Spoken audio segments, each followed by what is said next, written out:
As a time traveler, Qin Hailou's life has been quite dismal. His spiritual roots were destroyed, leading to his fall from grace and a somber departure from Ziyun's sect at the age of 30. Subsequently, he relied on his fist to establish a vast estate in Yongning Town. Yet by the age of 70, he remained childless, which left him in profound melancholy. He had resigned himself to a lonely old age, fearing that his grand legacy would ultimately benefit strangers. Unexpectedly, just as his time was running out, he awakened to an elder reversal system. To begin the turnaround with progeny? Well, then he shall no longer feign impotence. What being 70? Is it not said that at 71 can pursue their desires freely? The fairies of the cultivation realm, I am coming for you. And as for my master, please forgive your unfilial disciple. Years later, when Qin Hailou glanced back, he found himself surrounded by countless adversaries' remains, while the Qin family had ascended to become the foremost clan in the cultivation world. Chapter 1. The Unbreakable Bonds of Brotherhood. Hailou's ambition rekindled at 70. In the sweltering summer heat, the sounds of cicadas filled the air. In the study of the Qin residents, two elderly men, one tall and one short, both with white hair and spirited demeanors, fervently persuaded the ailing Qin Hailou, who reclined in a chair. Brother Qin, I am only considering your well-being. You see, in your current state, it seems your time is short. Why not take a wife now? Perhaps you could leave some lineage for the Qin family, one urged. Indeed, dear brother, do not allow your vast estate to fall into the hands of outsiders. It is not uncommon for men to marry at 70. You might even conceive, the other chimed in. Qin Hailou, propped up weakly, squinted at the two men before him. The tall one, Bai Ju Yi, and the shorter, more rotund one, Yu Hao Qi, were among the wealthiest in Yongning Town. However, over 30 years ago, they were but ordinary farmers. It was Qin Hailou who had guided them in building their fortunes. Without him, they would not enjoy their present prosperity. A year ago, they had greeted him with the enthusiastic title of Brother Qin, but now, witnessing his decline, they referred to him as Brother Qin instead. Their words, though seemingly concerned for his lineage, felt insincere. At 70, plagued by ailments, how could he even think of battling life again? It was evident that their intentions were to find a way to insert someone into his life while he still had breath, driven by the desire to claim his wealth for themselves. The two simple farmers had transformed completely after their rise to affluence. Ju Yi had lost his sense of loyalty, while Hao Qi had become miserly. Now, they bared their fangs, eager to seize his gold.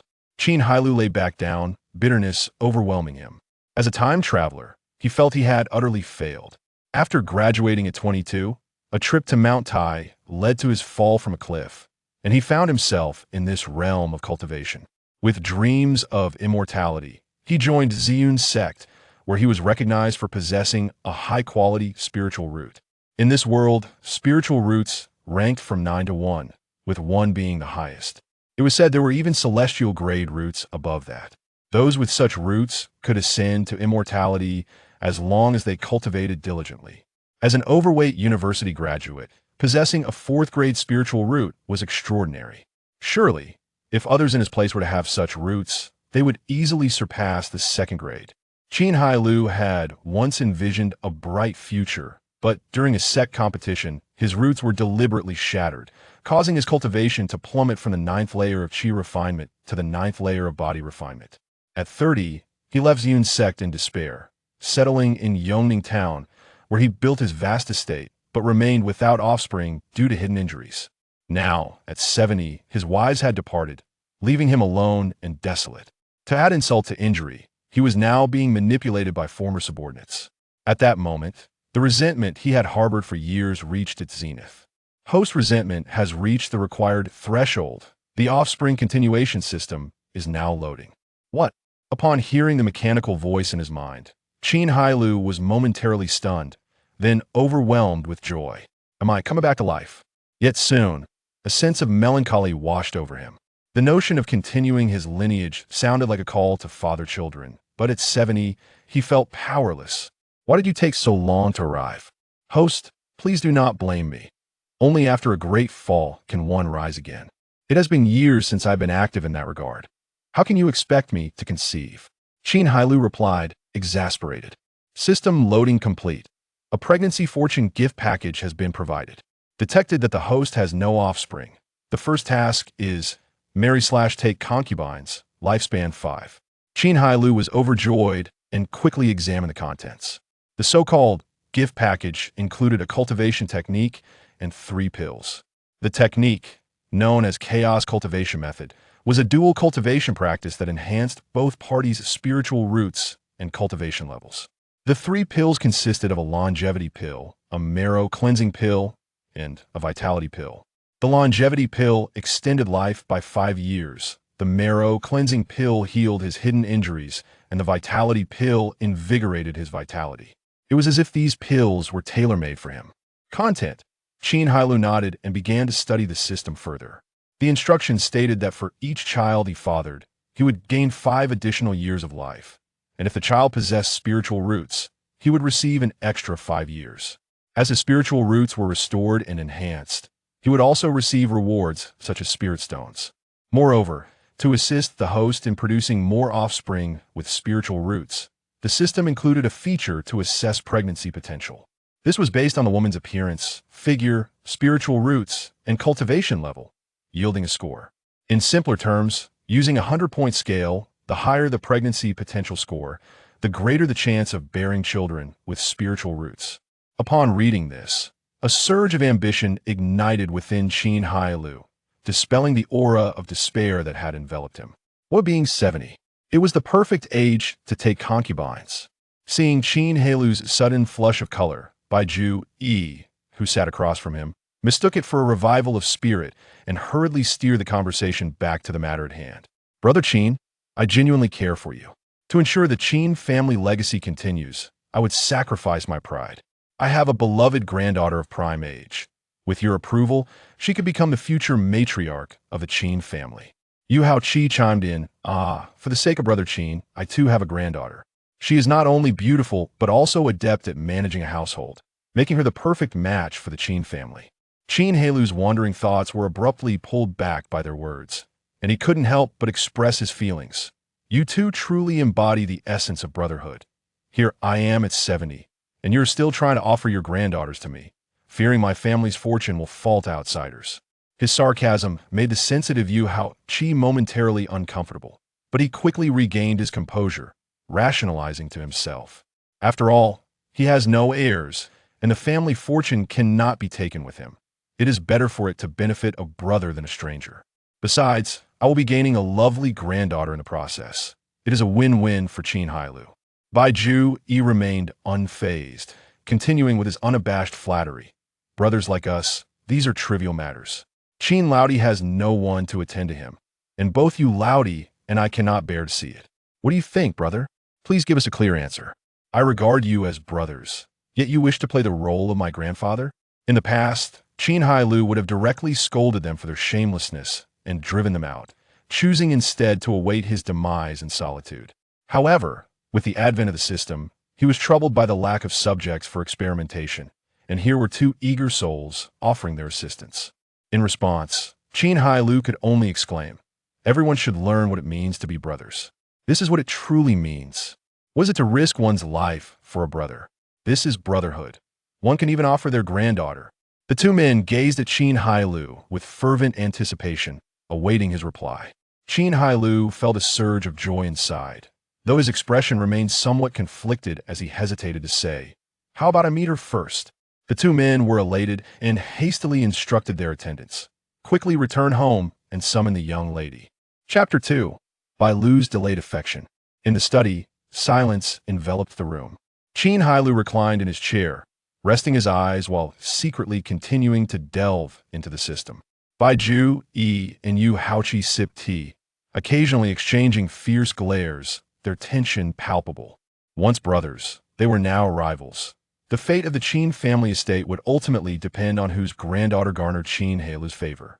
Only one could be chosen while the other would have to withdraw, a fair competition that had been previously agreed upon. Before long, the old butler of Fu entered with news. Report to the master. The young lady's by and you are waiting outside. Instantly, Qin Hailou perked up, allowing the maid Xiao Chui to assist him in sitting upright, straightening his attire, and then he spoke with a serious demeanor. Let them in. Soon, Two figures gracefully entered, one following the other. The woman in white at the forefront appeared to be in her early 20s, of average height, yet curvaceous.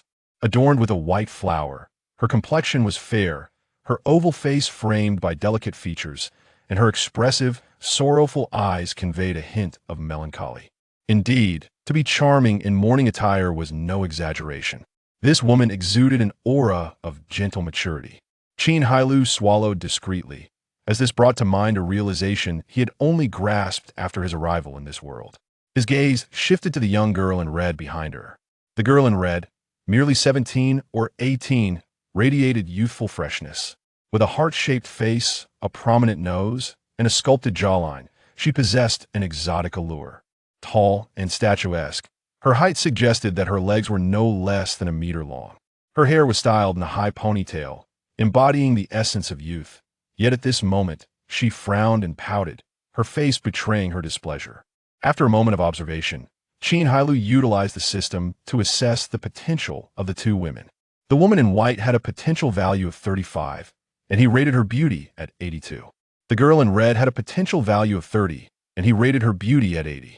For two women without any spiritual roots, such potential was already commendable. This merely indicated their capacity to bear offspring with spiritual roots. It did not imply they were incapable of bearing children. He was not overly concerned with children possessing spiritual roots. Any child would suffice, allowing him to accumulate rewards for now, with further considerations to follow. The two women stood by the side and introduced themselves. The woman in white gracefully bowed.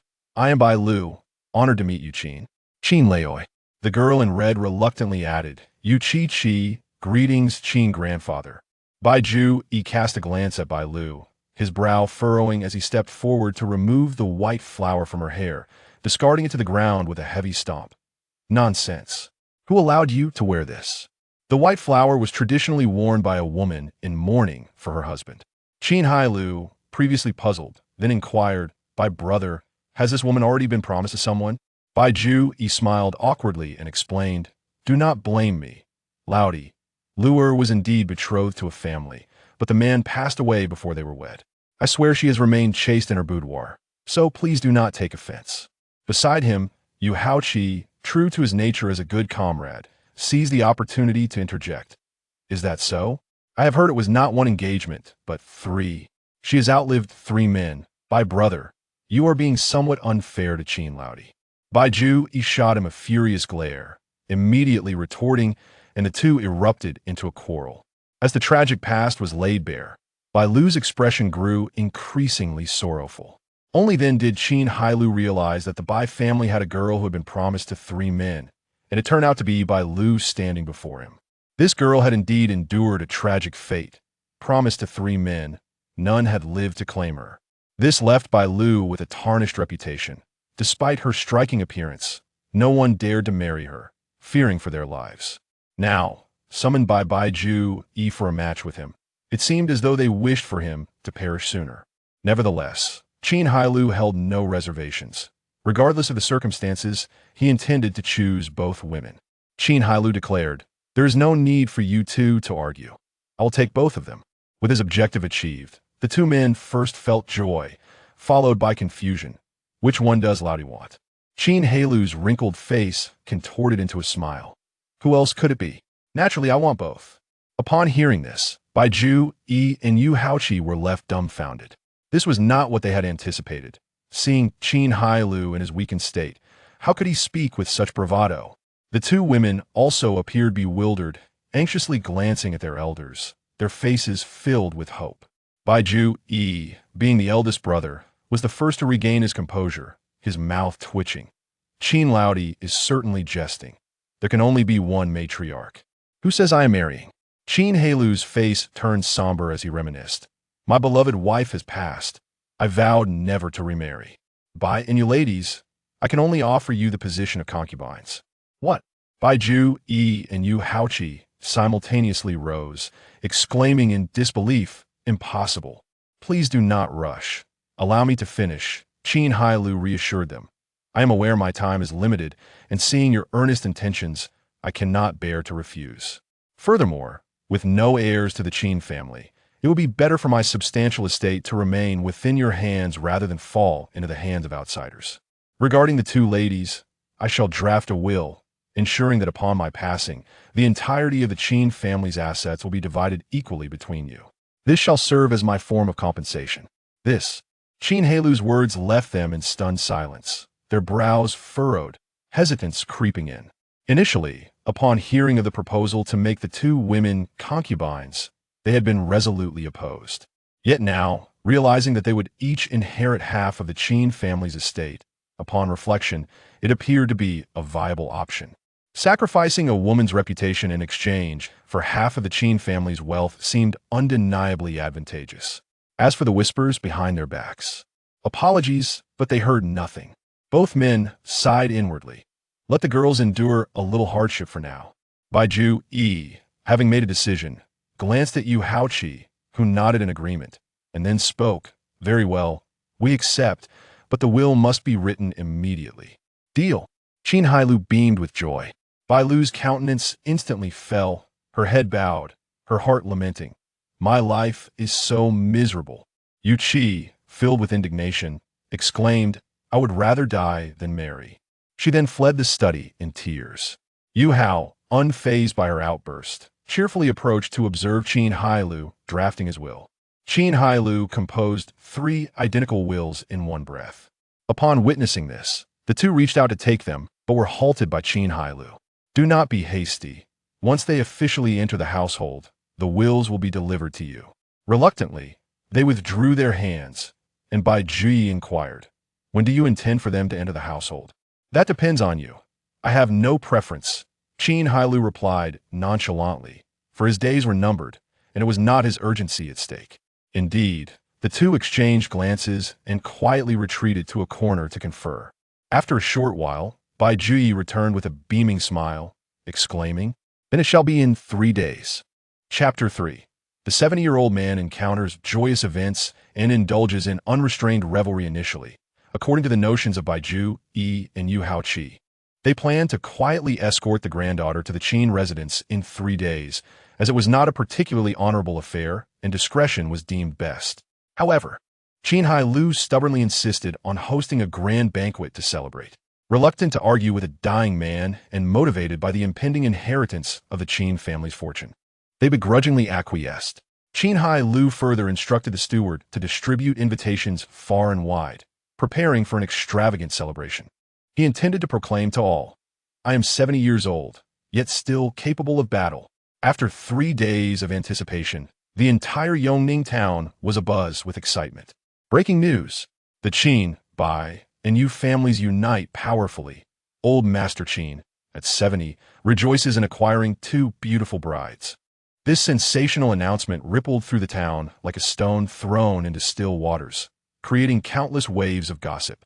On the day of the wedding, a multitude of onlookers gathered at the gates of the Qin residence, eager to witness this historic occasion. They were not merely interested in the beauty of the 2 new brides, but rather in whether old Master Qin would meet his demise in the bridal chamber. It was a well-known fact that he was gravely ill, with little time left. Over tea and meals, townsfolk inevitably discussed the affairs of the Qin family. Some lamented the lack of heirs to inherit the vast estate, while others sought to capitalize on the situation, hoping to gain favor as a surrogate grandson. Yet, many attempted to marry their daughters into the Qin family. However, none were successful, as old Master Qin categorically rejected all offers, leaving no glimmer of hope. Yet, this seemingly moribund old fellow suddenly developed an interest in taking concubines, targeting the illustrious Bai and Yu families of Yong'an town, which piqued the curiosity of the townsfolk. Ah, wealth truly has its privileges. At 70, one can still take concubines while I, in my prime, cannot even find a wife. Do not envy, my friend. Old Master Qin is on the brink of death and may not even make it to the bridal chamber. It is the daughters of the Bai and Yu families who will suffer, marrying only to become widows. If you feel pity, why not assist old Master Qin? The Bai family daughters are notorious for being ill-fated with their husbands, and it is only old Master Qin, facing his imminent demise, who would take them in as concubines. What a waste of a spirited young lady. Oh, you're all so tiresome. Your focus is misplaced. This is essentially a grand feast to divide the Qin family's wealth. a gathering of fools blind to the truth. Silence, silence. Look, the bride is arriving. The head maid of the Qin residence and the old steward, a Fu, each led a small sedan chair, adorned in green silk, as they entered the Qin residence to the sound of music and celebration. Yu Haoqi, accompanied by several attendants, circled to the back entrance of the Qin residence, only to be met by Bai Ju Yi approaching from the opposite direction. Yu Haoqi hurriedly stepped forward, clasping his hands in greeting. Brother Bai, congratulations. Bai Ju Yi returned the gesture. Brother Yu, congratulations to you as well. The two exchanged smiles and entered the Qin residence arm in arm, though they could not feel joy at the thought of a granddaughter becoming a concubine to a dying elder. The prospect of dividing the vast Qin estate brought smiles to their faces. As for whether Qin Hailou would suddenly regain vigor and father a child, they were not concerned in the slightest. Even if a child were born, with their cunning, they had ample ways to deplete the Qin family's resources, unless Qin Hailou were to somehow defy death. But would he? Not a chance. As the two brides, under the watchful eyes of many silver-haired guests, performed the entrance rites before the ancestral tablets of the deceased matriarch of the Qin family, they were subsequently escorted into the bridal chamber. It was common knowledge that old Master Qin could no longer rise from his bed, so the guests busied themselves with drinking and socializing. The heads of the Bai and Yu families, upon receiving the will, began fervently toasting the guests, their demeanor resembling that of hosts. Meanwhile, the true master of the Qin family, Qin Hailou, had secretly completed a set of exercises and was now bathing and changing garments. Congratulations on successfully taking a concubine. Host has exceeded task requirements, triggering a bonus, lifespan 10, issuing a second task, please bear your first offspring, lifespan 10, unbeknownst to him. This unintentional act had granted him an additional 5 years of life. Qin Hailou beamed with joy upon hearing the voice reverberate in his mind. Having already consumed 3 pills provided by the system, he would astonish anyone who laid eyes upon him. Although his hair remained gray, his complexion was vibrant, and many of the wrinkles had visibly diminished. Upon closer inspection, a few strands of black hair could be seen at his temples. Qin Hailou could only remark on the potency of the medicine. He felt invigorated and revitalized, dressed and refreshed. Qin Hailou stepped out of his room with a lightness in his step as he made his way to the bridal chamber. What did I just witness? The old master was supported inside, and now he emerged on his own? Moreover, judging by his demeanor, he truly seemed intent on entering the bridal chamber. The waiting maids outside were left in astonishment. Inside the bridal chamber, the red candles flickered, casting an intimate glow throughout the room. Bai Lu, adorned in wedding attire, sat gracefully on the bridal bed. Beneath the red veil lay a face as delicate as a lotus flower, marred only by the trails of tears that starkly contrasted with the festive atmosphere. Accused of bringing misfortune to 3 husbands, she already felt deeply wronged. Now, being sent by her family to serve a dying old man, she felt her fate was truly tragic. With a creak, the door swung open, tightening Bai Lu's heart. The next moment, the veil was lifted, revealing a kind-faced elder. The elder tenderly brushed her tear-streaked cheeks, gently wiping away her sorrow as he softly spoke. Why are you still crying? Old master? Bai Lu stammered. Wasn't he grandpa, unable to stand? What was happening now? For a fleeting moment, she thought someone had entered the wrong room, but there was no mistaking Qin Hailou's visage. He appeared remarkably rejuvenated, glowing with vitality, more vigorous than her own grandfather. Shoo! Qin Hailou placed his thumb against her lips. From now on, you shall call me husband. Meanwhile, Yu Chi had long since shed her wedding attire, reclining in bed to rest. At this point, she could only resign herself to her fate. After all, the pressure from her grandfather was insurmountable, and she had no means to resist. Fortunately, her grandfather had assured her that her marriage was merely a formality. Qin Grandpa could not harm her in any way. Privately, the elder female relatives had also assured her that Qin Grandpa would at most utter a few words, likely incapable of even lifting a finger, and her honor would remain intact. This assurance eased her discomfort somewhat. After enduring for what felt like an eternity, she began to feel drowsy. Time passed, and she vaguely heard the sound of a door opening. Suddenly, she felt a weight beside her, and someone lay down next to her. She jolted awake, only to find herself embraced, nestled against a warm body. Grandpa? She tentatively called out. She could not fathom who else in the Qin residence would dare to approach her bed aside from Qin Hailou. "It's me." Hearing Qin Hailou's voice, Yu Chi felt a wave of relief wash over her, but then she instantly tensed. Wasn't it said that Qin Hailou could not even stand? She felt deceived by her family and was on the verge of tears. They had promised he would only speak, yet here he was, hands roaming. And she sensed the deep malice from her relatives. "Chi, you've changed since childhood." His words made Yu Chi blush fiercely. And as she opened her mouth to respond, it was silenced by his kiss. Chapter 4. The fruits of labor and the resilience of the elderly as dawn broke.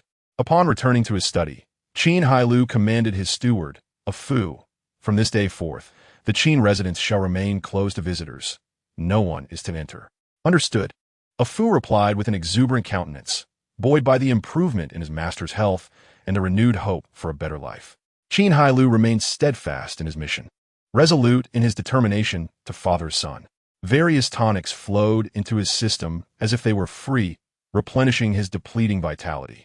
After some time, Qin Hailou was pleasantly surprised to discover that his damaged spiritual roots were gradually healing, and regaining his former prowess was merely a matter of time. A month and a half later, Bai Lu and Yu Chi both found themselves with child. "Congratulations, Master Qin. Both ladies are indeed with child." The visiting physician expressed his astonishment, repeatedly offering his congratulations to Qin Hailou. "Ha ha! Rewards all around!" Qin Hailou exclaimed joyfully, distributing 5 taels of silver as a token of gratitude to the physician and every servant of the Qin household. Once the physician departed, Qin Hailou embraced his 2 wives, his heart swelling with contentment. It had not been an easy journey. At his advanced age, he finally had children. Bai Lu, perched on Qin Hailou's right leg, tenderly caressed her abdomen, radiating maternal warmth. From the moment she became Qin Hailou's wife, she had resigned herself to her fate. She had long felt unloved at home, neglected by her parents, and uncherished by her grandfather. Having endured 3 widowhoods was already a tragedy, and ultimately being given to the elderly Qin Hailou felt like an additional blow. Initially, she had thought she would remain childless, but now, with Qin Hailou's sudden revitalization and vigor, she found herself carrying the heir of the Qin family. She felt no regrets. Her only desire was to deliver the child safely and nurture him to adulthood, ensuring the Qin family's legacy continued after her husband's passing. As for her grandfather's wish to deplete the Qin family's wealth, she had cast that aside. Was it a mother's duty to scheme against her child's inheritance? "My husband, you must live long for our child's sake," she whispered, affectionately stroking Qin Hailou's face, silently praying for his longevity. Yu Chi, seated on Qin Hailou's left leg, appeared lost in thought, evidently still grappling with the news of her own pregnancy. Pressured by her family to marry a 70-year-old man, she had initially felt immense anguish. This was why she had refrained from returning home for so long. She loathed those who had deceived her, including her once-beloved grandfather. They had misled her, claiming it was merely a formality. And now, she was expecting a child. Leaning against Qin Hailou's shoulder, she struggled to process this overwhelming reality. Gradually, her resolve strengthened. She must protect the Qin family's fortune. There was no turning back. "My dear wives, focus on nurturing your pregnancies. Let us avoid any peculiar visitors until the children are born," Qin Hailou advised. "Agreed," Yu Chi responded obediently. Bai Lu, ever more gracious, considered her husband's needs. "Husband, you should take another concubine, with both of us pregnant. We cannot attend to you properly." She genuinely hoped to expand the Qin family while her husband was still in good health. "Very well, I shall heed your counsel," he replied, pleased, for he desired to ensure the continuation of his lineage. After all, how many offspring could 2 women bear? The more, the merrier. Returning to the main hall, Qin Hailou, with decisive authority, instructed a Fu to procure a matchmaker and seek out potential candidates. He also tasked the maid, Xiao Chui, with arranging the necessary items for the wedding banquet. As Qin Hailou awaited the matchmaker's response, the news of both ladies' pregnancies became the talk of Yongning Town. "What? That old man not only survived, but has truly entered the bridal chamber. What? I refuse to believe it. Those children cannot possibly be Qin Hailou's." The heads of the Bai and Yu families, as relatives by marriage, also received the news and sent people to the Qin residence to confirm it, only to be barred at the door. They had underestimated him, thought by Zhu Yi and Yu Hao, though they were yet unaware of the gravity of the situation, believing they had merely suffered a minor setback in their dealings with the Qin family. Nevertheless, they were not overly concerned, as they did not believe Qin Hailou would live much longer. Once he passed, the Qin family's fortunes would inevitably be theirs. 3 days later, the renowned matchmaker, Wang Pe, arrived at the Qin residence early in the morning, accompanied by a young man and woman. "Lier, you wait here. I will go in first to see Master Qin," she instructed, her stout figure adorned with a red flower. After ensuring her companions remained outside, she entered the Qin estate. The middle-aged man, dressed in a crisp outfit, beamed as he escorted Wang Pe inside. Then, he turned with a fierce glare at his daughter. "Stop your crying. I have found you a fine match. Something many would covet. Why are you weeping?" The young woman, clad in a faded cloth dress, was strikingly beautiful despite her youth, perhaps just over 20. Her hair was simply styled, revealing her lovely ears and slender, fair neck. "Father, Sulan will work hard to sew more clothes. Please don't sell me off," she pleaded, her voice trembling. The thought of being sold to the 70-year-old Qin Hailou filled her with despair. The rumors circulating about the children in Bai and Yu's wombs not being Qin Hailou's, but instead the result of his secret liaisons, only deepened her dread. "You earn so little from sewing. It doesn't even cover my gambling debts," Lier scoffed, though recognizing his daughter as a reliable source of income. He softened his tone. "I am not selling you. Master Qin is a prominent figure in Yoning Town. Despite his age, he can still father children. He puts even me to shame. Serve him well, and should you bear a son or daughter, you will have a stake in the Qin family's wealth. You will come to appreciate my decision." At that moment, servants of the Qin household emerged and invited them inside. Lier eagerly took his daughter's hand and entered. Qin Hailou, Harem sipping tea, glanced up to appraise the newcomers. The young woman was indeed striking. He would rate her a solid 85, though her frail physique suggested prolonged malnutrition. Utilizing his abilities, he began to assess her potential. The pregnancy score stood at 33. Satisfied, Qin Hailou praised Wang Pe for her keen eye. Li Sulan secretly observed the venerable Qin Hailou, noting his radiant complexion and upright posture, which contradicted the rumors of his frailty and imminent demise. She began to question whether the circulating tales were merely fabrications. "Master Qin, this is Li Sulan. Do you find her satisfactory?" Wang Pe inquired with a broad smile, confident that Qin Hailou would approve. Although the price of 1,000 taels seemed rather steep, she acknowledged that Lier was desperate for a buyer. "Very well. I shall take her," Qin Hailou decisively stated. A mere 1,000 taels was but a trifling sum to him. He had nothing to his name but wealth. Lier rejoiced, having held on to his daughter for so long in hopes of finding a lucrative match. "Will my daughter be welcomed into your household, Master Qin?" he eagerly asked, wishing to secure the deal swiftly. "How about 3 days from now?" Wang Pe suggested, eager to finalize the arrangements and receive her payment. However, he evidently underestimated Qin Hailou's urgency. The two ladies were already with child, and he did not wish to squander a single day. Qin Hailou shook his head, his expression resolute. "I want her to enter the door today." Chapter 5. The Restoration of the Spiritual Root and the Cultivation of Qi. Children soon arrived with Qin Hailou's command. The Qin residence was once again adorned with colorful lights, bustling with excitement. Thanks to Qin Hailou's foresight, the preparations had long been made, and the servants merely needed to distribute the invitations door to door. This left the recipients of the invitations astonished, uncertain of what the old master was up to. Was he addicted to taking concubines? Upon receiving the invitation, Baiju, Yi, and Yu Hao rushed to the Qin residence, their impatience palpable. How long had it been since his granddaughter married into the family? Now, he was taking concubines, throwing their plans into disarray. They had agreed that the inheritance would be divided between their two families after death. What did this mean for the concubines? Did they expect it to be handed over for free? With such thoughts, the two men stormed to the Qin residence, but upon seeing Qin Hailou, who appeared radiant and more vigorous than themselves, they were left aghast. Surely it was a fleeting revival. They consoled themselves with this thought. As old friends reunited, Qin Hailou naturally received them with warmth, even bringing forth the two pregnant ladies to accompany the guests. After all, they were his grandfathers and not outsiders. He then busied himself with his cultivation. As his spiritual root was being restored, hope for his path to immortality flickered once more. By evening, a procession of young servants in Qin residence uniforms leading a small sedan chair, paraded through the streets, accompanied by the sounds of drums and gongs. The onlookers, bewildered by the spectacle, soon learned it was the old master of the Qin family taking a concubine, leaving them in utter shock. The 70-year-old man was taking a third concubine. How unbelievable! The crowd, eager for gossip, followed the wedding procession to the Qin residence. Before long, the procession arrived at the Qin residence, with Qin Hailou personally stepping out to welcome them. He generously scattered a whole box of copper coins, allowing the townsfolk to share in his joy. Do not rush, there will be plenty for all, Qin Hailou smiled, stroking his beard as he observed the eager citizens. Wealthy families, standing in the corners, looked on with disdain, clearly unimpressed by the copper coins. They had not received invitations from the Qin residents, merely coming to witness the spectacle. Upon seeing the upright and spirited Qin Hailou, they began to whisper amongst themselves.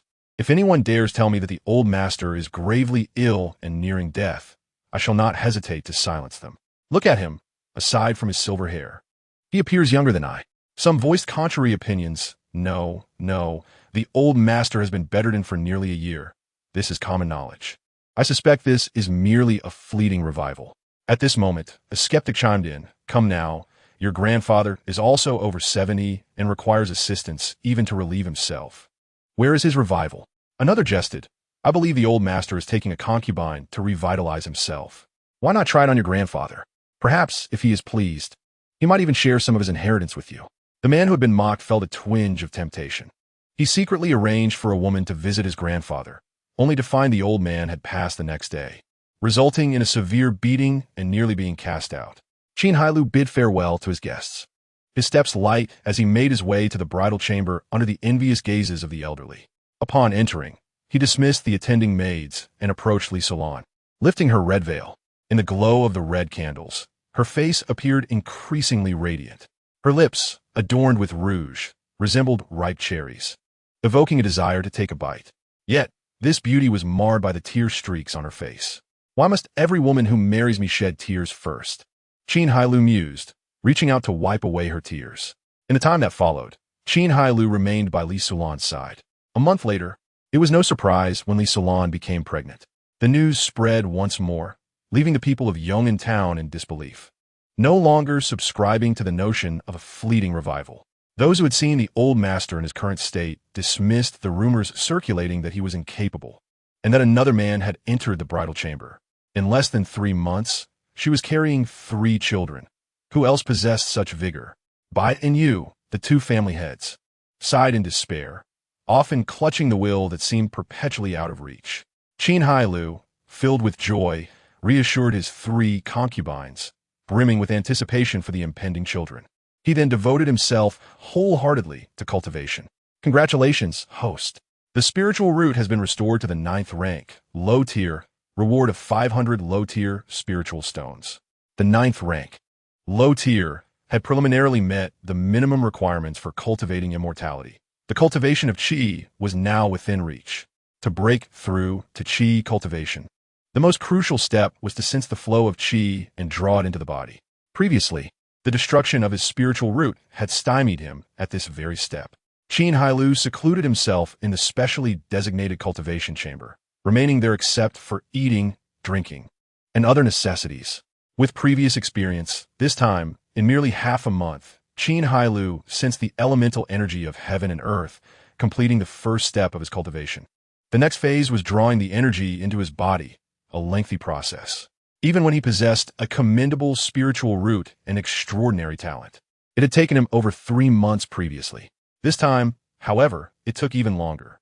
Finally, on a day, 7 months later, he successfully accomplished this step. Within the confines of the cultivation chamber, Qin Hailou, with his heart aligned towards the heavens, suddenly opened his eyes.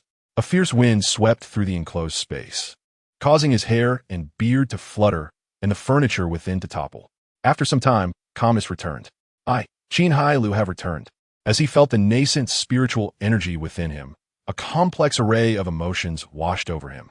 Once, he had reached the 9th level of Qi cultivation, just a step away from establishing his foundation, shattering the shackles of mortality to live for 300 years. Yet at that critical juncture, his spiritual root had been ruthlessly destroyed, severing his path to immortality. He had thought that he would never have the chance to avenge this grudge, but now, unexpectedly, he could tread the path of immortality once more. Li Wenhui, we will meet again soon. I shall make you experience the bitterness of losing everything. Qin Hailou exhaled a heavy breath, continuing to stabilize his realm. Soon after, a frantic call from a Fu echoed from outside. Master, the ladies are about to give birth. Qin Hailou hurriedly concluded his cultivation and dashed into the backyard. His swift movements belied his 71 years. A Fu stood outside, watching the master sprint away, utterly dumbfounded. In his eyes, the old master moved with the agility of youth, with a few strands of black hair emerging amidst the white. The wrinkles on his face had diminished significantly.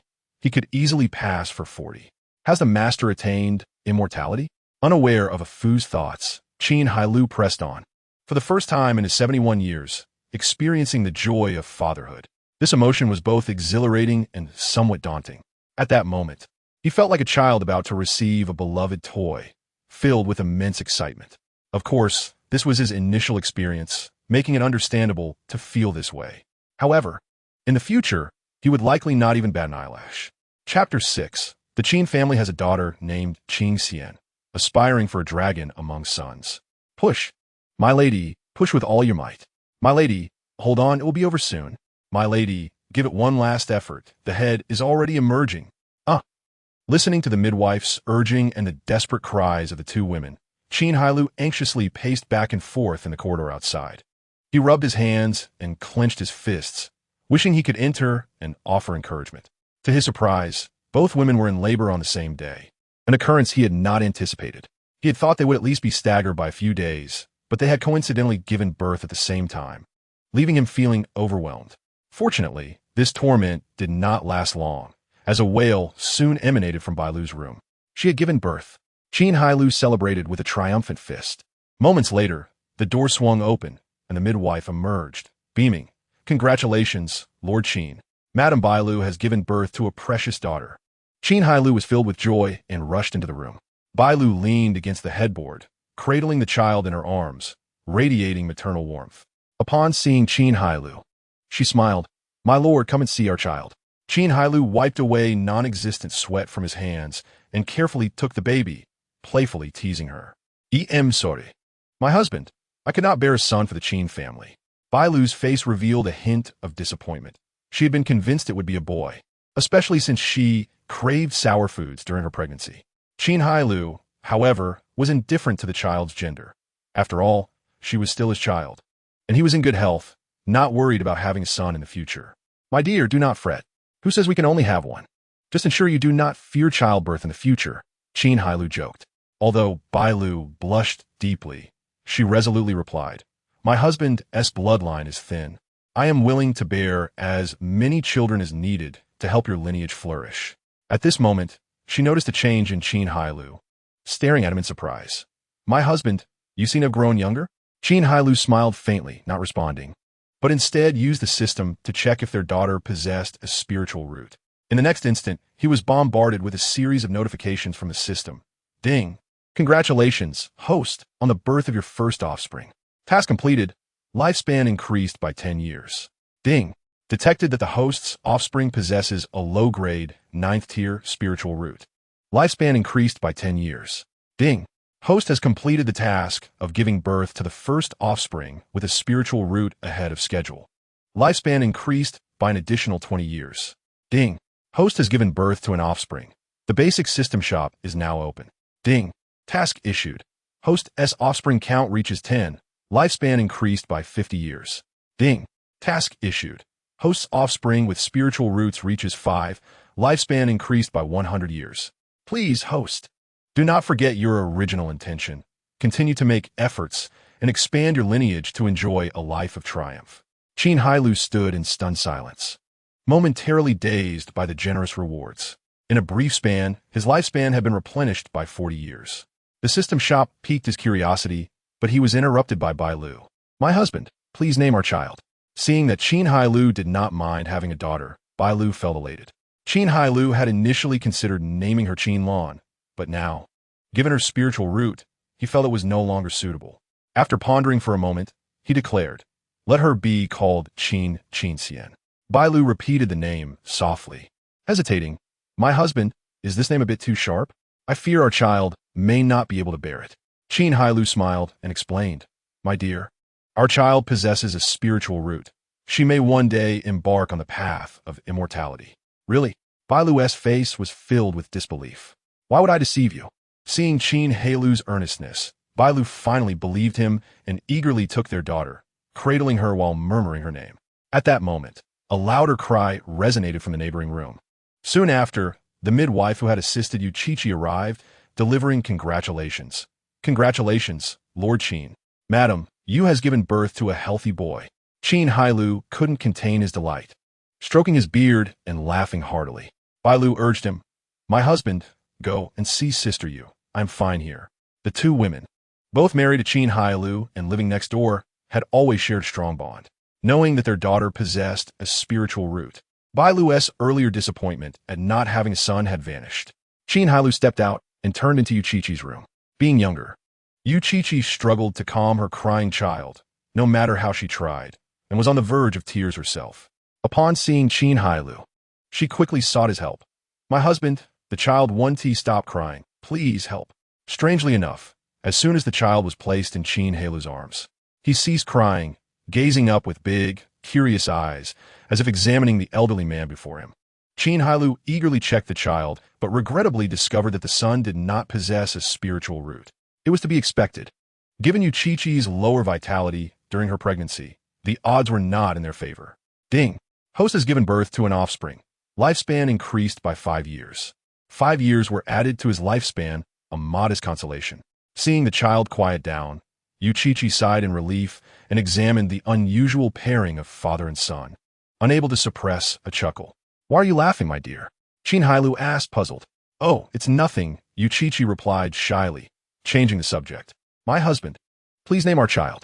Although he felt a pang of disappointment at his son lacking a spiritual root, he still held high hopes for his firstborn. Who said one without a spiritual root could not cultivate? Perhaps there were other opportunities waiting in the future. With this thought, Qin Hailou slowly said, let us name him Qinli. Qinli, Yuchichi murmured to herself. She believed her husband hoped for their child to stand firm in the face of adversity from both the Bai and Yu families, to establish a family and uphold the Qin family name. You are thoughtful, my husband. Yuchichi took the child, silently vowing, rest assured, my husband, I will raise Li well and safeguard the inheritance of the Qin family. At the venerable age of 70, Qin Hailou was overjoyed to have both a son and a daughter. He had not anticipated that Yuchichi had already envisioned a scenario where their son would bravely defend the Qin family's legacy against the prying eyes of the Bai and Yu families. Had he known, he would have scoffed. Who did they think they were? To covet the Qin family's estate, they would have to outlive him first. At this moment, his sole desire was to continue having more children and take full advantage of the system's benefits. It was still not enough, Qin Hailou lamented. Months later, the thought of taking more concubines resurfaced in his mind. Chapter 7. Trading life for goods in the shop. Qin Hailou returned to the cultivation chamber, eagerly beginning to explore the system shop. He was curious about the extraordinary items it might contain. The shop was divided into 3 main sections: cultivation aids, various techniques and spells, and treasures and mounts. He first opened the cultivation aids section, where he was met with a dazzling array of pills, all requiring him to exchange his lifespan. A bottle of 10 commonly used qi-nourishing pills would cost him a year of life, while the most outrageous, the foundation establishment pill, required 10 years of lifespan for just one. Qin Hailou was infuriated and felt like deleting the system altogether. What is this? If you want my life, just say so. Qin Hailou demanded of the system. Please remain calm, dear host. The items within the marketplace are truly exquisite, undoubtedly worth far more than their price. Just the Yang Qi pill surpasses even those crafted by the finest alchemists in the realm of cultivation by a significant margin, while the foundation establishment pill can exceed its intended effects, with a single pill equating to 5 from the outside. This is more acceptable, and Qin Hailou comes to terms with reality as he continues to browse. The means of assistance in cultivation are not limited to pills. Various formations and even spirit stones can be exchanged. 1 year of lifespan can be traded for 100 low-grade spirit stones, 1 medium-grade spirit stone, while a high-grade spirit stone requires 100 years of lifespan for a single exchange, which is quite absurd. Of course, if he possesses a substantial amount of low-grade spirit stones, he can use the system to exchange for higher-grade stones without depleting his lifespan. One can only say that this is the final act of benevolence from capitalists. Initially, he believed the system to be generous, tossing lifespan at him as if it were worthless, only to discover this hidden cost. The vile capitalists once again made Qin Hailou feel the weight of exploitation. Akin to being a laborer, the difference is that while others earn money, he is trading his life. He glanced at his remaining lifespan, 59 years. He was tempted to refrain from exchanging anything, thereby preserving his lifespan from the system. However, having embarked on the path of immortality, many things are unavoidable. Since the marketplace offers items far superior to those outside, why should he settle for less? It is merely a matter of sacrificing life. He can always acquire more. He decided to proceed with the exchange. After careful consideration, he first acquired 2 essential items for cultivation: a basic gathering spirit formation, 5 years, and 5 bottles of Yang-Qi pills, 5 years. There are alternatives for the Yang-Qi pills. 1 year of lifespan can procure 10 bottles, albeit with diminished efficacy, only achieving a perfect 10% of their potential. Naturally, when it comes to personal use, he desires the finest quality. As for higher-tier goods, they are currently unavailable, pending the next upgrade of the marketplace, which presently offers only items suitable for the Qi refinement stage. Even if they were available, he surmised he would not be able to afford them. Subsequently, he navigated to the section for magical artifacts and mounts, intent on exchanging for a flying sword. Having entered the Qi refinement stage, a flying sword is essential for travel, combat, and escape.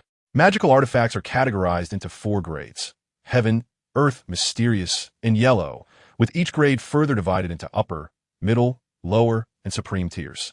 Currently, the highest available in the marketplace is a yellow-tier upper-grade flying sword, which he yearned to acquire, but steep price of 12 years of lifespan deterred him.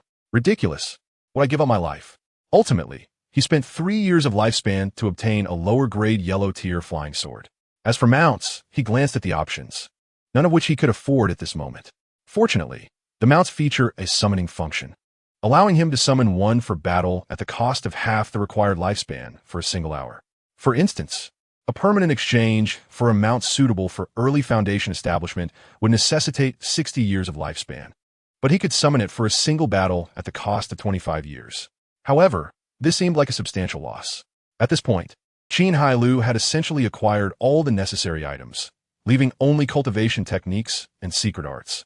Naturally, he did not require further cultivation techniques, as the Hongming Peiyuan Gong system claimed it could guide him to immortality. What he needed now were secret arts.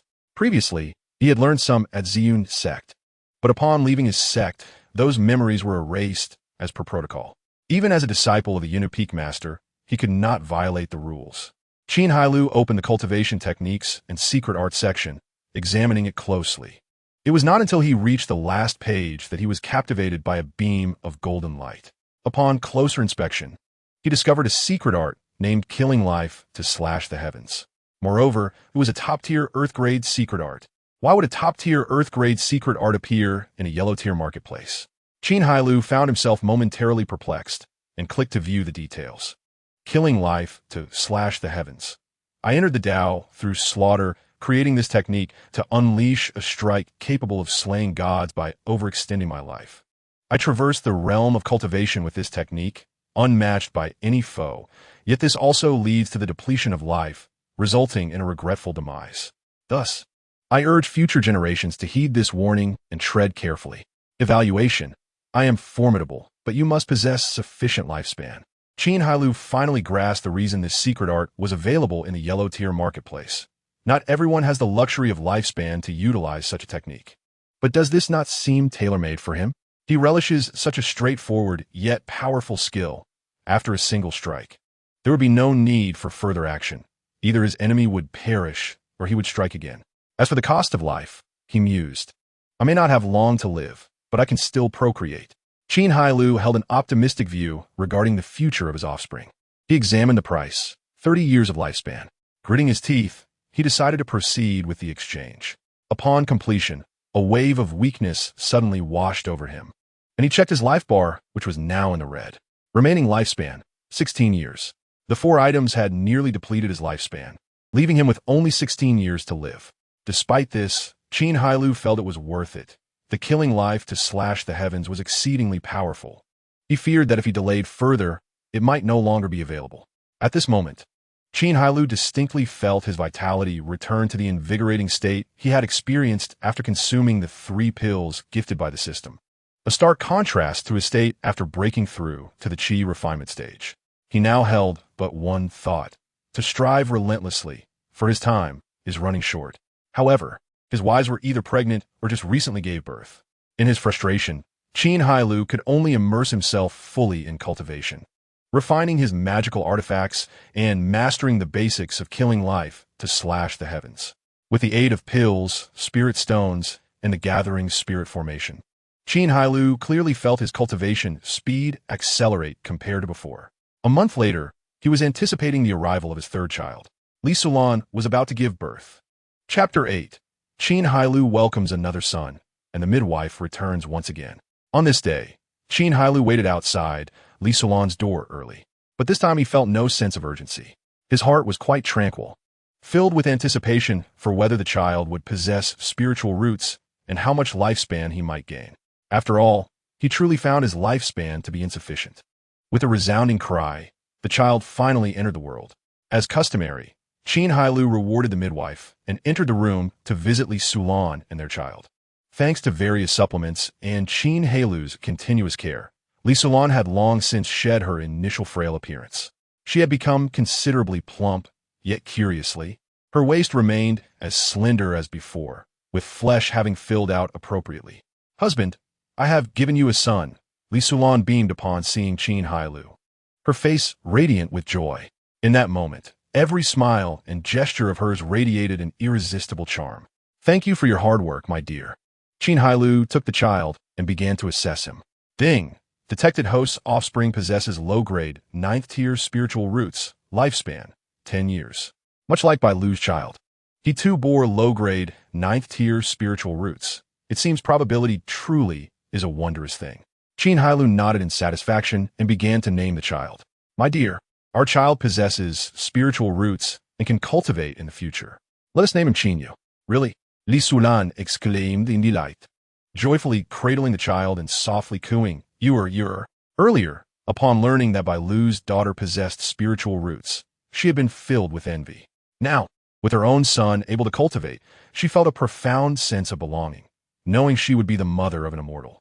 Since being sold into the Qin family by her father, she had already resolved to accept Qin Hailou as her husband, despite his greater age, for he possessed remarkable vitality.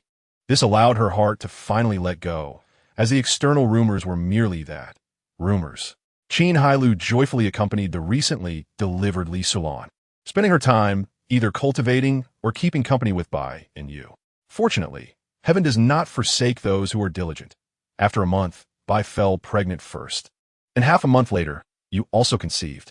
A month later, Li Sulan too was expecting. The 3 concubines of the Qin residence were all with child, sending shockwaves through the outside world. The townsfolk were left in a daze, and Bai Ju, Yi, and Yu were equally stunned, contemplating burning that seemingly useless wool multiple times. However, each time they struck a match, they extinguished it quickly, still harboring a glimmer of hope. What if that old fool suddenly passed away one day? Meanwhile, in this interval, Qin Hailou had no choice but to prioritize taking another concubine and instructed a Fu to seek out Wang Po for assistance. Wang Po, renowned as the most skilled matchmaker in Yongning town, swiftly brought 2 individuals to the Qin residence after receiving the commission. "Qin Laoi, this is Ru Shi, and the other is Ru Hua. They are twin sisters." Wang Po introduced the strikingly similar pair to Qin Hailou, exclaiming, "The young master of the Su family has stated that if Qin Laoi is willing to offer 3,000 taels, he will allow the sisters to marry into the Qin family." Qin Hailou's attention was entirely captured by the sisters, ignoring Wang Po's mention of the price. As long as the individuals were suitable, 3,000 taels was negligible.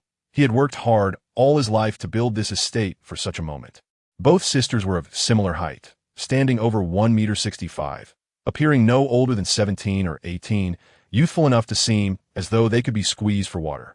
The elder sister, Ru Shi, was particularly shy, unable to meet Qin Hailou's gaze, her eyes only daring to rest below his, while the younger sister, Ru Hua, was bolder, occasionally staring directly at him, as if evaluating her future husband. In his mind, Qin Hailou rated both sisters in 83, adding an extra 4 points for their unique attributes. He then discreetly utilized the system to assess their pregnancy potential. Sister Ru Shi scored a 35, while Ru Hua also garnered a 35. Both sisters possessed inferior 9th grade spiritual roots. This revelation delighted Qin Hailou, leading him to decisively declare, "I shall take them. Inform the Su family's young master that I will send someone to escort the brides in 3 days." Qin Hailou truly embodies the decisiveness of a man of great affairs. "Allow me to congratulate you on acquiring lovely concubines," Wang Pao exclaimed joyfully, marveling at Qin Hailou's promptness. For without such resolve, how could he have built this estate? How could one not be jubilant? Securing a match for Qin Hailou would keep her busy for several years.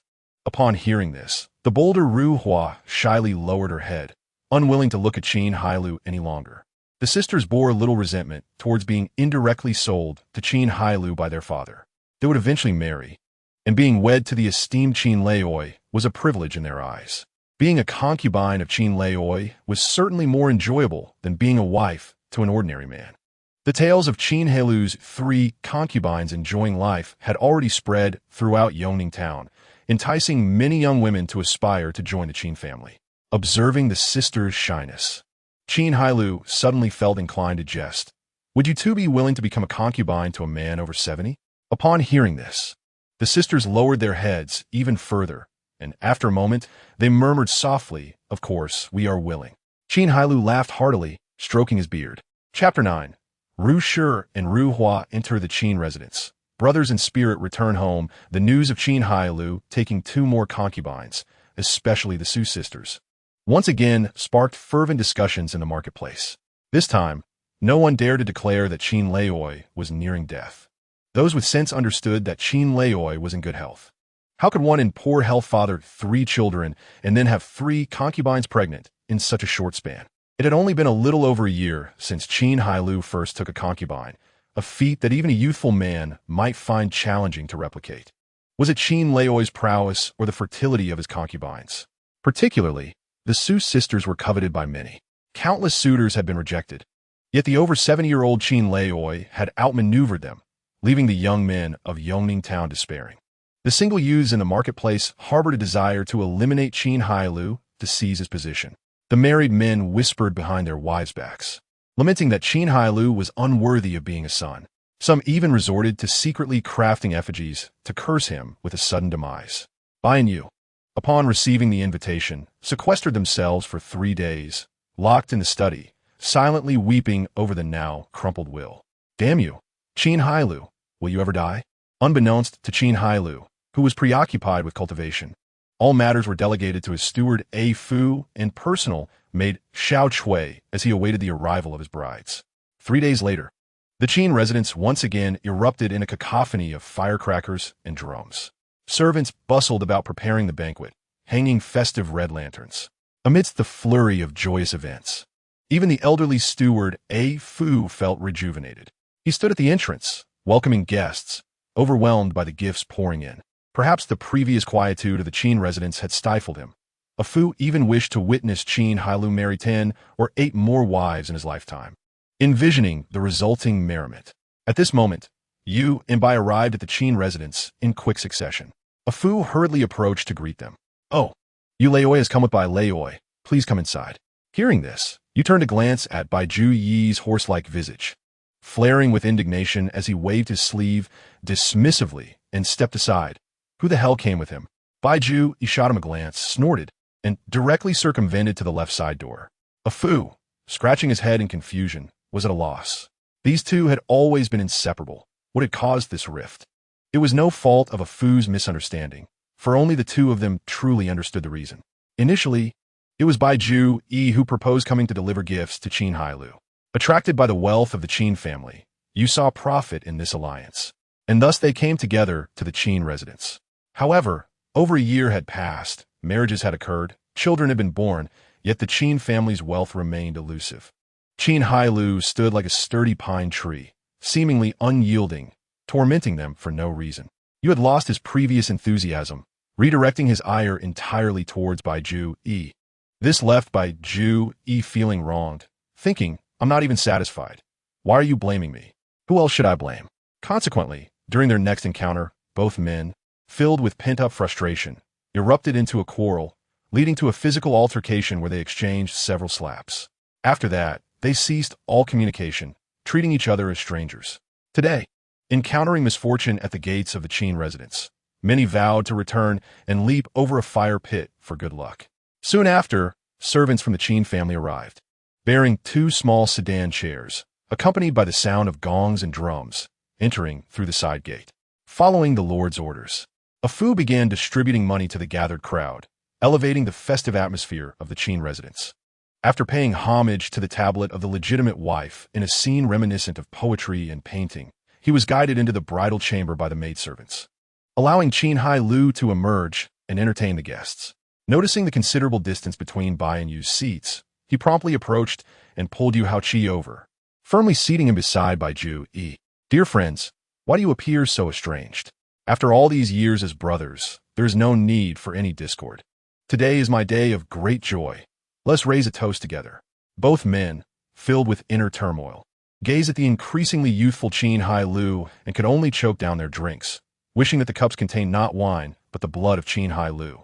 Intent on further provoking the two, Qin Hailou surveyed the guests and exclaimed, I owe my present fortune to the righteousness of these 2 brothers. Had they not considered my plight and tearfully gifted me Bai Lu and Qi to ensure the continuation of the Qin lineage, I, Qin Hailou, would not now enjoy the blessings of both son and daughter. He continued, Look, Bai Lu and Qi are about to give birth again. Dear brothers, you shall soon be great-grandfathers. Upon hearing this, the guests, aware of the situation, could not help but spew their drinks, showering congratulations upon Bai and Yu. Instantly, the faces of Bai and Yu turned crimson, and the two, once again displaying decades of brotherly rapport, fainted simultaneously. What is happening? Quickly, someone fetch a doctor. It may soon be too late. The servants from both families rushed to support their lords, preparing to take them to the medical clinic. However, just as they exited the gates of the Qin residence, both men regained consciousness in unison, spat on the ground, and returned home with their servants, swearing that as long as Qin Hailou lived, they would never set foot in the Qin residence again. Qin Hailou bid farewell to the guests and leisurely strolled to the rear courtyard, ready to indulge in the festivities meant solely for him that evening. Chapter 10. Wealth exhausted. Seeking change for survival, subsequently, Qin Hailou busied himself once more.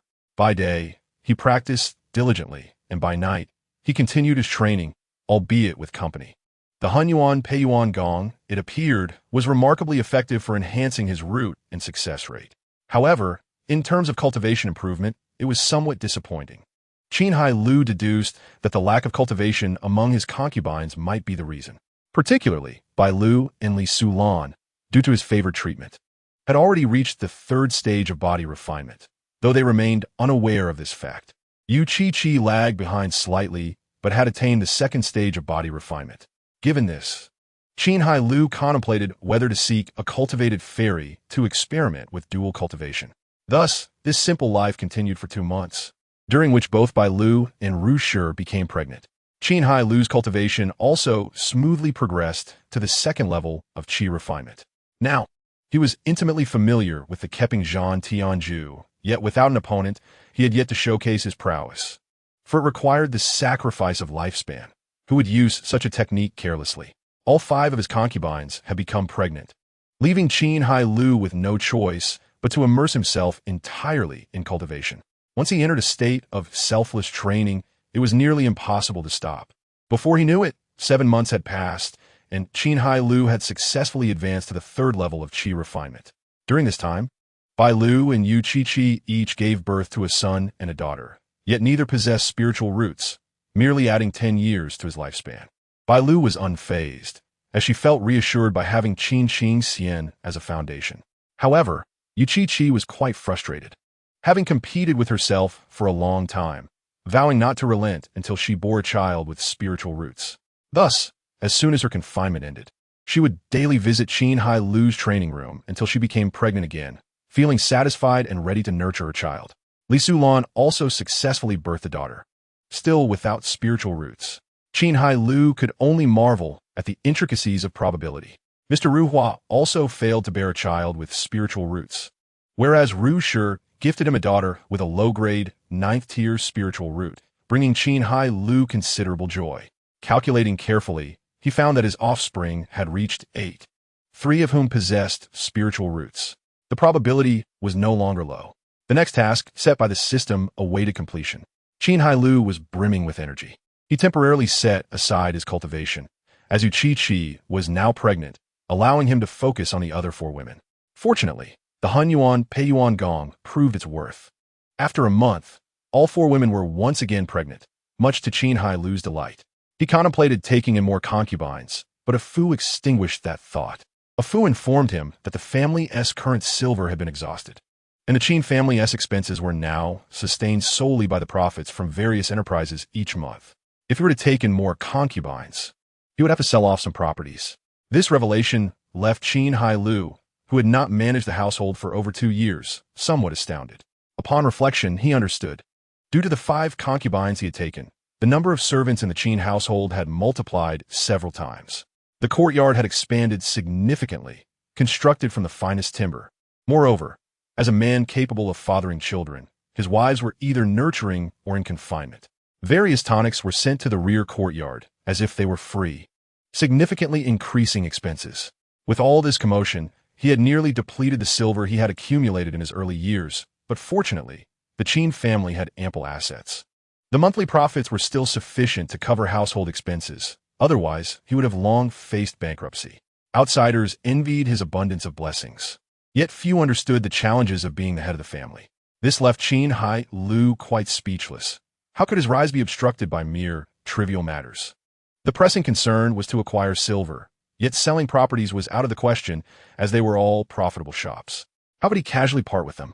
The Qin family was merely experiencing a temporary financial crisis that would pass with time. It was merely that he had indulged excessively in recent years that led to this situation. He could only devise ways to procure some silver to tide him over. Dismissing a Fu, Qin Hailou sat quietly in the training room, contemplating methods to generate income. In the mortal realm, acquiring wealth was not so swift. Unless he resorted to robbery, there was little he could achieve without selling properties. He considered selling some of his possessions, such as nourishing qi pills and spirit stones. These were hard currencies in the realm of cultivation, unlikely to go unsold, especially the nourishing qi pills from the marketplace, which fetched a high price in the outside world. It seemed a trip to the market was in order, Qin Hailou mused. The so-called market was not a mere mortal marketplace, but a venue specifically for transactions among cultivators. Such places were inaccessible without cultivation. Yongning Town was a remote little town, devoid of any cultivator families, and thus there was no market. The nearest market to Yongning Town lay 500 miles away at the foot of Ziyun Mountain, formed through years of exchanges among scattered cultivators and small families.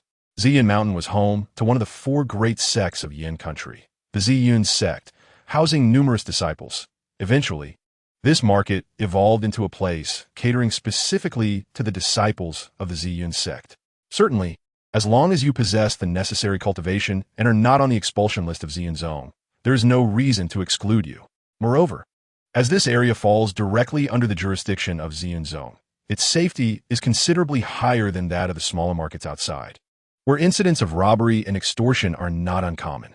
Over 60 years ago, Qin Hailou, a disciple of Ziyun Zone, frequented this market and enjoyed a splendid phase of life. In the realm of mortals, a woman in the qi refinement stage is already regarded as a celestial being. However, in the world of cultivation, this is merely the beginning. Those rogue cultivators without familial support often find themselves straying down dubious paths in pursuit of greater cultivation resources. Qin Hailou, on this occasion, harbored intentions of casually retrieving a qi refinement stage fairy. With a plan in mind, Qin Hailou bid farewell to the women, informing them of his impending journey and instructing them to rest at home. He then mounted his flying sword and soared southwestward through the skies. Chapter 11. Trading medicinal pills for spirit stones of the market, an initial encounter with Yun Xianhua after a day's travel. as dusk settled. Qin Hailou finally arrived at his destination. Before him lay an unremarkable stone wall, indistinguishable from its surroundings. He produced a token and tossed it into the air. After a brief moment, the token returned, and the air before him rippled. Subsequently, a path materialized, and Qin Hailou strolled in leisurely fashion. Initially, the path was sparsely populated, but soon it merged into a grand avenue, leading to a small city visible on the distant plain. Upon reaching the city gates, Qin Hailou adeptly retrieved a low-grade spirit stone and tossed it to the Ziyun Zong disciple on duty. Disciples of Ziyun Zong are classified into external, internal core, and personal disciples, corresponding to black, white, yellow, and purple robes, respectively. The disciple before him, clad in black, was evidently just an external disciple. After accepting the spirit stone, the disciple glanced at Qin Hailou and remarked, "It appears you have not visited in quite some time, my friend." "What do you mean?" Qin Hailou inquired, puzzled. As the entrance fee of one spirit stone was standard, the disciple raised 2 fingers and replied, "Since 40 years ago, the entrance fee has been adjusted to 2 low-grade spirit stones." Goodness, everything is indeed inflating in price, thought Qin Hailou, as he begrudgingly produced another spirit stone. Only then was he permitted to enter the city. It was unexpected that in just a few decades, even the entrance fee to the market had risen. It seems Yunzong was not faring well, or else they would not so brazenly exploit the rogue cultivators. How utterly shameless. Not to mention, the prices of goods in a market would undoubtedly rise accordingly, casting doubt on the purchasing power of spirit stones in Qin Hailou's mind. Upon entering the city, a broad avenue stretching 100 meters greeted him, flanked by various shops. The crowd was considerable, yet it lacked the clamorous shouts of vendors typical in the realm of mortals, lending an air of tranquility.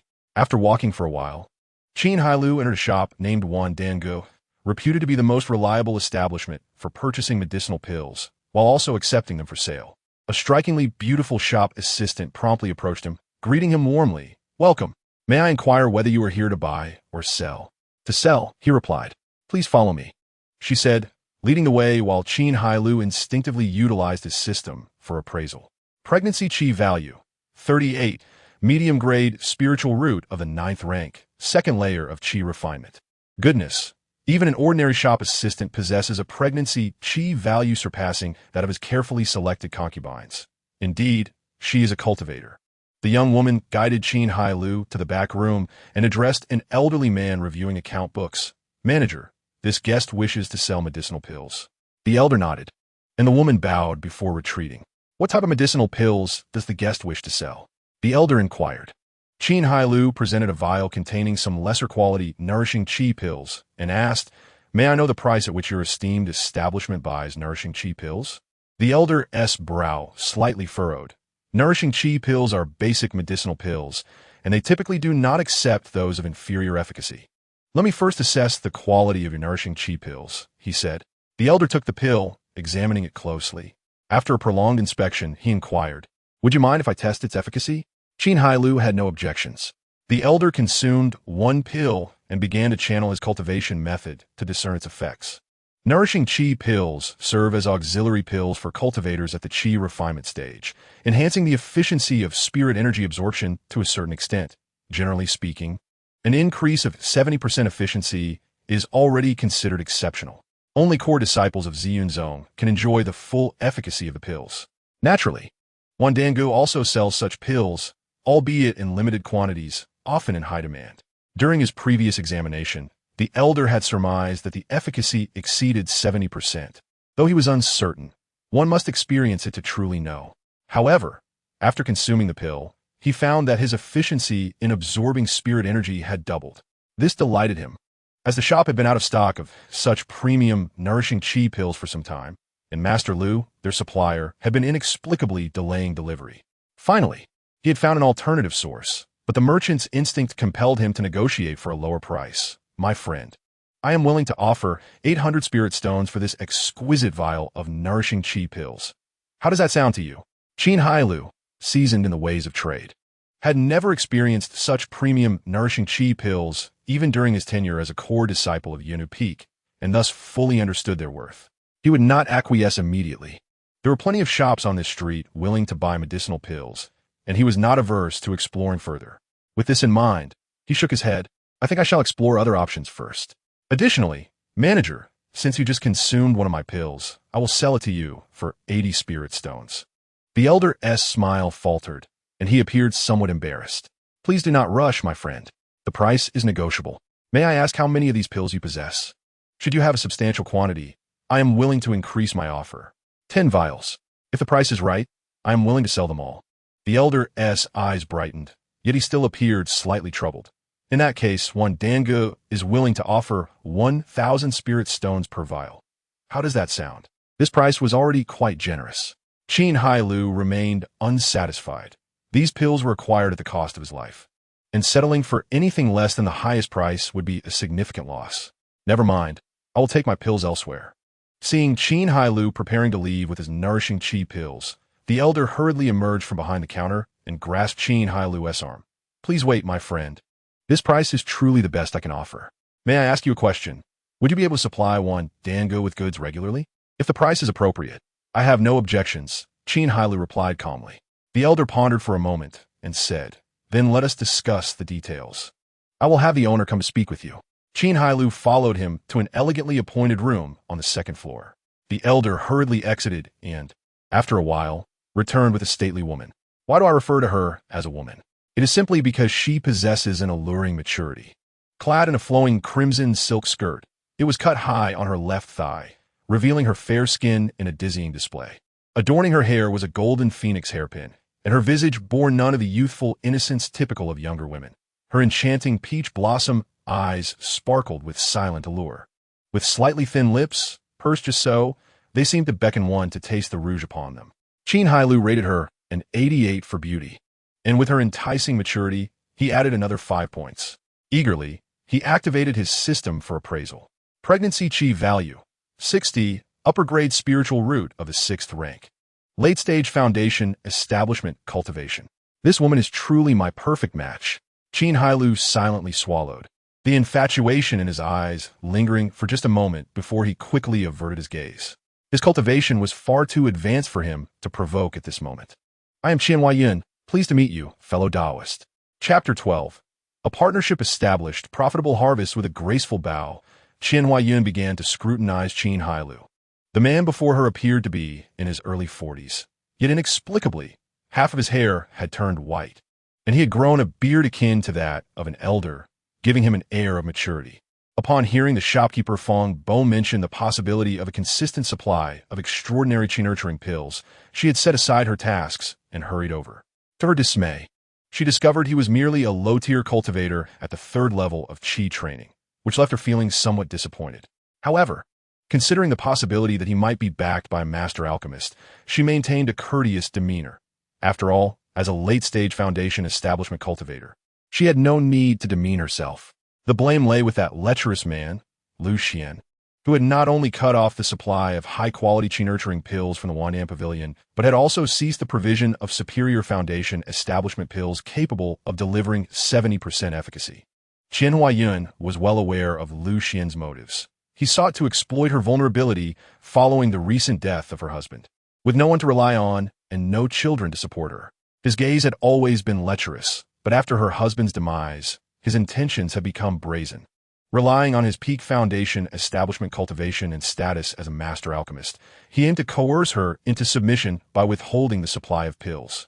She scoffed at his delusions. Even if she had to seek out any random old man, she would not bow to Lu Xian's demands. This disruption in supply was an attempt to force her hand, but Qian Huaiyun had steeled herself for a scorched earth response. Unexpectedly, Qin Hailou had appeared, and if a collaboration could be successfully negotiated, the pressure on Wandan Pavilion would diminish significantly. Qin Hailou promptly returned her greeting, introducing himself as Qin Hailou and acknowledging Qian Huaiyun. Qian Huaiyun furrowed her brow. She vaguely recalled having heard this name before, but could not place it. Nevertheless, she dismissed her contemplation, smiling gracefully as she spoke. Fellow Taoist Qin, please take a seat. I have been informed by Fong Bo that you can provide our Wandan Pavilion with extraordinary qi-nurturing pills on a long-term basis. Is that true? If not, I would not dare to make presumptions. Qin Hailou maintained a composed demeanor. How often can you supply these pills, And what quantity can you provide each time? Qin Hailou considered the cycle of life extension and replied, I can supply once a year, and as for the quantity, it depends on what you require, Daoist Yin. This statement astonished Qian Huaiyun. Although she held Lu Xian in disdain, it was undeniable that he was a highly skilled master alchemist. Even he could only supply 30 bottles a year. How could this man make such audacious claims? Did he imply he could provide as many as she desired? Are you jesting, fellow Taoist? If I were to request 100 bottles, could you truly supply them? Qian Huaiyun inquired, her irritation evident.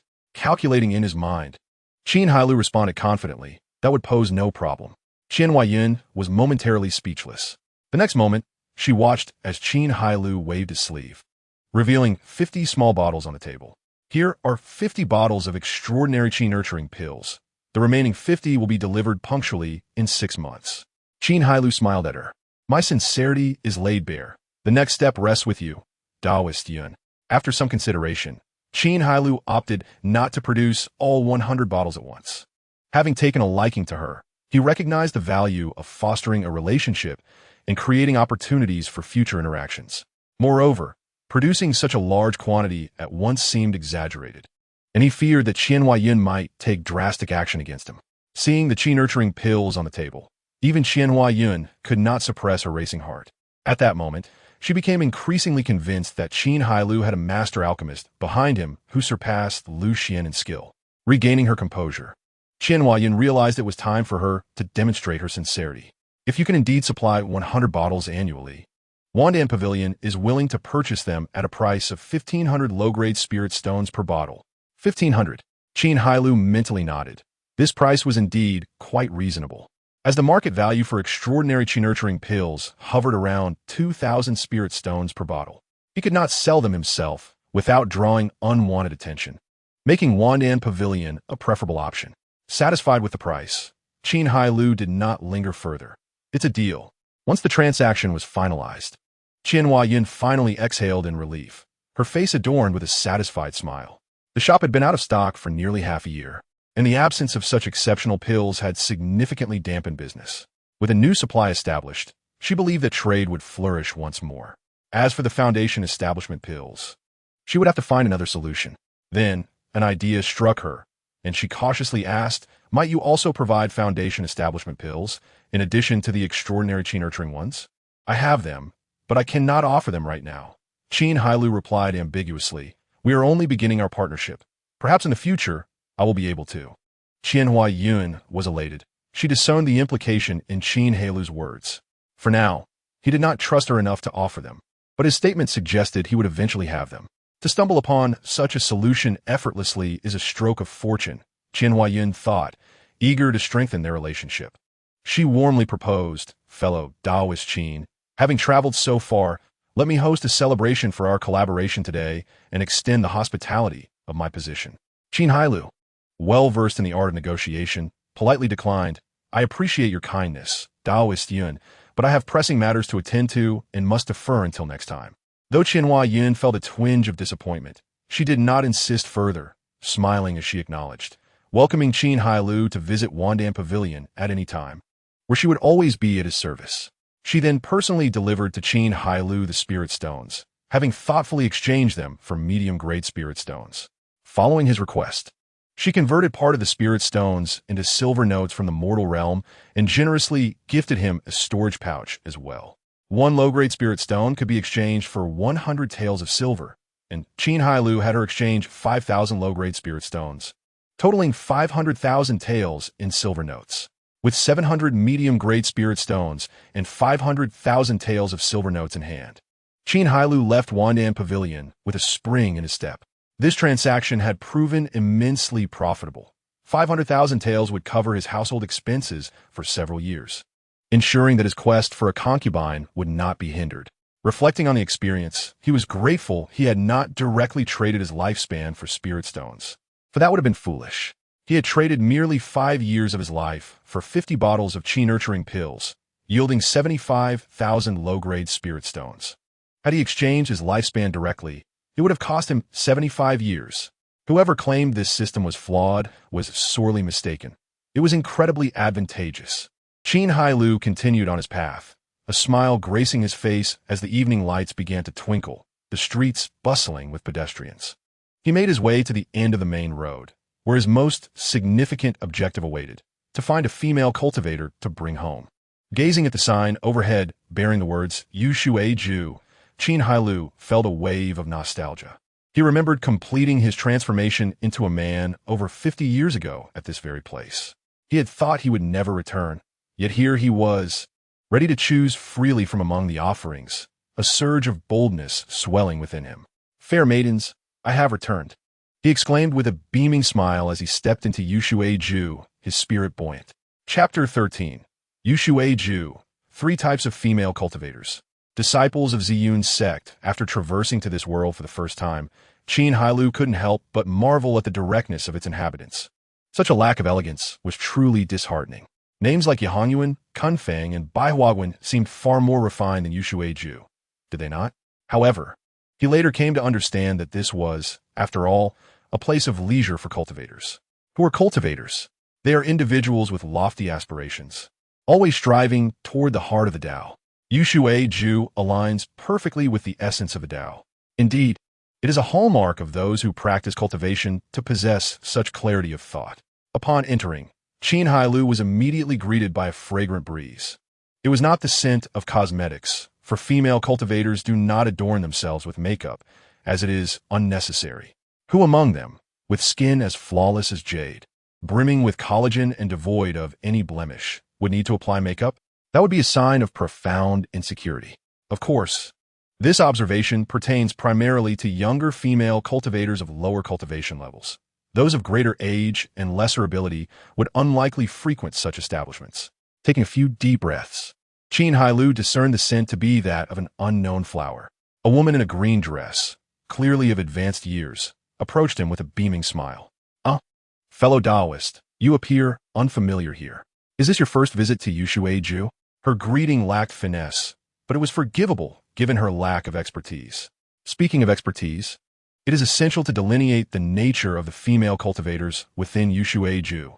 All the women here operate under the auspices of Yu Shui Ju, establishing a cooperative relationship rather than one of subservience. After all, these cultivators possess high aspirations. Otherwise, they would not embark on the path of immortality, contending with fate itself. The roles are clearly defined. The female cultivators earn spirit stones, while Yu Shui Ju provides the venue and ancillary services, taking a share of the profits. This partnership fosters a win-win situation. The female cultivators at Yu Shui Ju can be categorized into 3 types. The first are those who, faced with insurmountable difficulties, reluctantly choose to work here temporarily at a high price, only to depart immediately afterward. Their demands necessitate exceptional personal qualities, or else no one would be willing to pay. The second group consists of part-time workers seeking additional income, a more diverse assembly. The third group comprises those with no aspirations, content to remain here long-term. To illustrate this categorization succinctly, 05, 65, 30. Consequently, this leads to a particular issue. The female cultivators at Yu Shui Ju generally lack professional training, resulting in a pervasive deficiency in expertise. Often, it is not the customers who select the female cultivators, but rather the cultivators who choose their clients, with acceptance contingent upon their mood. Qin Hailou glanced at the older female cultivator and nodded slightly, inquiring, "Do you have any goldfish?" This term is a unique euphemism for the first type of female cultivator. Such a prospect was once unimaginable for Qin Hailou. Even after becoming a core disciple of Ziyun's sect, to seek out a goldfish here would be, in a word, extravagant, yet worth it. Indeed, there are goldfish available. The female cultivator appraised Qin Hailou, her meaning unspoken but clear. Without further ado, he tossed a medium-grade spirit stone in her direction, stating, "Arrange for a private room for me, and bring a few goldfish." She hastily accepted the stone, realizing its value, and understood immediately that this gentleman was not lacking in wealth. Consequently, she led him enthusiastically, her demeanor suggestive of her hope that he might choose her. Qin Hailou, however, feigned ignorance, noting her lack of self-awareness. Shortly thereafter, she guided him to a private room nestled in a corner of the second floor. "Fellow Taoist, at present, we only have 1 goldfish. I would be delighted to bring her to you, but she is a newcomer, and her price is exceptionally high. Moreover, she has a rather stubborn temperament, which may not be to your liking. Her sign had been up for over a month, and many customers lost interest upon hearing her price. Oh, Qin Hailou's curiosity was piqued. What is her cultivation level and her asking price? She is at the 5th level of Qi refinement, demanding 300 medium-grade spirit stones. 300 medium-grade spirit stones equated to 30,000 low-grade spirit stones. Qin Hailou was taken aback, realizing this female cultivator was worth more than mere gold. Spirit stones are not easily acquired. Even as a core disciple of Ziyun's sect, he received only 300 low-grade spirit stones monthly, and the lower-ranking disciples received even less. How could she dare to ask for 30,000 low-grade spirit stones? Though he recognized her to be an exceptional temporary worker, the price was indeed steep. Aside from those from affluent families, few loose cultivators could afford such an amount. However, having arrived, Qin Hailou was not disinclined to meet her and assess the quality of this goldfish who commanded such a lofty price. He casually sat down, adjusting his garments, and remarked, "Let me see her first. If she is not to my satisfaction, we can make other arrangements." "Certainly. She has been staying at the market recently. I will send someone to fetch her at once." "Please wait a moment," the female cultivator replied, her heart fluttering with anticipation. For Qin Hailou was the first to insist on a meeting after hearing the price. After all, this would contribute to her performance metrics, and the more transactions she facilitated, the higher her year-end bonus would be. As Qin Hailou sipped his tea, he waited for approximately 15 minutes before hearing footsteps outside. The door swung open, revealing a woman clad in a black dress, her face veiled in delicate gauze. She was both curvaceous and slender, her height comparable to Yu Qi's. The fabric of her dress, though it flowed and covered her feet, left the lower part of her legs tantalizingly visible, adding an air of alluring mystique. The veil obscured her features, but her graceful brows and captivating eyes suggested she was undoubtedly a beauty of remarkable allure. The ethereal aura she exuded was profoundly harmonious with the path of immortality. Most crucially, the instant Qin Hailou laid eyes on her, he recognized her as a disciple of Ziyun's sect. Having once been part of Ziyun's sect himself, he was intimately familiar with its techniques and could sense her spiritual energy. A disciple of Ziyun's sect had come to Yushui Ju as a goldfish. A smile graced Qin Hailou's lips, his anticipation mounting. Chapter 14. Qin Hailou's lavish spending. Tian Yingying's serendipitous encounter with her master uncle upon entering. The woman in the black dress glanced at Qin Hailou before standing silently by the door like a statue. Fortunately, the green-dressed female cultivator broke the silence, cheerfully introducing her. "Fellow Taoist, this is Miss Xiaoying. Are you satisfied?" Miss Xiaoying, undoubtedly a fabricated stage name. Qin Hailou refrained from responding verbally, instead employing his system to assess her. Pregnancy value, 46, 8th grade superior spiritual root, 5th level Qi refinement. He rose and circled her, scrutinizing her form. Her curves rivaled those of Li Solan, and her long legs were equal to those of Yu Qi, both statuesque and alluring. Qin Hailou felt a sense of satisfaction, yet he knew he needed a complete view. "Would you kindly remove your veil?" The woman in the black dress took a deep breath and complied. Upon beholding her full visage, Qin Hailou was instantly captivated, awarding her a score of 91. It was not that she was inferior to Yun Qianhua, but rather Qin Hailou was more fond of a maternal aura. Her delicate oval face and exquisite features combined to create a beautiful tableau.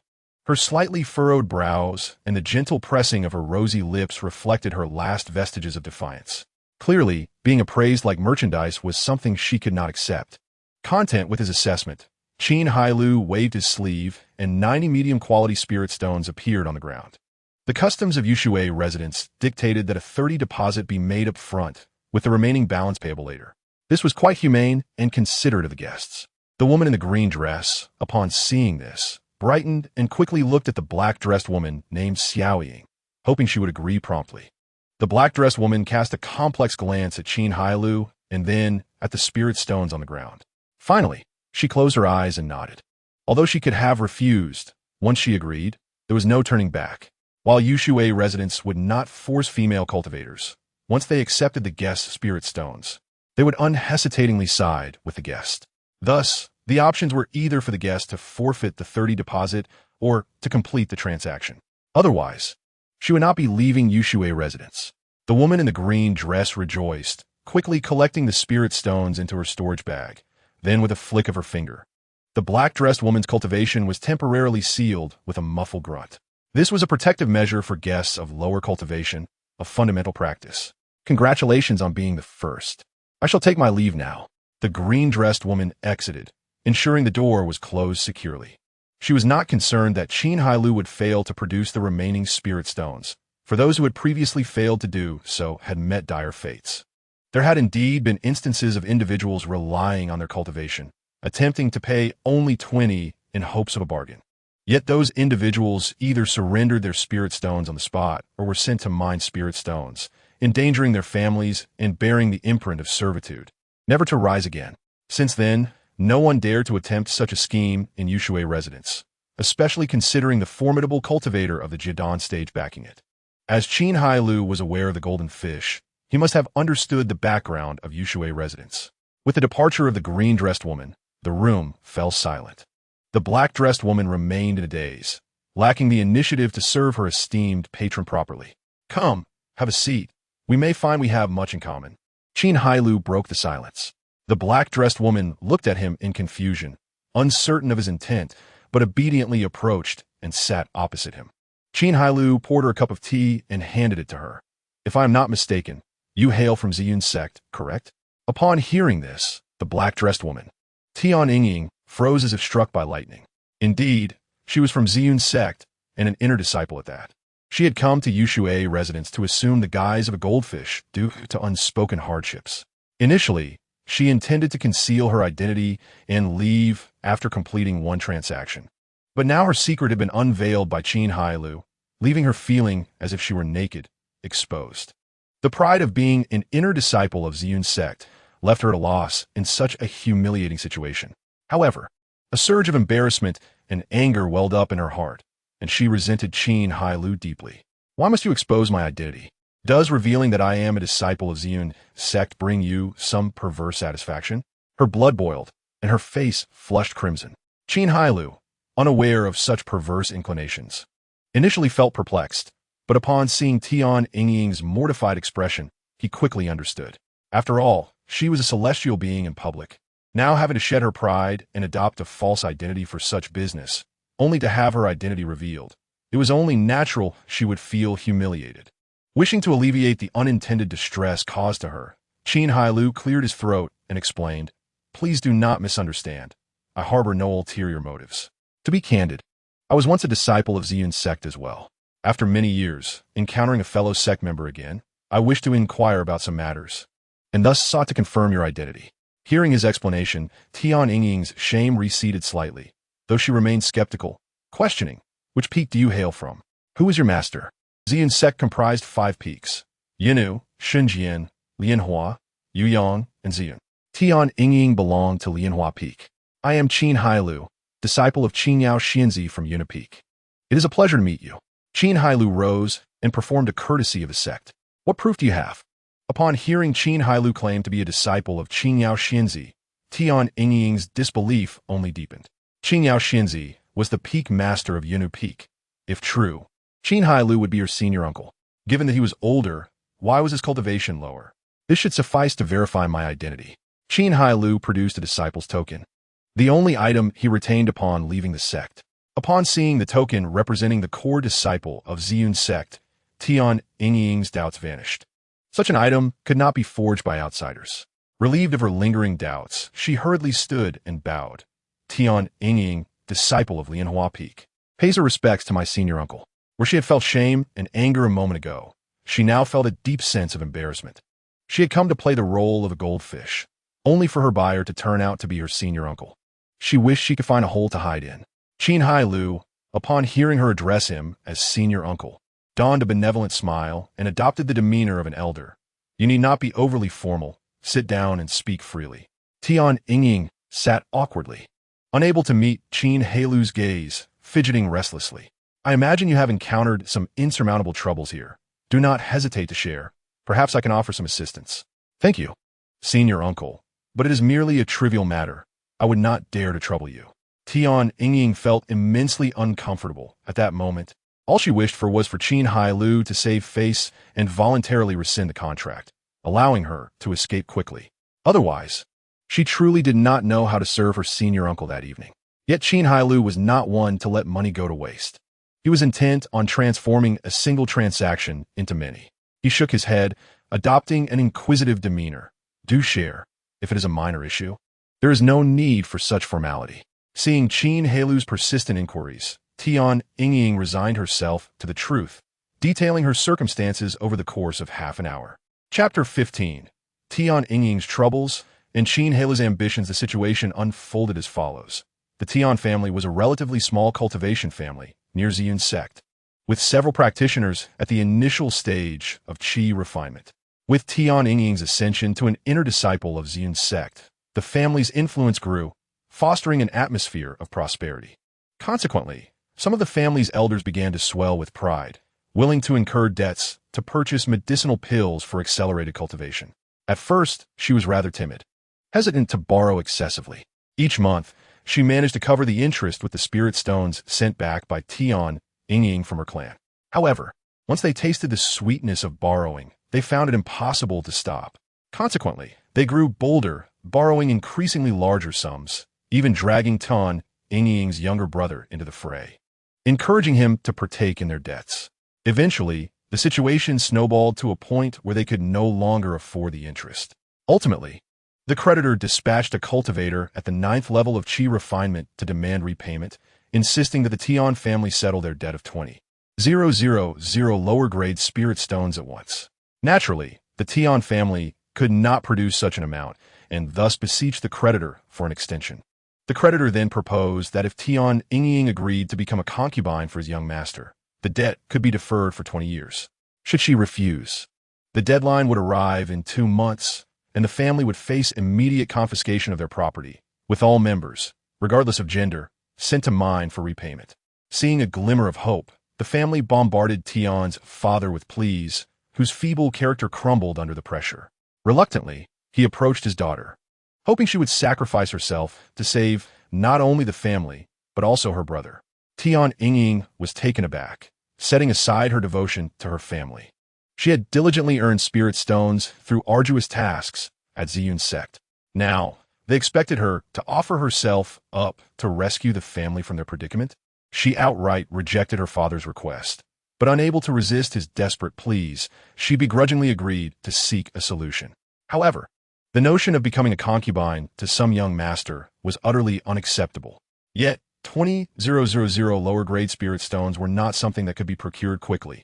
Though she was an inner sect disciple, she was merely an average member with no exceptional talents, save for her appearance and figure, attributes that likely attracted the young master in the first place.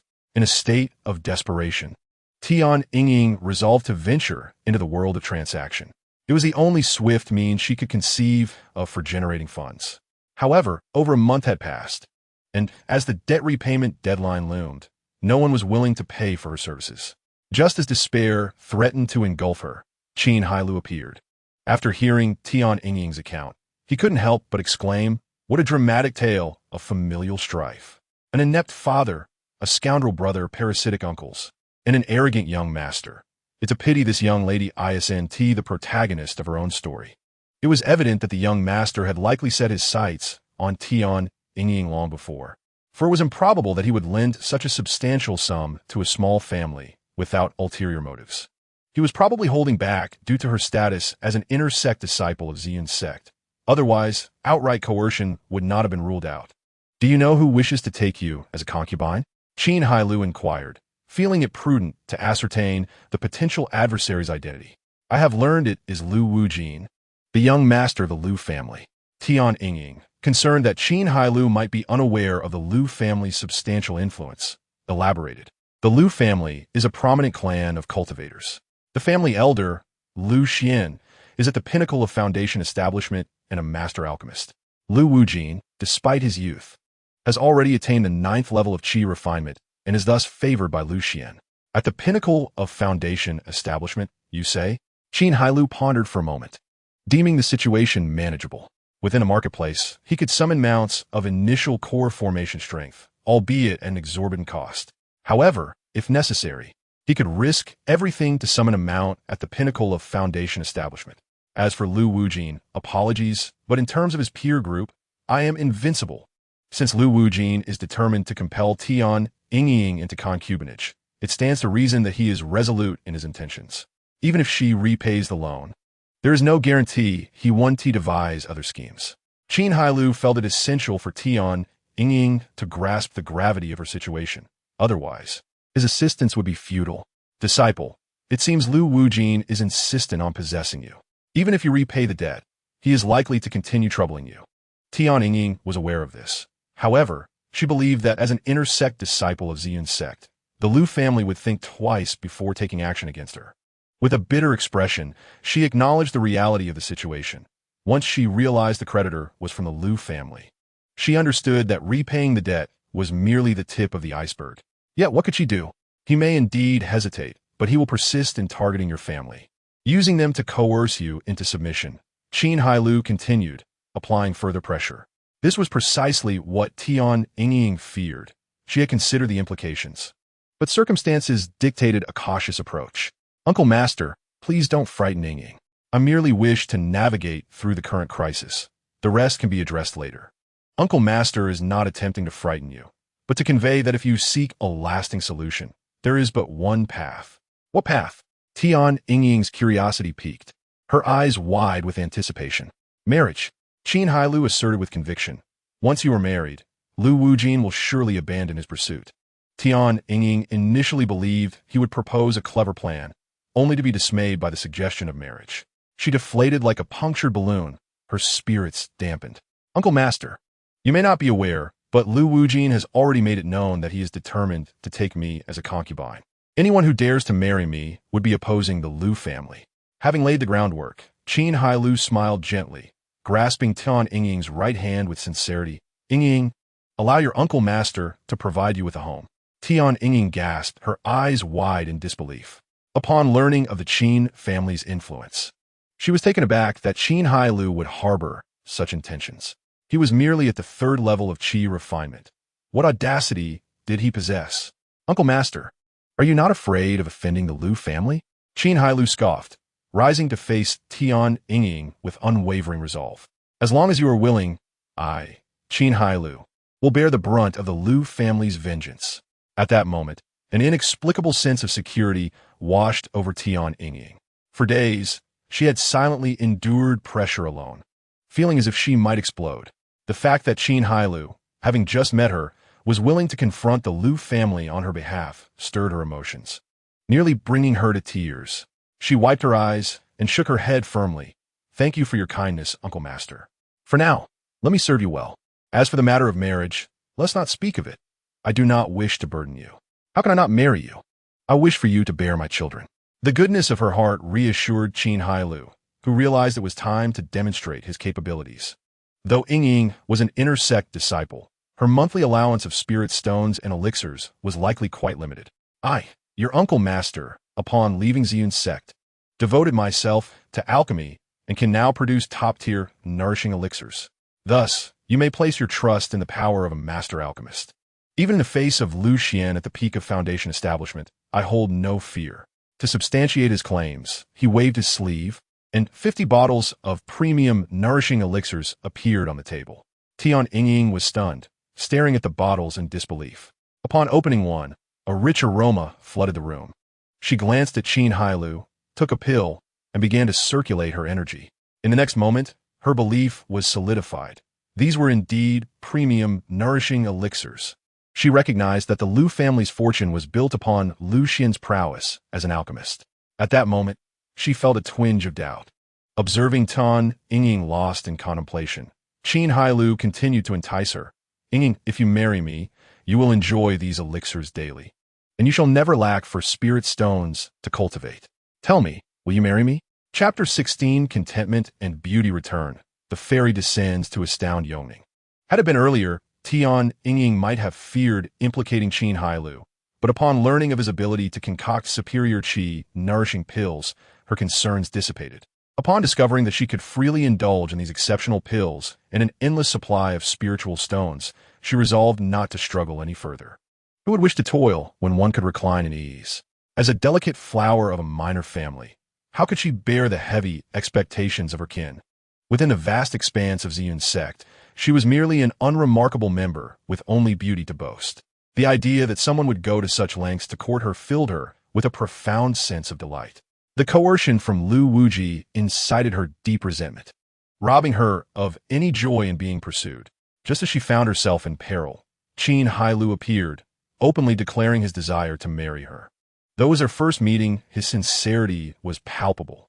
Tian Yingying acknowledged that her willingness was partly influenced by material temptation, yet she genuinely required a source of support. After coming to terms with her feelings, she wiped her tears, rose gracefully, and shyly expressed, "Yingying, with the grace of a willow, is grateful for your acceptance. I wish not for a formal title, but rather to serve by your side." Qin Hailou felt a sense of great relief. All his efforts had not been in vain, and he had finally succeeded. After a while, a notification chimed. "Congratulations, Host Spiritual Root has been upgraded to a medium grade 9 tier, and you have received 500 low-grade spiritual stones."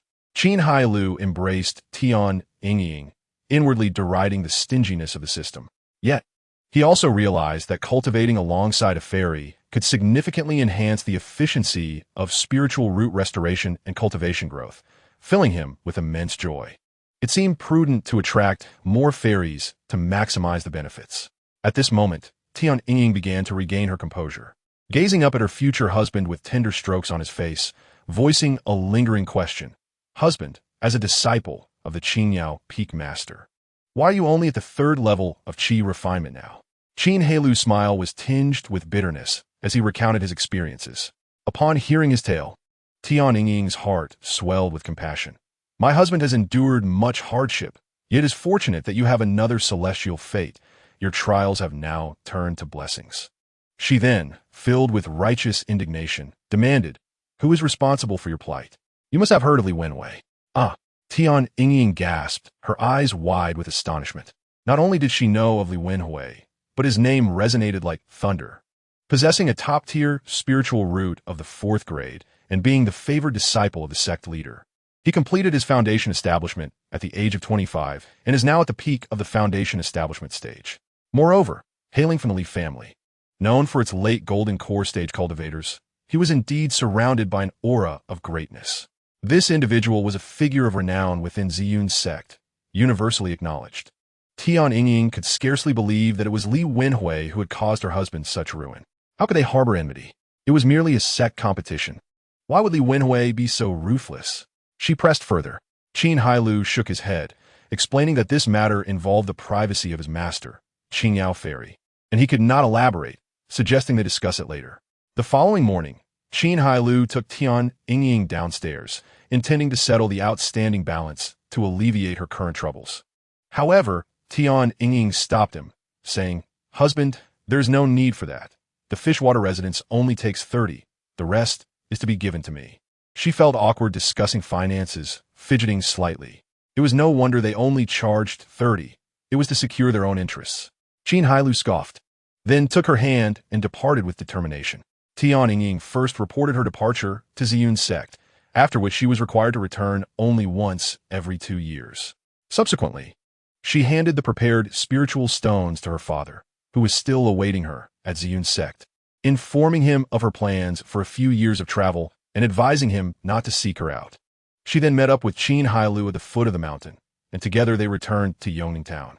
As they arrived at Qin Manor, the servants were taken aback. The news spread rapidly. Heavens! Master Qin, who has remained unassuming, is actually a celestial being, and he has brought back a fairy. This explosive revelation reignited the gossip within Yongning Town. So, Master Qin has attained immortality. No wonder he appears youthful again. Moreover, it is rumored he has brought back a fairy. He must be taking another concubine. I would never believe it. How could a fairy, such a pure existence, be willing to be a concubine to an old man? Let us bet on it. The loser must treat everyone at the Chuanfang Pavilion. Agreed. Soon after, another piece of news emerged. Master Qin would be taking another concubine in 3 days, and this time the chosen one was a fairy from Ziyun's sect. The winner of the bet was elated, dressing in their finest attire to prepare for a night of revelry at the Biyue Tower. The loser, however, was dejected, tearfully retrieving coins to cover the costs. Those who received invitations were too excited to hold onto their grievances, rushing to the Bai Manor at the earliest opportunity. In the study of Bai Manor, two elderly men, noticeably more despondent than before, sat across from one another, a small hearth between them. After a prolonged silence, they simultaneously sighed, and each took a yellowed piece of paper from the table, unhesitatingly tossing it into the flames. They had relinquished all attachment to the Qin family's affairs. In the next moment, the two elders appeared to stoop significantly, as if the sigh they had just released had expelled the last remnants of their vitality, leaving them unable to stand tall again. Chapter 17. Young Master Lu in a fury, Master Qin in high spirits. 3 days later, in Lucheng, 400 miles southeast of Ziyun's sect, within the grand residence of the Lu family, a young man dressed as a wealthy heir was in a fit of rage. Say that again.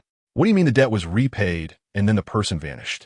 Kneeling before him was a middle-aged man in formal attire. Upon hearing the young man's inquiry, bowed his head even lower. Gritting his teeth, he repeated the earlier statement. Young master, on the day before yesterday, Tian Wenjing came to settle the debt. I felt something was amiss, so I went to Ziyun's sect to inquire about Tian Yingying's situation. The information I received indicated that she reported to the sect about her travels and is currently missing. Lu Wuji was infuriated. He had expected to emerge from seclusion with a beautiful maiden by his side, only to be met with the disheartening news from his incompetent subordinate that the woman he desired had vanished. Furthermore, the Tian family had inexplicably acquired spiritual stones to settle the debt. That was a sum of 20,000 low-grade spiritual stones, which even the entire Tian family could not possibly gather. Where did they obtain such a fortune? This revelation shattered all his prior calculations. And how could he not be enraged? His instincts told him there was something amiss, that a change must have occurred with Tian Yingying. Lu Wuji took a moment to compose himself and, once seated, continued to inquire. Where did Tian Wenjing acquire the spiritual stones? The subordinate replied. He said they were given by Tian Yingying. And where did Tian Yingying's spiritual stones come from? Although she is an inner disciple of Ziyun's sect, how much could she possibly earn in a month? Tell me how she could possibly gather 20,000 low-grade spiritual stones? The middle-aged man was at a loss for words and chose to remain silent to avoid further reprimand. Seeing his subordinate unable to provide answers, Lu Wuji felt the urge to vent his frustration but ultimately refrained. Rubbing the Tianling point, he commanded, "Go investigate. I refuse to believe she has vanished without a trace. Station people at Ziyun's zone. She is bound to return from her travels within 2 years. As soon as she reappears, report immediately." Tian Yingying was a woman he had long coveted, possessing beauty and figure that surpassed all his concubines, and he was determined to have her. It was only due to her status as an inner disciple of Ziyun's zone that he had refrained from using force, instead employing great effort to approach the Tian family. He had almost succeeded in coercing Tian Yingying into submission, only to find his plans thwarted, as if a roasted duck had flown away. Yes, the middle-aged man replied respectfully, yet remained kneeling. Lu Wuji observed and inquired, "Is there something else?" "Young master, there have been some issues at Wandan Pavilion." Upon hearing the name, Lu Wuji's expression grew serious. This was a matter entrusted to him by his grandfather, Lu Xian, and he could not afford to treat it lightly. "Speak." The middle-aged man continued. 3 days ago, a substantial quantity of premium nourishing qi pills appeared at Wandan Pavilion, and news has spread around the market, prompting various families to seek purchases. Lu Wuji furrowed his brow. It had been nearly half a year since the ancestor had severed the supply of premium nourishing qi pills from Wandan Pavilion, and only Ziyun's zone and his Lu family were capable of refining them within thousands of miles. Could it be that Yun Qianhua had established a connection with Ziyun's zone? Or had she procured supplies from further afield? Have you uncovered the source of these pills? My subordinate bribed a staff member at Wandan Pavilion, who mentioned that it is likely related to a middle-aged man, as he was the only one to sell pills there on that day. However, the identity of this man remains unverified. The middle-aged man glanced at Lu Wuji, noting his furrowed brow, and quickly added, based on the staff member's description, "My subordinate has sketched a portrait. Should that man appear again, he will undoubtedly be captured." Lu Wuji was more concerned about another matter. Has Wandan Pavilion received any top-grade Foundation establishment pills? None of those. Upon hearing this, Lu Wuji let out a subtle sigh of relief. As long as there were no alchemists capable of refining Foundation establishment pills, the situation could not pose a significant threat. Furthermore, as long as Wandan Pavilion could not replenish their supply of Foundation establishment pills, they would eventually seek assistance from the Liu family, fulfilling his grandfather's desires in due course. At that moment, the alluring figure of Yun Qianhua flashed across his mind, stirring a sense of reverence within him. He quickly dismissed such unsettling thoughts, reminding himself that she was the woman favored by his grandfather, and he must not act recklessly. If he appears again, invite him to our Liu family for a discussion. Remember, do not act rashly. Understood, I take my leave. The middle-aged man exited. Liu Wuji leaned back in his chair, closing his eyes in contemplation, assessing the identity of Qin Hailou. At that moment, he could never have imagined that the one who would thwart the ambitions of both him and his grandfather would be the same person. At the Qin residence, festivities were once again in full swing, with drums and gongs resounding. Lord Qin had achieved success in his cultivation and was now set to take a new concubine, who happened to be a fairy from Ziyun Zone. Invitations were sent out not only to those families who received them, but also to others who, without invitations, came bearing gifts to offer their congratulations. After consulting with Qin Hailou, Afu welcomed everyone, and this time the gifts exceeded threefold. This delighted Afu, for although the Lord had returned and bestowed upon him 500,000 taels of silver notes, who could ever have too many gifts? Feeling the burden of managing the household for the Lord, Afu naturally welcomed more. After all, the Lord would surely continue to take concubines in the future, and he wished for such generous offerings each time. The wedding stirred excitement not only in Yongning town, but also in neighboring towns, as everyone with business ties to the Qin family flocked to witness the fairy's elegance. It had been nearly a century since a fairy was taken as a concubine within hundreds of miles of Yongning town. On this occasion, Qin Hailou greeted the guests with a beaming smile. Due to the overwhelming number of attendees, the household could not accommodate them all, so he instructed Afu to set up an additional 10 tables outside the Qin residence. Unable to refuse the persistent requests of the guests, Qin Hailou finally allowed Tian Yingying to greet them, fulfilling their desire to behold the fairy's grace. After the guests had seen her, they could only exclaim that she truly was a fairy, her ethereal aura incomparable to that of ordinary women. Bai Juyi and Yu Hao mingled among the crowd, their backs hunched with envy. Qin Hailou accompanied the guests until the last one departed before heading to the back courtyard. Given the connection to the Liu family, although Qin Hailou felt no fear, he still experienced some pressure. He longed to sire many offspring and extend his lifespan, which would provide him with the confidence to face the potential threat from the Liu family. This was also the reason why Qin Hailou had not allowed Tian Yingying to disclose her impending marriage to anyone, as he wished to buy time.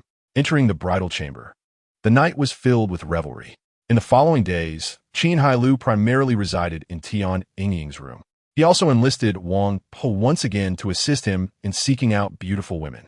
2 months later, Tian Yingying finally became pregnant, and at that time, Qin Hailou's cultivation had also advanced to the 4th level of qi refinement. He had added 2 more concubines to his side, both youthful and fair. Banquets were held twice more, causing many to feel apprehensive. If Lord Qin continued at this pace, they would have to contribute their earnings to the Qin residence. Was Lord Qin truly profiting from taking concubines? Qin Hailou remained oblivious to their thoughts, continuing to issue invitations without fail. No one dared to decline an invitation from a celestial being, for the current circumstances were different. Lord Qin was now considered a fairy. Those who received invitations felt compelled to attend, while those of lesser means had to tighten their belts and find ways to earn money, ensuring they could join in the celebrations each month. For months later, having advanced to the 5th level of qi refinement, Qin Hailou bid farewell to the women and set off the market once more. There was no choice. The half-year period had arrived, and he needed to deliver goods. However, he was unaware that he had already been marked by someone upon entering Wandan Pavilion. Chapter 18. Qin Hailou delivers goods, fishing for new pills. After a 6-month interval, Qin Hailou once again met Yun Qianhua. They had completed their transactions and were now seated together, enjoying tea. This time, Yun Qianhua exuded a different aura. Her attire leaned towards the casual, featuring a white narrow-sleeve top paired with a long white skirt, cinched at the waist. A black silk ribbon was tied just below her chest, accentuating her ample figure. This homely style imparted a unique sensation to Qin Hailou. How should he put it? In her previous attire, one could have called her brazen, yet this time she resembled a respectable married woman. However, her clothing was rather conservative, as she had previously revealed her legs. This time, nothing was on display, prompting Qin Hailou to jest that the elder sister was affluent yet stingy. Through Tian Yingying, he had also learned several details about Yun Qianhua. She had no children, no in-laws, and her husband had recently passed away. She subsequently inherited the Wandan Pavilion from the Wan family, embodying both purity and allure. This was indeed the epitome of a wealthy woman. However, according to Tian Yingying, Wandan Pavilion seemed to be encountering some troubles, as their most popular premium nourishing qi pills and top-grade foundation establishment pills were inexplicably out of stock, resulting in a significant portion of their business being snatched away by other pill pavilions in the market. Yun Qianhua personally poured him a cup of fragrant tea and handed it over. I never expected that in just half a year, Dao has already reached the 5th level of qi refinement. Such a pace of cultivation is truly enviable. Qin Hailou accepted it, discreetly feeling the texture, which was remarkably pleasing. Dao is overly flattering. I merely rely on the convenience of elixirs. Compared to you, I am at a loss as to when I might catch up. Believing he was referring to cultivation, Yun Qianhua encouraged him. The path of cultivation lies in gradual progress. With your exceptional talent, it is only a matter of time before you surpass me. Indeed, I share the same sentiment. That day is not far off, Qin Hailou implied. Yun Qianhua smiled faintly, neither confirming nor denying, and shifted directly to the main topic. To be candid, since you brought the top-grade Yanqi Dan to my Wandanga, our business has improved significantly. However, we are still lacking high-quality foundation establishment Dan. I wonder if you would be willing to supply them? Name your price, and I shall comply. Yun Qianhua was genuinely anxious.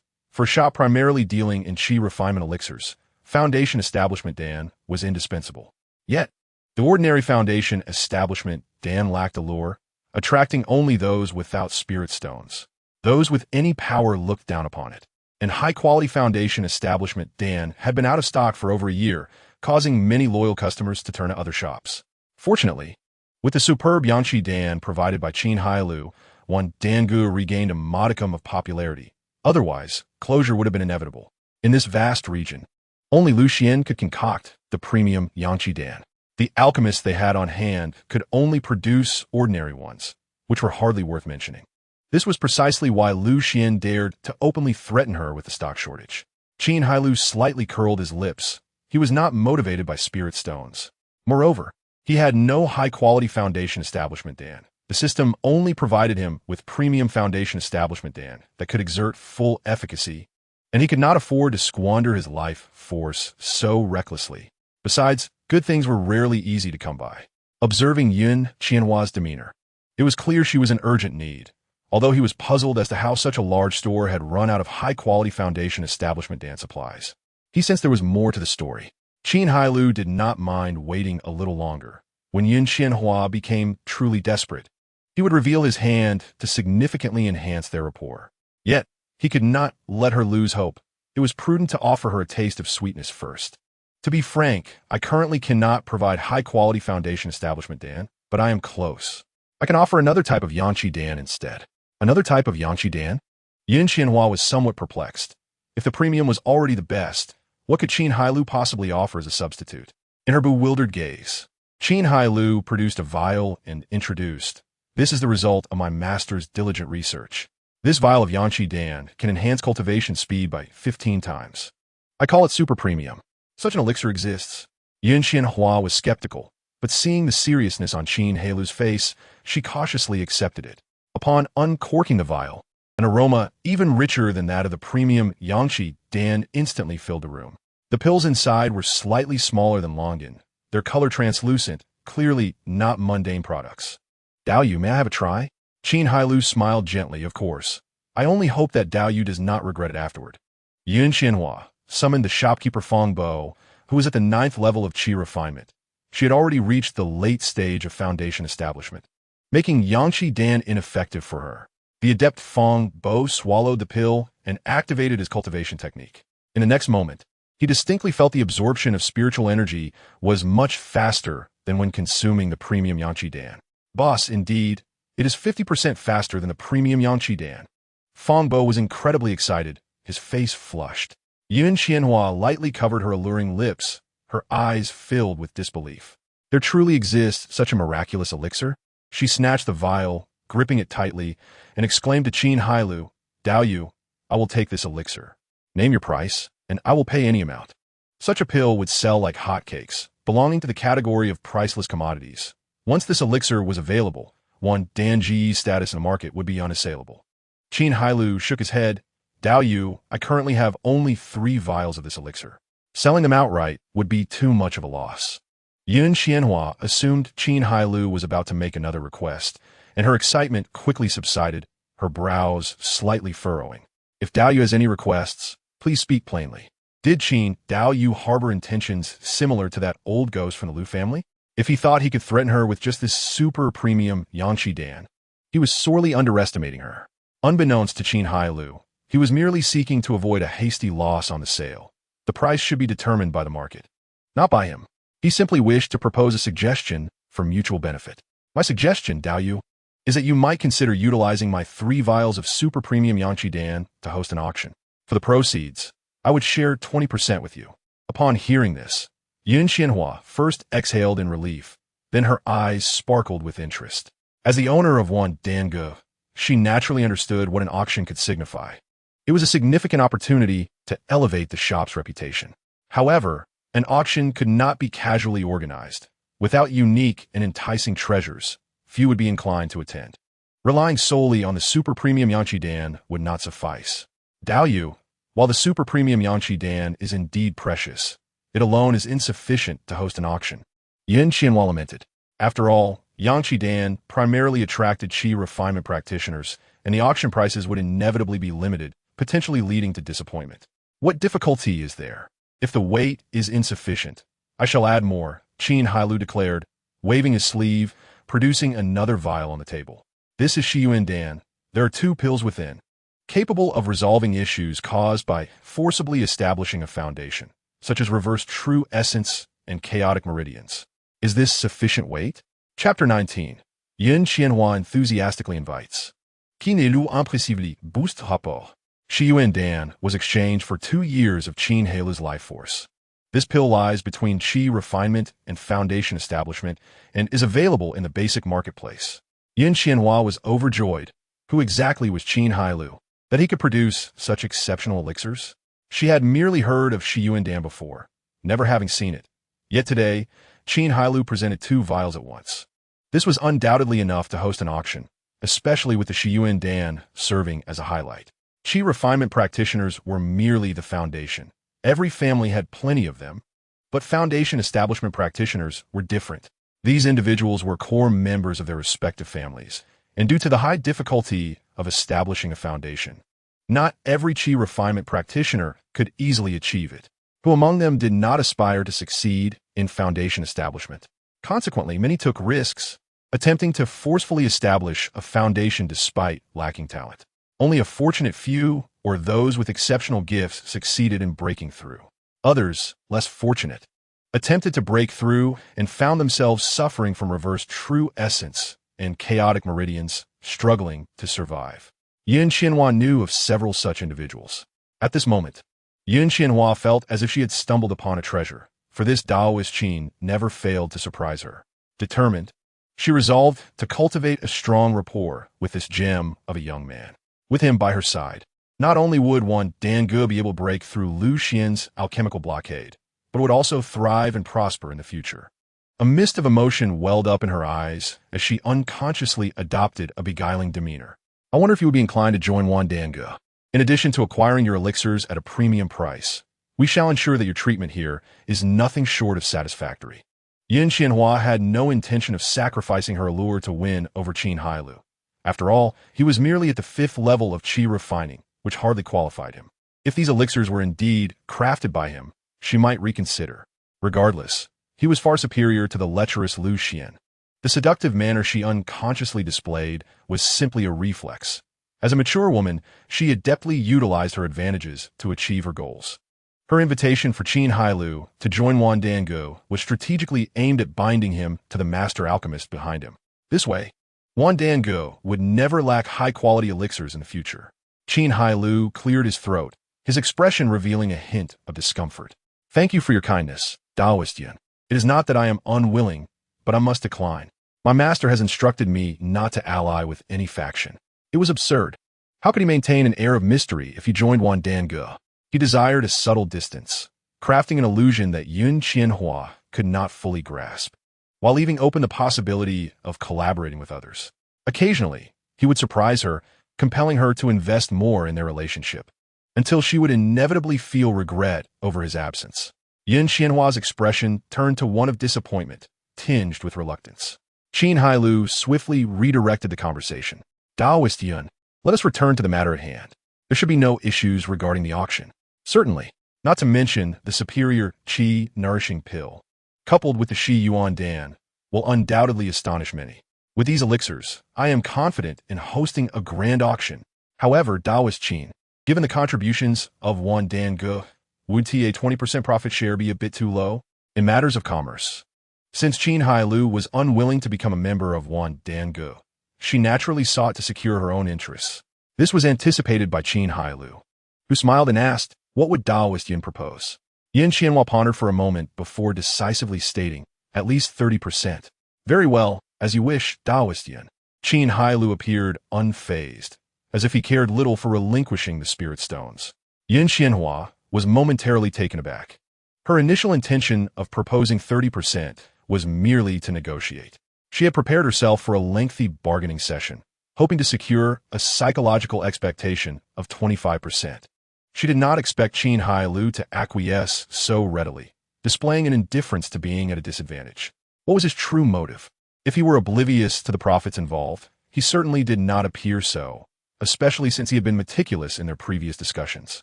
Or perhaps he had other intentions, extending goodwill towards her, yet his demeanor suggested otherwise. Yun Qianhua was acutely aware of her allure. Many seasoned practitioners in the foundation establishment stage coveted her, with Lu Xian being a prime example. Yet here was Qin Hailou, a mere fifth-level Qi refiner, who remained at ease before her, his gaze devoid of any lechery, as if he held no interest in feminine charms. In that moment, Yun Qianhua realized that she was encountering a man she could not comprehend for the first time. Then I must thank you, Daoist Qin. Yun Qianhua rarely lowered herself, rising to perform a graceful bow. Please, there is no need for such formality, Daoist Yin. I come with sincerity and hope for mutual benefit in collaboration. How could I refuse the company of a beauty as enchanting as you, Daoist Yin? It would be trivial to relinquish another 10% of profit. Qin Hailou showered her with compliments, seizing the moment to enhance his rapport.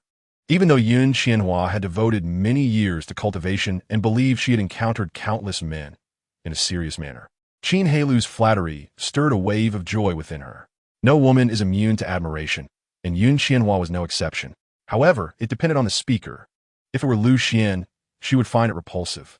Qin Hailou had always struck her as astute and unwilling to suffer loss. Yet now he professed a willingness to forego part of his profit for her benefit, which she found rather pleasing. Unconsciously, a smile blossomed on her face, and she delicately covered her lips, responding coyly, "You flatter me, Daoist Qin. At my age, I hardly deserve such praise."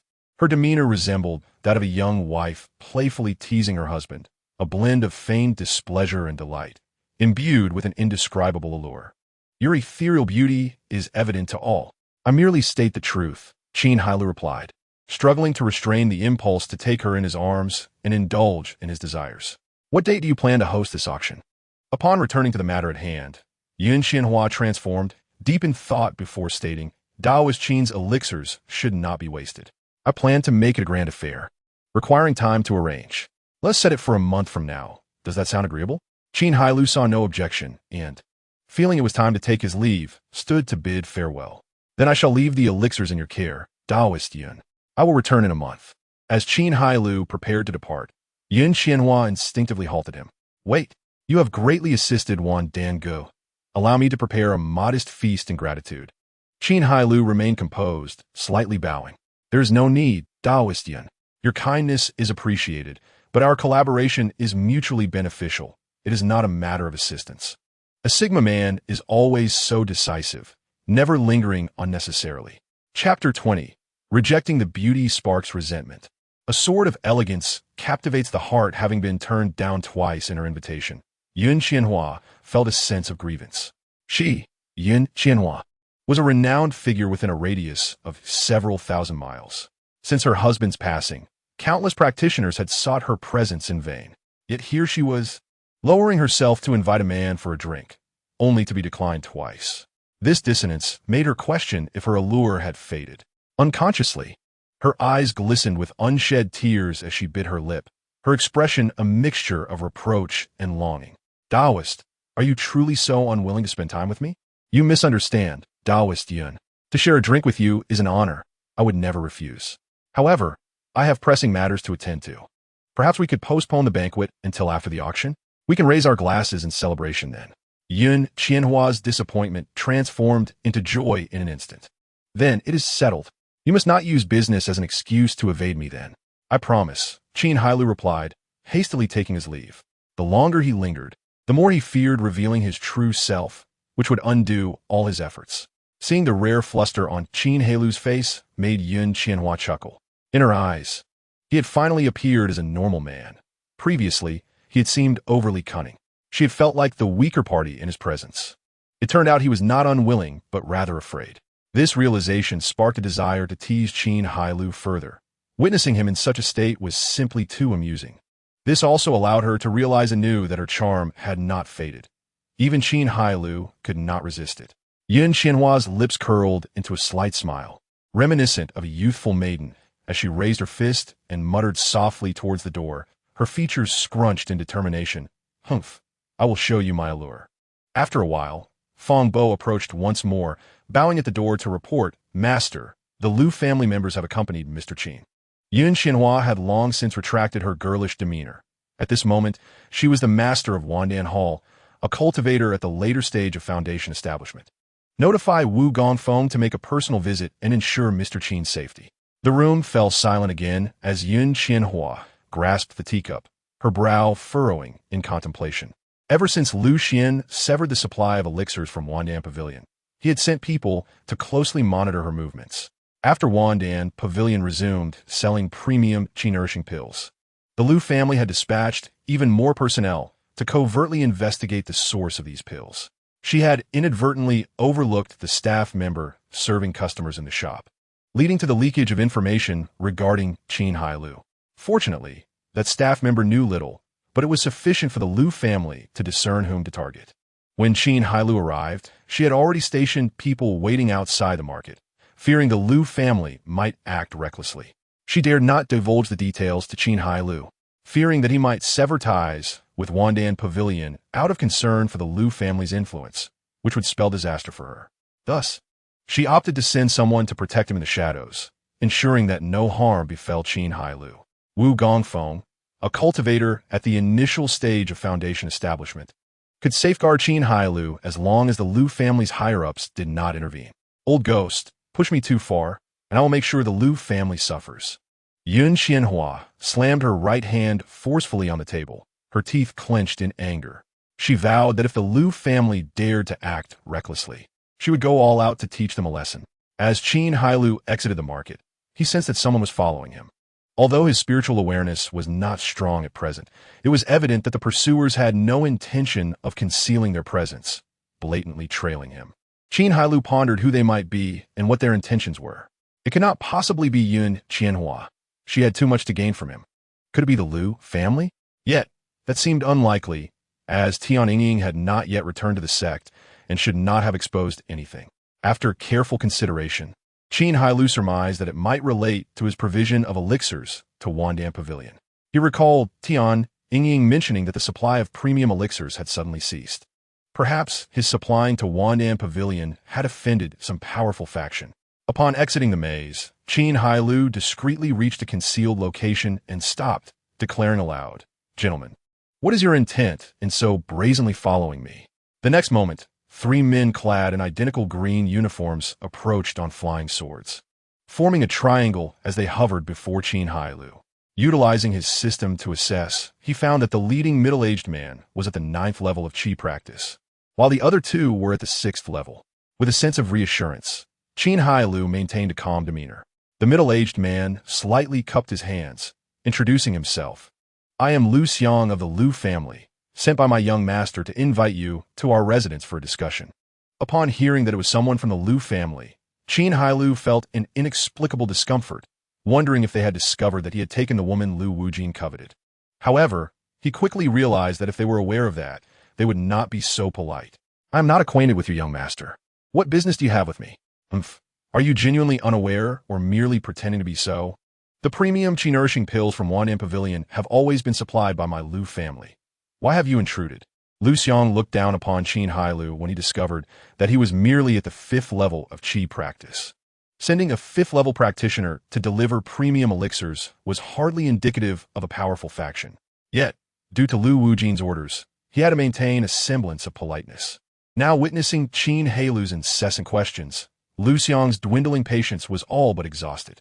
Qin Hailou's expression turned odd at his words. It was indeed a coincidence that he had taken Lu Wujin's woman and disrupted the Lu family's plans. He had effectively offended the Lu family to the core, making it even less advisable to go.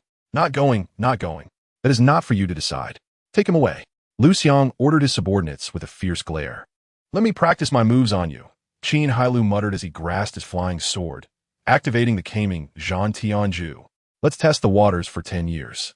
With a thought, 10 years of his lifespan transformed into spiritual power, surging into the flying sword. Not far above, Wu Gongfeng prepared to rush to Qin Hailou's aid, having perceived the Lu family's intent to strike. However, before he could descend too far, he witnessed the flying sword in Qin Hailou's hand erupting in radiant light, the spiritual energy surging violently. In an instant, it unleashed a force equivalent to a full-force strike from a cultivator at the initial stage of foundation establishment. Without hesitation, he slashed forward, sending a fierce yellow sword aura sweeping towards the 3 members of the Lu family. The first 2 younger practitioners at the 6th level of qi practice were caught off guard and were obliterated before they could react.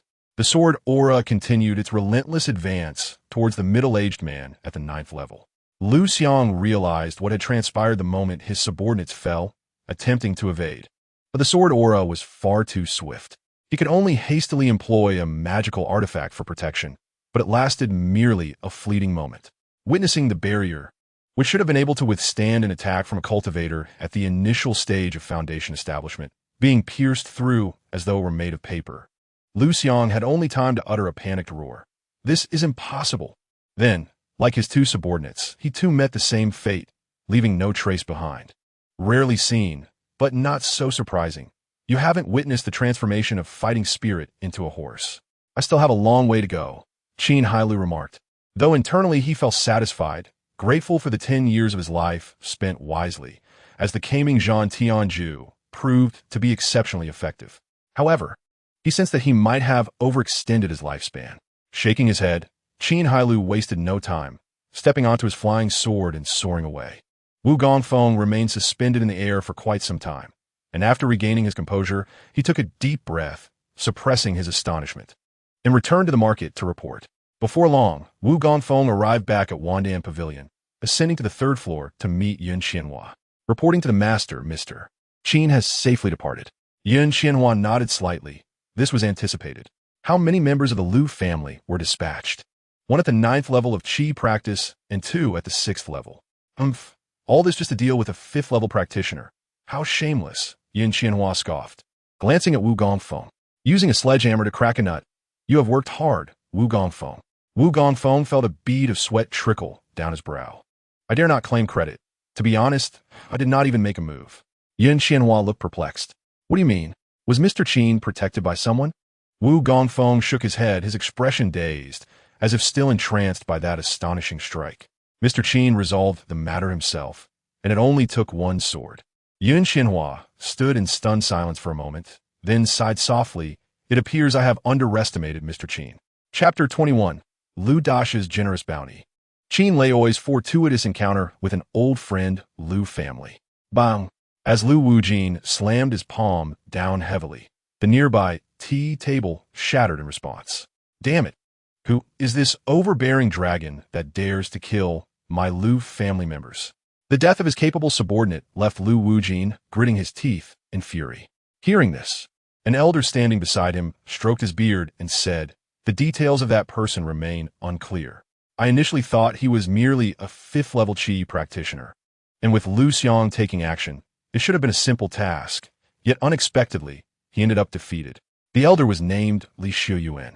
At the initial stage of foundation establishment, serving as a junior offering at the Liu family's offering hall, Uncle Yuan dispersed that man's portrait and proclaimed that anyone who can provide information about his whereabouts will be rewarded with 50 medium-grade spirit stones, and for capturing him alive, 300 medium-grade spirit stones. I refuse to believe we cannot find him. Lu Wuji was indeed infuriated and decided to place a bounty on Qin Hailou. Li Shuiwan Asurat. Young master, rest assured, I will personally handle this matter. However, you should be more concerned about the upcoming auction held by Wandian Pavilion. Lu Wuji frowned. I truly did not expect that he could produce such precious pills as the super-grade Yangqi Dan and the Shiyuan Dan. I have a plan. I will attend the auction in a month. The Shiyuan Dan and super-grade Yangqi Dan must belong to the Liu family. Once we secure them, with grandfather's alchemical skills, he might even deduce the formulas for these two types of pills, elevating our family's prestige to new heights. You speak wisely. But should we not first report this matter to our ancestor? Li Shiwiwan Azitata. After all, the blockade on Wan'an Pavilion's pills had already failed. And this was of utmost importance to Lu Xian, the elder. Now that the situation had been compromised, it was feared that the elder would be enraged. Lu Wuji raised his hand. No, grandfather is currently focused on forming his core and has instructed me to handle this matter independently. Unless Yun Qianhua comes personally to plead, no one is to disturb him.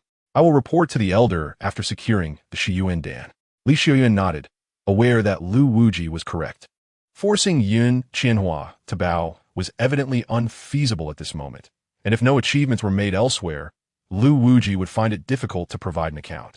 300 miles northwest of Ziyun's sect, in the Han family, a young girl in a bright red dress hurriedly entered the backyard, calling out, "Grandfather, grandfather!"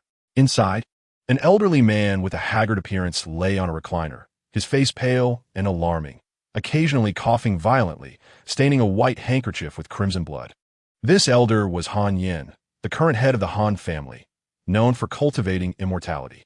Upon seeing the girl enter, Han Yin concealed the handkerchief in his sleeve, not wishing for her to see. "What is it, Wui? Do you need something for grandfather?" Han Yin forced a smile, trying to appear benevolent. The girl, with bright eyes and white teeth, approached the elder, her face etched with sorrow. "Grandfather, your coughing is becoming more frequent. It is my fault, for I can do nothing." Han Yin gently stroked the girl's head. "How can this be blamed on Wui? This is the result of grandfather's unwillingness and forced foundation establishment. If blame is to be placed, it must be on me for being reckless, foolishly challenging fate. I simply wish to find you a suitable match while there is still time. Otherwise, I would not rest in peace even in death." The girl burst into tears. "I do not want grandfather to die." The elder, with a bitter expression, softly patted his granddaughter Han Wui's head. "Life and death are unpredictable. How can we control them? Now let's not dwell on this. What did you come to discuss?" Suddenly recalling her purpose, the girl hastily wiped her tears and exclaimed, "Grandfather, I have received news that there will be an auction at the marketplace beneath Xian Mountain next month, where a pill called Shiyuan Dan will be auctioned. It is said to specifically treat issues caused by a forced foundation establishment. Is this not perfect for you?" Han Yang coquetted violently, and Han Wui hurried to pat his back and help him breathe easier. Once composed, Han Yan's eyes sparkled with a yearning for life. "Really?" "Indeed. It was conveyed to me directly by Aunt Yun from Wandian Pavilion." "Excellent. It seems the heavens have not abandoned me, for such a pill appears at this moment." Han Yan's face was filled with excitement. "Even if I must exhaust the Han family's resources, I will acquire this medicine." Han Wui, seeing her grandfather's rare, spirited expression, felt joy in her heart. She could not remember the last time she had seen him so animated. No matter what, she would help her grandfather secure this pill. A month later, Qin Hailou returned to Wandian Pavilion. Yun Qianhua looked at the emaciated, somewhat disheveled man before her, furrowing her brow as she tentatively called out, "Qin Daoyu?" "It is I. There is no need for doubt. Yun Daoyu," Qin Hailou replied with a playful expression. After being pursued by Liu family members last time, he learned his lesson. Feeling that his lifespan was insufficient, he decided to take precautions. Thus, he exchanged 1 year's worth of lifespan for a vial of disguised pills at the marketplace, containing 20 pills.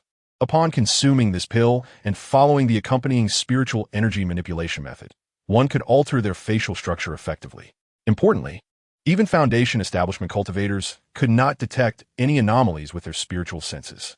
Subsequently, feeling insecure, he exchanged for a technique called the Lianxi Ju to conceal his cultivation level, rendering him undetectable by even those two realms higher.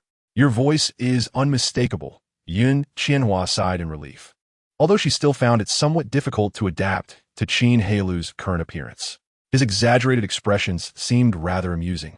Qin Daoyu, why have you transformed yourself in such a manner? Yun Qianhua chided. Yun Daoyu, are you feigning ignorance?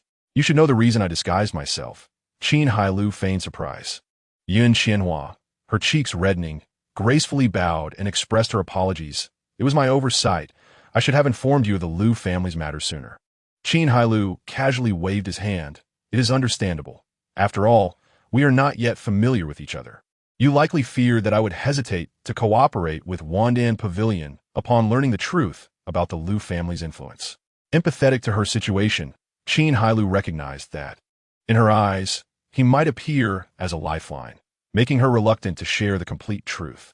Given the circumstances, he decided to act magnanimously and cultivate a favorable impression. Yun Qianhua sighed in relief. I appreciate your understanding, Qin Daoyu. When does the auction commence? It is scheduled for the hour of the rooster, in 2 hours. Please follow me. I have prepared a room for you. Qin Hailou followed her to a secluded room on the 5th floor, where Yun Qianhua assured him that it would shield against the probing of cultivators below the Foundation establishment stage, allowing him to rest at ease. Nodding in approval of Yun Qianhua's meticulous arrangements, he approached the window to observe an open courtyard below. Lanterns adorned the surrounding pillars, and in the center stood a circular platform of half a person's height. Staff members hurried back and forth, intensifying preparations for the upcoming auction. The hallways of the 2nd, 3rd, and 4th floors were filled with chairs, with scarcely any vacancies remaining, indicating that most attendees had already arrived. Qin Hailou casually scanned the area, his gaze settling on a corner of the 3rd floor. There sat a strikingly beautiful woman clad in a specially designed yellow dress, flanked by 2 maidens in white. The yellow-clad woman had her hair elegantly arranged high, revealing a long and graceful neck. Her oval face bore delicate features, resembling that of a doll, with small, lush red lips. Her willow-like eyes gazed straight ahead, exuding an aura that deterred approach. At that moment, her expression was tense, radiating an air of aloofness. Why is she here?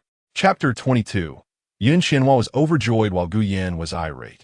Noticing Qin Hailou in a trance, Yun Qianhua curiously approached and followed his gaze.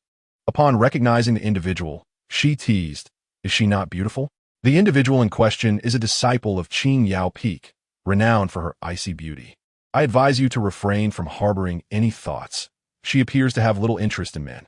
Many young talents from Ziyun sect have professed their affection for her, yet she does not even spare them a glance. Qin Hailou's expression shifted to one of peculiarity, sensing that his junior sister may be misinterpreted. The lady in the yellow dress on the 3rd floor is Gu Yin Xin, Qin Hailou's former junior sister. In the past, he was favored by the master of Qin Yao Peak due to his exceptional spiritual roots and became her disciple. However, the master was often engaged in seclusion, leaving this junior sister to guide him in his cultivation, thus forging a deep bond between them. When his spiritual roots shattered and he insisted on departing, it was this junior sister who wept the most sorrowfully. He recalled that although she often wore a stern expression back then, she was not nearly as unapproachable as she appeared now. Indeed, Qin Hailou remarked somewhat casually, "I find her average, not even a fraction of Yin Daoyu's allure." Internally, he apologized to his junior sister, convincing himself, "I merely seek XX. My junior sister is the most beautiful." Yun Qianhua, though flattered by his praise, modestly retorted, "Qin Daoyu truly has a way with words. I am but a fading flower. How could I possibly compare to the celestial Gu Yin Xin?" This seemingly self-deprecating remark was, in truth, an appeal for affirmation from the men present. Conversely, Qin Hailou would not hesitate to amplify her emotional value, stating, "Yin Daoyu possesses a hidden charm that subtly influences those around her. How could a mere ice block compare?" Upon hearing this, Yun Qianhua ceased to smile, a rare blush gracing her cheeks. She felt as though she had been teased, yet was unable to summon any anger, which struck her as quite perplexing, given that he was merely a low-ranking cultivator at the 5th level of Qi refinement. Someone she could easily dismiss. Was it his unique method of complimenting her that captivated her? The phrase's hidden charm and subtle influence seemed tailor-made for her. "Qin Hailou speaks too highly of me," she said, casting a deep glance at Qin Hailou before averting her gaze. "The auction is about to commence. I must prepare, so I shall take my leave." "Please, do as you wish, Yun Daoyu," Qin Hailou replied, maintaining his composure. It was only after her departure that he relaxed, feeling utterly drained from the exertion of charming a woman. He yearned for a world where he could approach women without thought, which seemed so much simpler. However, that was impractical. Besides, mindless pursuits would lose their allure. The rare and challenging ones were far more engaging. While Yun Qianhua appeared flirtatious, Qin Hailou perceived this as mere facade, believing her to be a woman of considerable stubbornness. If she were truly flirtatious, she would have easily succumbed to the pressures of the Liu family and surrendered the Wandan Pavilion. As for how Qin Hailou discerned that Liu Xian was interested in Yun Qianhua, it was simple. All men share a common understanding in such matters.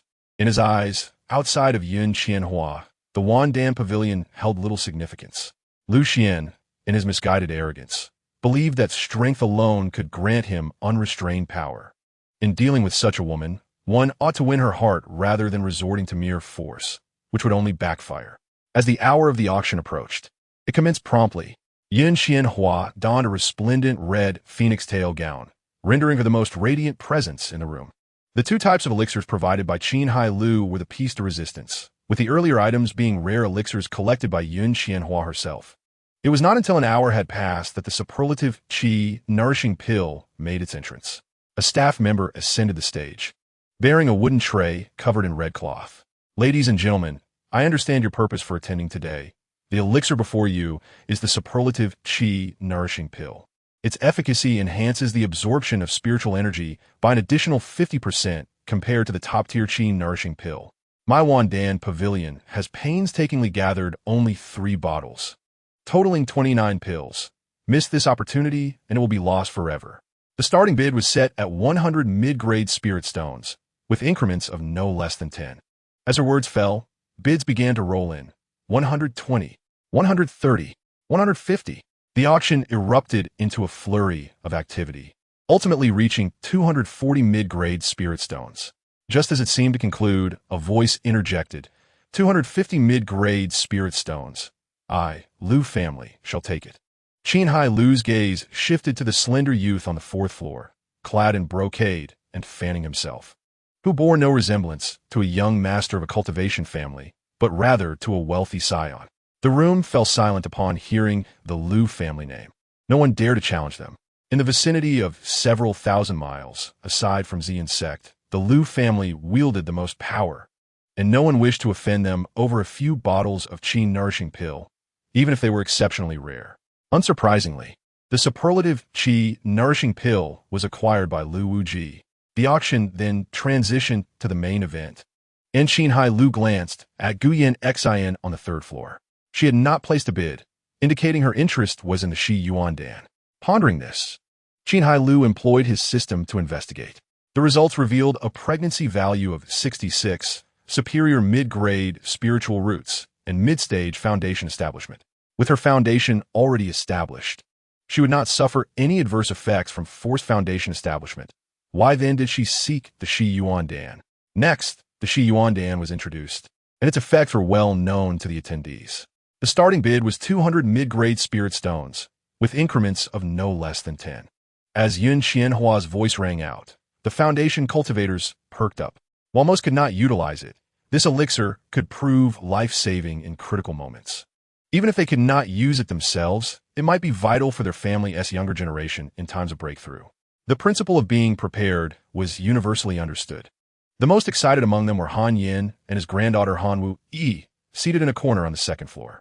Upon hearing the Shi Yuandan was being auctioned, Han Yin's face flushed as he immediately called out, 220.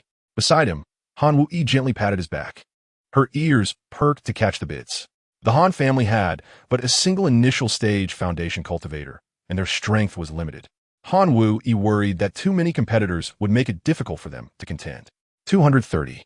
Even Gu Yin Xan, who had been quiet, joined in, calling out 240. The bids continued to surge, quickly surpassing the price of the top-tier qi nourishing pill. 300. Lu Wuji interjected once more, rising and bowing to those around him, declaring, "This Shi Yuan Dan is a necessity for the Lu family. I hope you will grant us a favor."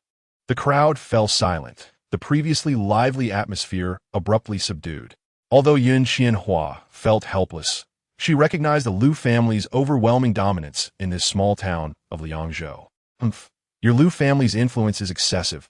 I shall not concede to it. 310 mid-grade spirit stones. A cool, clear female voice shattered the silence. Chino attentively observed Gu Yanxin, applauding inwardly as she boldly spoke out. Well done. The little junior sister is magnificent. Lu Wuji looked down in response to her voice, and, upon recognizing Gu Yanxin, merely curled his lips, refraining from further comment. The Lu family may be a formidable force in Liangzhou, but only as long as the Yun sect remains uninvolved. Otherwise, they would be no more than a mere monkey. Unable to intimidate, they would have to engage in fair competition. Lu Wuji continued to bid. 320. With Gu Yanxin taking the lead, the atmosphere grew lively once more as the crowd eagerly raised their bids. The price steadily climbed, reaching 380 medium-grade spirit stones. This amount exceeded what most could afford, including the Han family. Han Yin opened his mouth, but dared not continue bidding. It was not a lack of desire, but a matter of financial inability. The total medium-grade spirit stones the Han family could muster did not surpass 300. The opportunity was tantalizingly close, yet felt utterly out of reach. This sensation was more agonizing than the prospect of inevitable demise. Han Wui wore a dejected expression, as the worst fears had come to pass. Their Han family was simply too weak to compete with others. Gu Yanxin also furrowed her beautiful brows, as this price surpassed her limits. The spirit stones she had saved over decades were insufficient to secure a single Shiyuan Dan, which vexed her greatly. After a moment's hesitation, she drew forth a long sword, emanating a chilling aura, caressing its blade with reluctance evident in her eyes. Nevertheless, she cast it forth. Could this low-grade Xian tier sword be used in exchange for the Dan? The assembled crowd exchanged glances, silently contemplating. This Yanxin fairy dares to trade a low-grade Xian tier treasure for a Shiyuan Dan. She must be mad. It is worth noting that even among the more affluent foundational families present, the majority of the heads still wielded only top-grade Huang tier treasures. This was because only the artifact masters of major sects could forge such treasures, and those they possessed were largely crafted with significant financial investment from Ziyun sect. The value of a low-grade Xian tier treasure is thus evident. Yun Xianhua regarded the elegantly designed sword hovering before her, her thoughts racing. Although low-grade Xian tier treasures are rare, Shiyuan Dan is also highly sought after. Bidding might yield a price surpassing that of the sword. However, considering the look Qin Hailou cast at Gu Yanxin, she felt it wiser to allow him to decide. She performed a graceful bow to Gu Yanxin and said, "To be honest, this Dan is consigned to me by another party at Wanyan Pavilion. I must consult with them regarding the exchange." Subsequently, she produced a transmission talisman and began to communicate with Qin Hailou. On the second floor, Lu Wuji narrowed his eyes and transmitted a message to his companion, Li Xiuyuan. In the next moment, an image of Qin Hailou flashed through Li Xiuyuan's mind as he unleashed his consciousness to search. Qin Hailou's expression was complex. He recognized the sword, a gift from his master, Qin Yao Xianxi, which Gu Yanxin had always cherished. He had often wished to borrow it for amusement, but Gu Yanxin consistently refused. To think she would now offer it in exchange for a Dan. Was the Shiyuan Dan truly that vital to her? Feeling the vibration of the transmission talisman at his chest, Qin Hailou sighed, responding, "I shall not bid further. I will simply exchange." A man's words are deceiving, Yun Xianhua thought, feeling her suspicions confirmed, which left her somewhat displeased. She pouted slightly before regaining her composure and addressing Gu Yanxin. "The individual is willing to exchange with you, Fairy Yanxin, for this Shiyuan Dan." Before she could finish, she was interrupted. "Wait." Lu Wuji stood, cupping his hands. "Senior Yun, since it is an auction, naturally, the highest bidder prevails. I am willing to offer more than the value of this low-grade Xian tier treasure to obtain this Dan." He had long set his sights on the Shiyuan Dan. eager to have his grandfather deduce the formula. How could he allow it to slip from his grasp? As for offending a disciple of Ziyun's sect, he was not particularly concerned. Ziyun's sect has always remained aloof. Such an offense would bear little consequence. Moreover, Gu Yanqin was merely a core disciple of Yunu Peak and did not fully represent Ziyun's sect. Yun Qianhua maintained her smile. Yet her words were resolute. Young Master Lu is correct, but since the owner of the Dan is willing, Wandan Pavilion has no objections. The individual has stated that it shall be exchanged directly, without further bidding. She then disregarded Lu Wuji, using her spiritual energy to send a Shiyuan Dan floating towards Gu Yanqin. Gu Yanqin received the Dan with care, tucking it safely into her storage pouch. A rare smile gracing her face. In an instant, the crowd was taken aback. Many young cultivators, who had accompanied their elders to broaden their horizons, stood dumbfounded, gazing at Gu Yanqin with an overwhelming sense of awe. Unfazed by their astonishment, Gu Yanqin rose, leading her disciples, and gracefully descended the stairs to leave. Lu Wuji seethed internally, yet found himself powerless to act. With the Shiyuan Dan gone, what was the point of remaining? The attendees mostly wore expressions of regret, gradually rising to prepare their departure. Han Yin bore a bitter expression as he struggled to stand with Han Wui's assistance, ready to return home and await his fate. Observing this, Yun Xianhua smiled and remarked, "Everyone, please wait. The auction has yet to conclude. Kindly remain for a moment longer." The crowd looked at Yun Xianhua, puzzled. According to the order on the invitation, the Shiyuan Dan was the final item. Why had it not ended? In the next moment, a youthful girl with a pure appearance re-emerged on the stage, carrying a wooden tray. I forgot to mention, there is not just one Shiyuan Dan, but two. This next one is the final Shiyuan Dan. Qin Hailou, watching from the 5th floor, found himself thoroughly entertained, marveling at Yun Qianhua's cleverness. This tactic of scarcity marketing was executed splendidly. It turned out she had never informed anyone that there were two Shiyuan Dan. The crowd, upon hearing this, involuntarily twitched their lips, internally cursing the merchant. They returned to their seats with renewed enthusiasm, ready for a fierce competition. Upon learning there was still a Shiyuan Dan available, Hanyan tremblait incontrôlablement. Wui, quickly assist me back. The feeling of hope rising and falling like a tide was something only those who had experienced it could truly understand.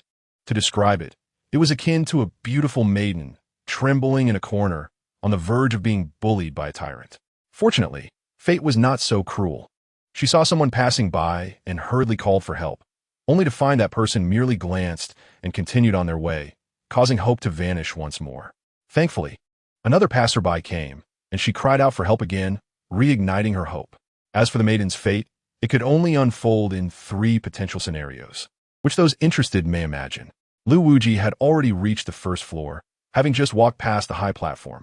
Upon hearing Yun Qianhua's words, he stumbled, nearly losing his footing. He turned to glare at Yun Qianhua, his anger evident as his chest heaved, fists clenched tightly within his sleeves.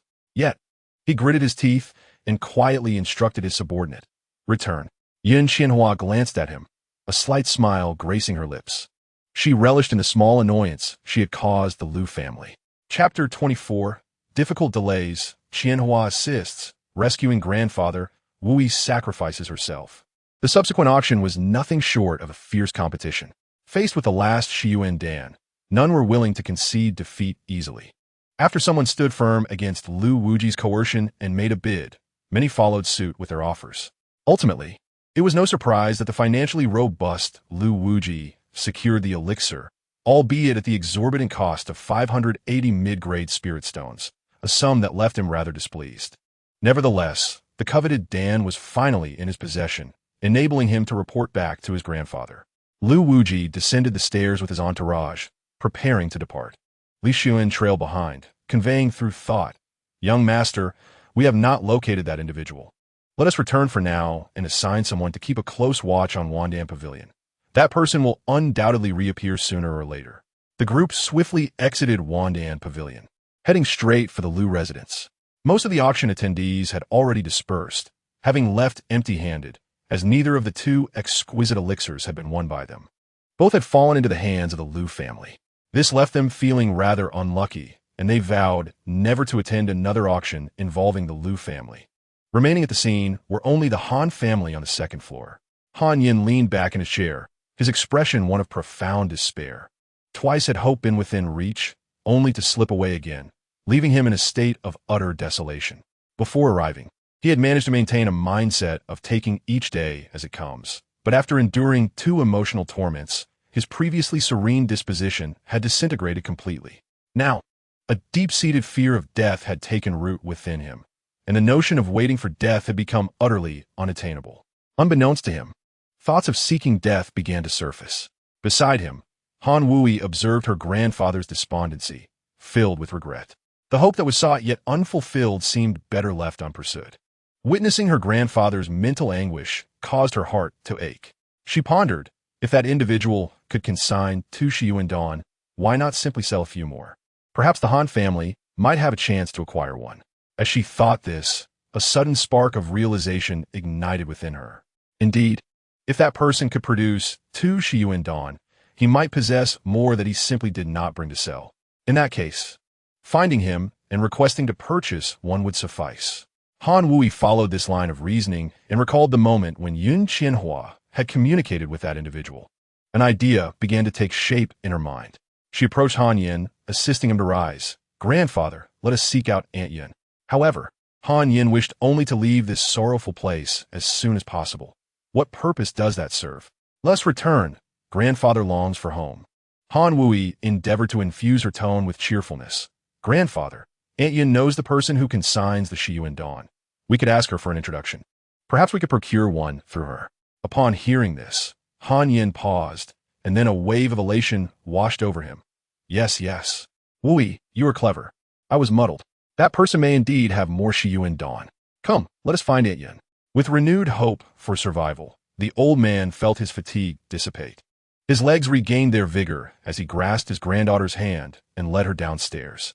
They were not the only ones with such thoughts. At that moment, Yun Qianhua was surrounded by a throng, diligently responding to their inquiries. "Esteemed guests, it is not that I am unwilling to assist, but that individual has stated he acquired the Shiyuan Dawn by chance, possessing only 2. Even if we were to find him, it would be of no use. Furthermore, he has blocked all communication, and I am unable to reach him." The crowd lamented their misfortune, but could only depart with regret. Once the area had cleared, Han Wui approached Yun Qianhua, supporting Han Yin as they moved forward. "Yun Daoyu, is it truly the case that he has no more Shiyuan Dawn?" Han Yin inquired, his eyes filled with hope and a yearning for survival. Yun Qianhua regarded the pale-faced elder before her, feeling a pang of compassion and uncertainty about how to respond.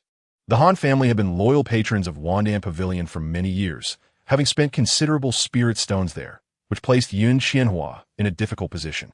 She contemplated inquiring with Qin Hailou, but given the Han family's standing, they could hardly afford the spirit stones required to purchase a Shiyuan Dan. To seek assistance on behalf of others might cause Qin Hailou discomfort, which contradicted her principles of conduct. Noticing the internal struggle on Yun Qianhua's face, and suddenly knelt down, lifting her skirt. "Aunt Yun, please, for Wui's sake, help me inquire." She bowed her head vigorously. "Quickly, rise. I will ask for you," Yun Qianhua exclaimed, bending down to lift her up. Han Wui's action touched the softer side of Yun Qianhua's heart. She had always held a fondness for this young girl from the Han family. Having watched her grow, had she had a son, she would have certainly wanted to bring her home as a daughter-in-law. With a sigh, Yun Qianhua brushed away the tears from Han Wui's face and spoke gently. "Aunt Yun can only take you to meet him, but whether it will succeed, I cannot guarantee. Rest assured, no matter the outcome, we must at least inquire. If there truly is none, we shall accept our fate." Supporting her grandfather, she urged, "Come with me." Yun Qianhua patted her hand and turned to ascend the stairs. At that moment, Qin Hailou was reclining in a chair, resting with his eyes closed, awaiting the spirit stones from Yun Qianhua. The spirit stones from the sale of the exquisite, nourishing elixir barely met his expectations. Yet the overwhelming popularity of Shiyuan Dan had taken him by surprise. Overall, this venture had proven to be exceptionally profitable. Moreover, he had encountered his long-lost junior sister. If one day he were to present her with the Hongguang sword, he imagined she would be utterly astonished, even with her usual aloofness. As he visualized Gu Yenji's wide-eyed surprise, covering her mouth in disbelief, a smile unconsciously crept onto Qin Hailou's face. He eagerly anticipated that moment, sensing someone else's entrance. Qin Hailou opened his eyes and looked at Yun Qianhua, along with the elderly man and young girl behind her. He then regarded Yun Qianhua with a puzzled expression. Fair lady, my identity must remain concealed. What is the meaning of bringing strangers here? Yun Qianhua offered an awkward smile, gesturing to the elder behind her. Esteemed friend, this is an old acquaintance of mine. Due to a forced foundation establishment in his earlier years, he has suffered lasting ailments and wishes to purchase a Shiyuan Dan from you. With that, she stepped aside, saying no more. There was little more she could do. The rest relied on whether the grandfather and granddaughter could persuade Qin Hailou. Han Yin mustered his strength and bowed respectfully. I am Han Yin of the Han family. Pleased to meet you. I am Han Wui. Honored to meet you, senior. In deference to Yun Qianhua, Qin Hailou stood and returned their greeting, then directly stated, I apologize, but I fear you will be disappointed. I possess only 2 Shiyuan Dan, and they have already been sold. Upon hearing this, the glimmer of hope vanished from Han Yan's eyes, replaced by a bitter expression. Qin Hailou's swift rejection indicated either that he truly had none left or that he was unwilling to sell. In that case, Han Yan had no choice but to take his leave. I apologize for the intrusion, esteemed friend. Wui, let us depart. Han Wui sighed, supporting her grandfather as they exited. Upon reaching the door, a flash of reluctance crossed her eyes. After a moment's struggle, she bit her lip and said, Grandfather, please wait outside for me a moment. I wish to try once more. Han Yin looked at his granddaughter with cloudy eyes, his mouth opening as if to speak, yet hesitating. As the head of the Han family, he was no fool. Wui, being merely a Qi refinement stage cultivator, had little to offer that could sway others. He longed to admonish her, urging her to abandon her thoughts and to take her home directly. Yet, the fervent desire for survival compelled him to remain silent. He merely nodded gently and exited the room. Han Wui inhaled deeply, turned back to her room, and addressed Yun Qianhua. Aunt Yun, could you please step outside for a moment? I wish to speak with my senior alone. Yun Qianhua cast a meaningful glance at Han Wui, nodded in understanding, and quietly withdrew, thoughtfully closing the door behind her. She sighed internally, surprised that Han Wui, despite her youthful appearance, could go to such lengths for her grandfather. Unfortunately, Qin Hailou was not easily swayed. If she could not move him, it was unlikely Han Wui could either. At last, only Qin Hailou and Han Wui remained in the room. Han Wui lifted her skirt, knelt, and resolutely stated, Senior, as long as you are willing to bestow a medicinal pill to save my grandfather, I am willing to do anything. Chapter 25. Qin Laoi's Opportunism. Liu Gao's imminent breakthrough. Han Wui's boldness truly took Qin Hailou by surprise. A seemingly adorable young girl uttered such evocative words. This prompted Qin Hailou to examine her closely. She donned a delicate green skirt, her demeanor both vibrant and graceful, akin to that of a fairy. Beneath the flowing fabric, her modest curves were subtly apparent, hinting at her youthfulness. Her hair was styled into a delicate bun, with bangs gracefully framing her forehead, while strands cascaded down to her neck. Her eyes, neither too large nor too small, possessed an innate sparkle. Her nose was rounded and glimmered with a radiant sheen. Her lips were petite, clearly unable to accommodate anything substantial. What am I even thinking? Qin Hailou chastised himself internally, beginning to assess her. Her appearance warranted an 84, plus an additional 4 for her lowly attributes. Utilizing the system to probe further, pregnancy, aura, 54, 6th-tier inferior spiritual root, Qi training level 7. Qin Hailou felt satisfied. The girl was straightforward, making it difficult for him to refuse her. However, this request was not something he could propose. She must voice it herself. Oh, then tell me, what are you willing to do? The corners of Qin Hailou's mouth curled into a mischievous smile, making his expression appear somewhat lecherous. Han Wui's cheeks flushed, feeling slightly embarrassed. Yet she firmly declared, I can serve as a maid. Just please grant me a Xianyuan Dan. Qin Hailou suppressed his aura. Han Wui was unaware of his profound cultivation, only sensing that he surpassed her immensely. When a moment felt right, Qin Hailou dropped his formal demeanor, gently lifted her up, and sighed. Ah, your heartfelt intentions are hard to overlook. However, I truly have no Xianyuan Dan at present. Senior, Han Wui cried out in alarm. Qin Hailou raised a hand to calm her. However, I can refine one for you. Really? Thank you so much, Senior. Han Wui exclaimed, tears of joy welling in her eyes, and she prepared to kneel again. Qin Hailou grasped her arm, revealing his true intentions. I do not require you to serve me. You need only marry me and bear descendants for the Qin family. What say you? Han Wui glanced at him, noting the somewhat unsavory smile on his face, and quickly averted her gaze. Aside from his imposing stature, his appearance was truly difficult to describe. With a sigh in her heart, she stammered, I will listen to Senior. Excellent. Qin Hailou began to wipe her tears away. You may return for now. 3 days hence. I will personally deliver the medicine and escort you away. Remember, do not disclose the matter of the medicinal pill to anyone. Otherwise, the wrath of a master alchemist is something the Han family cannot withstand. Han Wui hurriedly assured him, Rest assured, Senior, I will keep it a secret from my grandfather. Now, I shall take my leave. Go on. Qin Hailou smiled again, causing Han Wui to shiver. Her earlier bravado completely dissipated. With the addition of Qin Hailou's communication talisman, Han Wui performed a graceful bow, dried her tears, and exited the room nonchalantly. How is it? Yun Xianhua inquired upon her emergence. Wui, recalling Qin Hailou's instructions, withheld the truth, and, feeling somewhat disheartened, replied, Senior did not agree. We must return. Upon hearing this, Han Yin sighed, saying nothing further, and departed Wan Dan Pavilion with his granddaughter's assistance. Yin Xianhua felt a pang of regret for Han Wui, yet there was little to be done. Qin Daoyu was indeed a person of great unpredictability. It seemed he possessed remarkable self-control when it came to matters of the opposite sex, Yin Xianhua mused. Dao friend. During this auction, the 2 types of medicinal pills fetched a total of 830 mid-grade spiritual stones, along with a low-grade mystical artifact. Wan Dan Pavilion will only retain 250 mid-grade spiritual stones. The remaining stones and artifact are right here. Yun Xianhua placed the spiritual stones and artifacts on the ground, smiling brightly. This auction had yielded substantial profits for Wan Dan Pavilion.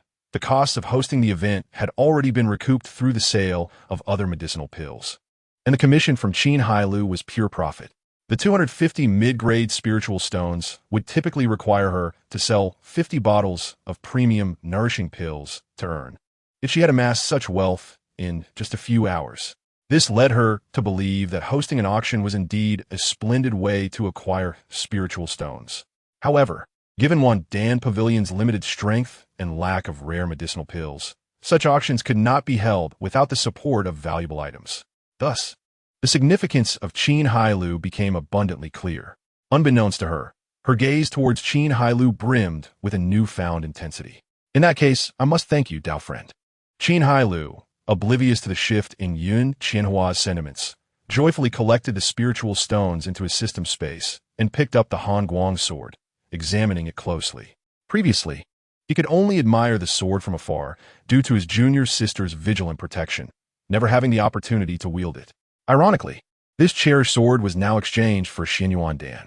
At this moment, Qin Hailou was filled with curiosity regarding his junior sister's motivation for trading the Xianyuan Dan. Yun Xianhua observed him, entranced by his admiration, as though he were caressing a person rather than a sword. She slightly pouted, feeling inexplicably envious. Dao friend, do you still recall what you previously mentioned? Qin Hailou was taken aback by her inquiry, having spoken many words and uncertain of which she referred to. Are you referring to? Yun Xianhua's expression turned melancholic. Dao friend truly has a forgetful nature. Did you not say that after the auction success, we would toast together in celebration? Ha ha ha. I certainly remember. To share a toast with Dao friend Yun is a blessing I have cultivated over 3 lifetimes. How could I forget? Yun Xianhua, harboring some doubts, no longer believed Qin Hailou's flattery and allowed a rare glimpse of her youthful demeanor. Humph, at least you remember. I have already made arrangements for a banquet. Please follow me. With that, she strode out of the room. Qin Hailou smiled faintly. It was the first time he had seen Yun Qianhua display such a lack of composure in his presence. It seemed his subtle approach had borne fruit, prompting him to follow her with a light-hearted demeanor. Liujia. Lu Wuju had changed into a simpler, more dignified outfit. He carried medicinal pills and approached a humble cottage at the back of Liujia's mountain, bowing respectfully. Grandson Wuju has important matters to discuss with grandfather. After a moment, the door swung open, revealing a robust voice. Come in. Lu Wuju inhaled deeply and entered while maintaining his bow.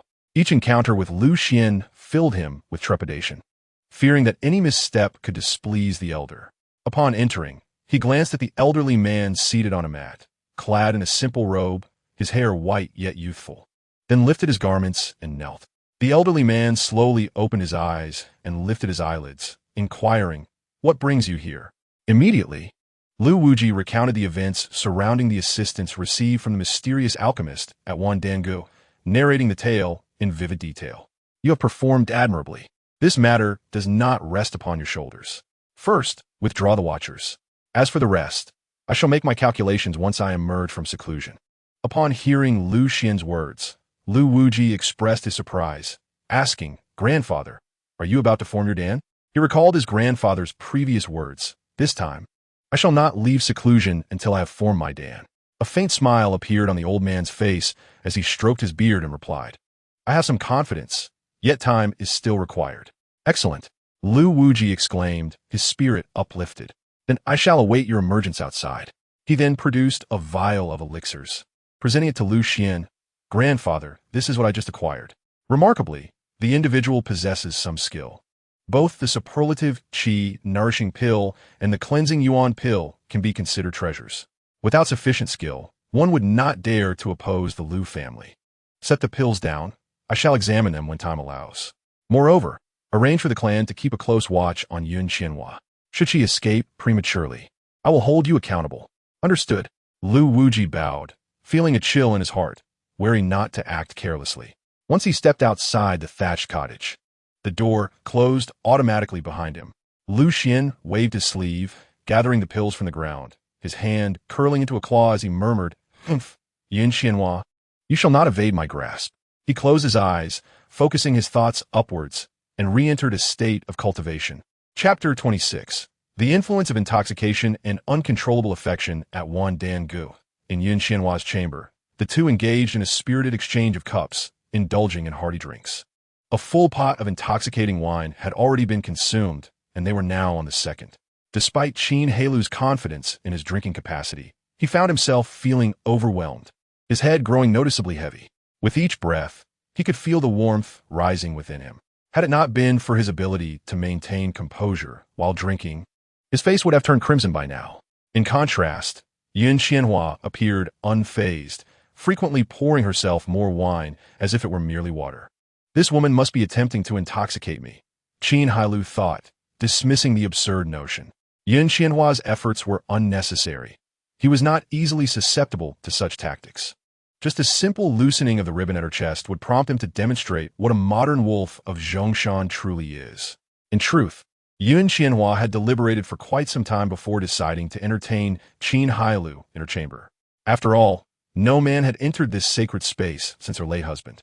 This was her absolute sanctuary, a haven that many men longed to enter but could not. Yet, for reasons unknown, she ultimately chose to host the gathering there.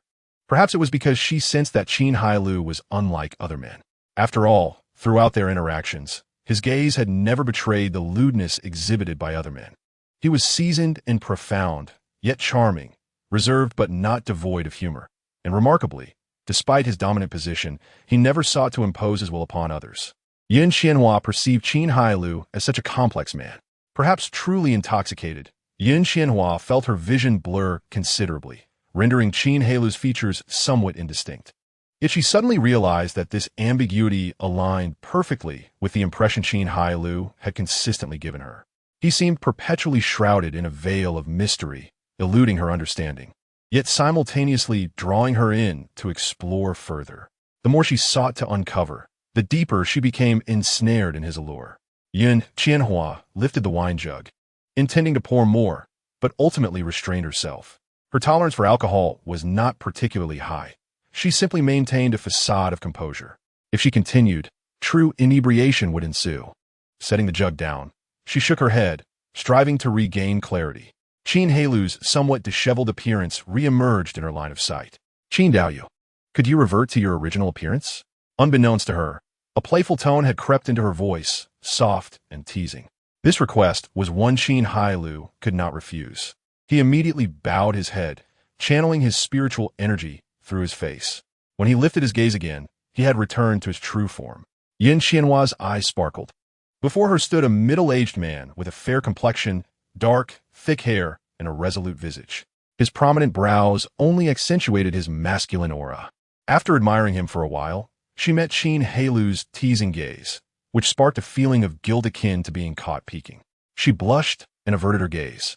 Searching for a topic of conversation, Qin Hailou, your method of disguise is quite remarkable.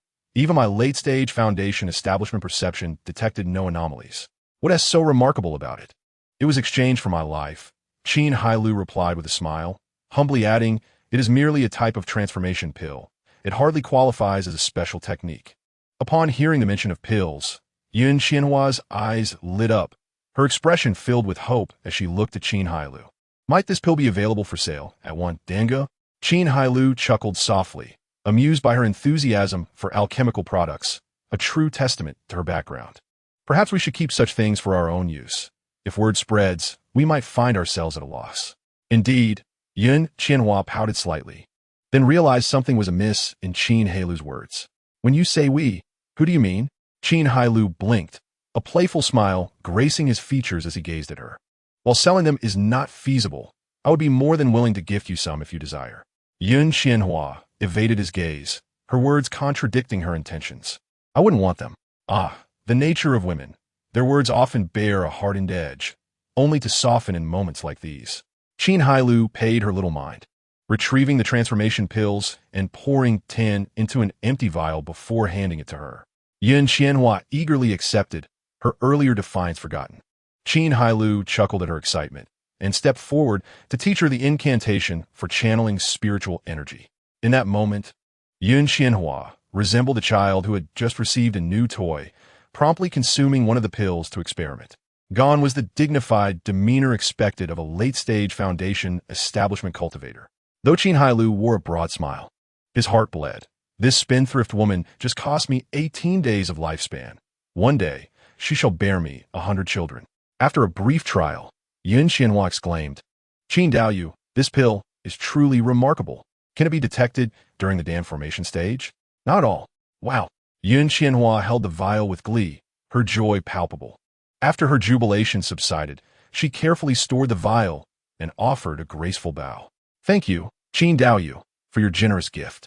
It seems that over the past year, it is one dango that has benefited more from our collaboration. Her words were sincere. Without Qin Hailou, Wan Dango would have long since crumbled. Although he had spoken of mutual benefit, the resurgence of Wan Dango was undeniably due to his influence. Gratitude bubbled within her. You need not express such sentiments, for I merely sought someone to assist in selling pills, and you required a supplier. I simply happened to arrive at the right moment. The reappearance of the Shi Gumanan, revealed Qin Hailou's lack of ulterior motives. A warmth surged within Yun Qianhua, affirming her initial impression of Qin Hailou. Despite being in a position of power, he remained unassuming and did not oppress others with his influence. Had it been a man of ill intentions, he would have hastened to reveal his feelings upon encountering her.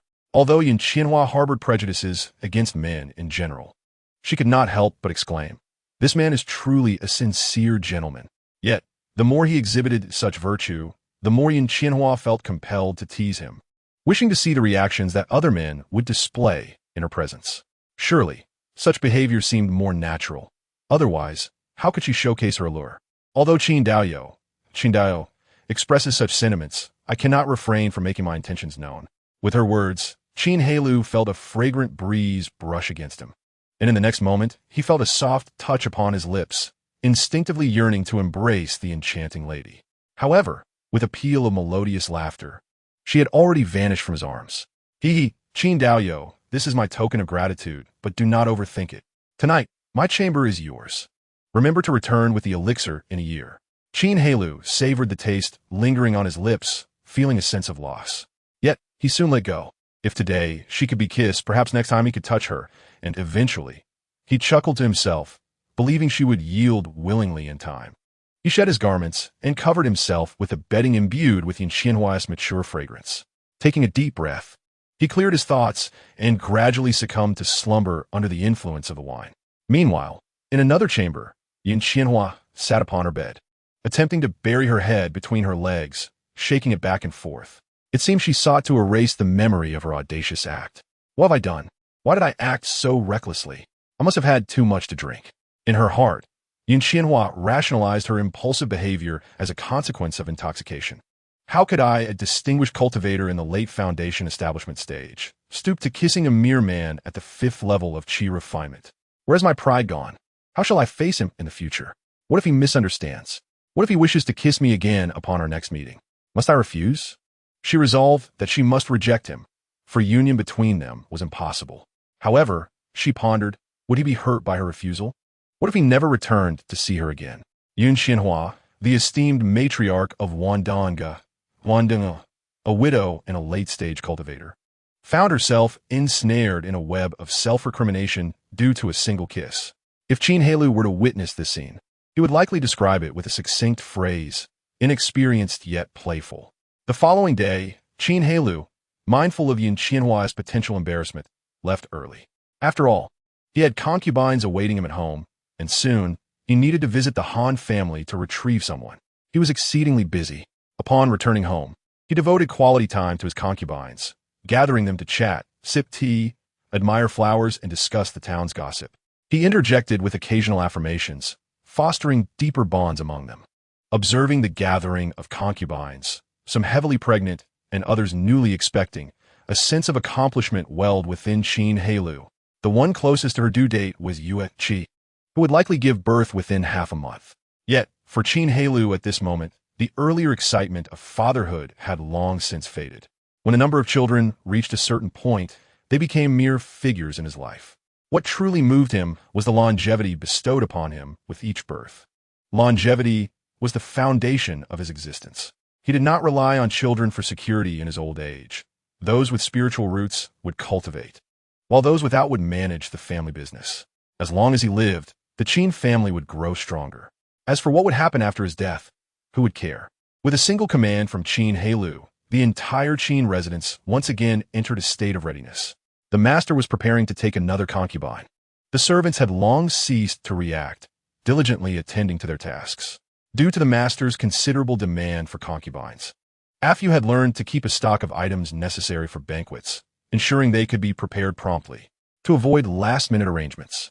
Afyu had even assembled a welcoming party for the master, rendering it unnecessary to seek outside help. Initially, many took pride in receiving invitations from the immortal Qin Laoi, Qinla, but now they wished only that he would forget their existence. After all, every invitation sent out represented a significant expenditure, regardless of the costs. Qin Hailou sought only a lively atmosphere. On the day of the welcoming ceremony, the Qin family was filled with the sounds of drums and gongs, creating a festive uproar. Qin Hailou once again disguised himself as before, his demeanor radiant as he soared on his flying sword, heading straight for the Han family. In contrast to the merriment at the Qin residence, the Han family was shrouded in gloom. Due to her excellent spiritual roots and sweet appearance, Han Wui was quite cherished in her household. She was adored by her parents, doted upon by relatives, and flattered by siblings. Coupled with the indulgence of the family head, Han Yin, she was regarded as the little princess of the Han family. Yet, this little princess was to be married in 3 days. A sudden announcement that bewildered her relatives, who flocked to inquire with Han's parents. Little did they know that this news had originated from the elder. Whenever they sought to uncover the groom's identity, he would merely stammer and urge them not to pry, insisting that the suitor was an impressive individual. As the family head, his word was final, leaving Han Wei's parents with no choice but to prepare for the wedding, ensuring their daughter would marry in grandeur.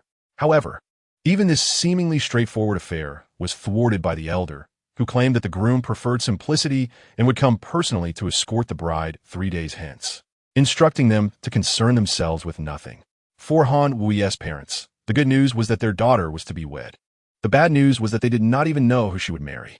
On the day of the wedding, Han's mother, clutching her daughter clad in a bright red bridal gown, wept inconsolably, while Han's father stood by, expressionlessly numb.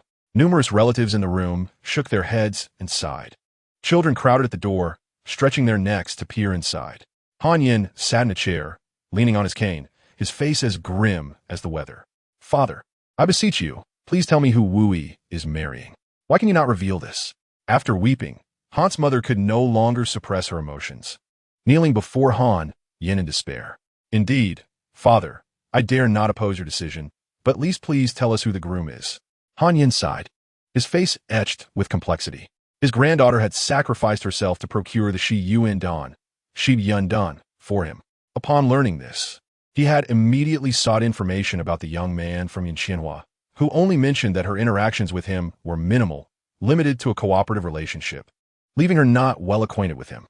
With no other recourse, he could only await developments passively.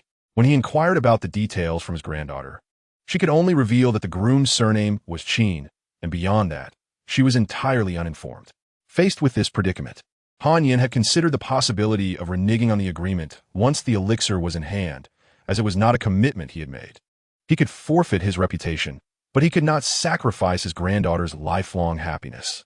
The individual before him, a master alchemist capable of concocting the illustrious Shi Yuan Dan, surely could not be offended by the Han family. Moreover, during their last encounter, Han Yin had been utterly unable to discern the other's cultivation level. Either the individual possessed no cultivation at all, or he was undoubtedly stronger than Han Yin. However, could one devoid of cultivation truly create the Shi Yuan Dan? Under the weight of such concerns, Han Yin dared not entertain any ulterior motives. Perhaps it was not too much of a grievance for his granddaughter to accompany him.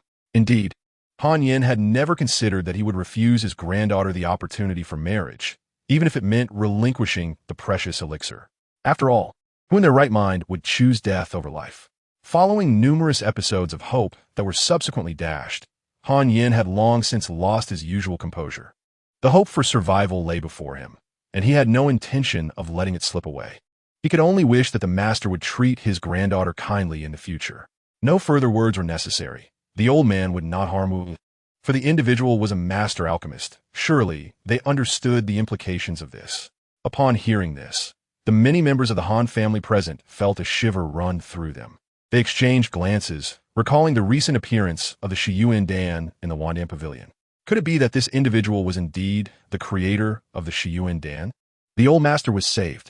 This revelation was akin to a potent tonic for their spirits. The Han family was solely reliant on Han Yin, their lone foundational cultivator. Should he perish, the family would descend into ruin, although he had suffered the consequences of forcibly establishing his foundation. Even a sickly tiger was not a creature to be trifled with. Moreover, now that there was hope for his recovery, the Han family could rightfully claim their status as a foundational family, and to establish a connection with a master alchemist. What a boon that would be! Han Fu was not a fool. He quickly grasped the situation. He glanced at his tearful daughter and then took his wife's hand, standing silently by her side. Wu Yi, for the sake of the Han family, you must bear this burden, he sighed inwardly. At that moment, a resounding voice echoed through the Han residence. I, Qin, have come to propose marriage. I invite Taoist Han Yin to step forth for a brief conversation. Han Yin's heart leaped. The prospect of acquiring the Shi Yuan Dan overwhelmed him, and he could not contain his excitement. He cast aside his cane and swiftly mobilized his spiritual energy to rush out. The others followed suit, eager to witness the presence of this master alchemist. Only Han Wu Yi remained seated on the bed, her heart heavy with trepidation. She wondered what kind of life awaited her in the near future. Chapter 28. Han Lao Gui's ambivalence and Qin Lao Yi's additional charm. Han family as Han Yin. I have met you, fellow Taoist. Han Yin performed a courteous bow. It felt somewhat awkward to pay respects to a descendant who would soon become his granddaughter's husband. Yet, he quickly adjusted his mindset. After all, the individual was a master alchemist, far beyond the ordinary folk. He could not presume to regard himself as an elder. It was already a privilege to engage with him as an equal. Surely, he would need to trouble this person through his granddaughter in the future. Qin Hailou, guiding his flying sword, landed gracefully and approached with a smile. There's no need for such formalities, Taoist. I have come to escort Wu Yi. This should be agreeable. Yes. His smile elicited a collective sigh from those behind Han Yin. Truly, there are no perfect beings in this world. Heaven has bestowed upon this man the talent for alchemy, yet has also taken away his looks. His rather unkempt appearance was reminiscent of the family's gatekeeper, old Qin. Albeit younger, it seemed both bore the surname Qin. Indeed, beautiful women are often paired with brutes. In comparison to Wu Yi, his appearance was leagues apart. Among the onlookers were a few brash subordinates in the body refinement stage who had harbored inappropriate thoughts about Han Wu Yi, feeling a surge of indignation. How infuriating! The thought of Miss Wu Yi being overshadowed by such a repulsive individual is truly vexing. Han Fu and Han Mu exchange glances, sharing a silent sigh, lamenting the burden placed upon their daughter for the sake of the Han family. Han Yin's face was twisted into a smile, mingling with his frail features, creating an inscrutable expression. Wu Yi marrying a fellow Taoist is undoubtedly her fortune. The Han family has no objections. He then instructed a maid, "Go, bring the young lady out." With a promptness appreciated by Qin Hailou, he retrieved a vial and tossed it toward Han Yin. "This is the Shiyuan Dan. I extend my heartfelt wishes for you to shed your ailments and regain your vigor." Han Yin hurriedly received it, cradling it in his hands. At this moment, his feelings were overwhelmingly complex. After desperate searches and unmet desires, he had not anticipated that he would finally acquire the Shiyuan Dan through his granddaughter. Hope for recovery lay before him, and he could hardly afford to be polite. He needed to verify the authenticity of the elixir. "Fellow Taoist, may I take this pill now to test its efficacy? I do not wish to impose, but I have been bedridden for several years. Now that I hold this treasure, I cannot wait any longer. Please go ahead. Once you have consumed the pill, I shall take Wu Yi and depart." Qin Hailou maintained his pleasant demeanor, showing no signs of concern. Internally, he mused, "Old fool, with that remark, you won't be able to fleece me again." Han Yin offered his apologies and rushed into the room to consume the pill and begin his healing. At that moment, Han Wu Yi had already emerged. Standing before Qin Hailou, she bowed gracefully. Her gaze, a mixture of shyness and uncertainty, revealed her inner turmoil.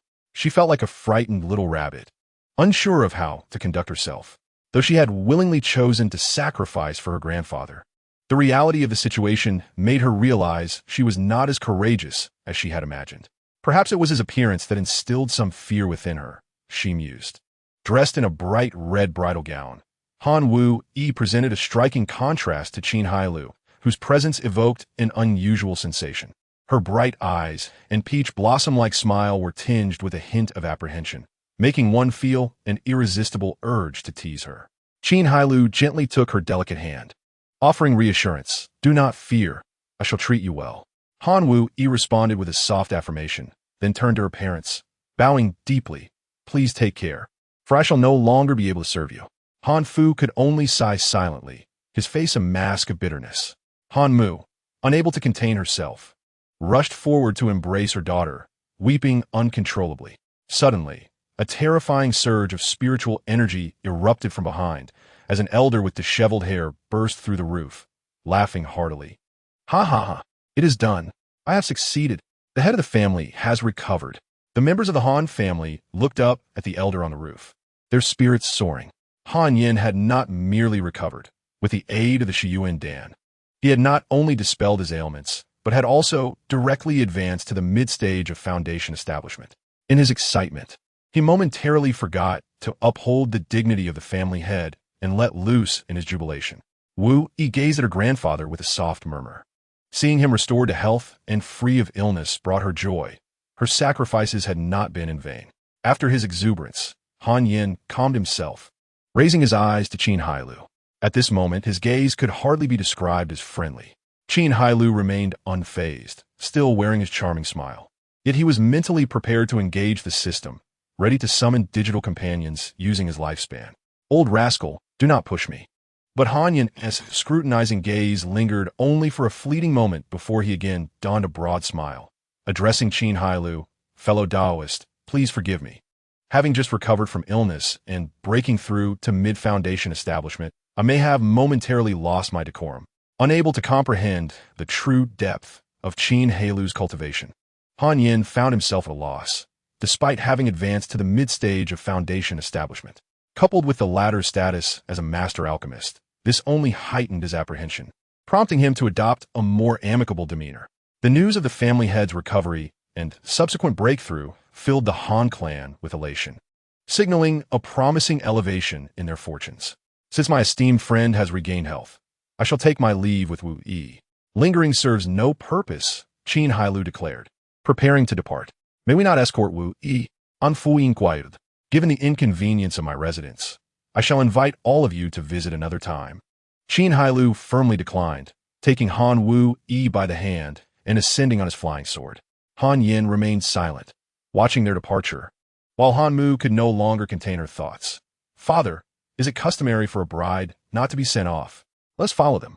Han Yin shook his head, his gaze contemplative. "Let it be. Since he is disinclined, we shan't impose.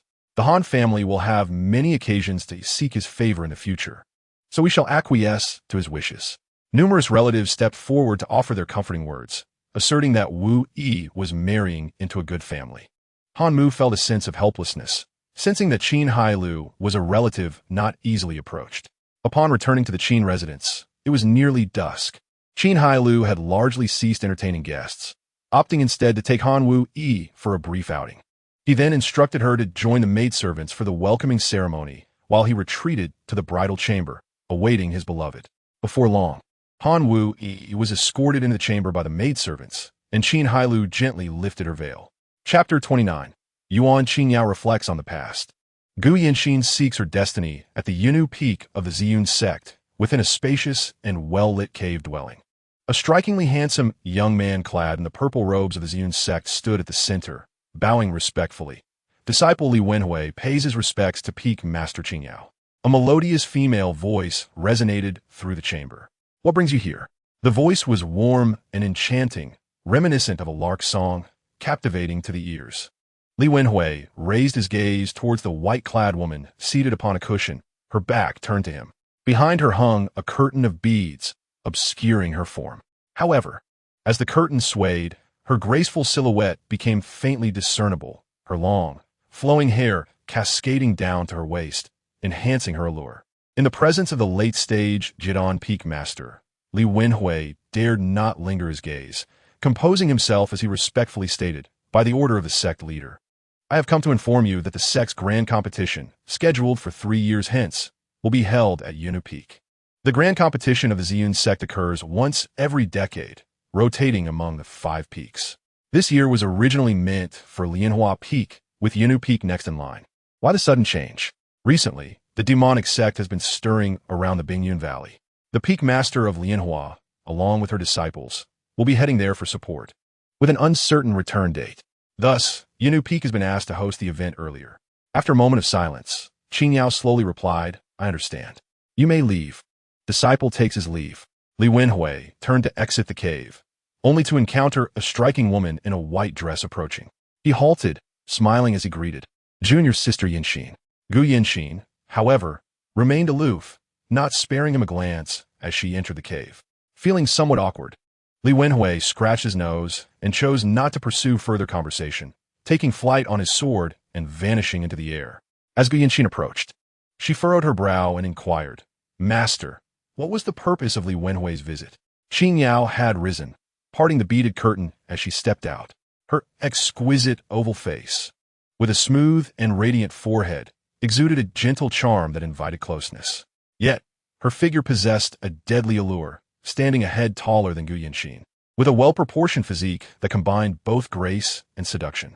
"He came to inform me that the grand competition will be hosted at Yunnu Peak," Qingyao replied softly. "Oh." Gu Yanxin expressed indifference, as she had come with her own intentions. After a moment's hesitation, she summoned her courage and said, "Master, I wish to see junior brother." At this, she anxiously observed Qingyao, fearful that her words might displease her master. The junior brother she referred to was none other than Qin Hailou. In the past, after his spiritual roots were destroyed and his cultivation shattered, he had stubbornly sought to leave. At that time, the typically gentle Qingyao had shown rare fury, delivering a resolute ultimatum: "If you choose to leave, then never return to see me again." Yet, Qin Hailou left nonetheless. Since that day, Qingyao forbade anyone from mentioning Qin Hailou in her presence, including her disciples. Surprisingly, upon hearing Gu Yanxin mention him, Qingyao did not display her usual anger, nor did she even frown. Yuan Qingyao's mind drifted back to the past. Even when Li Wenhui reported the news, she couldn't help but think of her disciple. After all, it was Li Wenhui who had caused Qin Hailou's predicament. Of course, it was primarily due to her own influence. Otherwise, Li Wenhui would have had no reason to act so ruthlessly towards him. Thus, after Qin Hailou's spiritual roots were destroyed, she tirelessly sought remedies. Ultimately, She despaired upon discovering that no cases existed of spiritual roots being restored after such ruin. All she could do was to find ways to prolong his life. This helplessness filled her heart with bitterness and guilt towards Qin Hailou. At that moment, when Qin Hailou expressed his desire to leave, her guilt had yet to dissipate. How could she agree to his departure? After unsuccessful attempts to persuade him, she resorted to her harsh ultimatum. However, in his dejection, Qin Hailou was resolute in his decision to leave. In the end, she expended considerable effort to procure a precious pill for him, insisting that he consume it on the spot. She informed him that should he take the pill, she would no longer acknowledge him as her disciple, and they would never meet again. Qin Hailou complied and subsequently left the Ziyun sect. Reflecting on the past, Yuan Qingyao sighed. What has become of him today is a fault of the master. Master, you cannot blame yourself, Gu Yanxin murmured indignantly, if blame is to be assigned. It must fall upon Li Wenwei's mother. Was it not because her husband, Li Zhenquan, pursued you in his youth? Why must she harbor such resentment and take it out on you? Unable to confront you directly, she had Li Wenhui take out his frustrations on junior brother. What a narrow-minded woman. Enough of this, Yuan Qingyao responded with a wry smile. How has your junior brother fared all these years? Gu Yanxin's expression soured, and she shook her head. I only know where he is, but I'm unaware of how he is faring now. As she spoke, her head lowered, her voice faltering. But I secretly kept his life lamp, and it still burns bright. Yuan Qingyao gazed at Gu Yanxin, amusement dancing in her eyes. No wonder you have nurtured such a bond. Your feelings are indeed distinct. Gu Yanxin's cheeks flushed crimson, and in that moment, the air of the ice-cold beauty dissipated entirely. The disciple merely harbored concerns, contemplating the moment when the master would no longer be enraged, at which point he would welcome him back. Yet, Yuan Qingyao shook his head, asserting that he would not return. Considering his age, he must now be over 70, devoid of cultivation and burdened with hidden injuries. It is likely that he has but a few years left. Very well, you shall go in my stead to observe him. Yes, master, I shall depart at once. Gu Yanxin, filled with exuberant delight, hastily agreed and promptly turned to leave. His demeanor suggested he could not bear to wait another moment. Return. I still have matters to discuss with you, and visiting him is not an urgent affair.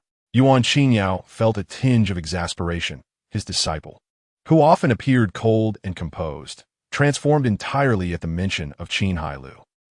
Master, what other matters weigh upon you? Gu Yanxin pouted, displaying a hint of helplessness. Your elder sister has transmitted a message, having discovered a secret realm. I intend for you and your second sister to venture there to seek opportunities. This can wait until after I visit my junior brother, Gu Yanxin replied, somewhat puzzled. There lies the Di Lingua, a fruit that can extend one's lifespan by 30 years, invaluable for those wishing to prolong their existence. Compared to the Shiyuan Dan, whose efficacy remains uncertain, the Di Lingua is undoubtedly more suitable for Qin Hailou. She inhaled deeply, pondering her aging junior brother, and declared, I shall go immediately. Half a month later, you finally fulfilled her wish, giving birth to a daughter endowed with a low-grade, 9-tier spiritual root. Qin Hailou rejoiced at the 10-year lifespan reward, his heart filled with contentment. Over a month later, Han Wui finally became pregnant, while Qin Hailou broke through to the 6th layer of Qi cultivation. Both Bai Lu and Li Solon presented him with one son and one daughter. Regrettably, neither possessed spiritual roots, merely adding 10 years to his lifespan. Yet this sufficed, for he had now met the system's requirement of 10 offspring to complete the task. Ding! The host has reached 10 progeny. Task complete, lifespan increased by 50 years. Qin Hailou joyfully received this boon of 50 years, elated beyond measure. With 11 offspring, 4 of whom possessed spiritual roots, albeit all still of the low-grade, 9-tier variety. He recognized the rarity of this circumstance. A probability of 27 was quite commendable. Beyond his poetic and picturesque sisters, he eagerly anticipated the child within Tian Yingying's womb. Tian Yingying, endowed with a high-grade 8-tier spiritual root, was second only to Han Wui, who had just conceived, in terms of pregnancy fortune. The completion of the remaining task, which promised 100 years of lifespan, now hinged upon her. Thus, Qin Hailou continued to take concubines and cultivate, awaiting the passage of 4 months. The poetic sisters had not given birth to any children with spiritual roots, contributing merely another 10 years to his lifespan. By this time, He had advanced to the 7th layer of Qi cultivation, and at last, the child within Tianying was born. "My husband, please bestow a name upon our son," she implored, leaning against the headboard, gazing at Qin Hailou as he played with their child, a blissful smile gracing her face. "My dear, do not rush. I shall first assess the child's spiritual root," he replied, a tinge of nervousness in his voice while activating the system for examination. In the next moment, a series of notifications rang in his ears. Ding! Detected that the host's offspring possesses a high-grade 8-tier spiritual root. Lifespan increased by 10 years. Ding! The host has prematurely completed the task of birthing the first high-grade 8-tier offspring. Lifespan increased by 20 years. Ding! The host has 5 offspring with spiritual roots. Task complete.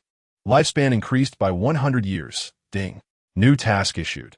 The host must bear the first offspring with a spiritual root of 7 tiers or above. Lifespan increased by 10 years. This is a long-term task. For each tier above the requirement, lifespan increases by 10 years. Note: this only applies to the first offspring meeting the criteria. Ding! New task issued. The host must attain a total of 50 offspring. Lifespan increased by 250 years. Ding! New task issued. The host must have 25 offspring with spiritual roots. Lifespan increased by 500 years. Qin Hailou was momentarily overwhelmed by this barrage of notifications, struggling to regain his composure until Tian Yingying called him back to reality. "My husband, does our child lack a spiritual root?" she inquired, perceiving his distraction and feeling a twinge of disappointment. No, my dear, you misunderstand," Qin Hailou chuckled. "Our son, like you, possesses a high-grade 8-tier spiritual root." Truly, Tian Yingying joyfully cradled their son, her face aglow with surprise. She understood the arduous nature of birthing a child with spiritual roots.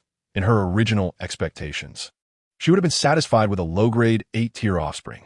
To her astonishment, her son matched her own high-grade 8-tier root. This was truly unexpected. Qin Hailou, equally elated, felt the rush of 130 years added to his lifespan. He glanced at his remaining lifespan, now exceeding 200 years for the first time. This was indeed a remarkable achievement. Furthermore, as his concubines multiplied and offspring arrived in orderly succession, his lifespan would only continue to increase, granting him a profound sense of security. After relishing this moment, he turned his attention to naming his son.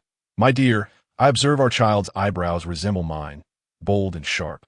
I hope he dares to challenge the heavens on his path to immortality, never yielding. Let us name him Qin Lai." "Qin Lai," Tian Yingying murmured, playfully engaging with her child.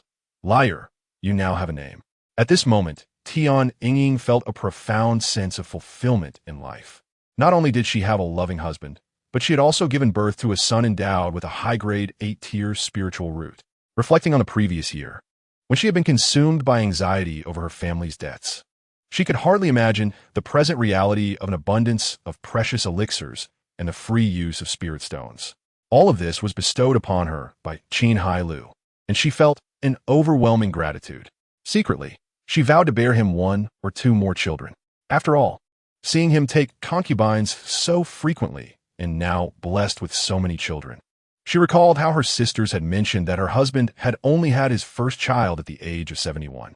It seemed he had endured decades of solitude, compelling him to desire many children. If that were the case, she would simply comply with his wishes and bear 1 or 2 more. Returning to his cultivation chamber, Qin Hailou felt invigorated, envisioning a bright future ahead. For the first time, he possessed several hundred years of lifespan, which instilled in him a sense of elation. He contemplated visiting the marketplace, but upon reaching the section for mounts, his smile gradually faded at the sight of the cheapest foundational mounts requiring 50 years of lifespan. Upon seeing that the mounts for the initial stage of Jindan cultivation required 400 years of lifespan, his smile vanished entirely. Taking a deep breath, he dashed back to the rear courtyard. This life, both blissful and monotonous, was one that Qin Hailou pursued with unwavering perseverance. Ding! Host's spiritual root has been restored to high-grade 9 tier, with 500 low-grade spirit stones. One day, 6 months later, Qin Hailou's spiritual root was restored to high-grade 9 tier, and his cultivation advanced from the 7th to the 8th layer of Qi cultivation. The 9th layer was now within reach, and if he maintained this pace, he was confident he would establish his foundation within a year. On this day, he once again bid farewell to his newly pregnant concubines. After altering his appearance, he mounted his flying sword and set off towards the market. It was time to deliver the medicine once more. Since the last incident with Yun Qianhua's ambush, it had been a year since their last encounter. For the enchanting yet temporarily unattainable beauty, Qin Hailou found himself utterly captivated. Fortunately, after a series of strategic maneuvers, he finally tasted a hint of sweetness. However, that was far from sufficient. This time, his aim was to take another step forward. Yet, unbeknownst to him, Yun Qianhua was like an ant on a hot pan, frantically turning in circles. Chapter 31. Yun Qianhua's Secret Sorrows. Qin Hailou learns the truth. Yun Qianhua had been rather distressed recently. Ever since the auction a year ago, she noticed that the Liu family, who had been closely watching her at Wandange, had suddenly vanished. This development troubled her greatly. Having collaborated with the Liu family for so many years, she had interacted with Liu Xian enough to understand his character well. He was lecherous and domineering, with a particular penchant for seducing married women, making him a veritable demon of lust.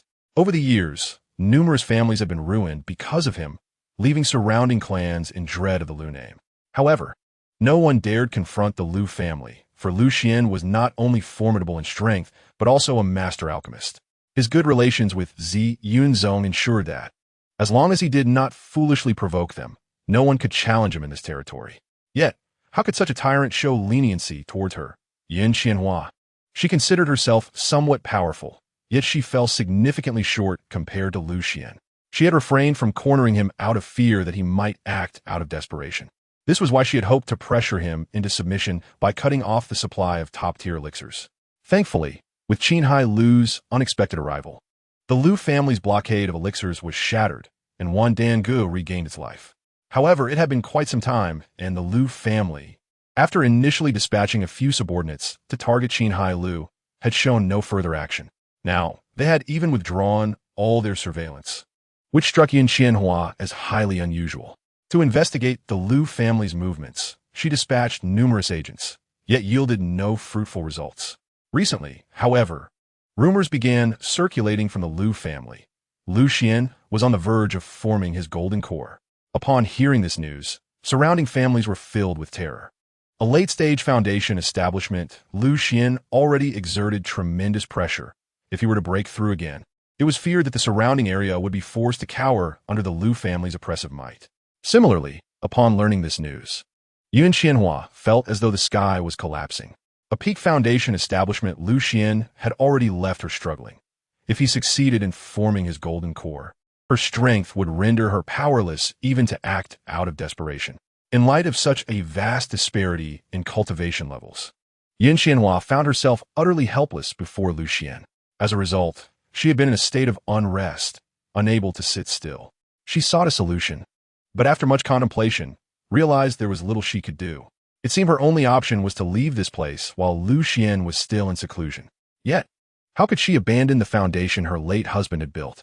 Wandange represented decades of her hard work, and it was not something she could simply relinquish. This torment had taken a toll on her, causing her to lose considerable weight and appear much more haggard. At that moment, she sat in her quarters on the 5th floor of Wandange, silently mourning with tears brimming in her eyes. Outside, the manager Fongbo announced, "Madam, Mr. Qin has arrived." Yun Qianhua quickly composed herself, instinctively adjusting her appearance before rising to greet him. Upon seeing Qin Hailou, she offered a graceful bow. This humble one greets Dao friend Qin. After a year apart, Qin Hailou was taken aback by Yun Qianhua's condition. She appeared quite frail, her brow furrowed with unease, as if a deep-seated sorrow lay hidden within her heart, exuding a subtle aura of melancholy that stirred compassion in those who beheld her. She seemed to have lost much of her former allure, her figure no longer as voluptuous as it once was. Qin Hailou could not fathom how the captivating woman he remembered had transformed so drastically in just a year.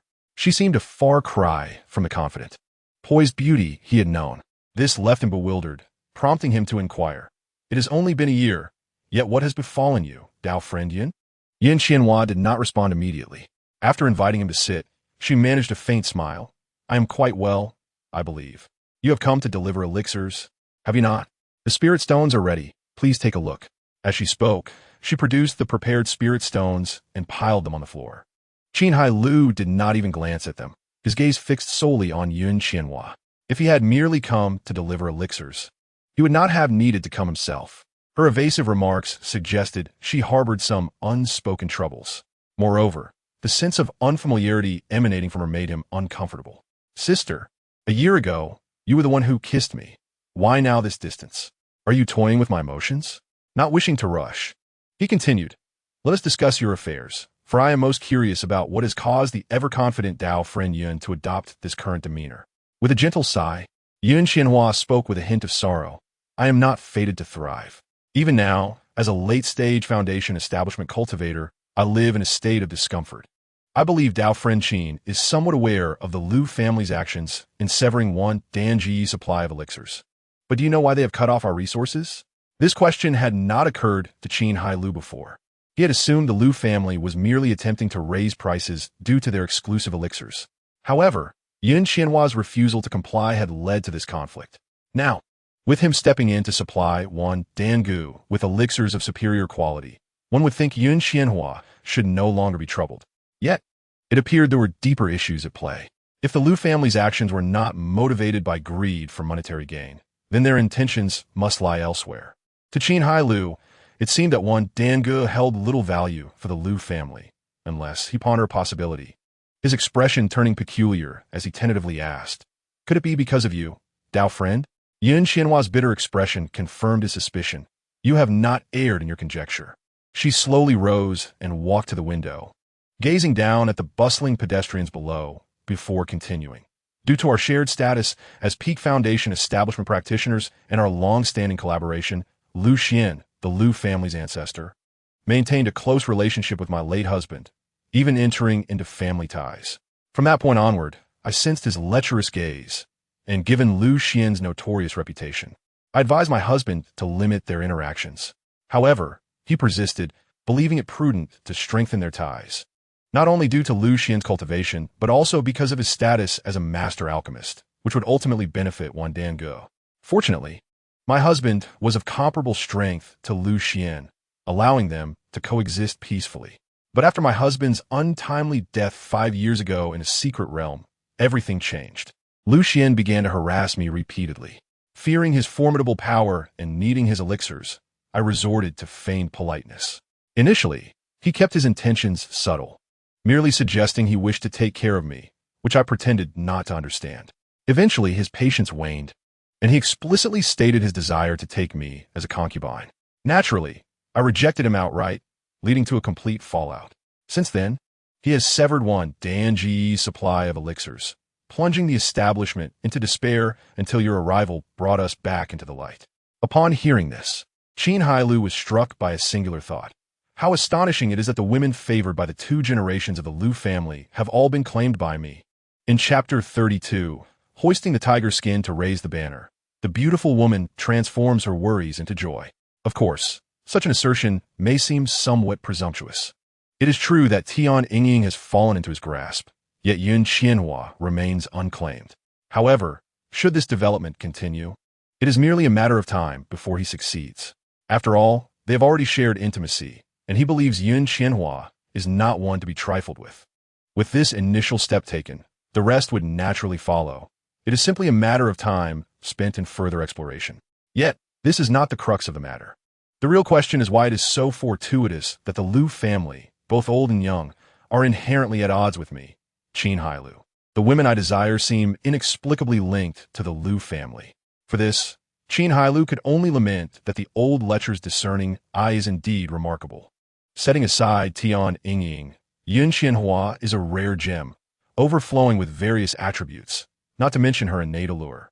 Is it not the case that those rogues are particularly fond of such qualities? Naturally, Qin Hailou does not consider himself among the rogues. Rather, he admires the steadfast spirit and indomitable will that Yun Qianhua embodies, which has no relation to any other aspect. Moreover, as she single-handedly manages the vast One Dan Pavilion with great orderliness, acquiring such a woman as a wife would ensure a reliable partner at home. Given that a Fu is aging, it would be impractical for Qin Hailou to manage everything alone after his passing. However, the concubines at home lack the capability and ambition to assist him. As the Qin family continues to flourish, Qin Hailou finds himself in dire need of a woman who can help him oversee all affairs. Setting aside his reflections, Qin Hailou expressed his confusion. Yun Daoyu, even so, with my elixirs supporting you, alongside your late-stage foundation establishment cultivation, there seems little reason for such anxiety, even if Lu Xian is at the peak of foundation establishment. Does it not? Yun Qianhua turned to him, her expression solemn as she replied. Qin Daoyu, you are unaware that Lu Xian is currently in seclusion and is likely to achieve Dan formation in no time. Once he emerges from seclusion, I fear that my options will be exhausted. At last, Qin Hailou comprehended Yun Qianhua's concerns. Given her cultivation level, facing a practitioner at the Dan formation stage would be akin to an unarmed little girl confronting a burly man. She would possess no means of defense.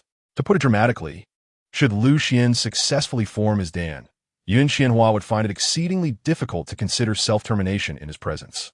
Her current predicament leaves her with little recourse but to flee promptly. Yet, it is evident that Yun Qianhua, despite her distress, has not truly contemplated escape. She still harbors hopes of struggle. Yun Qianhua scrutinized Qin Hailou, observing his deep contemplation. Taking a deep breath, she asked with a hint of anticipation, Qin Daoyu, may I inquire as to the cultivation level of your esteemed master? Qin Hailou paused momentarily before realizing she was referring to his frequently mentioned alchemy mentor. However, he had no master. All his elixirs were exchanged for his life in the system city. Qin Hailou shook his head. To be candid with you, Yun Daoyu, my master is merely at the late stage of foundation establishment. If Lu Xian truly succeeds in forming his Dan, I fear I will be of little assistance. The glimmer of hope in Yun Qianhua's eyes faded once more. Upon learning of Lu Xian's prospects for Dan formation, she had racked her brain for anyone who could contend against him. Among those she knew, their cultivation levels either matched hers or fell significantly short. With only a couple of ancient figures at the pinnacle of foundation establishment, while they could lend a hand with minor matters, should Lu Xian achieve Dan formation, none of them would be reliable allies. After all, they too had vast families to care for and would naturally not risk confrontation with someone at the Dan formation stage. It would be sheer folly. Upon meeting Qin Hailou, she recalled the alchemy master behind him, prompting her hopeful inquiry. Now, it appears that Qin Hailou's master is equally unable to provide assistance. Must she truly resign herself to fate? Yun Qianhua lowered her head, feeling an overwhelming sense of grievance. Her extraordinary beauty should not subject her to such torment due to her appearance. Just as she wallowed in self-pity, she heard Qin Hailou say, Yun Dao, you need not fret. Although my alchemy master may be of no help, I have more than one master. Yun Qianhua abruptly lifted her head, her face alight with surprise as she pressed. Qin Daoyu, do you have other masters? Qin Hailou smiled, producing a token signifying his status as a core disciple of the Ziyun sect, tossing it toward her. To be frank, I am a disciple of the Qingyao Peak Master of the Ziyun sect. I trust you are aware of her cultivation level. Apologetically, he thought of his master, feeling guilty for invoking her name to bolster his own standing. Otherwise, his future disciple-in-law might despair. Yun Qianhua accepted the token, examining it closely. Having interacted with many disciples of the Ziyun sect, she could discern the authenticity of such tokens. Upon careful inspection, she found no discrepancies. It was indeed the token of a core disciple of the Ziyun sect. Reflecting on Qin Hailou's prior interest in Guyan Xin, her doubts dissipated. He was indeed a fellow disciple. As for the Qingyao fairy, how could she not know? The peak master of the Yinu Peak, a formidable practitioner at the late stage of Dan formation. In that instant, Yun Qianhua felt as though a glimmer of hope had emerged from the shadows. Unexpectedly, at a critical moment, it was Qin Hailou who brought her this surprise.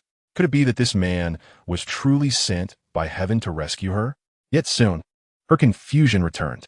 Currently, the Qingyao Peak Master has only 3 female disciples, and she had not heard of a male disciple named Qin Hailou. Qin Daoyu, I do not recall hearing of any male disciples under the Qingyao fairy, Yun Qianhua said, her expression perplexed. Qin Hailou approached Yun Qianhua and, looking into her eyes, said, Do you remember Yun Daoyu, the male disciple that the Qingyao Peak Master took in over 50 years ago? His words sparked her memory, and she suddenly seemed to recall something, her expression shifting to one of astonishment. You You are Qin Hailou? Indeed, over 50 years ago, the Qin fairy had taken in a male disciple with a low-grade, third-grade spiritual root, only to have his roots destroyed in a sect competition, losing all his cultivation and ultimately leaving in disgrace. This had caused quite a stir at the time, with many lamenting the loss of a promising talent who could have reached the nascent soul stage, or even aimed for the transformation stage. Thus, his name had been etched in the memories of many. Yet, as time passed, it faded from recollection. Had it not been for Qin Hailou's mention, Yin Qianhua would have completely forgotten. Qin Hailou, it turns out, is that very Qin Hailou. How foolish of me to have overlooked it. Yin Qianhua sighed inwardly. Upon first hearing the name Qin Hailou, she had sensed its familiarity, but only now could she connect him to the male disciple of the Qin fairy. It is I. Qin Hailou smiled brightly. Now, Yin Daoyu, do you believe? Yin Qianhua gathered her thoughts and performed a graceful bow. I have the honor of meeting you, Qin Daoyu. At this moment, she finally regarded Qin Hailou as a peer, a disciple of the Qin fairy, which warranted her utmost attention. But I recall that Qin Daoyu was rendered incapable and subsequently departed from the Xian sect. Qin Hailou understood her implication and replied nonchalantly, merely my spiritual roots were destroyed. Do not hesitate to speak plainly, Yin Daoyu. Although I have left the Xian sect, I can still call upon the Qin fairy for assistance, should it be necessary. Observing her fluctuating emotions, her complexion brightened again. Qin Hailou smiled. In that case, can Yin Daoyu find solace? Chapter 33. A timid heart torn between rejection and acceptance. Whispering affections, Yin Qianhua felt a tinge of embarrassment as her thoughts were laid bare by Qin Hailou. Yet, concurrently, she was moved. Given that Qin Hailou had severed ties with the Ziyun sect, seeking the assistance of the esteemed Qin fairy might deplete their already fragile bond of master and disciple. After all, even the strongest of affections can falter under strain, a truth that holds even within familial ties, let alone between those who have drifted apart. However, Qin Hailou spoke without hesitation, his intentions clear. For his own sake, he was willing to risk the precious ties he had with Qin fairy. This heavy sentiment left Yin Qianhua feeling overwhelmed. What could she possibly offer in return? Taking a deep breath, she bowed again, her tone earnest. Your kindness leaves me at a loss for how to repay you. Qin Hailou sensed that it was time to abandon seriousness, lest he be mistaken for a warm-hearted gentleman, a notion he found rather amusing. He cleared his throat, rubbed his nose, and murmured. Typically, in such circumstances, the woman would offer herself. His voice was low, yet Yin Qianhua heard every word. In an instant, her enchanting visage flushed with a rosy hue, her heart racing like a startled deer. The rapid thumping echoed in her chest, making her breath come in uneven gasps. In earlier times, had anyone dared to jest with her so brazenly, provided they were not a formidable figure like Lu Xian, she would have sworn to make them vanish without a trace. How dare they treat her with such disrespect? Yet now, with Qin Hailou, she felt no sense of violation. Instead, she was caught off guard, a mix of embarrassment and confusion washing over her. After all, Qin Hailou had consistently displayed a demeanor of depth and restraint, seemingly impervious to her charms. His sudden words left her at a loss for how to respond. Moreover, she could not deny the thrill that surged within her at his declaration. It was a revelation that he too was not immune to her allure. Ah, how ironic, she thought, to see him so earnest after his previous demeanor of seriousness. Regaining her composure, she lifted her gaze to meet his, feigning calmness. You jest, my friend. With my humble beauty, how could I ever catch your discerning eye? At that moment, her eyes glistened with unshed tears, a hint of allure mingling with the fragility of her appearance, evoking an irresistible desire to cherish her. Qin Hailou swallowed hard, having anticipated her reaction. If she were to respond with embarrassment or anger, he had prepared a playful retort. In essence, his earlier comment could be taken as either jest or a gentle probe into Yin Qianhua's sentiments. If she found it intolerable, it would simply remain a jest, and he would retreat. Yet, her coy demeanor now intrigued him, prompting him to delve deeper. He sighed and shook his head, stating, If you claim to be but a humble beauty, then the women I have encountered in my life must surely despair and shame. Yin Qianhua's heart soared at his words. No woman relishes the lack of admiration, especially from a man who stirred feelings within her that she struggled to articulate. However, recalling her earlier slip, A mischievous impulse to tease Qin Hailou emerged, wishing to make him feel as flustered as she had. With a playful smile, she arched an eyebrow. Then how do I compare to your esteemed master? Dear lady, which master do you refer to? Qin Hailou feigned ignorance, knowing full well she meant Qin Yao Fairy. Naturally, it is Qin Yao Fairy. Yin Xianhua huffed in annoyance, recognizing his deliberate pretense. How could she be compared to someone who was virtually a stranger, regardless of gender? Qin Hailou understood she was playfully challenging him, yet he could not ignore her veiled seriousness. Their relationship had only just begun to blossom, making it crucial to tread carefully. Her words indicated that she valued his compliment, adding an intriguing layer to their interaction. Qin Yao Fairy is my master, deserving only of my utmost respect.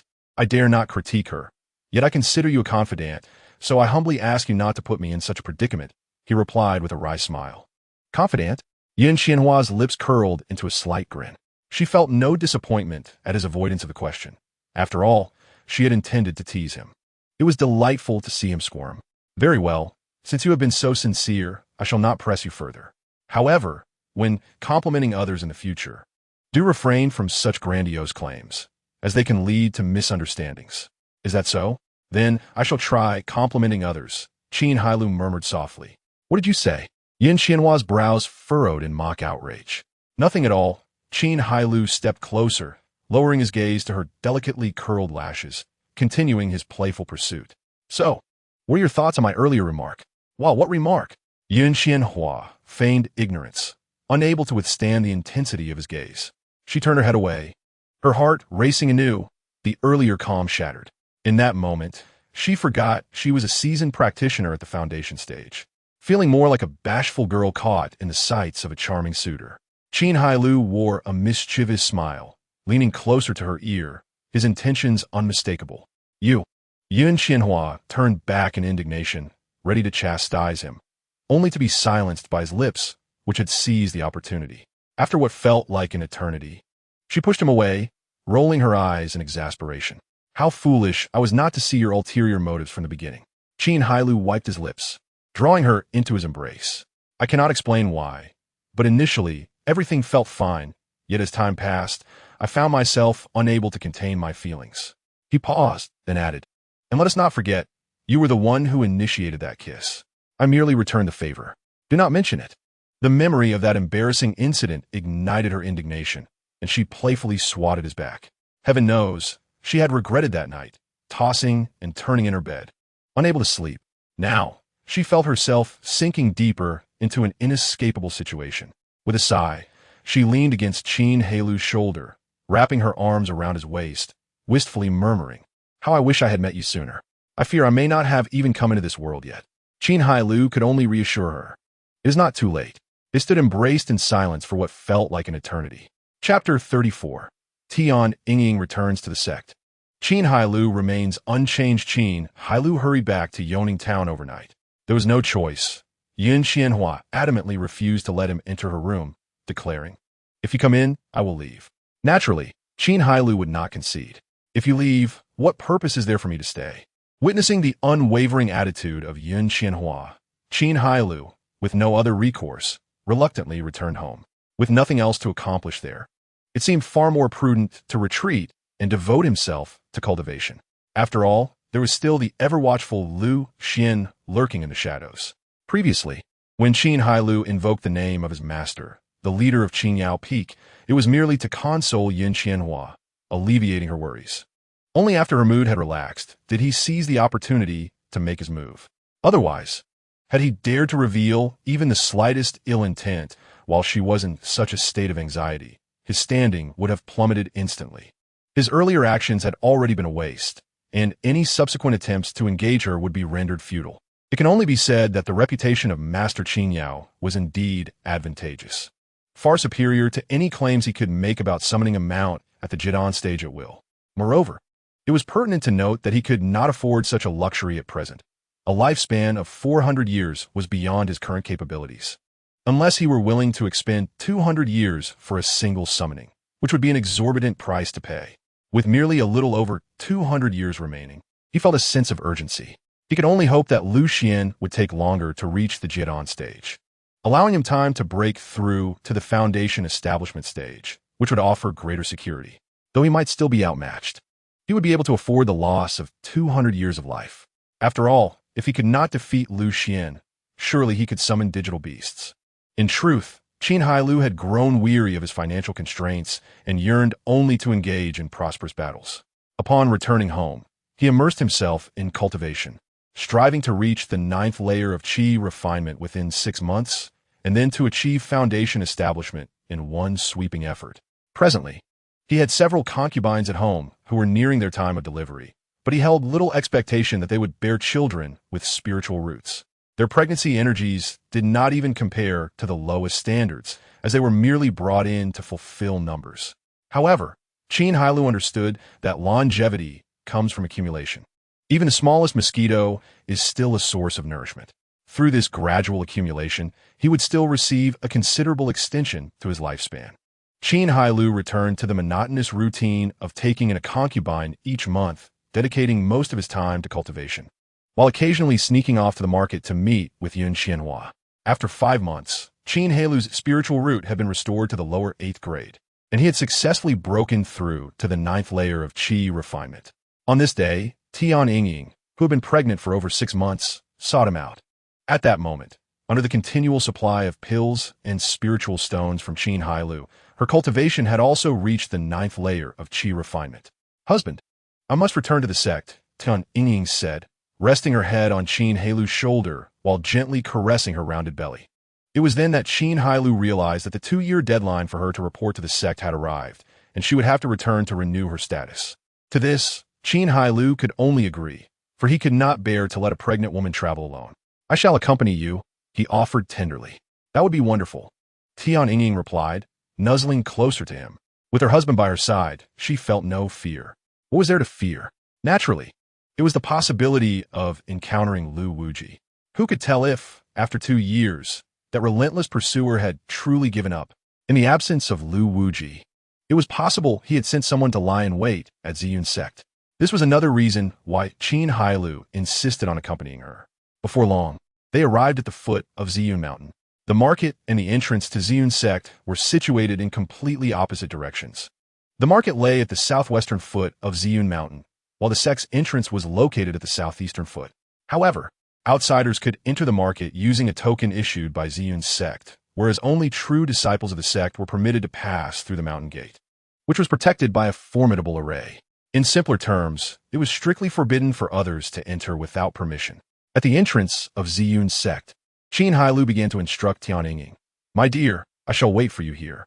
Remember my words. Do not hesitate to use the pills. I have plenty of these qi-nourishing pills." Since Qin Hailou was no longer a disciple of Ziyun's sect, it would be inappropriate for him to enter the mountain. Besides, it was not yet the right time for his return. "Understood," Tian Yingying replied with a playful roll of her eyes. Earlier on their journey, Qin Hailou had stuffed her with dozens of bottles, each containing 5 exquisite qi-nourishing pills. He insisted that she share them with her fellow female disciples as a gesture of goodwill upon her return. However, Tian Yingying, perceptive as she was, discerned the underlying message in Qin Hailou's words, "female disciples." The implication was clear: gifts for the male disciples were unnecessary. Having shared a bed for so long, she had gleaned some understanding of her husband's nature. His character was admirable. He showed her great affection and rarely denied her requests. However, he was also excessively enamored with women. Perhaps that was not entirely accurate. Tian Yingying sensed that Qin Hailou harbored a profound obsession with having children. Logically, with so many concubines already, there should be plenty of children, yet her husband seemed unsatisfied. He insisted on taking a new concubine each month, and his standards were high. Only those of striking beauty and exceptional figure would do. It was puzzling that every woman in the household was exceptionally fertile, including those who had entered before her, each having borne 3 or 4 children.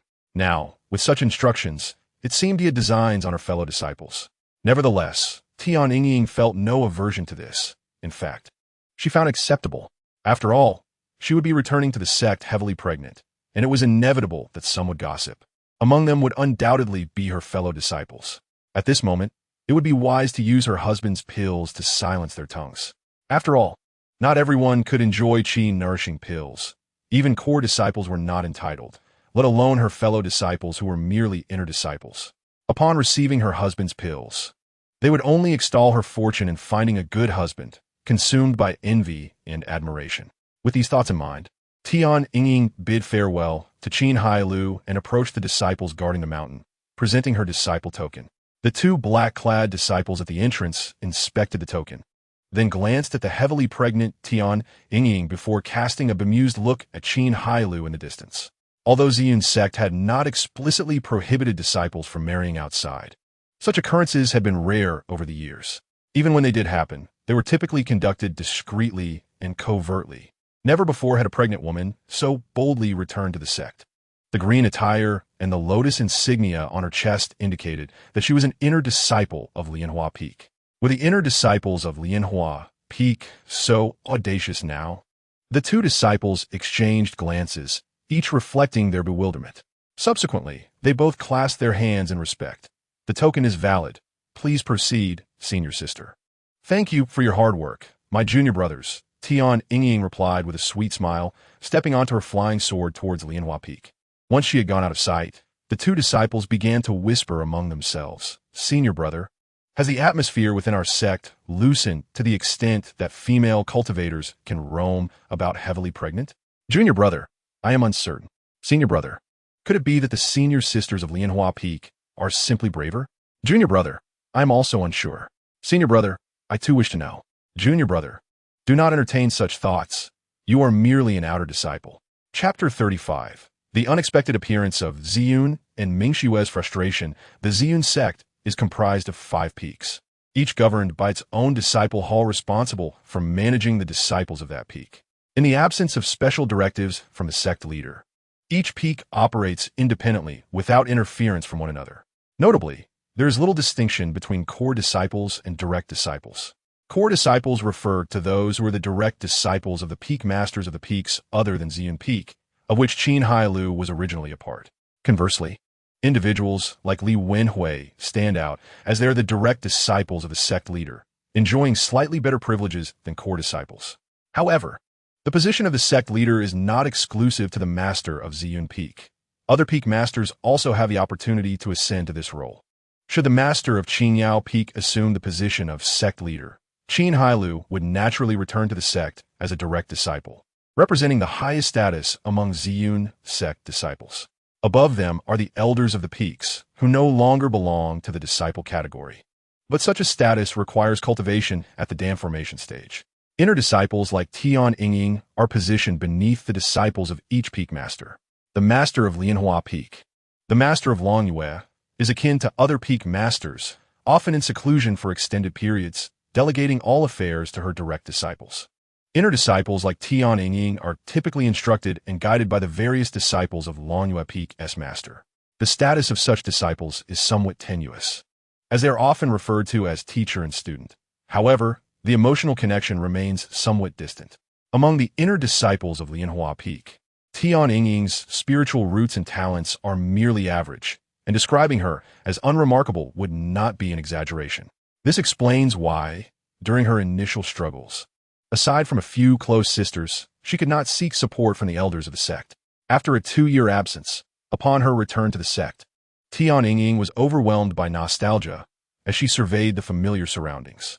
She recalled her days as an inconspicuous female disciple of Lianhua Peak 2 years prior, garnering a modicum of fame solely due to her appearance.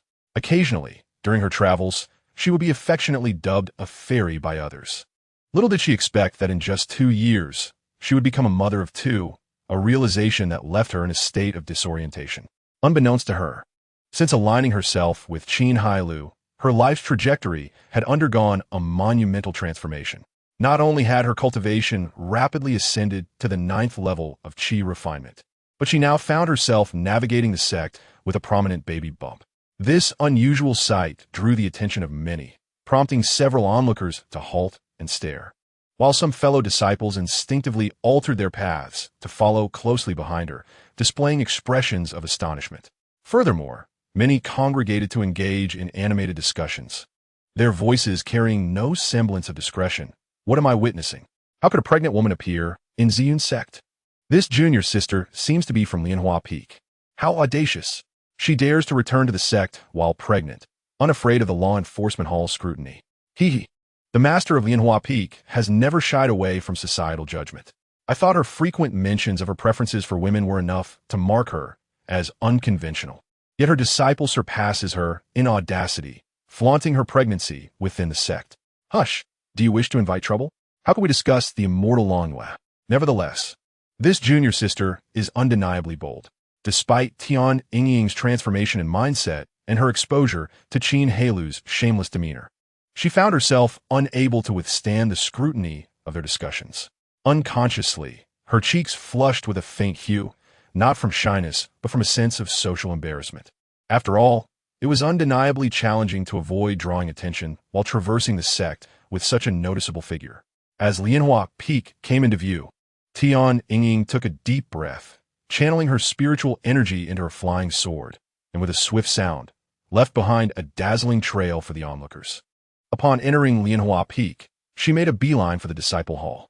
After completing the necessary formalities upon her return from her travels, she hurriedly sought to escape from the atmosphere that made her feel like an anomaly. Next, she needed to pay her respects to her mentor, Mingxu, the eldest disciple of Longhua Peak, a customary obligation for every disciple returning from their journeys. Even though she felt insignificant in Mingxu's presence, she needed to fulfill this ritual. Otherwise, it would be quite unbecoming.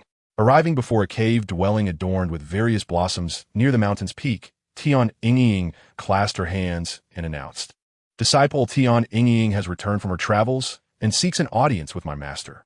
After a moment, a gentle voice beckoned, "Come in." With her head slightly bowed, Tian Yingying stepped into the cave.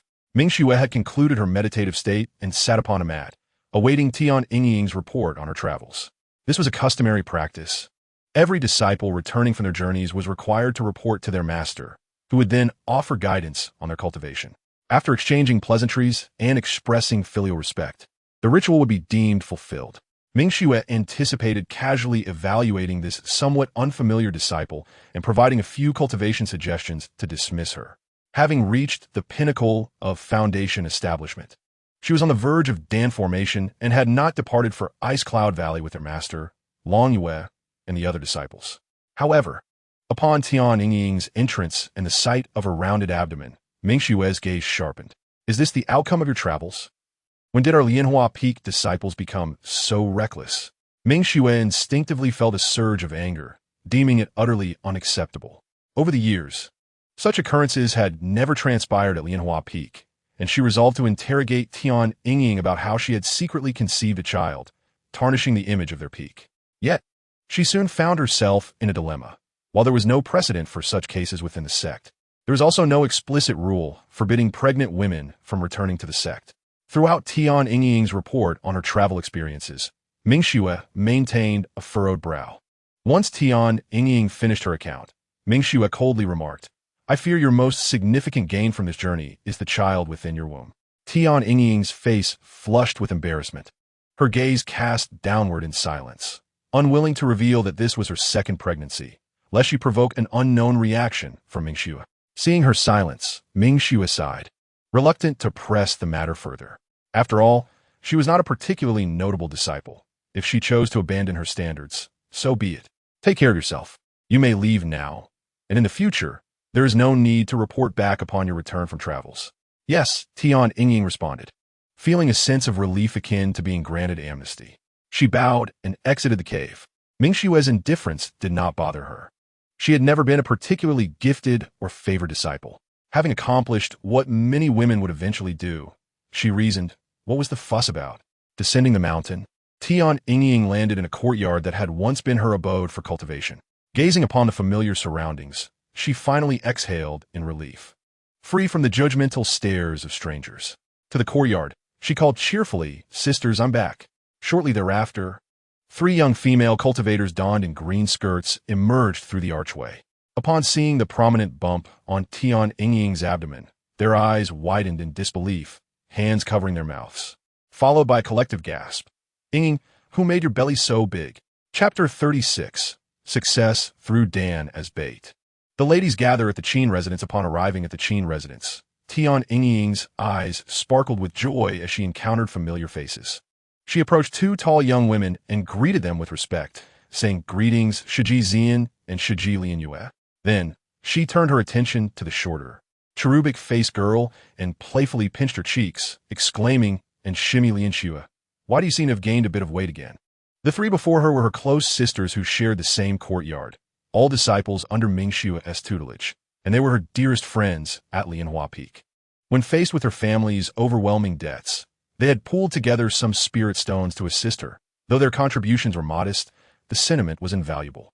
After all, none of them hailed from prestigious families, and their resources were limited. Among them, Lianyue and Lianxue were sisters from the Wang family, a cultivation lineage located not far from Ziyun's sect. Both possessed slightly superior spiritual roots compared to Tian Yingying, with one being of medium grade at the 7th tier and the other of lower grade at the same tier.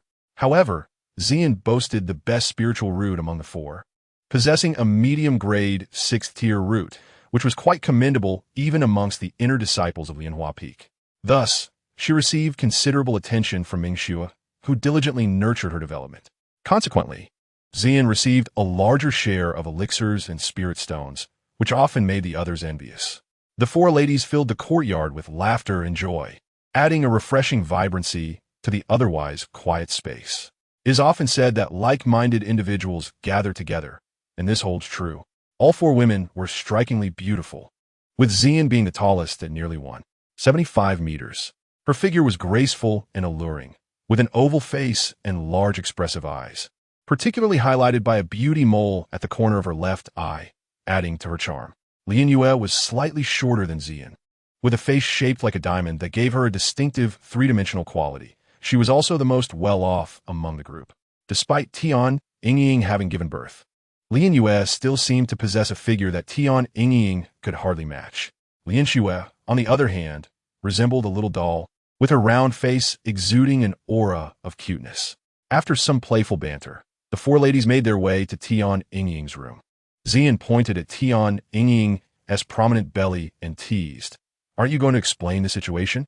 Lianyue and Lianxue chimed in, "Yes, yes, do tell. We are all dying to know." With a blush gracing her cheeks, Tian Yingying recounted how she had met Qin Hailou and subsequently married him.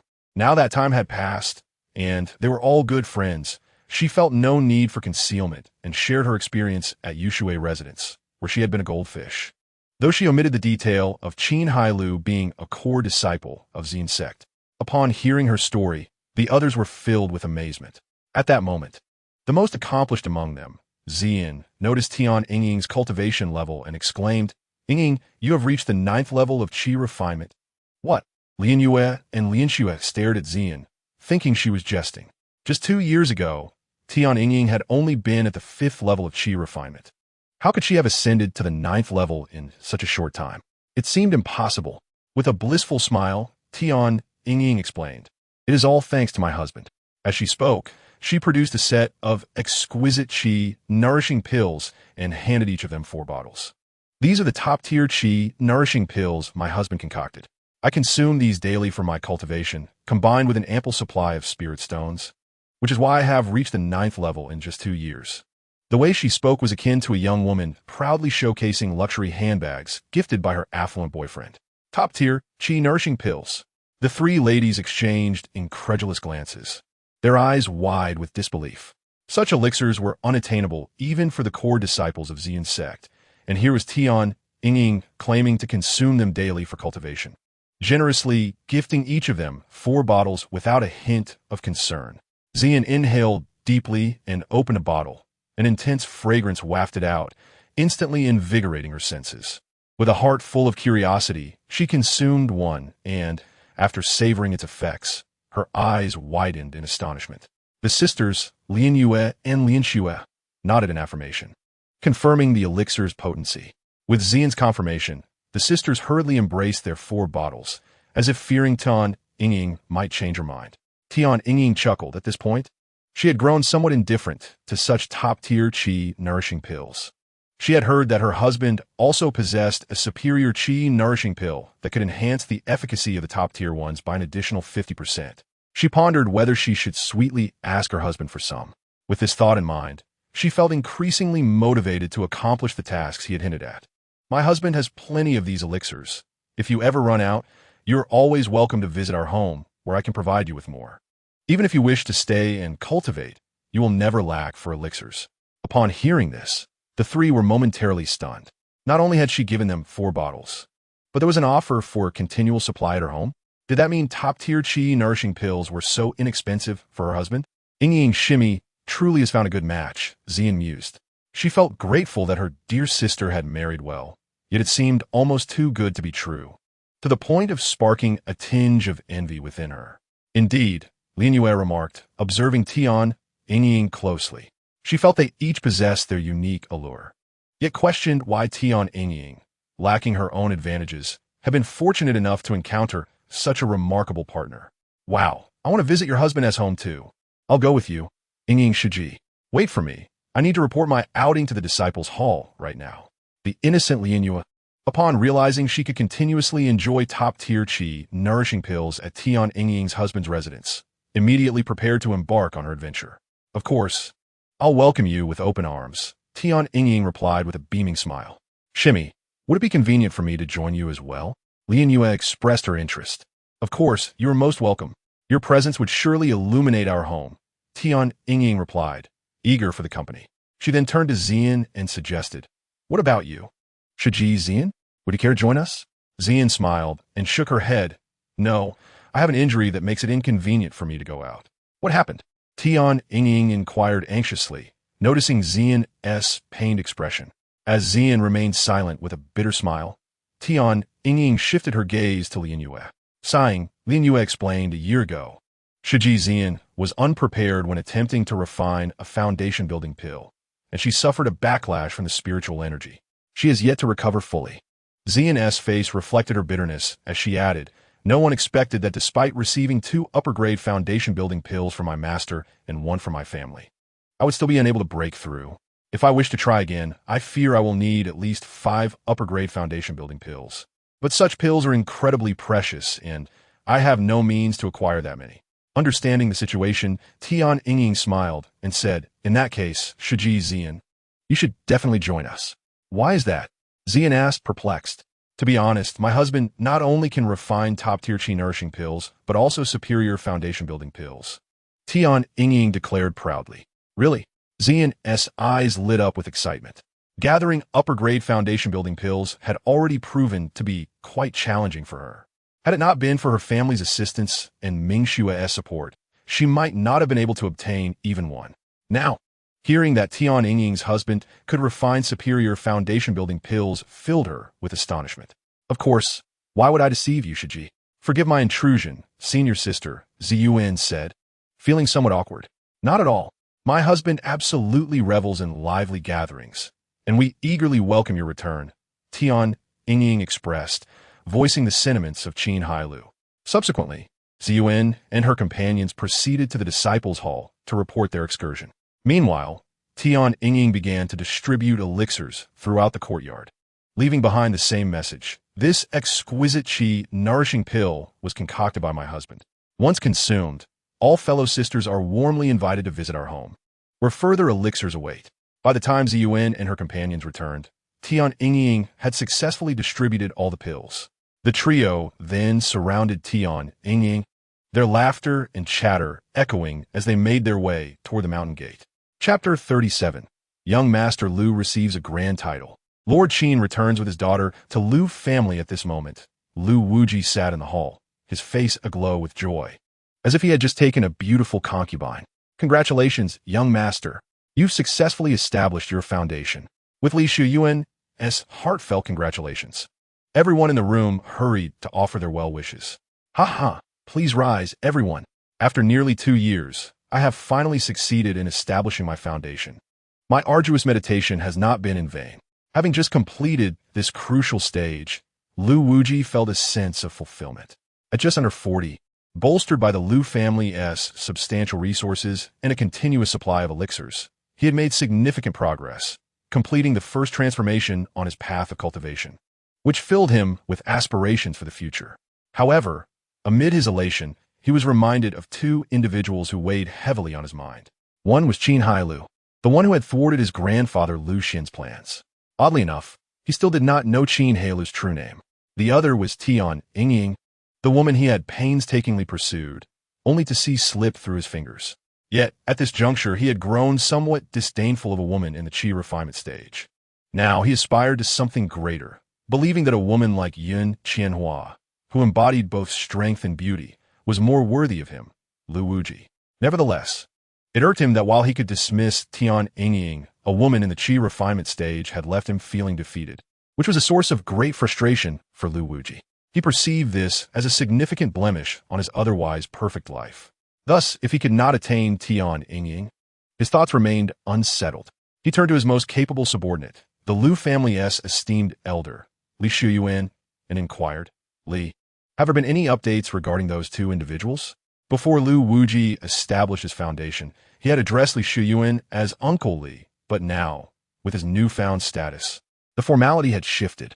Li Shuyuan found it challenging to adjust his mindset. Now that Lu Wuji had established his foundation, he himself remained at the initial stage, and he was keenly aware that if he did not work diligently to gain favor, he might soon find himself sidelined. Naturally, he understood who the two individuals Lu Wuji referred to were, yet he felt somewhat cornered by the situation. The good news was that one of them had made an appearance.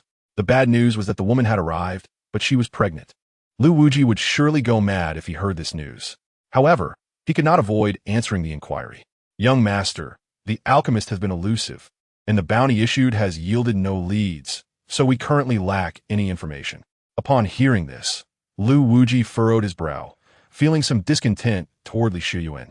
He had been in seclusion for nearly 2 years, and to have no news now was quite vexing. Li Shuyuan glanced at Lu Wuji and quickly added, "However, my subordinate stationed at Ziyun Mountain just reported that Tian Yingying has indeed appeared. But what?" Lu Wuji interjected, his displeasure evident. Li Shuyuan steeled himself to continue. "Tian Yingying is accompanied by a man, and it appears she is already with child." "What?" Lu Wuji was instantly consumed with rage, shattering the nearby tea table.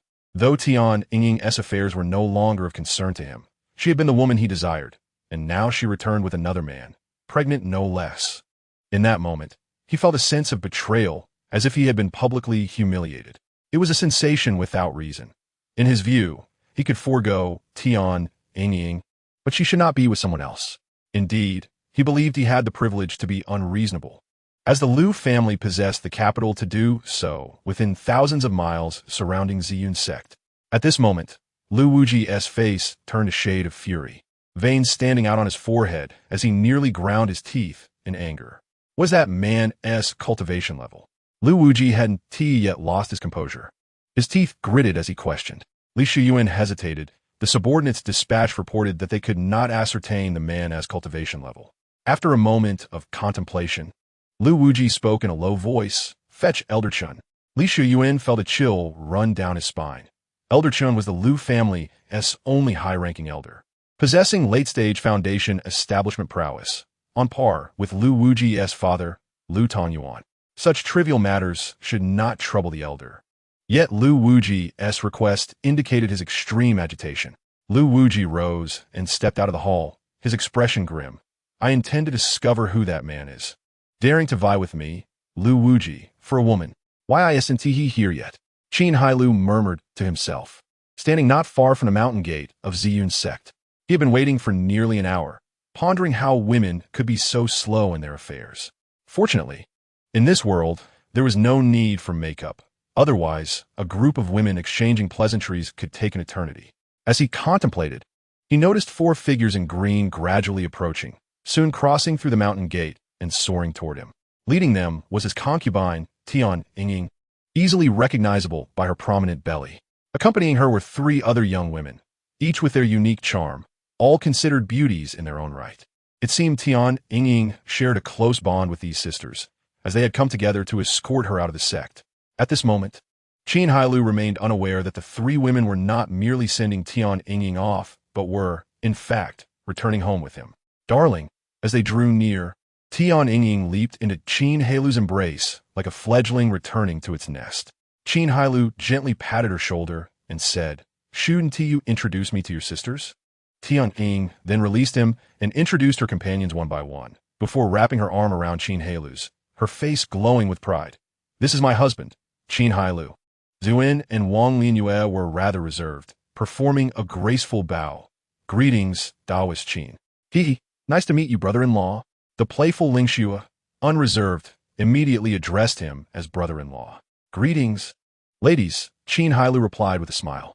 At that moment, Tian Yingying, still nestled against him, said with a beaming smile, Darling, I invited my sisters over to our home. You will welcome them. One to you? This is simply marvelous.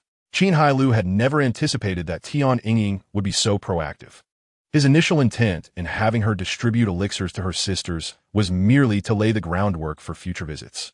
Little did he expect that she would bring back 3 lovely companions on her first attempt. With such a delightful concubine, Qin Hailou felt immensely gratified.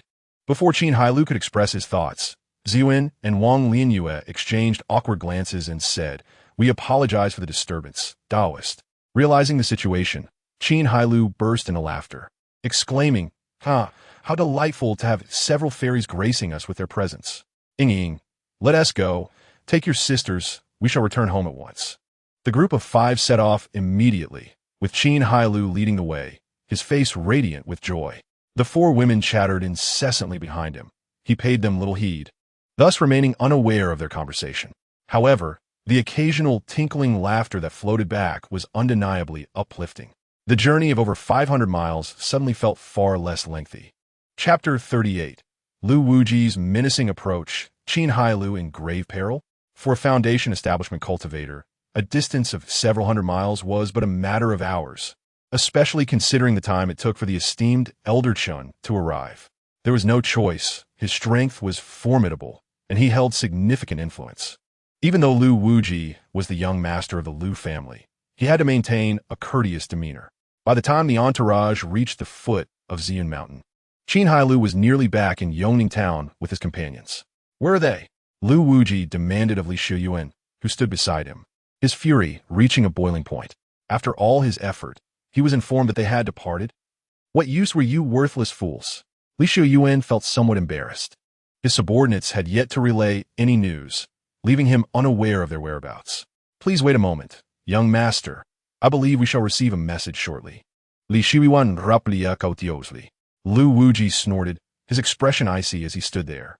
He swore that if he did not receive a satisfactory answer soon, he would send Li Shuyuan to the mines as a foreman. Li Shuyuan's heart raced, cold sweat pouring down as he anxiously awaited the news. After about a quarter of an hour, the communication talisman finally stirred, allowing him to breathe a sigh of relief. A look of delight spread across his face as he announced, Young master, they have gone to a mortal town. Besides Tian Yingying, there are 3 inner disciples from Lianhua Peak accompanying her. So what? I am not here to trouble the disciples of Ziyun's sect, Lu Wuji replied, turning to an elderly man beside him, who was dressed in a somewhat disheveled yin-yang robe. He spoke politely, Chun Lai, I must trouble you once more to follow me. Chun Gu revealed a hint of a smile, casually responding, No need for courtesy, young master. Now that we know the person's whereabouts, we can proceed at our leisure. Lu Wuji nodded, and they set off again, heading straight for Yongning Town. Over an hour later, Lu Wuji and his followers hovered above Yongning Town. A middle-aged cultivator beside him pointed towards the Qin residence below, saying, Young master, they are in that mansion. Excellent, Lu Wuji exclaimed, descending on his flying sword and halting in midair above the Qin residence, with the others promptly following suit. The unexpected sight of more than a dozen individuals appearing above the Qin residence, all riding on flying swords, astonished the townsfolk of Yongning. However, they were not particularly frightened. After all, they were accustomed to seeing old Master Qin soaring through the skies on his sword.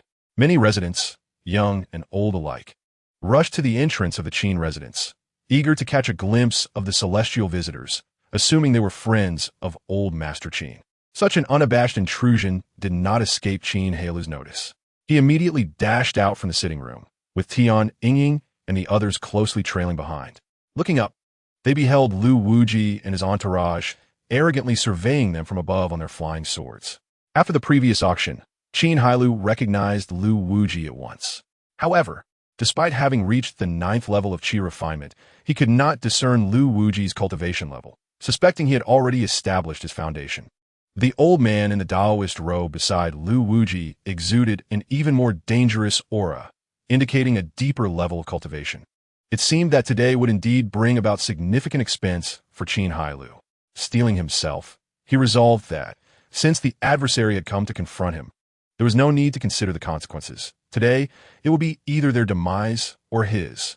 Lu Wuji's gaze swept downward, and upon noticing Tian Yingying's protruding belly, his lips involuntarily curled in disdain. He felt not only anger, but also a pang of heartache. A surge of unnameable fury welled up within him. Upon spotting Qin Hailou, he frowned, unable to gauge his cultivation, yet feeling that the man's visage stirred a sense of familiarity. Li Shiyuan, standing nearby, quickly connected the dots and communicated, "Young master. That man below is the one supplying pills to Wandan Pavilion." "Ah, so it is you?" Lu Wuji ground his teeth in rage. This man not only stole the woman Lu Wuji desired, but also thwarted his grandfather's plans. It seemed he had come specifically to provoke the Lu family. "Elder Chun, can you discern this man's cultivation level?" Lu Wuji asked, refraining from acting rashly and directing his inquiry to Chen Ge. Chen Ge had already scrutinized Qin Hailou and responded, "I cannot see through him. He must be employing a sophisticated concealing technique to mask his cultivation, but I can assert that he has yet to establish his foundation." Chen Ji's unique technique was adept at probing cultivation levels, which rendered him capable of counteracting Qin Hailou's concealment. "So, this man is playing the part of a pig to eat the tiger, is he?" With Chen Ji's confirmation, Lu Wuji felt emboldened. The thought of being intimidated by a mere qi refinement cultivator who had not even reached the foundation establishment stage, leading to him summoning Elder Chun, incited a burning desire for vengeance against Qin Hailou. My husband, Tian Ying, recognized Lu Wuji and instinctively clutched Qin Hailou's arm tightly, her nerves fraying. Qin Hailou gently patted her hand, offering reassurance, "Do not be afraid."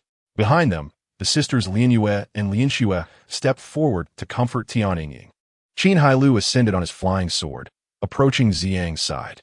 "Young Master Lu, you claim that I supplied pills to Wandan Pavilion, thereby disrupting your grandfather Lu Xian's schemes, correct?" Qin Hailou audaciously referred to Lu Xian as Old Ghost, startling Ziyang. After all, he was a pinnacle foundation establishment cultivator. Even her master, Mingxu, would address him as senior. With the rumor that he was on the verge of forming his core, how dare Qin Hailou speak so boldly? While there may have been room for negotiation before, this statement now sealed their fates in a struggle to the death. "Qin Daoist, you," Ziyang began, but Qin Hailou raised his hand, signaling her to remain silent, not wishing to insult her. "Ah, it seems the Lu family has truly fallen on hard times, allowing a mere qi refinement cultivator to address my family's ancestor so insolently." Lu Wuji sneered. "Elder Chun, seize this man. I shall teach him a lesson about the supremacy of power." Then, he cruelly commanded Li Shiyuan beside him, "Li Shiyuan, leave no mortal alive. Slaughter them all." Li Shiyuan respectfully complied, considering the annihilation of an entire mortal town to be of little consequence. Chen Ge remained silent, summoning a bell-shaped artifact, which he hurled down upon Qin Hailou. Chapter 39. Lord Qin recklessly casts away his lifespan. Young Master Lu's soul ascends to the west as the artifact resembling a bell descended upon Qin Hailou. Ziyuan instinctively reached out to push him away. Yet, as she extended her hand, it felt as though she had struck an invisible barrier, rendering her unable to advance. From that moment onward, she and Qin Hailou seemed to be separated by an unseen wall, existing in two disparate realms. She pounded against the air, desperately attempting to alert Qin Hailou to evade the impending danger. But no matter how loudly she cried, he remained oblivious.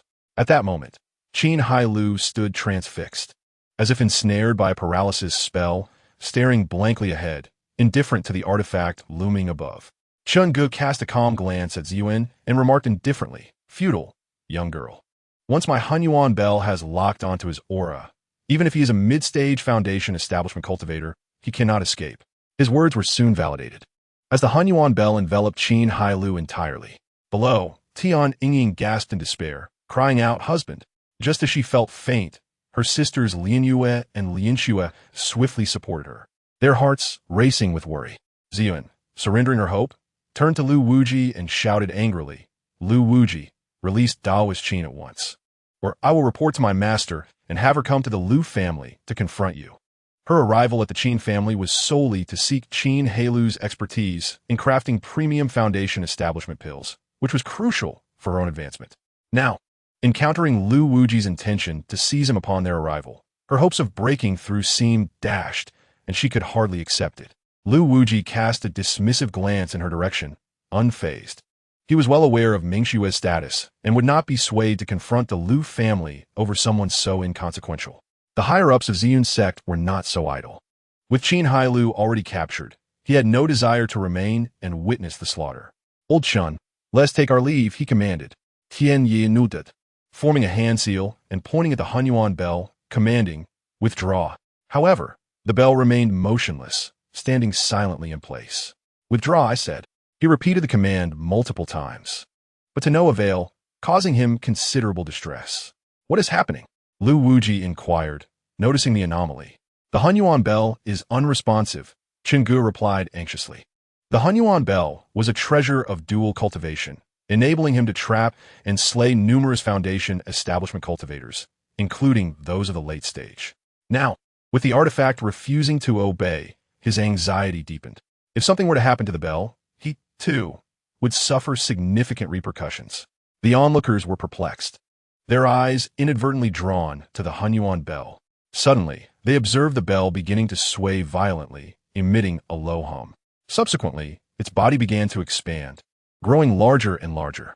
Ziyun, who had been positioned near the bell, was startled, but soon received a transmission from Qin Hailou. "Stay back." Filled with joy, Ziyun realized that Qin Hailou was unharmed and hastily retreated on her flying sword. The bell continued to swell, reaching 2 meters, then 5, until it was nearly 10 meters in diameter. Qinggu, witnessing this, felt a surge of panic. "Do not grow any larger." The bell's maximum expansion was limited to 10 meters. Beyond that, it might explode. However, this very scenario unfolded, with the bell's diameter surpassing 10 meters. In the next moment, the Hunyuan bell began to shake violently, as if overwhelmed by its own weight. With a thunderous blast, the bell exploded. As shards of the Hunyuan bell scattered in all directions, the residents of Yongning town, who had been spectating, screamed in terror and fled. Qinggu coughed up blood, his complexion turning ashen, as though an once vibrant elder had been completely drained of vitality. Lu Wuji, alarmed, quickly supported Qinggu and urged the Lu family members to retreat. Once the dust settled, the group looked back at the site of the explosion, only to find nothing remained. Where was Qin Hailou? Had he perished in blast? Ziyun searched frantically, yet Qin Hailou's figure eluded her. The Lu family members stood in confusion, unable to comprehend the recent events. Having witnessed the explosion of a pill furnace before, they had never seen a bell explode. Above, it was only when the severely injured Qinggu weakly pointed upward that the Lu family members finally looked to the sky. Ziyun followed suit and was taken aback. High above them, an enormous bird with expansive wings circled overhead. Due to its altitude, Ziyun could not accurately gauge its size. The bird let out a piercing cry, descending until it landed behind Lu Wuji and the others. Now visible, its wings spanned nearly 4 zhang, approximately 3 meters. Adorned with purple feathers that shimmered with hints of gold, the species unknown. The bird's eyes glinted with a fierce coldness, instilling fear in those who dared to meet its gaze. Meanwhile, the mysteriously vanished Qin Hailou stood calmly upon the back of the colossal bird, a core formation stage beast. Qinggu murmured, his voice laced with disbelief. His expression was one of bitter resignation. Who would have thought that targeting a mere qi refining stage cultivator would lead him to such a dire predicament? Now, even a core formation beast had appeared. Who was Qin Hailou truly? What? Lu Wuji felt a chill run down his spine. A core formation beast was something even his grandfather would flee from in terror. Quickly. Flee. Tian Yi Yuried Hastili. Lu Wuji dared not hesitate, tossing Qinggu to Li Shiyuan before taking off on his flying sword at full speed. Yet, how could he outrun a core formation beast? With a sharp whistle, Qin Hailou commanded the massive bird, which flapped its wings and swiftly caught up to Lu Wuji, extending its formidable claws to seize him tightly. With a slight exertion, Lu Wuji cried out in agony, his head drooping limply, rendered unconscious. The Lu family trembled in fear, while Qinggu, leaning weakly against Li Shiyuan, pleaded, "Friend, could you spare our lives?" In response, he was met with Qin Hailou's cold gaze and the fiery breath of the core formation beast. The beast's flames engulfed Qinggu and the others in an instant. leaving them no time to scream before they were reduced to ashes. Husband. Tian Ying gazed at Qin Hailou, who resembled a celestial deity in that moment, her heart melting. Taoist Qin, Zuin whispered, her heart aflame with admiration. The sisters Lin Yue and Lin Xue looked up at Qin Hailou's figure, their eyes brimming with reverence for the powerful. I shall return shortly. With those words, Qin Hailou guided the purple gold phoenix beneath him, soaring into the sky. The steed he had summoned at great cost was not merely for the purpose of slaying Lu Wuji. He was not worthy of such attention. If he were to exact vengeance, it would be upon the entire Lu family. A rare aura of ferocity enveloped Qin Hailou as he felt the urge to kill surge within him. Yet, his destination was not the Lu family just yet. He first needed to retrieve someone. Chapter 40. Yun Qianhua yearns in her chamber. Qin Hailou utters startling words at the foot of the Ziyun sect mountain within a marketplace.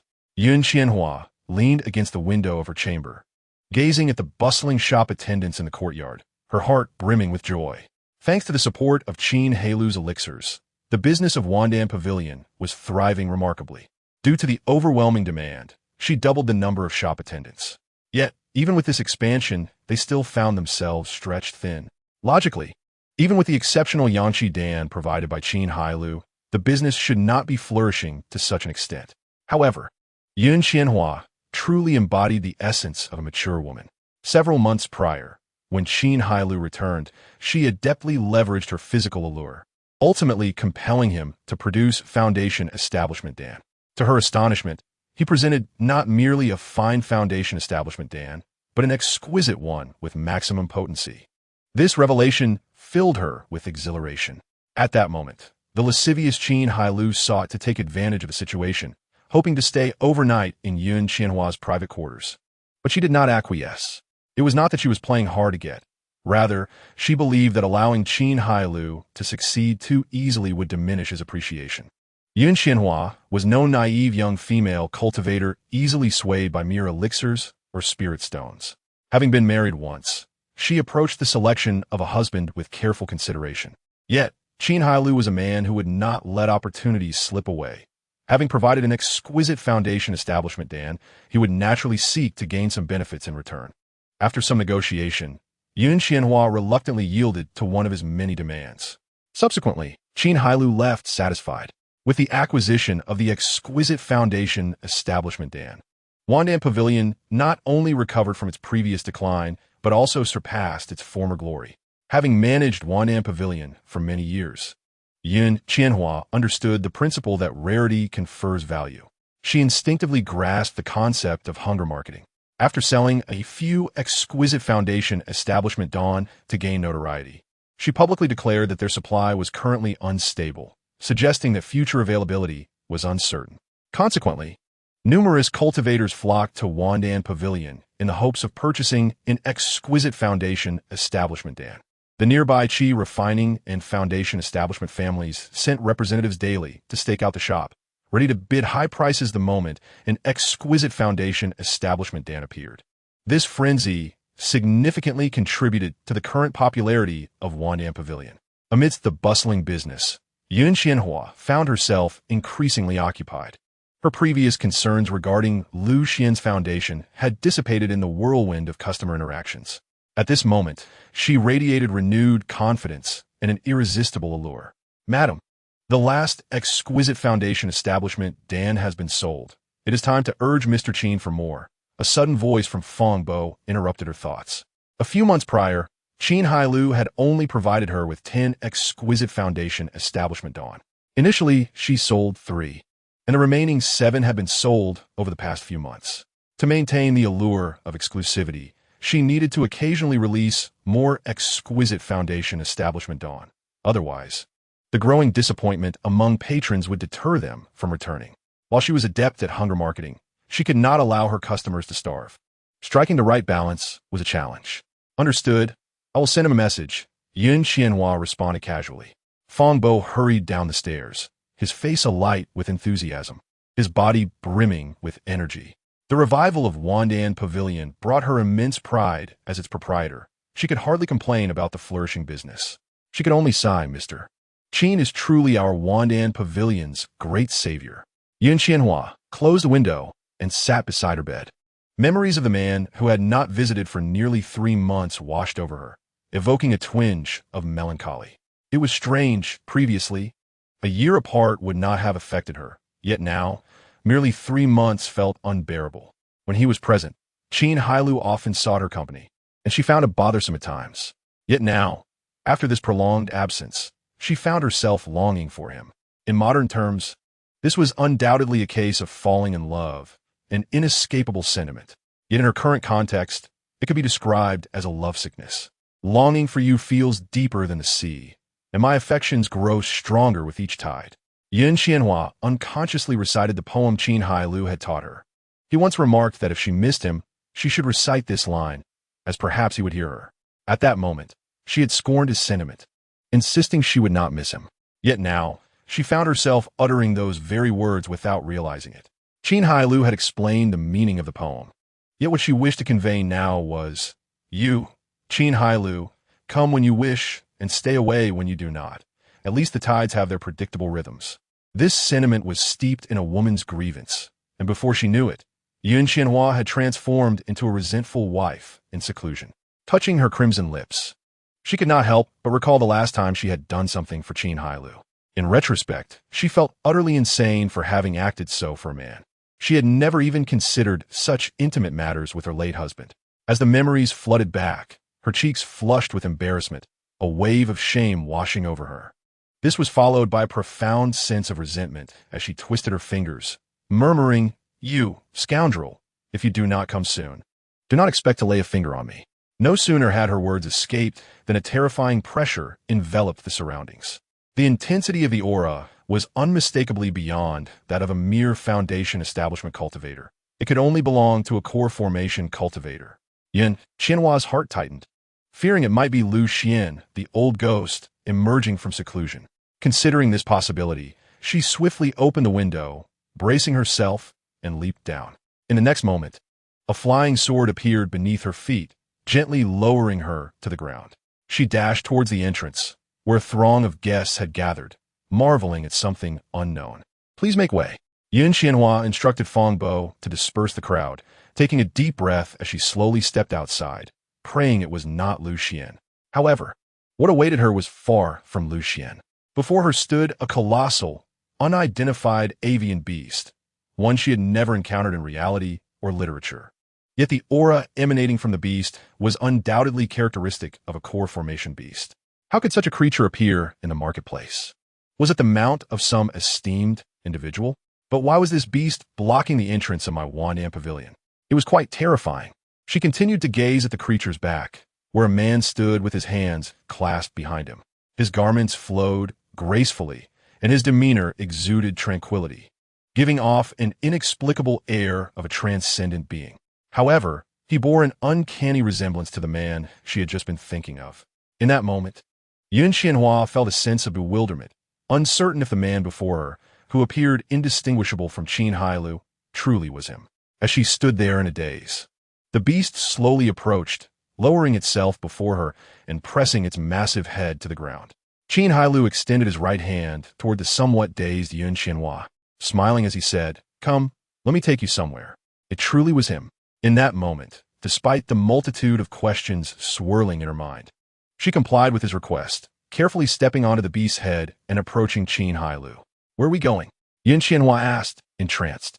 Qin Hailou embraced her, caressing her enticing lips, his voice tender. "I am taking you to kill." As the head of the Lu family, Lu Daoyuan found himself perpetually occupied. In order to manage the affairs of the clan, he sacrificed considerable time that could have been devoted to cultivation, resulting in his stagnant progress, remaining at the late stage of foundation establishment for many years. Long ago, his father, Lu Xian, had bestowed upon him the title of family head, thereafter dedicating himself solely to alchemy and cultivation, which ultimately earned the Lu family's revered reputation. Consequently, with the continuous enhancement of the Lu family's influence and strength, he was able to freely access the resources of the clan, swiftly elevating his cultivation to the late stage of foundation establishment. However, in recent years, as the family's power expanded once more, he found himself with little time left for personal cultivation. Coupled with the burden of dealing with numerous messes left behind by his father's peculiar habits, he felt increasingly strained. As the patriarch of the Liu family, he did not wholly endorse his ancestors' reckless methods. Yet, there was little he could do, for his father was a formidable cultivator at the pinnacle of foundation establishment, rendering his words ineffective. Moreover, influenced by his father's conduct, many of the younger generation had begun to abuse the Liu family's authority, including his own son.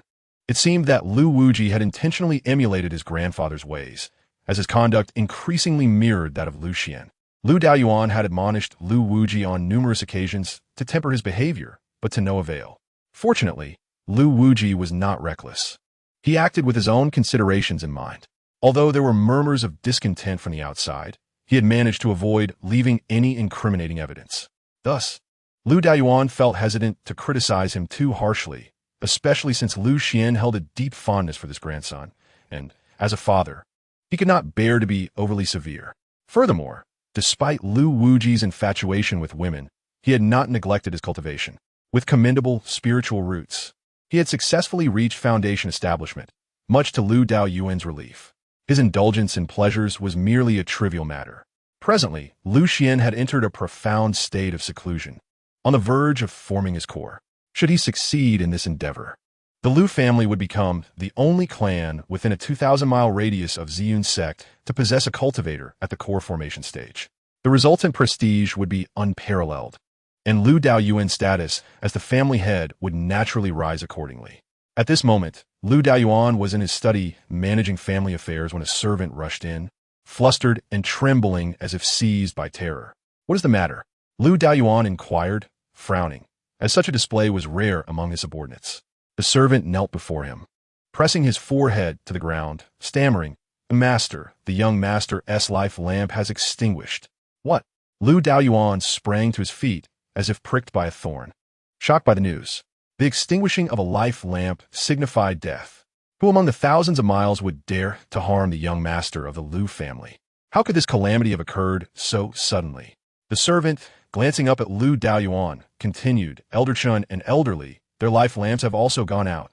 Upon hearing this, Liu Daoyuan felt as if the air had been released from his body. He slumped back into his chair. If it were merely the death of his son Liu Wuji, one could attribute it to an unfortunate accident caused by someone lacking foresight.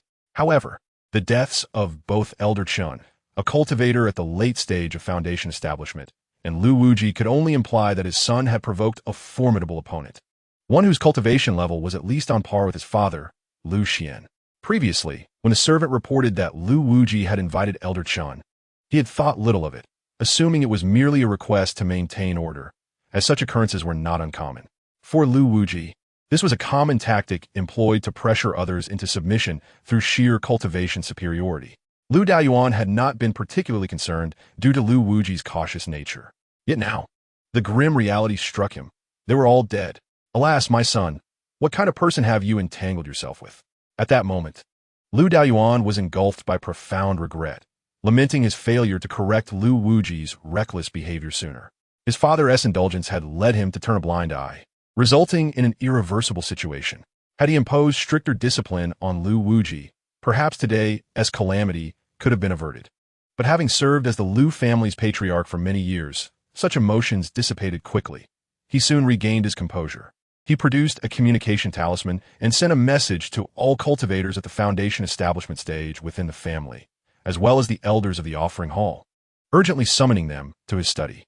In the next moment, swords soared into the air above the Liu residence, as those engaged in tasks or in seclusion hurried to Liu Daoyuan's side upon receiving the summons.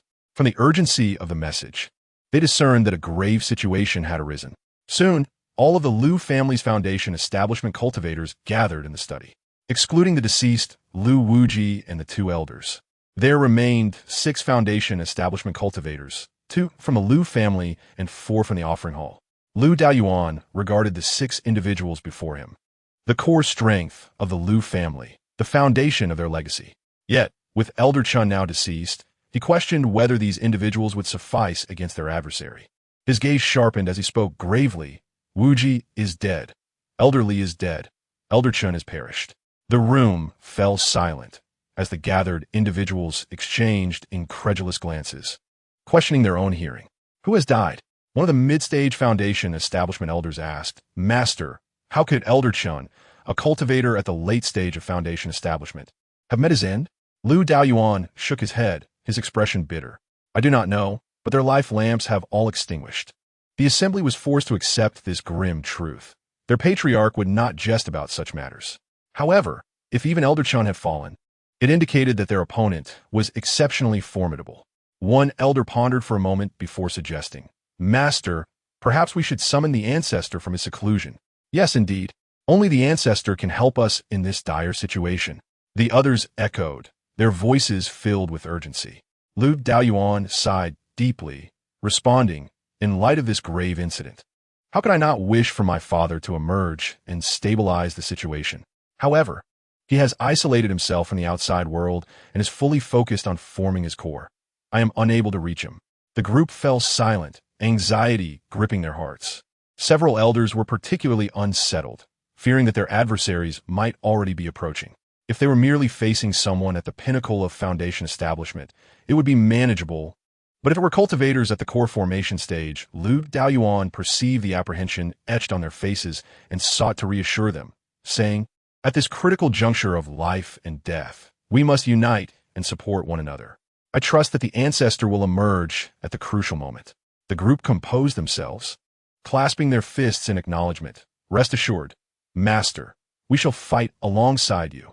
Indeed, Master, regardless of who they are, if they dare to challenge the Lu family, we will stop at nothing. Master, you know me. I have always been at the forefront. Lu Daoyuan felt slightly reassured, regardless of the sincerity behind their words. As long as his father was present, they would have no choice but to give their all, just as he was about to continue discussing countermeasures. A tremendous wave of oppressive energy surged from outside. Then, a voice rang out. I am Qin Hailou. I invite the old ghost Lu Xian to meet his demise. Chapter 42. The rising malice of Qin Hailou. Lu Lao Gui self-detonates to wound the enemy within the confines of the room. The numerous foundational stage cultivators felt an unresistible weight of pressure, causing their hearts to tighten. Lu Daoyuan was the first to rush out from the study. Gazing into the sky, there hovered an unprecedented flying demon beast. Though he could not identify it, the overwhelming aura unmistakably belonged to a nascent soul stage demon beast. On its back stood a man and a woman. The man, who had just urged his father to face death, was presumably this figure. However, Lu Daoyuan could not recognize him, nor could he discern the man's cultivation level, leaving him puzzled as to how his father had offended this individual. Yet, upon seeing Yun Qianhua beside Qin Hailou, a realization dawned upon him. Could this be the reinforcement summoned by Yun Qianhua? Startled, he quickly called out, fellow cultivator, I am Lu Daoyuan, head of the Lu family. I am unaware of how my father has offended you to warrant such a grand display of force. Qin Hailou regarded him with cold indifference. Are you feigning ignorance, Lu family head? You may not recognize me, but surely you know this person beside me? Lu family head, it has been a while, Yun Qianhua interjected at the opportune moment. Having met Yin Daoyu, Lu Daoyuan bowed respectfully and sincerely stated, my father has acted rashly, severing the pill supply to Wan Dan Pavilion over trivial matters. I shall rectify this immediately by resuming the supply at half price to Wan Dan Pavilion. Let us consider this matter settled, shall we? On the surface, Yun Qianhua remained calm, though internally she felt somewhat disoriented. It was hard to believe that Lu Daoyuan would be so courteous to anyone, and even more so, that he would be willing to sell pills at half price to Wan Dan Pavilion, a notion she had never dared to entertain before. However, how the situation would unfold today depended entirely on Qin Hailou's decision. She held no opinion. Thus, when Lu Daoyuan finished speaking, she refrained from responding, remaining quietly by Qin Hailou's side, awaiting his command. I'm afraid that won't suffice, Qin Hailou scoffed. Lu family head, do you recognize this person? Lu Daoyuan furrowed his brows as a figure flew from beneath the demon beast's claws, crashing before him. Upon recognizing the visage, an anguished scream escaped his lips. Wu Ji. He rushed forward, embracing Lu Wu Ji's lifeless body, tears streaming down his face. Although Lu Wu Ji had often acted oddly and earned his father's disdain, he was still the son upon whom Lu Daoyuan had placed great hopes. Now, as a white-haired man mourning a black-haired son, how could he not feel profound sorrow? While he was still engulfed in grief, Qin Hailou's voice pierced through. This place is not for those of the Lu Xian bloodline. Depart within 10 breaths, or face annihilation. Then, a drop of blood materialized in the palm of Qin Hailou. As he executed a spell, numerous blood threads began to extend from the blood drop, intertwining with the feet of many Lu family members. His chilling voice echoed once more. Do not attempt to deceive. Under my blood-guiding technique, no Lu bloodline shall escape this place. Fellow cultivator, do not go too far. Lu Daoyuan roared in fury. Pointing an accusing finger at Qin Hailou unfazed, Qin Hailou began to count down. 9 breaths remaining. The expressions of those from the Lu family varied. Those with Lu Xian blood felt an overwhelming dread, as if their lives could be snatched away at any moment, leaving them in a state of panic. Faced with a cultivator of unknown power accompanied by a nascent soul demon beast, what could they possibly do? Even the ancestral patriarch's emergence might not suffice. Meanwhile, the Lu family subordinates felt a sense of relief. Some contemplated fleeing, yet the Lu family's influence still loomed large. Who could predict whether Lu Xian would emerge from seclusion? If Lu Xian successfully repelled the enemy, they would surely face retribution later. Consequently, they all turned their gazes toward Lu Daoyuan and the elders behind him. Lu Daoyuan was filled with trepidation, realizing that today's events could not end peacefully. The enemy was clearly intent on extermination. Secretly, he frantically relayed messages to his father, praying he would hear and emerge swiftly. Elders, let us confront the enemy, Lu Daoyuan declared sternly. The 2 foundational stage cultivators behind him immediately stepped forward. With no other choice, they were compelled to fight, for they were of Lu Xian's bloodline. The 4 elders hesitated, exchanging glances. One elder, the most powerful among them at the mid-foundational stage, sighed and said, Family head, I apologize, but I have my wife and children to consider. I must take my leave. With that, he was the first to mount his flying sword and depart to retrieve his family from the Lu residence. Faced with a nascent soul demon beast, how could he, a foundational stage cultivator, resist? It would be foolish to surrender his life. The remaining 3 elders quickly followed suit, declaring their farewells. Family head, forgive me. One elder lamented. I have always been the first in a battle, but this time at least I am not the first to flee. Take care, family head. As these elders departed, it was as if a line of dominoes had fallen. The onlookers, previously paralyzed by fear, suddenly found the courage to flee, hastily vacating the Lu family estate. The scene devolved into chaos, with panicked individuals fleeing in all directions. This included many women who, though wives and concubines, were not of Lu Xian's bloodline. With the Lu family on the brink of annihilation, what reason did they have to remain? Surveying the 2 remaining family members at his side, Lu Daoyuan felt an overwhelming sense of helplessness. Yet, he steeled himself, activating his magical artifact, ever prepared to engage Qin Hailou in battle. Still, he continued to send messages, fervently wishing, Father, please emerge quickly. Either one does not act, or one acts decisively. Qin Hailou was determined not to leave even a trace of vengeance as a seed. As for the women, he thought, one comes and one goes. While awaiting the passage of time, he commanded the purple-gold phantom sparrow to eliminate several Lu Xian bloodline members attempting to slip away amidst the chaos. When the 10 breaths had elapsed, the purple-gold phantom sparrow, receiving its command, let out a joyful cry. It then began to circle low over the Lu estate, setting fires everywhere. Witnessing the Lu family members being reduced to ashes in the demon flames, Lu Daoyuan's eyes turned crimson, his grip on his magical artifact trembling incessantly. Grinding his teeth, he charged towards Qin Hailou, letting out a furious roar, I will fight you to the death. The 2 Lu family members beside him followed closely. However, before they could near Qin Hailou, a wave of demon flames surged forth, engulfing them entirely. The protective shield of their magical artifacts activated, yet it lasted but a moment before being consumed by the flames.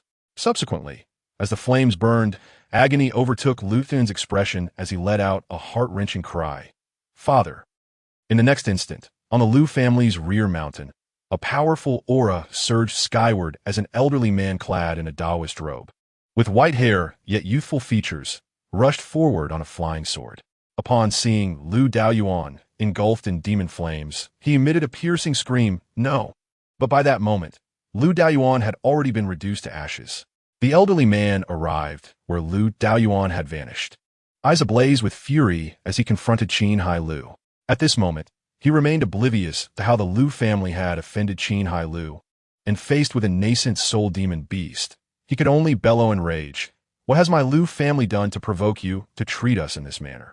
Qin Hailou cast a cold glance at him and stepped aside, allowing Yun Qianhua to step forward. Upon seeing her, Lu Xian stood frozen for a moment before comprehension washed over him. The seething anger within him was swiftly replaced by regret. Why had he ever provoked this woman? His hair disheveled, eyes burning red, he glared at Qin Hailou, demanding, "Do you truly wish for our mutual destruction?" At this moment, he had yet to complete the Jidan stage and remained at the pinnacle of the Foundation establishment realm. Facing a genuine early-stage Jidan demon beast, he could only resort to self-detonation or surrender helplessly. "You are hardly worthy," Qin Hailou scoffed, curling his lip. "Very well," Lu Xian resolved, gathering his spiritual energy towards his spiritual sea, charging at Qin Hailou. "Then let us perish together." A thunderous roar reverberated across the Lu family skies, immense spiritual power surging outward. When the dust settled, both Qin Hailou and Yun Qianhua emerged unscathed, merely encased in a protective shield of spiritual energy. Observing the lifeless remnants of the Lu family, Qin Hailou descended on his flying sword to retrieve the storage bags of Lu Xian and Lu Daoyuan. Upon inspection, he found them lacking in valuable items, though some magical artifacts might serve as concubines well. Subsequently, he meticulously scoured the battlefield, collecting a multitude of storage bags. He later discovered a trace of a formation amidst the ruins, summoned the Zijin UK to unleash a powerful strike, revealing an iron door. Beyond lay a modest secret chamber lined with several rows of shelves, all filled with storage bags. After counting, he found a total of 100. Within them were countless spirit stones, roughly estimated to be worth tens of thousands of low-grade spirit stones. There were also several thousand mid-grade spirit stones. Though he did not count them meticulously, the estimate seemed accurate. Qin Hailou's eyes sparkled with excitement. It is said that robbery yields quick riches. It appears that pillaging a family is even swifter. The Lu family's century-long accumulation was likely contained within this very place. And now, all of it belonged to Qin Hailou. Brimming with enthusiasm, he returned to the back of the Zijin UK, crouched down, and patted its head. "Well done, let us depart." The Zijin UK chirped joyfully, flapping its wings and carrying the two away. Yun Qianhua cast a lingering glance at the Lu family, now reduced to ruins. Her expression somewhat dazed. Was the once mighty Lu family truly annihilated in such a manner? Chapter 43. The beautiful woman opens her heart. Master Qin sleeps peacefully in the market. A throng had gathered outside the Wandan Pavilion. News of Yun Qianhua, the former owner of Wandan Pavilion, departing with an unknown male cultivator riding a Jidan stage demon beast had spread swiftly. Many had come to witness the remarkable sight of a Jidan demon beast. In this vast region, only Ziyun sect possessed a Jidan late-stage demon beast, which served as their guardian spirit beast. Even their disciples seldom laid eyes on it. The appearance of a Jidan demon beast in this humble market was undoubtedly a source of intrigue. Yet by the time they arrived, Qin Hailou and Yun Qianhua had already departed. Undeterred, they lingered, awaiting another glimpse. With a call echoing from the skies, the Zijin UK appeared, prompting the crowd to look up in awe. "It has arrived. That is indeed a Jidan stage demon beast. How magnificent! Of course, it must be large to be a Jidan stage creature. Rumor has it that the Ziyun sect S by Hua Xiangui measures over 20 meters. Imagine having such a Jidan stage beast as a mount. One's life would be set. Dream on." The Zijin UK descended onto the main road, its wings stretching over 10 meters, leaving the crowd in astonished silence. Some daring souls approached for a closer look, only to retreat hastily under the piercing gaze of the Zijin UK. Qin Hailou held Yun Qianhua's hand, and they gracefully disembarked from their mount. The cultivators blocking the entrance instinctively parted to let them pass, watching as the couple entered Wandan Pavilion in an intimate manner. Their gaze soon shifted back to the Zijin UK, eager to further scrutinize the unique features of the Jidan demon beast. However, the Zijin UK flapped its wings once more, soaring back into the heavens until it vanished from sight, prompting the crowd to depart in high spirits. Having witnessed a Jit-on-stage demon beast at such close quarters became a point of pride for them. As they stepped into Yun Qianhua's boudoir, Qin Hailou's complexion suddenly turned pale as a sheet, his body weakening as he fell into her embrace. This was no act. With the Zijin Yuk's disappearance, the system had deducted 200 years from his lifespan. He had barely over 200 years left, and such a substantial deduction left him feeling utterly drained. Yun Qianhua quickly wrapped her arms around him, helping him sit on a stool, gripping his hand tightly in concern. "What is wrong?" Qin Hailou managed a feeble smile, indicating that he was merely fatigued. Observing his frail state, with strands of white now adorning his temples, Yun Qianhua felt a pang of heartache. Tears welled in her eyes as she softly questioned, "Was it truly worth it for me?" Although she remained unaware of how Qin Hailou had summoned a Jit-on-stage demon beast to assist him, his current condition suggested he had paid a heavy price. As a woman who had been married before, she pondered whether her mere beauty warranted such sacrifices from him. At that moment, her heart was filled with both sweetness and an overwhelming sense of unease. The emergence of the Jit-on-stage demon beast shattered all her previous perceptions of Qin Hailou.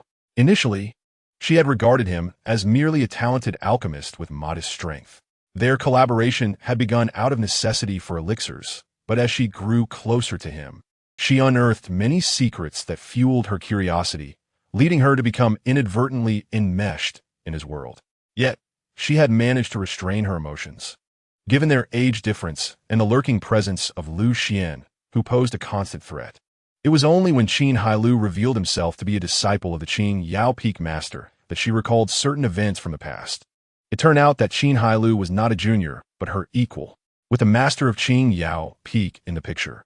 Her circumstances now held a glimmer of hope, as Lu Xian would likely exercise greater caution. At that moment, she finally lowered her defenses, allowing Qin Hailou to truly enter her heart. Just when she thought all had settled, Qin Hailou unexpectedly arrived with a Jit-on-stage demon beast and annihilated the Lu family. Witnessing Lu Xian's demise, she felt no joy, only a sense of disorientation. Qin Hailou was shrouded in mystery, an enigma she felt she could never fully comprehend, and each of his appearances brought new surprises. Could she truly capture the heart of such a man? As a woman who had been married once, her sensitivity rendered her hesitant, filled with worries and doubts about her choice in a second partner. "Please, do not cry." Qin Hailou gently wiped away her tears, speaking softly. "I initially intended to request Master Qin Yao's assistance, but truth be told, I lacked the confidence to ensure her agreement after all these years. I thought to resolve the Lu family issue on my own, and by chance, I found a way, albeit at a great cost. But for you, what does that matter?" Qin Hailou felt a pang of guilt. His actions were not solely for Yun Qianhua. If it had truly been for her, he could have stormed the Lu family long ago, rather than postponing the resolution. However, since Yun Qianhua held such beliefs, he was content to let this misunderstanding bloom into something more beautiful. Yun Qianhua grasped Qin Hailou's hand, pressing it against her face, absorbing the warmth radiating from his palm. In the next moment, she smiled.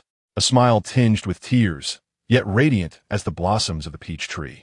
Regarding the secrets of Qin Hailou, she had no desire to delve too deeply. She merely wished to ascertain her significance in Qin Hailou's heart.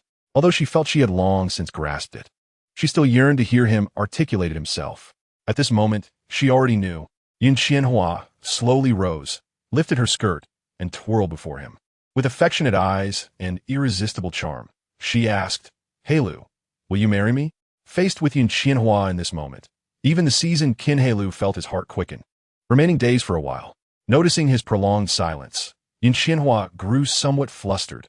"I'm asking you. How could you possibly refuse? Who would love a cooked duck?" Suddenly, Qin Hailou sprang up, eager to express himself through action, but the next moment, he felt dizzy and sank back down. Yun Qianhua hurried to support him, only to be tightly embraced by Qin Hailou. "How could I possibly refuse? My dear, I can consummate our union right now." Yun Qianhua chuckled helplessly. Her cheeks flushed. "Even in this state, you still harbor such desires." Indeed, Qin Hailou was utterly exhausted, murmuring for her to let him recover, nuzzling comfortably against her before drifting into slumber. Yun Qianhua gazed at his serene face in sleep, gently stroking his head. She held him close, watching as he peacefully slept. Chapter 44. Qin Hailou's fame soars. The head of the Han family seeks kinship while Qin Hailou comfortably rested in Qianhua's embrace. The outside world was in turmoil. The Liu family has offended a powerful being, their entire household slaughtered by a Jidon-stage beast, with no survivors. This news spread rapidly through the declarations of survivors. Upon receiving this news, many found it hard to believe and rushed to the Liu family estate. Only upon witnessing the ruins of the Liu family, devoid of life, did they finally accept the grim reality. The once arrogant and overbearing Liu family had indeed been annihilated. After confirming the news, most people applauded, while those with familial ties to the Liu family or ongoing collaborations mourned privately, for the demise of the Liu family signified the end of their own glory. Yet, realizing that the Liu family's downfall was due to offending a powerful being, panic began to set in. When speaking of the Liu family, they adopted a united front, fearing any association. Those who had suffered under the Liu family's tyranny, having been harmed by Liu Xuan and his descendants, rejoiced and wailed in cathartic release. Expressing their boundless grievances, they were grateful to the powerful being for accomplishing what they could not. Subsequently, people began to investigate, eager to learn which powerful being the Liu family had offended, so they could remain cautious. Even if they could not befriend this being, they sought to avoid any offense. After some inquiries, some learned from the surviving Liu family members that the powerful being was named Qin Hailou, who was acquainted with Yin Qianhua of Wandanga. And it was indeed due to Yin Qianhua that he had ruthlessly decimated the Liu family. Thus, Qin Hailou's name reverberated for thousands of miles around Ziyunzhou. This also sparked curiosity as to how the Liu family had offended Yin Qianhua to provoke such wrath. At this moment, some informed elders emerged to clarify the situation, and the crowd quickly understood, recalling Liu Lao Gei's peculiar proclivities, feeling that his demise was well-deserved. Soon, a consensus formed. Yin Qianhua must never be offended, nor should any covetous thoughts arise. Otherwise, the Liu family would serve as a cautionary tale. In the marketplace, news spread that the renowned Qin Hailou was currently at Wandanga. Many eager to establish connections with Qin Hailou flocked to Wandanga. To possess a Jidon stage beast as a mount, Qin Hailou appeared to them as a practitioner at least at the late Jidon stage. Establishing any rapport with him would undoubtedly benefit them and their families immensely. Thus, they could not help but be concerned. However, at this moment, Qin Hailou had already returned to Yongningzhen and was no longer at Wandanga.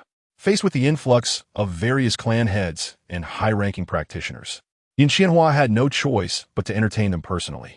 In a tea room, Yin Qianhua sat alone at one table, surrounded by over 10 elderly men, the lowest of whom were at the late foundation establishment stage, with one exception. Esteemed guests, Qin Hailou has departed and is not here. I fear you have made a fruitless journey, Yin Qianhua said with a helpless smile.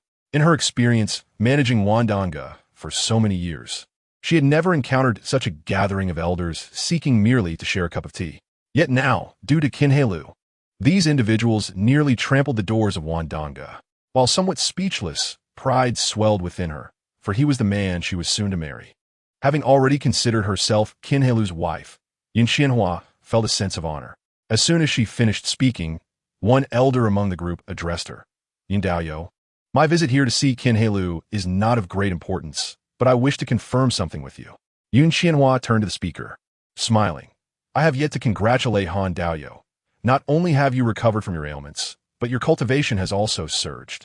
She then inquired with some confusion. What is it that you wish to confirm with me? The speaker was Han Yin, the head of the Han family, and the only one among them at merely the mid-foundation establishment stage. Many regarded his audacious attempt to forge connections with disdain, deeming him utterly oblivious, as he dared to aspire to associate with Qin Hailou despite his modest cultivation. Such ambition was truly unbecoming. However, upon hearing that his purpose was not solely to seek Qin Hailou, the crowd regarded him with a measure of respect. He displayed some awareness of his standing. Seated among these high-ranking practitioners, Han Yin felt somewhat out of place. Yet he steeled himself to persist. His reason for coming was born of desperation. Upon hearing about a figure named Qin Hailou who had annihilated the Liu family, he immediately thought of his long-missing granddaughter's husband. Not only had Qin Hailou vanished, but he could not reach his granddaughter either. He had sent countless messages over the past year without a reply. Han Yin feared they had vanished from existence. Upon hearing Qin Hailou's name and learning that he was at Wandanga, how could he not inquire? Han Yin composed himself and asked, "May I inquire? Is this Qin Hailou the same individual who previously provided Shi Yuandan to Wandanga? Why do you ask?" Yun Qianhua frowned. This was confidential information regarding Wandanga, and Qin Hailou had often instructed her to keep it secret. Thus, she instinctively felt averse to the inquiry. Seeing Yun Qianhua's expression, Han Yin felt a surge of joy instead of worry, as it indicated a strong possibility that it was indeed the same person. The thought that this Qin Hailou might be the one who married his granddaughter filled him with excitement. This meant the Han family could soar to new heights. With this realization, Han Yin's attitude shifted, and he spoke with a hint of pride. "I must not conceal from you, Yin Daoyou. The esteemed Qin Hailou who previously supplied medicinal pills to Wandanga has already wed my granddaughter Wui." Han Yin stroked his beard, his aged face blossoming into a smile as he beamed with pride. The atmosphere within the room shifted as everyone regarded Han Yin with newfound intrigue. Could he truly be a relative of the esteemed Qin predecessor? Yet, if he were indeed a kin, why did his words indicate uncertainty about their connection? Infuriated, Yun Qianhua could hardly contain her wrath, unleashing a torrent of curses. Reminded of the time when Qin Hailou had spurned Han Wui, she had once held him in high regard, praising him as a gentleman. Now, witnessing Han Yan's visit, his health restored and his cultivation remarkably enhanced, she felt a pang of confusion. It appeared that Qin Hailou had swiftly taken a wife and bestowed upon her elixirs, all while she remained blissfully unaware. This left her feeling as though she had misjudged the situation and unwittingly boarded a sinking ship, provoking a sense of despair. Yet what could she do? The wedding date was set, and in just 2 days, Qin Hailou would come to claim her as his bride.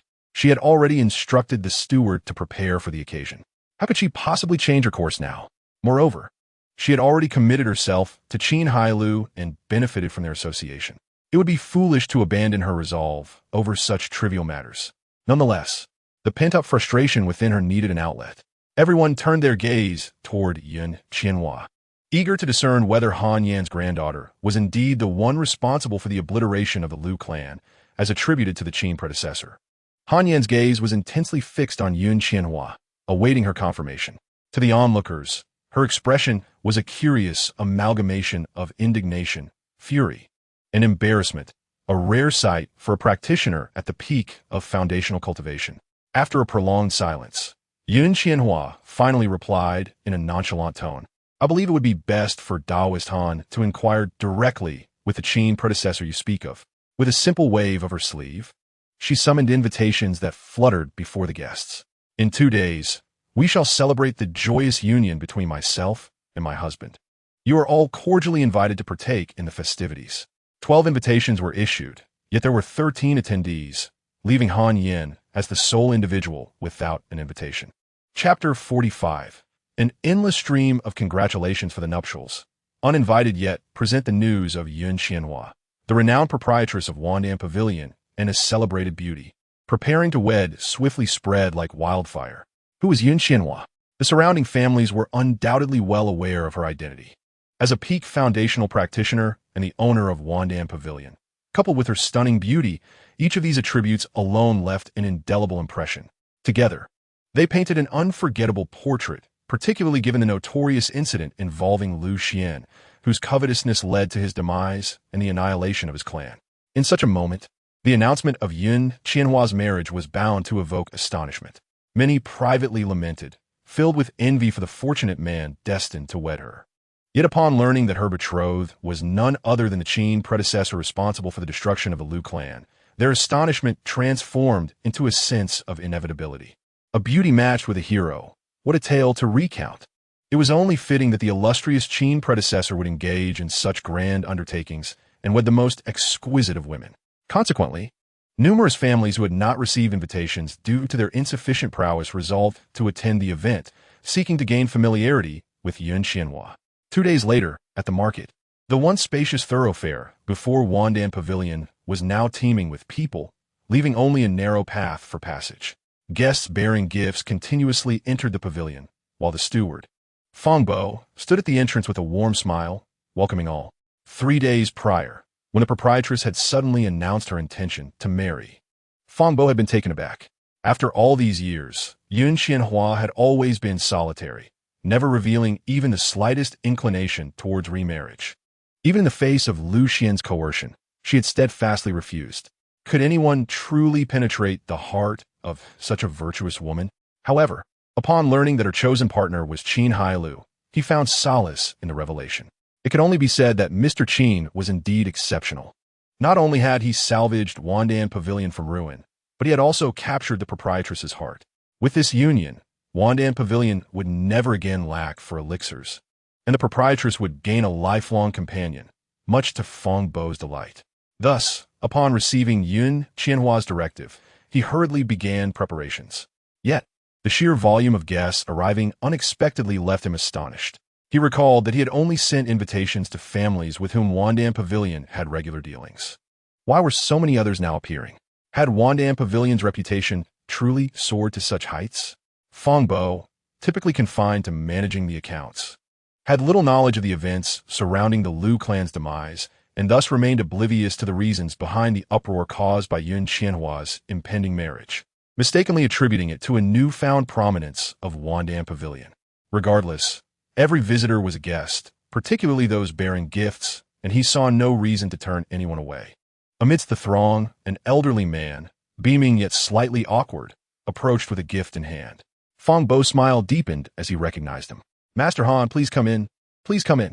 Han Yin was a longtime customer of Wandan Pavilion, and Fang Bo was naturally more enthusiastic in his welcome. However, he remained puzzled as to why the proprietress had not permitted him to extend an invitation to Han Yin. "Forgive my uninvited presence," Han Yin said with a smile as he handed his gift to a staff member. "I hope you will excuse me, Steward Fang." How could you say that?" Fang Bo quickly replied, "Your presence brings joy to the proprietress. It is my fault for not arranging properly and inadvertently omitting your invitation." Fang Bo felt a twinge of embarrassment at his own oversight. Having assisted Yun Qianhua in managing Wandan Pavilion for so many years only to falter in such a minor detail, effectively slapping his own face. Han Yin dismissed the matter with a wave, entering without further ado. Reflecting on Yun Qianhua's request to ask whether the Qin Hailou who had vanquished the Lu clan was indeed his grandson, he felt a peculiar sensation. Though he had been puzzled at the time, he had not pressed the issue. Being the sole individual without an invitation, he had left in a huff. However, upon discovering that Yun Qianhua's fiancée was the very Qin Hailou responsible for the Lu family's downfall, a sense of peculiarity washed over him. If the two Qin Hailous were indeed the same person, then Yun Qianhua's betrothed would be his grandson? No wonder she had displayed such odd expressions and had refrained from disclosing this information directly, urging him to inquire for himself. Yet, that was of little concern to him. She could marry whomever she pleased, and he had no intention of entangling himself in her affairs. His interest lay solely with his grandson. With that thought, the strange sensation dissipated, and he arrived early, gifts in hand, eager for final confirmation. Finding a seat, Han Yin quietly sipped his tea, awaiting the unfolding of events. To him, it was evident that Qin Hailou was indeed his missing grandson, for Yun Qianhua's demeanor could not be mistaken. As he pondered, several familiar figures entered the pavilion, those who had shared tea with him at Wandan Pavilion days prior. They were all practitioners at the peak of foundational cultivation, including several venerable elders. Han Yin contemplated greeting them, but ultimately decided against it, recalling the discomfort of being left to sit alone on that previous occasion. Thus, he did not wish to impose himself on those who appeared indifferent. However, to his surprise, upon seeing him, they all approached with courteous smiles, greeting him warmly as if they were longtime acquaintances. This left Han Yin somewhat perplexed, yet once he comprehended the situation, he felt a surge of exhilaration. After all, these individuals were brought forth by his granddaughter's husband. They readily gathered around him, engaging him in conversation, expressing their admiration for his connection to the esteemed Qin Sr. They introduced themselves, with one stating, "I am Meng Lang, and I must apologize for my previous rudeness. Please do not take offense, Han Daoyu." Another remarked on the impressive stature of Qin Sr., who possessed formidable cultivation and a formidable beast as a steed, while Han Daoyu maintained such a humble demeanor. "I must confess, Han Daoyu, I have a beautiful granddaughter who greatly admires Qin Sr. If possible, could you assist in an introduction?" Han Yin scoffed internally at the blatant attempt to use him as a means to introduce a woman to Qin Hailou. Yet he refrained from voicing his disdain and opted for a polite response. Relishing the moment of being in the spotlight, a slight smile played on his lips, revealing his inner delight. He continued to bask in the flattery while waiting with a beaming expression until a voice from outside called out, "He is coming. He is coming." Before long, a middle-aged man clad in a crimson robe, exuding an air of elegance, entered. The moment Han Yin laid eyes on him, the smile on his face froze. He realized that Qin Hailou bore no resemblance to the individual before him. He scrutinized Qin Hailou's features, seeking even the faintest hint of similarity, but ultimately had to concede that he did not recognize this man at all. It was no wonder, as Qin Hailou had donned a disguise when he previously visited the Han residence. Now, arriving to meet Yun Qianhua in his true form, he was unrecognizable. However, upon observing Qin Hailou's physique, Han Yin noted that despite the striking differences in their appearances, they shared a similar stature, one being somewhat lewd, the other distinctly gallant. As Han Yin wavered, contemplating whether to approach and introduce himself, those around him began to frown, sensing his confusion regarding Qin Sr. One individual could no longer contain himself, urging, "Han Daoyu, Qin Sr. is right in front of you. Why not go and speak with him?" Indeed, Han Yin suddenly snapped back to reality. With their names being the same, similar builds, and mutual acquaintance with Yun Qianhua, it would be illogical for them not to be one and the same. If he simply approached and struck up a conversation, he could clarify the matter. With renewed determination, Han Yin donned a smile and approached Qin Hailou, exclaiming, "Congratulations. Qin Sr. Oe Manyan." Upon hearing his voice, Qin Hailou glanced at him momentarily before swiftly averting his gaze, as if he did not recognize him at all. Watching Qin Hailou ascend the staircase, Han Yin felt a chill in his heart. Could it truly be that they were not the same person? The onlookers exchanged glances, and with a flick of their sleeves, they departed gracefully. Initially believing he was related to Qin Sr., they soon realized he was a complete stranger, feeling disillusioned. Han Yin remained rooted in place, feeling lost and disoriented. As Qin Hailou entered, he was immediately surrounded by a throng of well-wishers, their voices buzzing around him like a swarm of flies, causing him considerable annoyance. Yet, recognizing this was Yun Qianhua's domain, he assumed they were all familiar with her and thus bore the discomfort with a smile and nod. He paid little attention to Han Yin, giving him a cursory glance before breaking free from the crowd and ascending the stairs. However, as he climbed, he felt an inkling of familiarity regarding Han Yin, though he could not quite place it. Dismissing the thought, he focused instead on the beauty awaiting him in his chamber, eagerly making his way to the 5th floor. Upon reflection, he realized he now had around 20 concubines at home. Qin Hailou had thought he had become indifferent to the idea of taking concubines, yet he still found joy in the nightly endeavors, maintaining the mindset of an 18-year-old. Although nearing 80, his cultivation allowed him to be unconcerned about age. Qin Hailou mused that perhaps it was his anticipation of marrying Yun Qianhua that fueled his excitement, considering the effort he had invested. After all, people tend to undervalue things that come easily. However, upon further reflection, he speculated that perhaps it was the awakening of his hidden attributes that made him so attentive. Arriving at the door of his chamber, he took a deep breath before entering. Upon stepping inside, he found Yun Qianhua seated quietly at the edge of the bed. She had donned bridal attire, adorned with a phoenix crown and flowing robes, her elegantly arched brows lightly brushed, and her already luscious lips enhanced by a touch of color, making her all the more alluring. However, her demeanor lacked the bashfulness and joy typically associated with a bride. Instead, Qin Hailou could only describe her expression as serene. Was this the demeanor of someone who had been married before? Confounded, he reflected on his own lack of experience in such matters.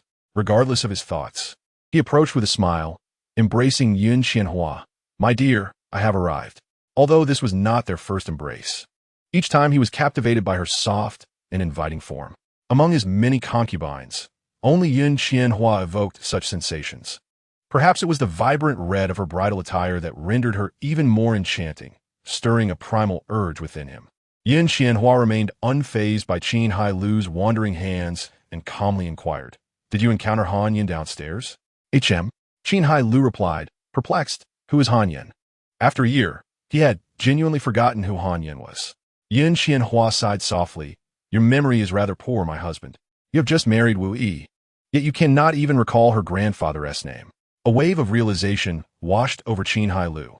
He suddenly remembered that Han Wu Yi's grandfather was indeed named Han Yan. Initially, he had referred to him as Old Ghost due to his duplicitous nature, making it unlikely for him to remember his name. Now, suddenly reminded by Yun Qianhua, the familiar visage of the elder resurfaced in his mind. No wonder he seemed familiar. It was him. Qin Hailou's heart raced as he suddenly questioned how Yun Qianhua had knowledge of this matter. After all, it had been a private transaction, and he had gone incognito, intending to keep it hidden until after their wedding night. Swallowing hard, Qin Hailou feigned ignorance and said, so you're referring to him. My marriage to Wu Yi is rather a long story. Oh, Yun Qianhua raised her eyebrows, adopting a curious demeanor. It is still early. My husband might as well elaborate. I'm quite eager to hear. Early? We still need to return home together later.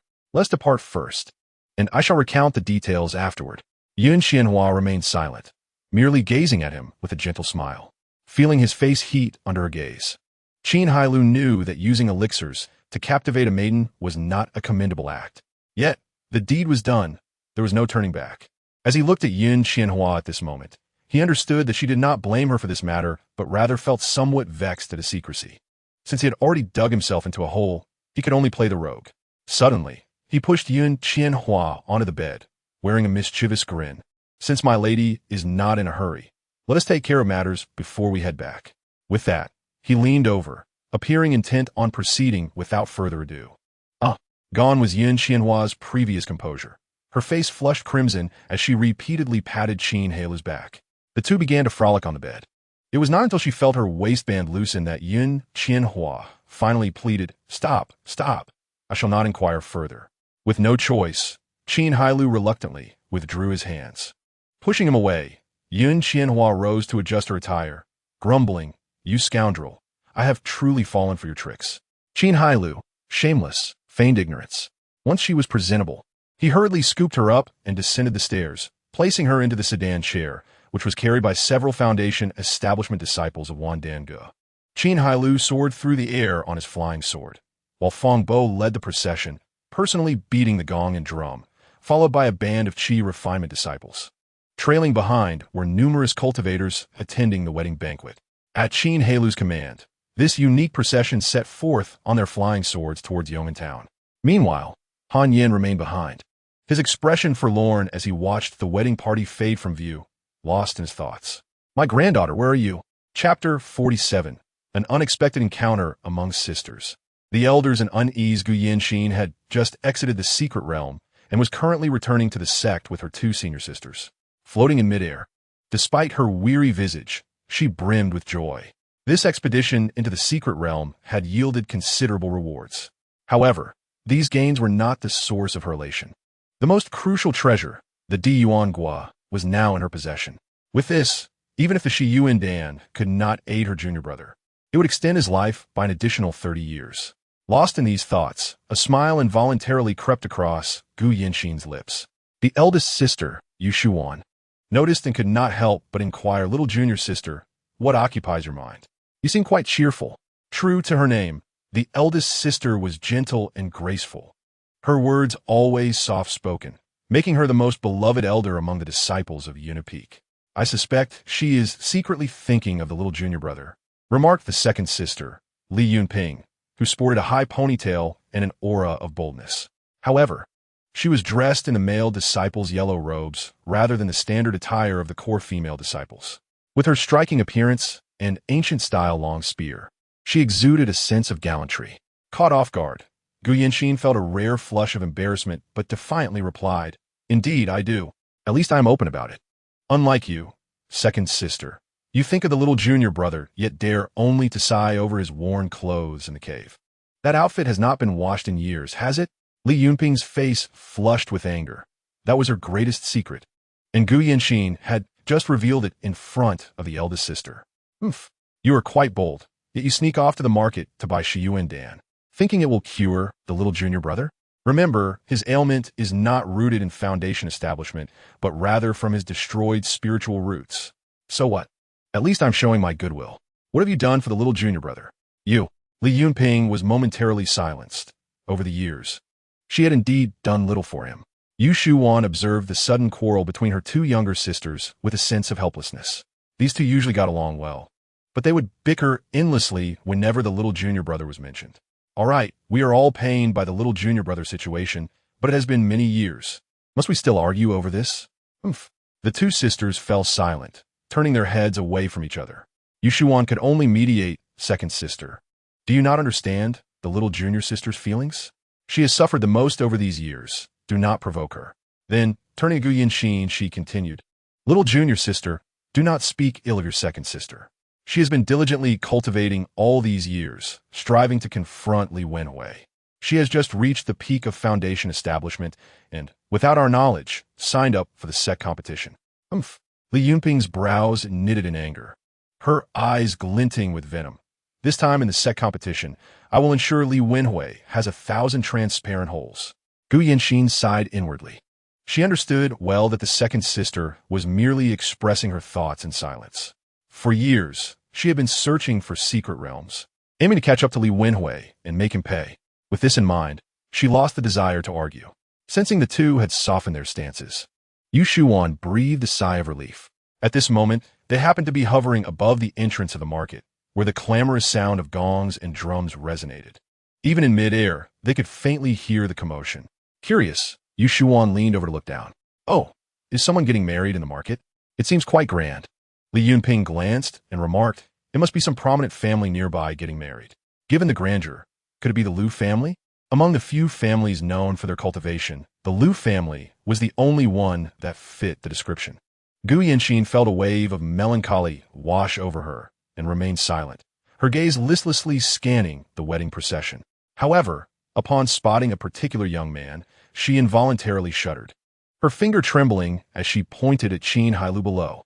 Sisters, look at that person. Doesn't he resemble the little junior brother of his youth? Where? Li Yunping called out, following Gu Yinxin's direction. Upon seeing Qin Hailou, she too was taken aback. He truly resembled him. One might say he looked identical to the 30-year-old little junior brother. Yu Shuwan also saw him and sighed. It is merely a resemblance. The little junior brother must be over 70 now, likely with a head full of gray hair.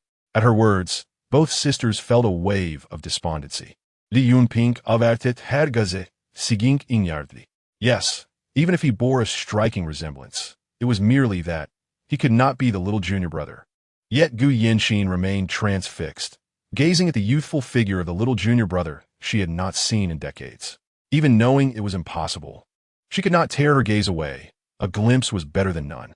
Yu Shuwan, feeling pity, took hold of Gu Yinxin. Little junior sister, let's return early. After reporting to the master, we can go see the little junior brother together. Gu Yinxin took a deep breath, casting one last glance at Qin Hailou before turning away. Yes, the little junior brother is still waiting for me. All right, elder sister, let us hurry. Beside him, Li Yunping interjected, I shall go too.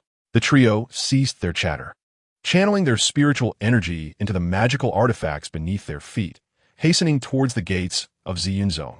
Unbeknownst to them, Qin Hailou below remained entirely unaware of the three elder sisters' passage. At this moment, he stood with his hands clasped behind his back atop a flying sword, exuding an aura of might reminiscent of his prior annihilation of the Liu family, which effectively created an illusion of his superiority. This was evident in the gazes of the numerous foundational cultivators following behind. They were genuinely awed by him. At the rear, three elderly men with white hair and beards, clearly advanced in age, occasionally cast glances at Qin Hailou, eager to discern his cultivation level. Their boldness was not unfounded, for although a Jidan cultivator could soar through the skies, Qin Hailou was similarly perched upon a flying sword, leaving them perplexed. One elder transmitted a message to his companions. Can you discern Qin's cultivation? The elder on the right replied, I cannot fathom it. The elder on the left added, neither can I, but this is to be expected. A Jidan cultivator is beyond our comprehension. The central elder questioned, but why does Qin still require a sword to fly? The right elder responded, are you foolish? Flying consumes spiritual energy. Even for a Jidan cultivator, traveling hundreds of miles is quite taxing. The left elder affirmed, indeed, if one can walk, why run? Huan, my friend, I advise you against harboring any ill thoughts. Take heed lest you follow in Lu Xian's footsteps. The reference to the Lu family's plight sent a shiver down the spine of the elder, surnamed Huang. He ceased his transmissions, adopting a solemn demeanor as he maintained a steady pace closely behind the wedding procession. Chapter 48. Lanterns and banners welcome the bride. Do not say one night lacks charm before long. The wedding procession arrived above Yongning town. As they gracefully descended onto the central square of the Qin residence, the gathered mortal guests could hardly suppress their awe. Master Qin truly grows ever more imposing. Just days prior, the townsfolk had witnessed Qin Hailou astride an unknown beast. And despite some suffering damage to their homes from the explosion at the Hunyuan summit, none dared to resent Qin Hailou.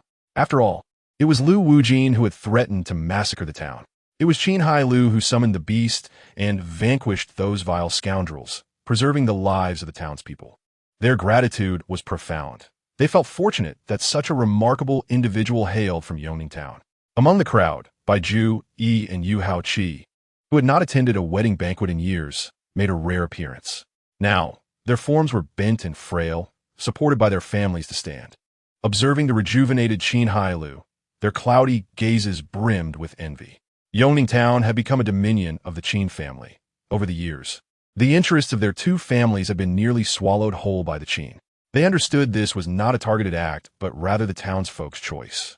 As the Qin family's influence rose, business for their shops dwindled, forcing them to sell and make do. The Qin family took over their establishments. What recourse did they have? Reflecting on their past actions, they felt fortunate that Qin Hailou had not exacted vengeance upon them. They could only be grateful that they had not fallen beneath his notice. They were relieved to have married off their granddaughter, now bearing children for Qin Hailou. Even if the Bai and Yu families disappeared from Yongning town, their bloodlines would continue. And that was beyond what they could dare to hope for. However, the many cultivators accompanying them were astonished to find Qin Hailou residing in a humble mortal town. A Jidon master living in such a quaint place? It was utterly remarkable.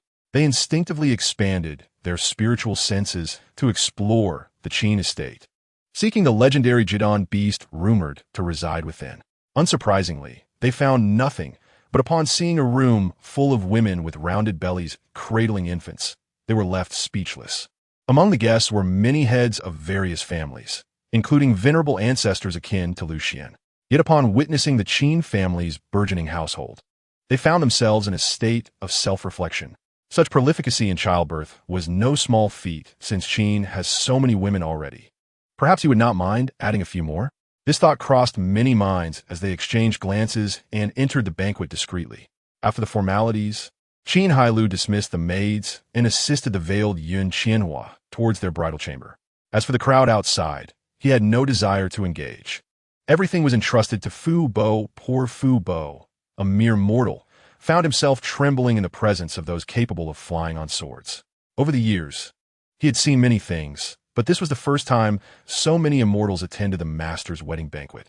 Yet, with no choice in the matter, he steeled himself to serve diligently as instructed by his master. Initially, he assumed these immortals would be quite arrogant, but he was taken aback by their demeanor. They showed no signs of superiority, and many even displayed a hint of flattery. Fu Bo recalled the master's words before entering the bridal chamber. Fu Bo, remember the saying, a seventh-rank official at the prime minister's door. Just serve the wine. If anyone dares refuse, mark their name and inform me. He had been puzzled then, but now it made sense. It seemed these immortals were quite wary of his master. With this realization, Fu Bo's attitude relaxed. He did not know the cultivator's ranks, but he offered them drinks one by one, and none dared to refuse. A broad smile spread across his face as he continued to serve drinks more fervently, focusing solely on the immortals while ignoring the others. At this moment, Qin Hailou, supporting Yun Qianhua, walked along the path to the back courtyard. Although Yun Qianhua was veiled, her vision was unaffected. Out of curiosity for her future home, she expanded her spiritual sense to familiarize herself with the surroundings. However, upon discovering the multitude of women in the courtyard, she was left in shock. While she was already aware of Han Wui, what about the other 20 or so women? In that instant, she realized the profound misunderstanding she had harbored towards Qin Hailou. She had presumed he was disinterested in women, hence his initial indifference to her allure. Yet now, it seemed she had gravely misjudged him. A man who shunned women would not conceal 20-plus women in his courtyard. Had she married the wrong man? At that moment, doubts began to creep into her mind regarding her choice. But she quickly dispelled such terrifying thoughts, remembering Qin Hailou's sacrifices for her. It was evident he loved her. He was willing to go to great lengths to annihilate the Liu family for her sake. Could she truly question her choice based on the inherent flaws found in men? If that were the case, how was she any different from other mundane women? With this contemplation, her resolve grew stronger. In silence, they finally arrived at the bridal chamber. Qin Hailou eagerly lifted Yun Qianhua's veil. Beholding the exquisite beauty resembling a blooming flower, and a profound sense of accomplishment welled within him.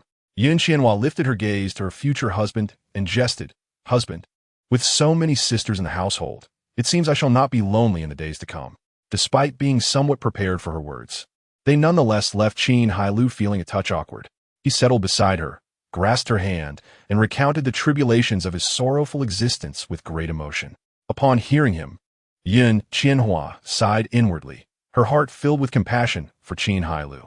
It was no wonder there were so many women and infants in the rear courtyard. He must have been quite lonely. As these thoughts traversed her mind, she reached out to caress Qin Hailou's face and comforted him. "I do not blame you, my husband. Since I have married you, regardless of what the future holds, I shall stand by your side. If you desire children, I shall bear you several." As she spoke, a blush crept upon her cheeks. Even though she was no stranger to such matters, the mention of children still invoked a sense of shyness within her. The topic of children invigorated Qin Hailou. "A few is hardly sufficient. At least 100 would be required," he exclaimed. "You are incorrigible." Yun Qianhua playfully swatted him. "What do you take me for?" At this moment, she believed Qin Hailou was merely jesting with her. He chuckled, offering no explanation, and proceeded to remove the phoenix crown from her head. The red drapery fell, and even the moon shyly concealed itself within the clouds. The following day, Qin Hailou emerged from the bridal chamber, feeling invigorated. As he stepped into the courtyard, he was met by the hurried approach of Ah Fu, who exclaimed excitedly, "Master, another fairy has come to visit." Chapter 49. Old friends reunite. Hearts speak truthfully in the Qin residence's reception room. Yu Shuan sat gracefully in a guest seat, her demeanor composed and her expression serene.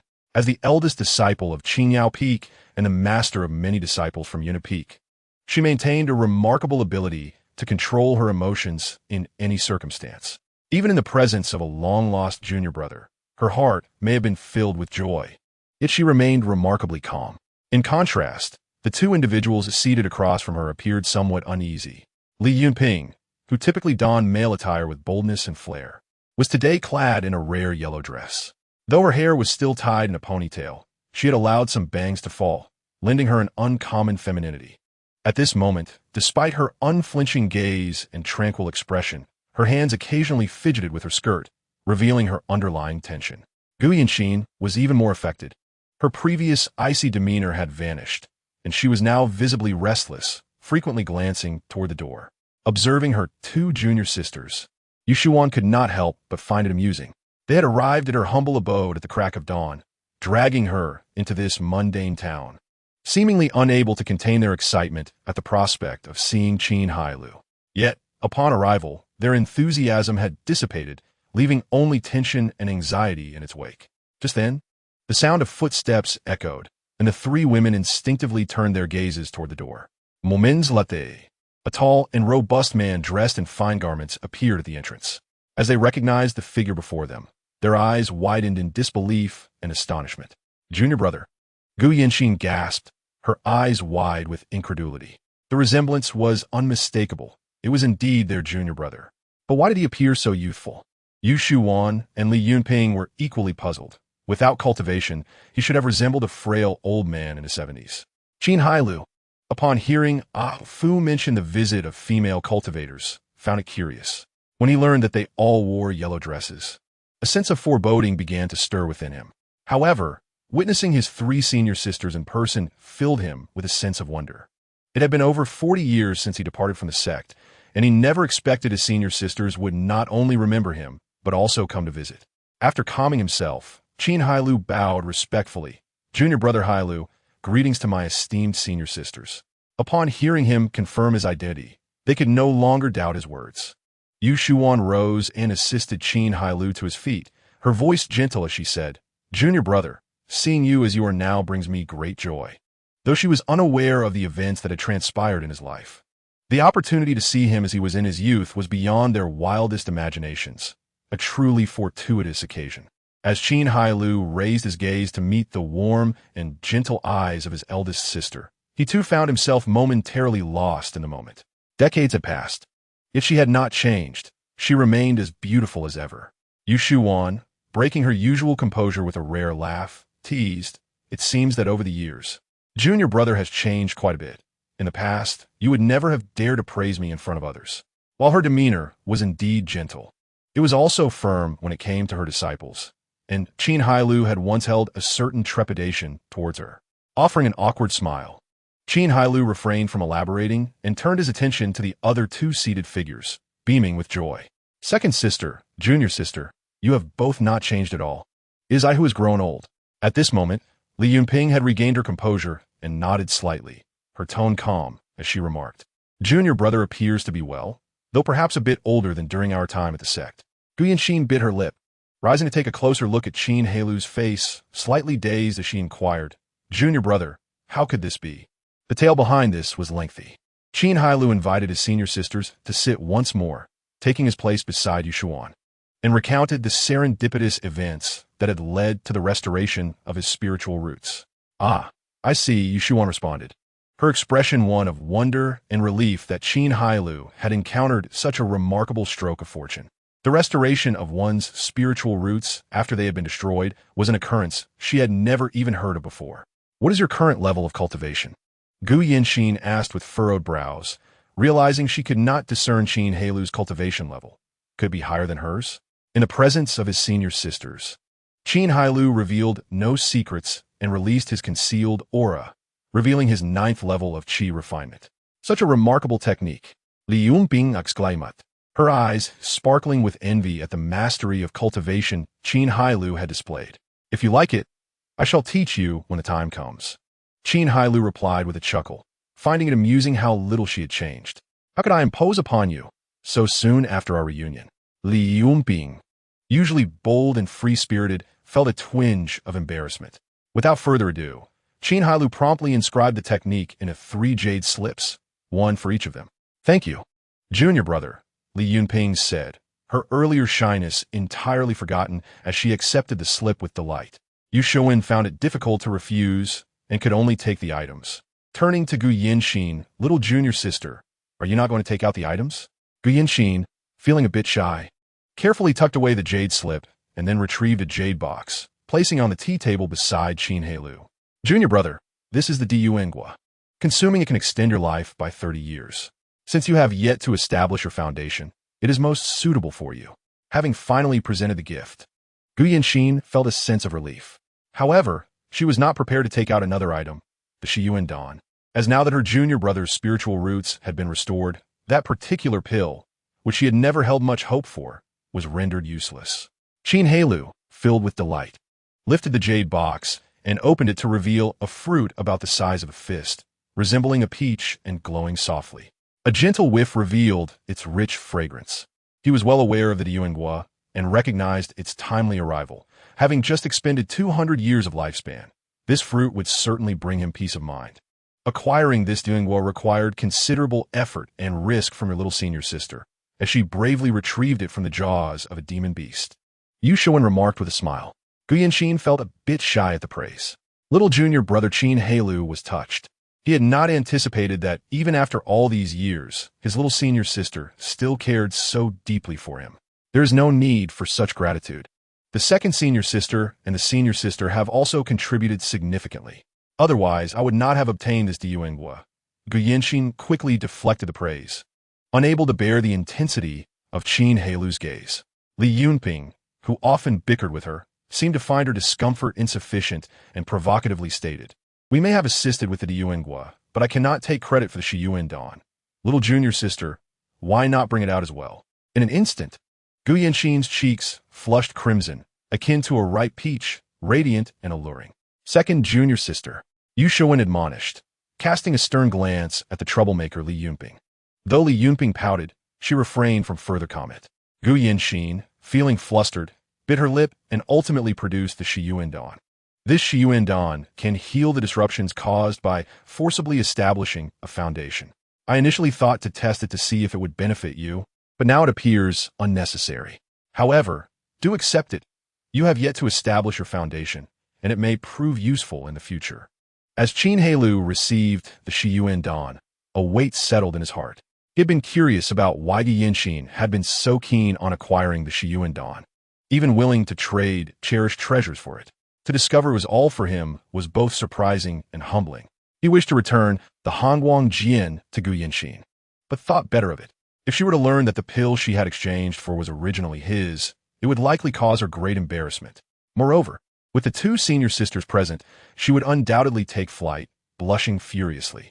After decades apart, Qin Hailou longed to spend more time with the senior sisters. Suppressing his tumultuous thoughts, he expressed his gratitude and rose to bow once more. Thank you, little senior sister. There is no need for such formality, junior brother. Gu Yinxin replied, finally feeling at ease as she helped Qin Hailou back to his feet and returned to her seat, casting a reproachful glance at Li Yunping before falling silent.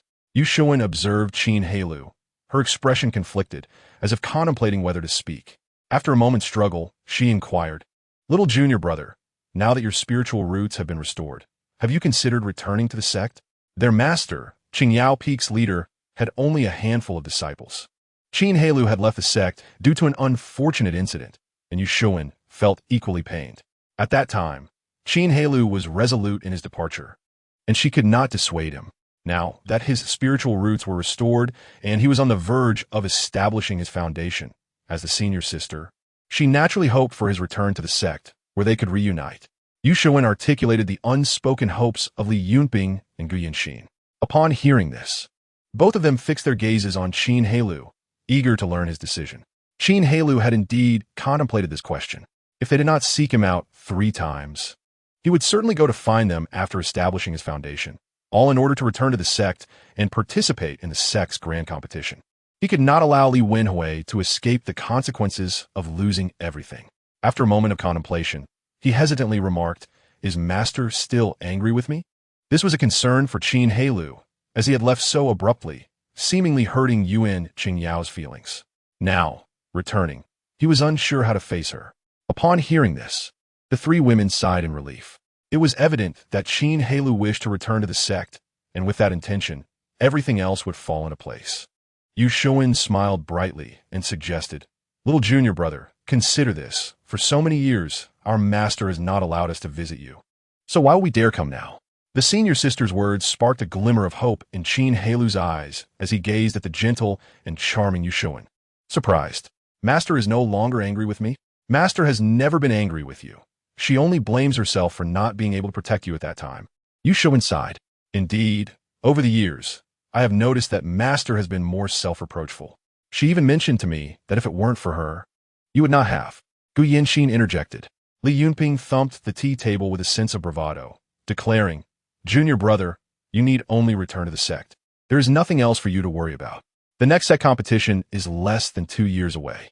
This time, I shall make sure to pierce Li Wenhui with 10,000 transparent holes to avenge you. Qin Hailou shook his head. Second senior sister, let me handle the matter of revenge myself.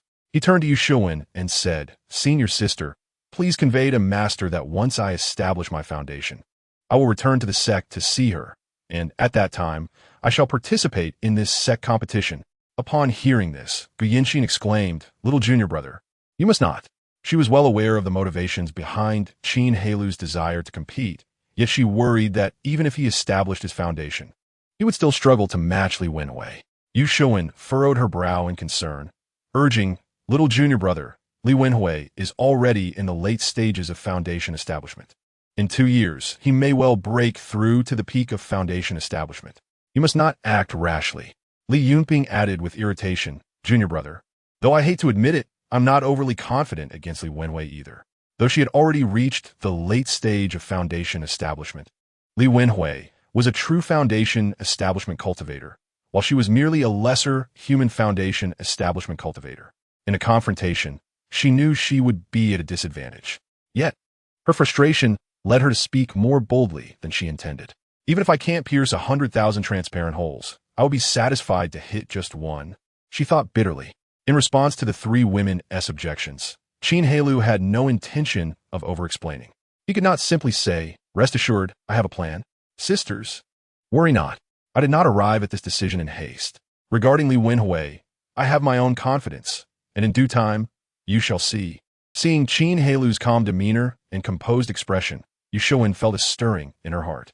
In her memory, the previous Qin Hailou had always been spirited and exuberant, never one to conceal his emotions. Yet now, he appeared much more profound and reserved, though his inherent confidence remained unscathed, evident in his steadfast gaze.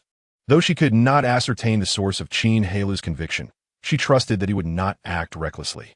Yushuan halted Guyanxin, who was eager to continue persuading, and spoke, "Since you say so, I shall convey it to our master." The three women lingered for a while longer, discussing their respective affairs over the years with Qin Hailou. After sharing their sentiments, they took their leave. Upon stepping onto their flying swords, the trio set forth towards Yunzong. Guyanxin, feeling somewhat discontent, glanced at her senior sister ahead and could not help but inquire, "Sister, why don't you ask if our junior brother went to the market yesterday to welcome a bride?" Yushuan replied nonchalantly, "Why don't you ask him yourself?" Guyanxin pouted, for she wished to inquire but had not summoned the courage to voice her curiosity, fearing that the second senior sister would tease her. "I believe it must be our junior brother. Otherwise, what are the odds? Not only do they resemble each other, but they also appeared in this vicinity." Li Yunping asserted confidently. "We shall find out soon enough," Yushuan remarked, choosing not to engage further with her two junior sisters as she focused on the journey ahead. Before long, they arrived at the foot of Ziyun Mountain. However, Yushuan did not head towards the mountain gate, but instead took a detour towards the market. "Sister, aren't you returning to the sect? You're going the wrong way," Guyanxin called out from behind. From a distance, Yushuan's voice echoed back. "Aren't you curious about whom our junior brother has married? I am as well. We only need to make a trip to the market, and we shall know." The two women exchanged glances and quickly followed, having assumed their senior sister was not inquisitive. Yet, Yushuan's true curiosity lay not in discovering whom Qin Hailou had wed, but rather in why so many Foundation establishment cultivators had come to escort him. She had witnessed the scene, noting that among them were several Peak Foundation establishment practitioners. Yushuan could not comprehend why such a grand procession was warranted, as even the Liu family could not accomplish such a feat. Her intuition suggested that perhaps these individuals were present due to their junior brother. Perhaps, once she uncovered the truth, she would grasp the source of her junior brother's newfound confidence in confronting Li Wenhui once more. Such information could evidently be gleaned at the market, for the spectacle from the previous day surely piqued the interest of many. In this moment, the usually composed Yushuan found herself unable to suppress her curiosity. Over the years, it appeared that her junior brother was far from the inconspicuous figure she had once imagined. Chapter 51. The sisters in concern. As Qin Hailou approaches Foundation establishment in the market, Yushuan departed with her two junior sisters in merely half an hour. Although the time was brief, they had gathered all the information they desired. The owner of Wandanga, a late-stage core formation cultivator named Yin Qinhua, had married a certain Qin elder who had annihilated the entire Liu family with the aid of a core formation demon beast. This Qin elder was none other than their junior brother, Qin Hailou. As they journeyed back to Ziyunzong, the three sisters fell into silence, unsure of what to say. This revelation was quite beyond their belief. At that moment, they had just entered the gates of Ziyunzong. Guyanxin appeared somewhat dazed, evidently struggling to process the astonishing news. She turned to the taciturn Yushuan and asked, "Senior sister, you don't think this Qin Hailou they speak of could possibly be our junior brother, do you? He is merely at the 9th layer of Qi refining. How could he command a core formation demon beast?" Had she merely seen Qin Hailou's spiritual roots restored and his cultivation returned to the 9th layer of Qi refining, Guyanxin would have felt elation. However, upon learning that he commanded a core formation demon beast to obliterate the Liu family, she felt as if she were ensnared in a dream. In a single day, her junior brother had transformed from frail elder of over 70 into a youthful cultivator at the 9th layer of Qi refining. The magnitude of this transformation was so overwhelming that she instinctively resisted belief. "Junior sister, I too find it hard to believe, yet the facts are laid bare before us." We must accept them, Yu Shuwen replied with a hint of melancholy. The change in her junior brother was difficult for her to digest as well. Conversely, Li Yunping appeared utterly exhilarated. Wonderful. Our junior brother has accomplished something monumental. I have always looked poorly upon the Liu family. Had it not been for the sex restrictions, I would have wished to eliminate them long ago. The stronger our junior brother becomes, the safer he will be in the upcoming sect competition. Upon hearing of Qin Hailou's ability to command a core formation demon beast, her excitement swelled even further.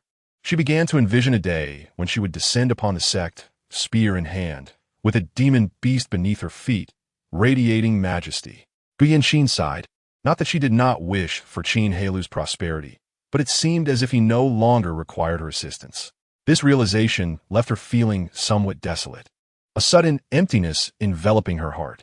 It was akin to watching a child who had always depended on your care grow up in the blink of an eye.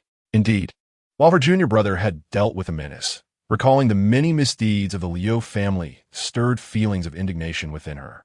Soon after, she remembered Qin Hailou's mention of participating in the sect competition in 2 years, which tightened her heart once more.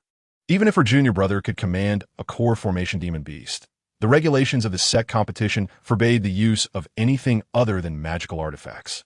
This realization caused Li Yunping's excitement to falter, and she sighed. Indeed, our junior brother is still merely a cultivator at the 9th layer of qi refining.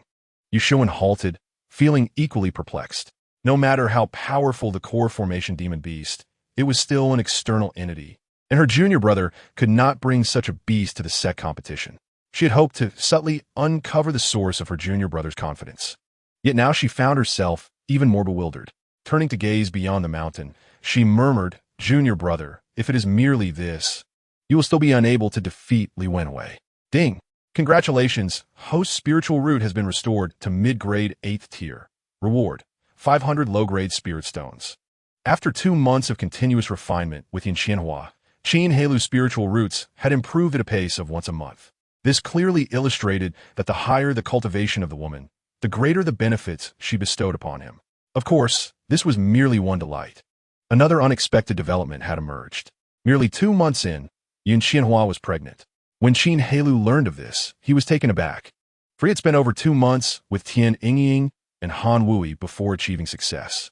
Yet, Yin Qianhua, now a child, maintained her routine of unwaveringly returning to the market daily. She would leave in the morning and return in the evening, leading a life that resembled a 2-point line.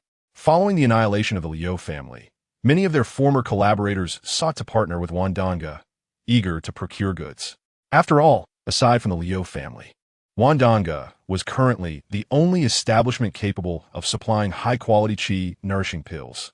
However, Qin Hailou could not afford to expend too much of his lifespan exchanging pills for spirit stones, as that would be counterproductive. He merely increased the supply of high-quality qi nourishing pills slightly to prevent Wandanga from running out of stock, stringing them along gradually. With Yin Qianhua managing these affairs, he could wholly devote himself to cultivation. Thus, after 2 months, he had reached the pinnacle of the 9th layer of qi refining, on the cusp of foundation establishment. Yet he found himself plagued by worries.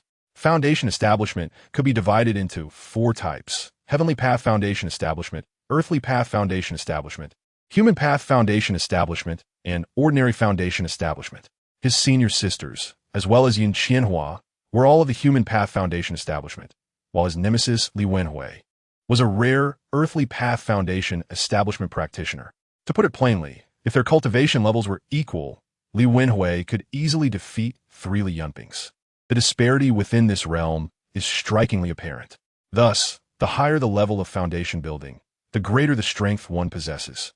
However, this corresponds with another factor: the quality of one's spiritual root. Why is it that Li Wenhui can achieve a true foundation while Li Yunping, despite being a disciple of the same peak, can only attain a human foundation? The answer lies in the quality of their spiritual roots. Simply put, while the methods are known to all, those with inferior spiritual roots must concede. Otherwise, they will be unable to withstand the consequences. Those who recklessly attempt to transcend their spiritual roots in pursuit of a higher level of foundation building invariably pay a hefty price. This is precisely the source of Qin Hailou's distress. Had he arrived in this world with his spiritual roots intact, He could have easily met the requirements for true foundation building. Yet now, with his spiritual roots only partially restored, he cannot even meet the standards for a human foundation. This elicits a feeling of ambition soaring high while his life feels fragile as paper. Alas, must I resign myself to merely completing an ordinary foundation and becoming an unremarkable cultivator after just achieving the pinnacle of Qi training in the cultivation chamber? Qin Hailou let out a long, melancholic sigh. He certainly remembers having a system, yet after scouring the shop, he could find nothing to assist him in attaining a higher level of foundation. At that moment, a sudden system notification emerged. Ding. Detected that the host is on the verge of a breakthrough, hereby granting one chance to draw. Please complete the draw within 10 minutes. Otherwise, the opportunity will expire. Qin Hailou was taken aback, questioning what he could possibly draw at this juncture. Despite his confusion, he proceeded to click. In the next instant, a somewhat translucent roulette wheel materialized before him. Upon seeing the potential prizes, Qin Hailou inhaled sharply. System, you truly are outrageous. The wheel displayed only 5 items. 1. Xian Dao Foundation Pill. Ignores spiritual roots, helping you establish a foundation as an immortal. 2. Tian Dao Foundation Pill. Ignores spiritual roots, allowing you to be far ahead. 3. Di Dao Foundation Pill. Ignores spiritual roots, making you the most outstanding one. 4. Run Dao Foundation Pill. Ignores spiritual roots, propelling you forward. 5. Ordinary Foundation Pill, a freebie. Take it without hesitation. Rubbing his eyes to confirm he wasn't mistaken, Qin Hailou pondered the significance of the Xian Dao Foundation Pill, something he had never even heard of.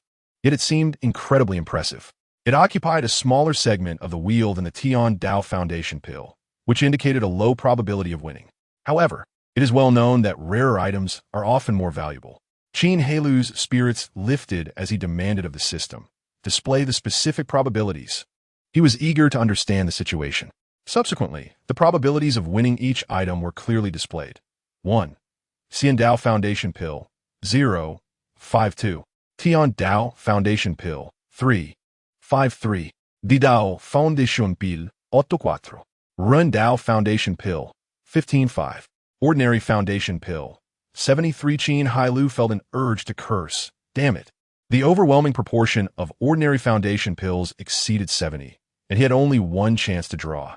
How would he proceed? At that moment, a line of text in the lower right corner of the wheel began to enlarge. You may inject lifespan to enhance the probability of drawing this item.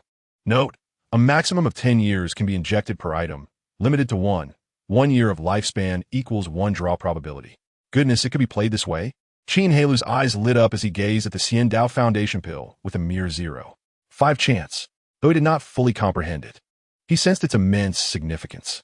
Looking at the lifespan he had recently regained, he gritted his teeth and immediately injected 10 years into the Xian Dao Foundation Pill, raising the probability to 1. 0.5. Simultaneously, the probability of drawing the ordinary foundation pill began to decrease, ultimately settling at 63. Let me draw. The wheel began to spin, picking up speed and then gradually slowed. Qin Hailou focused intently on the wheel, internally urging the pointer to land on the Xian Dao Foundation Pill. Stop, stop, stop. Despite having 3 chances, he was already fully invested in the first.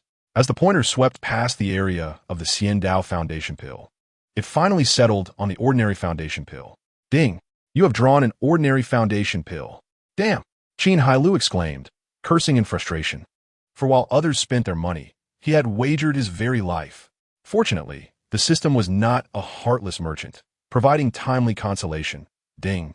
It has been detected that the host has invested 10 years of lifespan, triggering the guaranteed upgrade feature for prizes. Would you like to continue? What does that mean? Qin Hailou felt a flicker of joy, quickly followed by concern. He realized that the system was indeed after his lifespan. Please explain this guaranteed upgrade. The host has 2 remaining chances to draw. Using the ordinary foundation pill as a baseline, you may spend double the lifespan used in the previous draw to perform the next draw. The value of the next drawn item will certainly exceed that of the ordinary foundation pill. He glanced at the remaining lifespan he had, just over 60 years, and felt a tightening in his chest. With 2 chances left, if he followed this upgrade method, his lifespan would allow for exactly 2 attempts. It was clear that the system was indeed targeting his life. If he did not obtain a Tian Dao Foundation pill or higher, he would suffer a significant loss. Yet, he had no other means to advance to a higher level of foundation building. Continue drawing. Would you like to modify the item probabilities? Modify nothing, just draw. Since the item drawn would always be of higher value, there was no need for adjustments. The wheel spun once more and quickly came to a halt. Ding! You have drawn a Run Dao Foundation pill. There is one final chance remaining. Would you like to upgrade the prize pool? The Xian Dao Foundation pill will no longer be a dream. Qin Hailou swallowed hard. At this moment, he found himself in agreement with the system's statement. Following this rule, the third draw would yield at least a D Dao Foundation pill. Remember, this was the minimum. The probabilities for the Xian Dao Foundation pill and D Dao Foundation pill had significantly increased. Should he fail to draw again, he would have to resign himself to a D Dao Foundation. Casting a glance at the lifespan that would just suffice for another draw, Qin Hailou declared solemnly, "Continue." As soon as Qin Hailou's words fell, the wheel began to spin once more. This time, it seemed to move even faster and for a longer duration. The sight made Qin Hailou dizzy, yet he remained fixated on the purple section representing the Xian Dao Foundation pill. The wheel finally began to slow. Clenching his fists, eyes wide, he let out heavy breaths, urging the wheel, "Stop, stop, stop." In that moment, he resembled a player engrossed in a game of chance, his focus solely on the Xian Dao Foundation pill with nothing else in sight. It seemed as if the wheel had heard his fervent pleas. As the pointer gradually glided past the D Dao Foundation pill and came to rest within the purple section of the Tian Dao Foundation pill. Ding! You have drawn the Xian Dao Foundation pill. Yes, Qin Hailou exclaimed jubilantly, clapping his hands in celebration, tears streaming down his face. Heaven knows, in pursuit of this Xian Dao Foundation establishment pill, his lifespan has dwindled to less than 3 years. However, it seems he has not squandered this opportunity. The concept of Xian Dao Foundation establishment was entirely foreign to Qin Hailou upon his arrival in this realm. Shortly thereafter, the spinning wheel gradually dissipated, revealing a pill that appeared no different from an ordinary foundation establishment pill floating before him. Yet, upon closer inspection, one could discern its uniqueness. Unlike the typical foundation establishment pill, this one bore numerous white streaks, as if strands of ethereal energy had been intricately inscribed upon its surface. Moreover, these white markings moved, resembling tiny fish swimming gracefully across the pill's exterior. Qin Hailou, captivated by the sight, was momentarily distracted when the pill inexplicably flew into his slightly parted lips. In an instant, he felt as though a vast ocean of spiritual energy was about to erupt within him.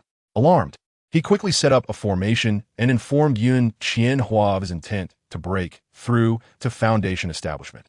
He then settled onto a mat, palms facing the heavens, entering a profound state of meditation. Chapter 53. The wives and concubines await anxiously the long-awaited foundation establishment 6 months later at the Qin residence. Dressed in a white RU skirt with a pink gauze outer garment, Yun Qianhua stood at the entrance of the cultivation chamber, her eyes filled with concern yet tinged with anticipation. Qin Hailou had been in seclusion for half a year, and due to her unease, she had refrained from visiting the Wandan Pavilion since 6 months ago. She entrusted all affairs to Fongbo while waiting for Qin Hailou's emergence. Yet, as time passed, there was still no sign of him coming out. In her perception, Qin Hailou seemed like a soulless shell, his heartbeat stilled. Were it not for the flickering life lamp he had left behind, Yun Qianhua would have rushed in long ago. She could not fathom why this was happening. One would think that the process of foundation establishment would not take such a toll. Based on her own experience with human foundation establishment, which took merely 100 days, she found the situation perplexing. 100 days for foundation establishment was considered the limit for most practitioners, with some even achieving it faster. However, Qin Hailou, with his third-grade inferior spiritual root, was likely undergoing an Earth-level foundation establishment. Yet there was a discrepancy. Li Wenhui, the prodigy of the Ziyun sect, had completed his Earth-level foundation establishment in just 4 months.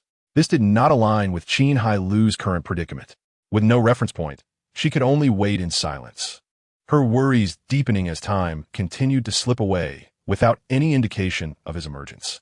"Sister, has my husband shown any signs of coming out?" A voice from behind interrupted her thoughts. Turning around, she saw Tian Ying, who was also expecting, approaching her, accompanied by several other pregnant women. Instantly, her initial concern was replaced by irritation, but remembering that they were all her husband's women and her sisters, each carrying his child, she refrained from voicing her discontent. With a sigh, she glanced at the few remaining sisters beside Tian Ying and replied with a smile, "Not yet. It seems we must wait a little longer." Tian Ying, supported by the sisters Lian Yu and Lian Shui, walked slowly towards her, with Ziyin following closely behind. At this moment, Tian Ying had already reached the peak of qi refinement. Had she not been pregnant, she would have already prepared for foundation establishment. Meanwhile, her fellow sisters, benefiting from Qin Hailou's continuous supply of pills, had made remarkable progress in their cultivation.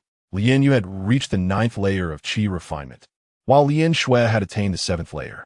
Ziyin, having recovered from her injuries, was also at the peak of qi refinement, eagerly awaiting the foundation establishment pill that Qin Hailou would create for her upon his emergence. Further back, Bai Lu and Yu Qi, among others, had also embarked on their cultivation journeys, each attaining varying levels of qi refinement from the 1st to the 3rd layer. "Sister, could something have happened to my husband?" Tian Ying grasped Yun Qianhua's wrist, her face etched with worry. "Do not fret.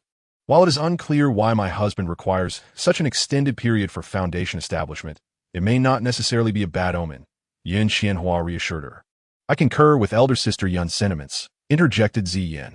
Tian Ying looked at her sister with confusion. "Sister, consider this. Even Li Wenhui from our sect completed his Earth-level foundation establishment in just 4 months. Now, Qin Dao Yu has been in seclusion for 6 months without completing his foundation establishment. Perhaps he is attempting the legendary heavenly-level foundation establishment?" Ziyin calmly articulated her deduction, though her heart was filled with astonishment. Initially, she had been awestruck by Qin Hailou's ability to summon a demon beast at the core formation stage. Now, the prospect of him potentially attempting the fabled heavenly-level foundation establishment was even more staggering. Such an exceptionally gifted individual could scarcely be compared to her master, Ming Shui. Tian Ying turned eagerly to Yun Qianhua, who nodded with a smile, filling her heart with joy. If that were indeed the case, then her husband's future in the immortal realm held great promise. Lian Yu's gaze was fixed intently on the cultivation chamber door, her heart racing with excitement, further solidifying her view of Qin Hailou as her ideal partner. Lian Shui, however, was less contemplative. Upon hearing Ziyin's words, she exclaimed, "Wow, brother-in-law is simply amazing." The other women present beamed with delight at her words. Having married Qin Hailou, they naturally shared in his glory and misfortune. The stronger Qin Hailou became, the more they stood to gain. Yet, Yun Qianhua did not share their optimism. Heavenly-level foundation establishment was not easily achieved. Many prodigies had attempted it, yet all had failed, ultimately suffering damage to their foundations or even death. She could only hope that, even if Qin Hailou could not succeed, the outcome would not be the worst possible scenario. Suddenly, feeling an inexplicable sensation, Yun Qianhua abruptly turned, her gaze fixed intently on the door of the cultivation chamber. The other women followed her lead, yet none sensed any change. "Sister, has something happened with my husband in seclusion?" Han Wu-yi, who had remained silent until now, asked with a hint of anxiety. Before Yun Qianhua could respond, those with cultivation sensed the surging waves of spiritual energy emanating from the cultivation chamber. Initially faint, the energy gradually intensified, spilling out into the corridor, compelling the qi refinement practitioners to retreat. Only Yun Qianhua, at the late stage of foundation establishment, remained steadfast. Though her exterior appeared calm, her heart was in turmoil. The intensity of this spiritual energy was now comparable to that of a late-stage foundation establishment practitioner, something an individual merely beginning their foundation establishment could not emit. Moreover, it continued to grow stronger. It only began to wane when it reached a level nearly equivalent to her own cultivation, eventually fading into silence. "My husband has succeeded." Yun Qianhua's heart soared with joy, and the next moment seemed to affirm her intuition. The door to the cultivation chamber swung open, revealing a young man clad in azure robes, his countenance resolute and physique upright.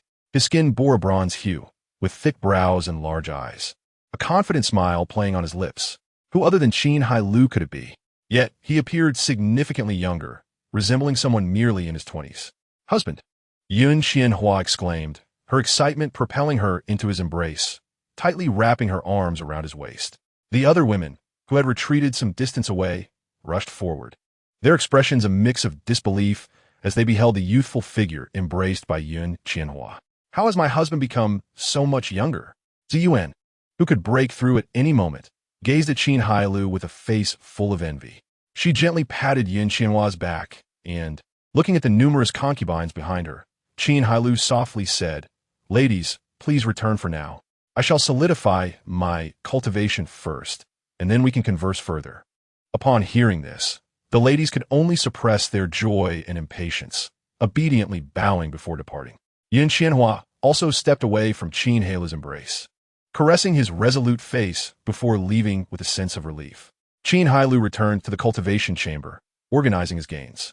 That night, a graceful figure appeared, bending low as she walked. Arriving at the door of the cultivation chamber, she glanced around nervously before whispering, "Qin Gij, may I come in?" Chapter 54. Overwhelming Joy Nighttime. Qin Manor. Ding. Congratulations to the host for completing the foundation of the immortal path. Lifespan increased by 500 years. Ding. The system shop has been upgraded. Upon hearing the voice of the system, Qin Hailou felt as if he were listening to celestial music. To his astonishment, completing the foundation of the immortal path had granted him an additional 500 years of life, something he had never anticipated. In his previous understanding, completing the foundation of the earth path merely added 200 years to one's lifespan, meaning that, barring unforeseen circumstances, reaching the age of 300 was already the limit for foundational cultivators. He could hardly believe that, by completing the foundation of the immortal path, he had gained an astonishing 300 additional years. Faced with this unexpected boon, Qin Hailou beamed with joy. His rapid rise in cultivation was not a cause for excessive celebration, as it felt like a natural progression. However, the substantial increase in lifespan provided him with a profound sense of security. With ample time ahead, he felt unafraid even when confronted by foes several realms above him. If he could not defeat them, could he not still summon digital beasts? Moreover, this was not the only surprise that completing the foundation of the immortal path had bestowed upon him. After sensing his own cultivation, he was confident that even without external assistance, he was no longer intimidated by Yuan Qianhua, who was at the late stage of foundation establishment. This signified that even without employing the life-risking technique, he had few rivals among those at the foundation stage. Even if a peak foundational elder were to engage him, he was confident in his ability to escape. If worst came to worst, he could simply sacrifice a bit of his lifespan. Additionally, this was merely related to his cultivation. Another delightful surprise arose from the significant enhancement of his spiritual sense. Now, he could perceive events up to 50 miles away, an achievement that marked the limit for early-stage elixir formation cultivators. This indicated that, aside from his cultivation strength, in terms of spiritual awareness, he was no less formidable than those in the early stages of elixir formation. With these three blessings, Qin Hailou could only marvel at the extraordinary nature of the foundation of the immortal path. The buffs were indeed astonishingly powerful. It was no wonder that so many were willing to pursue higher levels of foundation establishment. The benefits were overwhelmingly significant. Under equal circumstances, ordinary foundational cultivators stood little chance against those at higher levels. Taking a deep breath, Qin Hailou calmed his exhilaration and finally opened the system shop, eager to discover what new items had been added after the upgrade. A quick glance revealed that, aside from the mount section, many new items had emerged in other categories due to his improved cultivation. Among them, the pill section caught his attention, as it offered means to rapidly enhance his cultivation speed. The Qi Nourishing Pill had become ineffective for him, replaced by the Gathering Spirit Pill, which came in both premium and super premium varieties, boasting an excellent cost-performance ratio, identical to that of the Qi Nourishing Pill. Also introduced were the True Essence Pill, which could elevate his foundation stage, and the Spirit Restoration Pill, which could repair and enhance spiritual roots. Each of these two pills cost 5 years of lifespan and could only be used once, as subsequent consumption would yield no effect. Even more exciting was a pill named Dust Reduction Pill, which could increase the success rate of elixir formation by 50 for the super premium version, and 30 for the premium version. This indicated that failure in elixir formation was almost non-existent for him. Furthermore, the cost was exceptionally reasonable. A premium dust reduction pill cost 10 years, while a super premium one required only 20 years of lifespan, merely the equivalent of having 2 children with spiritual roots. Compared to the benefits of successfully forming an elixir, these costs were negligible. The aforementioned items were merely those that assisted in cultivation. There were numerous other pills as well, totaling over a dozen, but I shall refrain from elaborating on each one. Qin Hailou swallowed hard, his throat dry with anticipation. With 500 years of lifespan at his disposal, he felt no concern about affording the items. He exchanged a year of his lifespan for a bottle containing 10 gathering spirit pills, preparing to solidify his cultivation. However, just as he exited the shop and had yet to consume the pills, he sensed someone approaching. Frowning, Qin Hailou extended his spiritual awareness and spotted a slender figure stealthily making her way toward him. Upon recognizing her face, he smirked and withdrew his awareness. A moment later, a knock echoed at the door. "Qin Gij, may I come in?" "Come in."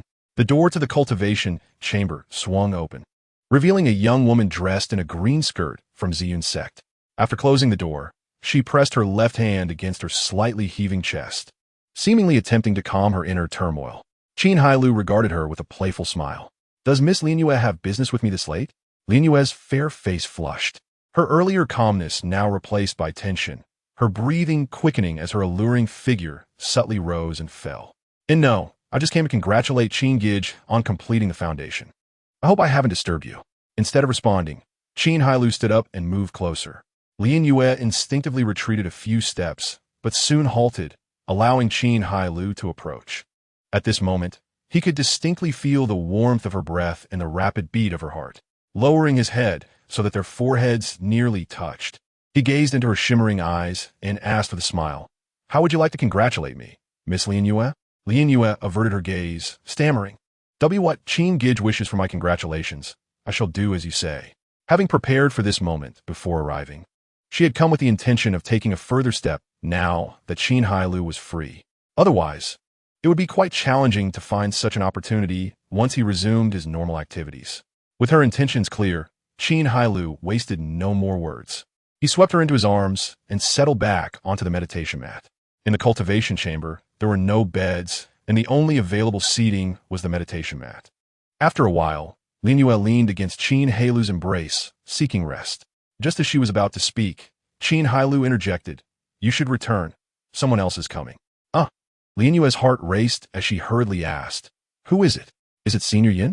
The person she feared most in Qin Manor was indeed Yun Qianhua, for she was the most formidable among all of Qin Hailou's wives and concubines.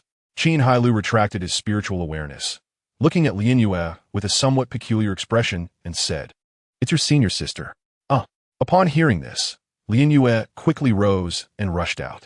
In the Qin Manor, she had only one senior sister, so, aside from Ziyun, there was no one else. Linyue felt a mix of embarrassment and annoyance, blaming her senior sister for ruining her chance. She had so much she wanted to share with Qin Hailou, to pour out her heart, but now she was interrupted by Ziyun and could not help but feel vexed. Qin Hailou dismissed the lingering scent of cosmetics from his body, composed himself, and continued to await the arrival of the next visitor. After a while, footsteps approached, followed by a knock on the door. "Qin Daoyu, I am Ziyun. May I come in?" Chapter 55. Proud Ziyun seeks pill late at night. The cunning old man seizes the opportunity. Ziyun was unaware that her arrival had disrupted her junior sister's good fortune. In truth, she had no ulterior motives for being here. She was merely stirred by the sight of Qin Hailou successfully establishing his foundation during the day. If she was not mistaken, what Qin Hailou had achieved was the legendary Tiandao Foundation, a concept she had only heard whispers of. This was something she had never dared to dream of. To achieve even an ordinary foundation, she had already sacrificed and endured much. Setting aside her family's expectations, the support of her master Mingxue alone filled her heart with guilt. The last time she nearly succeeded in establishing her foundation, she had only been a step away. Ultimately, due to a shortage of foundation pills, her efforts had been in vain. Although her aptitude barely met the requirements for a human foundation, she held little hope for it, as it demanded superior foundation pills for support. Even the 3 superior foundation pills she had were gathered together with the help of her family and Master Mingxue. Yet, even this was insufficient for her to succeed in an ordinary foundation. So how could she dare to hope for a human foundation? However, a failure in foundation establishment meant she would have to gather foundation pills once more, but this time, neither her master nor her family could assist her. At that moment, Tian Yingying returned, mentioning that her husband could refine exceptional foundation pills, which ignited Xian's hopes. This meant she might truly be able to make a push for the human foundation. Who wouldn't want to improve themselves? With the human foundation within reach, how could she not strive for it?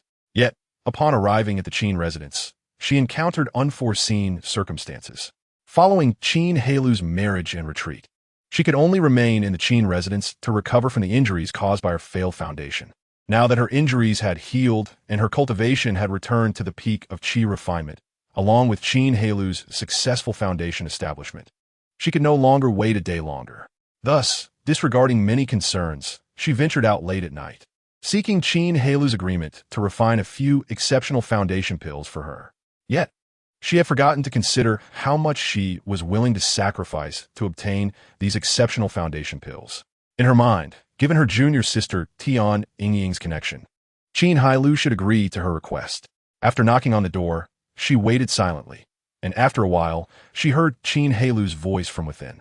She gently pushed open the door and entered with grace. Xian chose not to close the door as Lian Yu had. In her view, her visit was open and above board, solely for the purpose of seeking pills. With an air of composure, she approached Qin Hailou, bowed slightly, and said, Xian congratulates Qin Daoyu on successfully establishing his foundation and transcending mortality. There is no need for such formality. Miss Xian, please take a seat. As Qin Hailou's words fell, a clean mat flew to Xian's feet. Xian sat cross-legged, facing Qin Hailou. It is quite late, Miss Xian. What brings you to me? Xian smiled and candidly replied, To be forthright with you, I have a request. Oh. Qin Hailou assessed Xian's cultivation and understood her intent. Miss Xian, feel free to speak your mind. Although she had prepared herself for this moment, she was still uncertain whether Qin Hailou would agree to her request. Xian steadied her slightly anxious heart and spoke. I wish to ask Daoyu to refine a few exceptional foundation pills for me. Hearing this, Qin Hailou's brow twitched. Goodness, she asked for several right off the bat. Does she think exceptional foundation pills come without cost? After some consideration, he responded, refining exceptional foundation pills is quite time-consuming, and I fear I currently lack the energy for it. Upon hearing this, Xian felt a wave of disappointment. It was clear that this was a polite refusal. If he were willing, he would have agreed right away, especially since she had not specified a timeline. Just as she was feeling disheartened, Qin Hailou produced a vial and said, However, I happen to have one on hand, and in gratitude for your previous assistance, this exceptional foundation pill shall serve as a token of my appreciation. When Lu Wuji had previously come to cause trouble, Xian had bravely stepped forward. And although she hadn't been of much help, Qin Hailou still wished to express his gratitude. He was always clear about his debts of gratitude.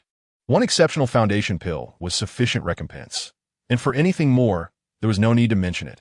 After all, he was not running a charity. Xian's face instantly brightened, and with trembling hands, she accepted it, clutching it tightly. Yet soon after, she felt a sense of helplessness. One exceptional foundation pill was insufficient for her needs, as 3 were required for an ordinary foundation, and for a human foundation, she would need at least 5. Hope was so close. Yet Xian did not wish to give up so easily, and she ventured to say, I am not in a hurry. Might it be possible for Daoyu to refine them after your retreat? Upon hearing Xian's renewed request, Qin Hailou's brow furrowed. He had already articulated his position clearly. The matter was settled, and since Xian continued to plead, the conversation was now shifting toward a transaction. Very well, Qin Hailou sighed. Since Miss Xian is so intent on seeking the pills, I can allocate some time to help you refine them. But he fixed his piercing gaze upon Xian and continued. What will you offer in exchange? Hearing that Qin Hailou was willing to refine pills for her, Xian's heart soared, and she blurted out, I am willing to exchange spirit stones for the pills with the price set at your discretion, but I currently do not have any spirit stones. I kindly ask that Daoyu allow me some time to settle the payment. Perhaps fearing he would refuse, she continued to assure him, Rest assured, it may take a bit longer, but I will certainly repay you in full. Qin Hailou chuckled softly, shaking his head. Miss Xian, I am not lacking in spirit stones. Then Xian grasped her skirt tightly, momentarily at a loss for words. She considered everything she possessed, and realized that aside from spirit stones, she truly had nothing of value to offer in exchange for the pills. "What would you like me to offer in exchange?" Xian tentatively inquired. "I want you." Qin Hailou deliberately paused. Xian immediately stood up, her excitement turning to agitation. "I implore you to maintain your dignity." She had never anticipated that Qin Hailou would make such a request. Even if she never established her foundation, she would never barter her own self. At that moment, Xian felt she had misjudged him. She had thought Qin Hailou possessed the demeanor of a noble figure, yet he turned out to be someone who took advantage of others' vulnerabilities. Such a person was no different from Lu Wuji. "Miss Xian, it seems I have not finished speaking." Qin Hailou feigned innocence. "What I meant to say was, I require you to serve as a devotee for the Qin family for 5 years after you establish your foundation." Xian's previously animated expression faltered. The words she had been preparing to say now lodged in her throat. Her face turned an array of colors, red and pale, her breath quickening significantly.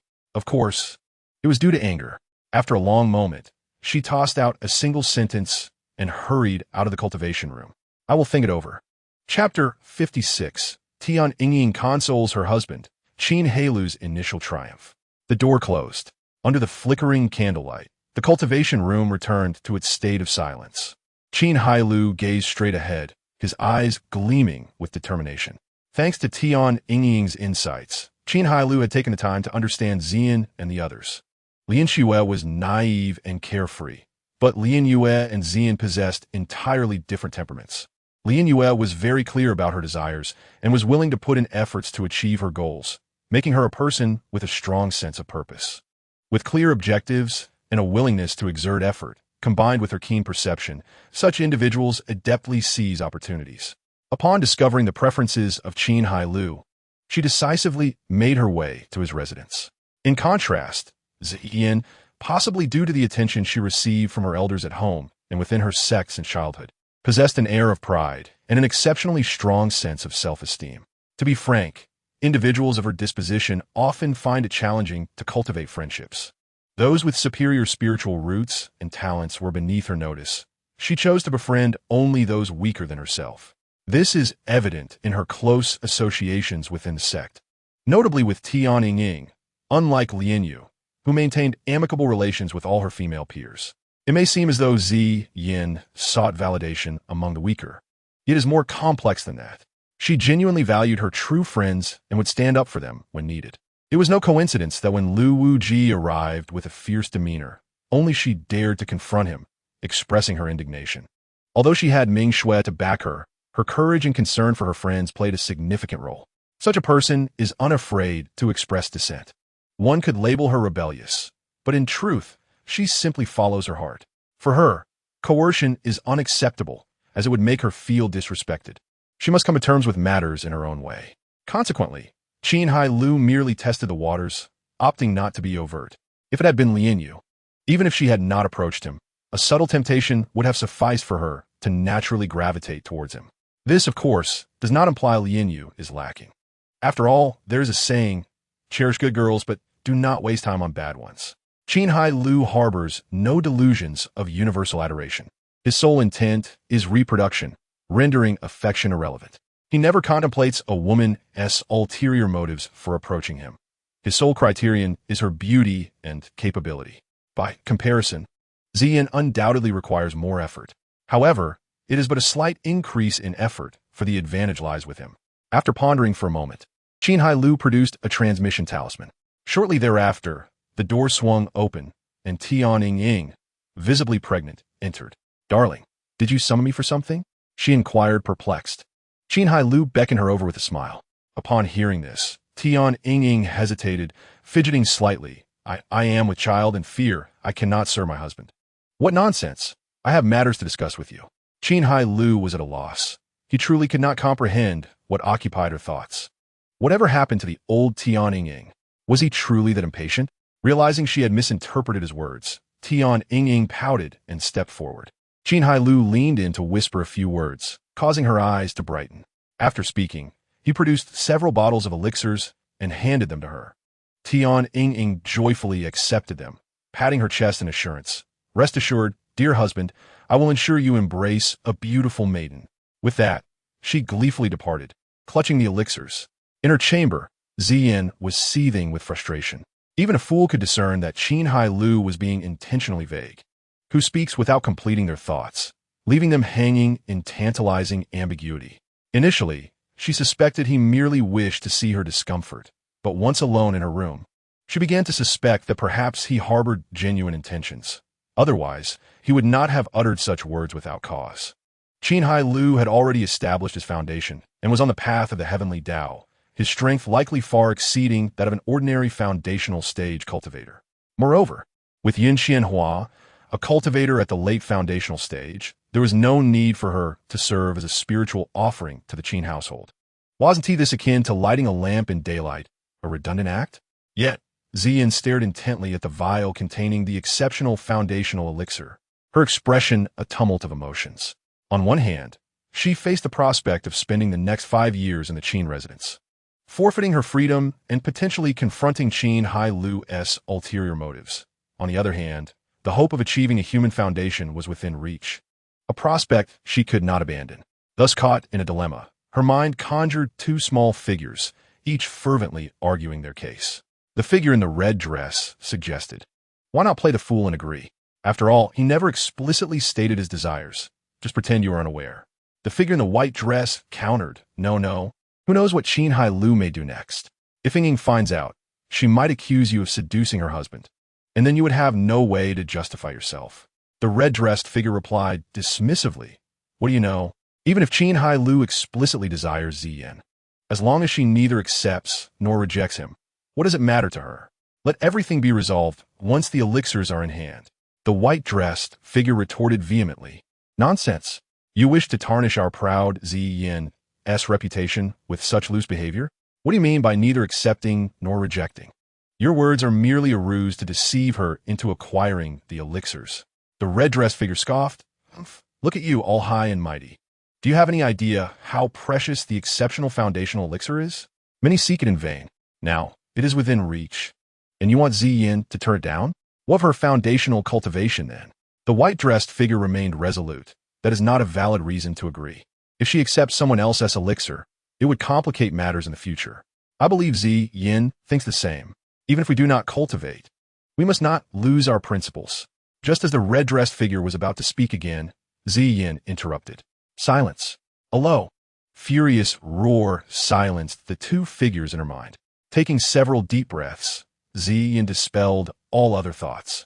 She resolved to consult Lian Yu the following day, hoping to hear her perspective. In Ziyin's view, Lian Yu had always been judicious and adept at understanding the hearts of others.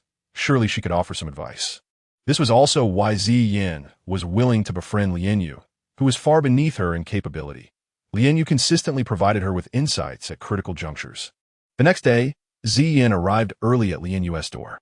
Just as she was about to knock, she overheard a surprised exclamation from within. "Wow, sister, is this truly an exceptional foundational elixir? And there are 3? Where did you acquire them?" Ziyin's hand, poised to knock, froze. 3 exceptional foundational elixirs? How had Lian Yu come by them? Was she about to establish her foundation as well?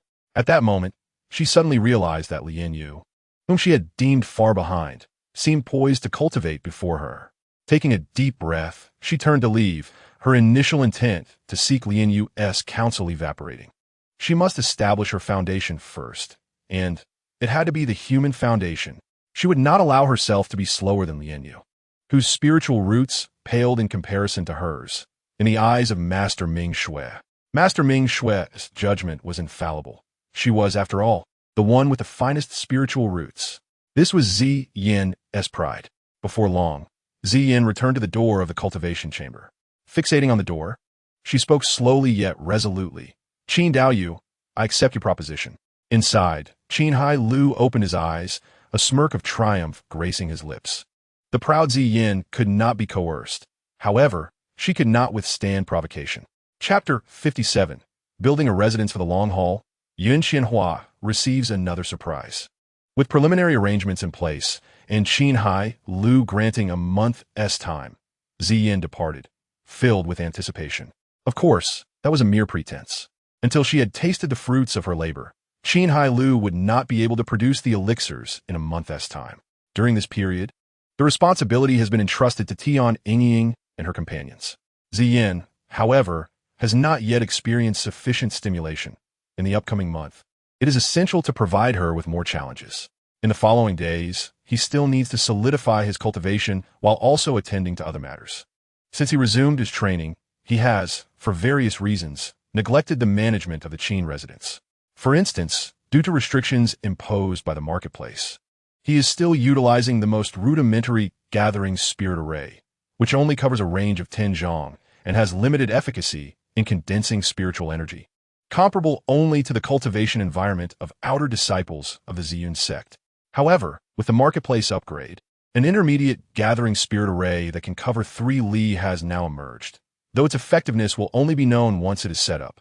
Additionally, the basic marketplace has yet to provide defensive formations, hindering his ability to ensure safety for his family. Now that these options are available and at a minimal cost, it is a worthwhile investment to trade a bit of lifespan for a comfortable and secure cultivation environment for himself and his family. Qin Hailou spread his arms, revealing a yellow and a black arrayed disc in the palms of his hands. He exited the cultivation chamber, stepped onto his flying sword, and slowly ascended into the air above the Qin residence. Then, with a flick of his left hand, he released the yellow array disc, causing 7 array flags to detach and automatically fly to various positions. As he completed the setup, a faint yellow spiritual energy shield gradually enveloped the entire Qin residence, fading away once fully cloaked. This formation is impervious to any force an established foundation peak cultivator can unleash. Presently, it is the best available in the marketplace. A higher tier will only be attainable once he reaches the core formation stage, and the marketplace undergoes another upgrade. Yet for now it suffices. He then proceeded to replicate the process and established the intermediate gathering spirit array. The current scale of the Qin residence is less than 2 li, allowing the formation to automatically shrink, ensuring that spiritual energy does not leak out. Qin Hailou subsequently returned to the ground and closed his eyes to carefully sense the surroundings.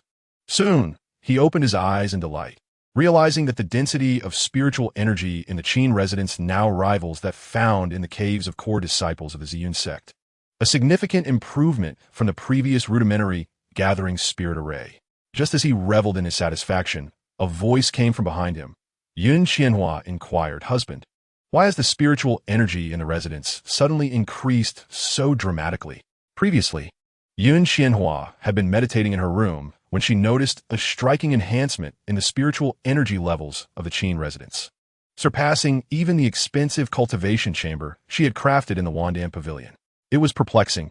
How could the spiritual energy have intensified so much in an instant? Curious, she approached Qin Hailou for an explanation. Qin Hailou turned around and smiled. "I have just set up a gathering spirit array, which account for this change. There is no need for concern, my dear." Relieved, Yun Qianhua, with her pregnancy evident, slowly stepped forward, supported by Qin Hailou. She enjoyed his attentiveness, her gaze soft as she remarked, "Husband, reflecting on our time together, it seems you have been full of surprises for me." After marrying Qin Hailou, Yun Qianhua had anticipated gradually unraveling the mysteries surrounding him, yet it appeared that her understanding of him was still insufficient. Qin Hailou seemed to possess an endless capacity for surprise, leaving her in awe of how he managed it. After all, such a sophisticated gathering spirit array is a core element in any sect, not something a mere disciple could master.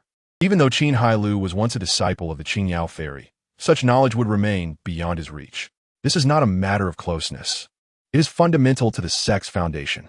Mastery of such an advanced gathering spirit array could allow the Ziyun sect to establish itself on a different mountain while still being the Ziyun sect. Yet, here was Qin Hailou genuinely creating such a formation at home, leaving her astonished. Qin Hailou smiled gently, assisting her into the cultivation chamber, helping her kneel on the mat. After admiring the alluring curves accentuated by her tightly fitted dress, he sat across from her and said, "My surprises are far from over. You shall grow accustomed to them, my dear." He then produced a vial and handed it to her with a smile. "Here, this is your second surprise for today." Yun Qianhua accepted it, puzzled. "What is this?" "This is a Dingyan Dan. I trust one need not elaborate on its effects," Qin Hailou replied, raising an eyebrow. "Really?" Even with her composed demeanor, the mention of Dingyan Dan filled Yun Qianhua with uncontainable joy. What woman in the world does not cherish beauty or wish to remain youthful forever? Though Yin Qianhua, as a foundation cultivator, ages more slowly, she would still eventually grow old. Presently, she appeared to be around 30, possessing the charm unique to that age. Previously, she had no concerns about her appearance, feeling content. But as Qin Hailou cultivated and regained his youth, doubts began to surface. If he could not successfully reach the core formation stage to extend his lifespan, she feared he might no longer be as enamored with her in the future. With the Dingyan Dan in her possession, all such worries dissipated. However, how could such a precious elixir come into Qin Hailou's hands? In her mind, only distant alchemy sects could concoct such a potion. She had heard that the process was intricate, with rare ingredients, often fetching exorbitant prices. Could it be that her husband's alchemy master hailed from the Yaodian sect? Yin Qianhua's imagination began to run wild. Forget it. I shall not ponder further.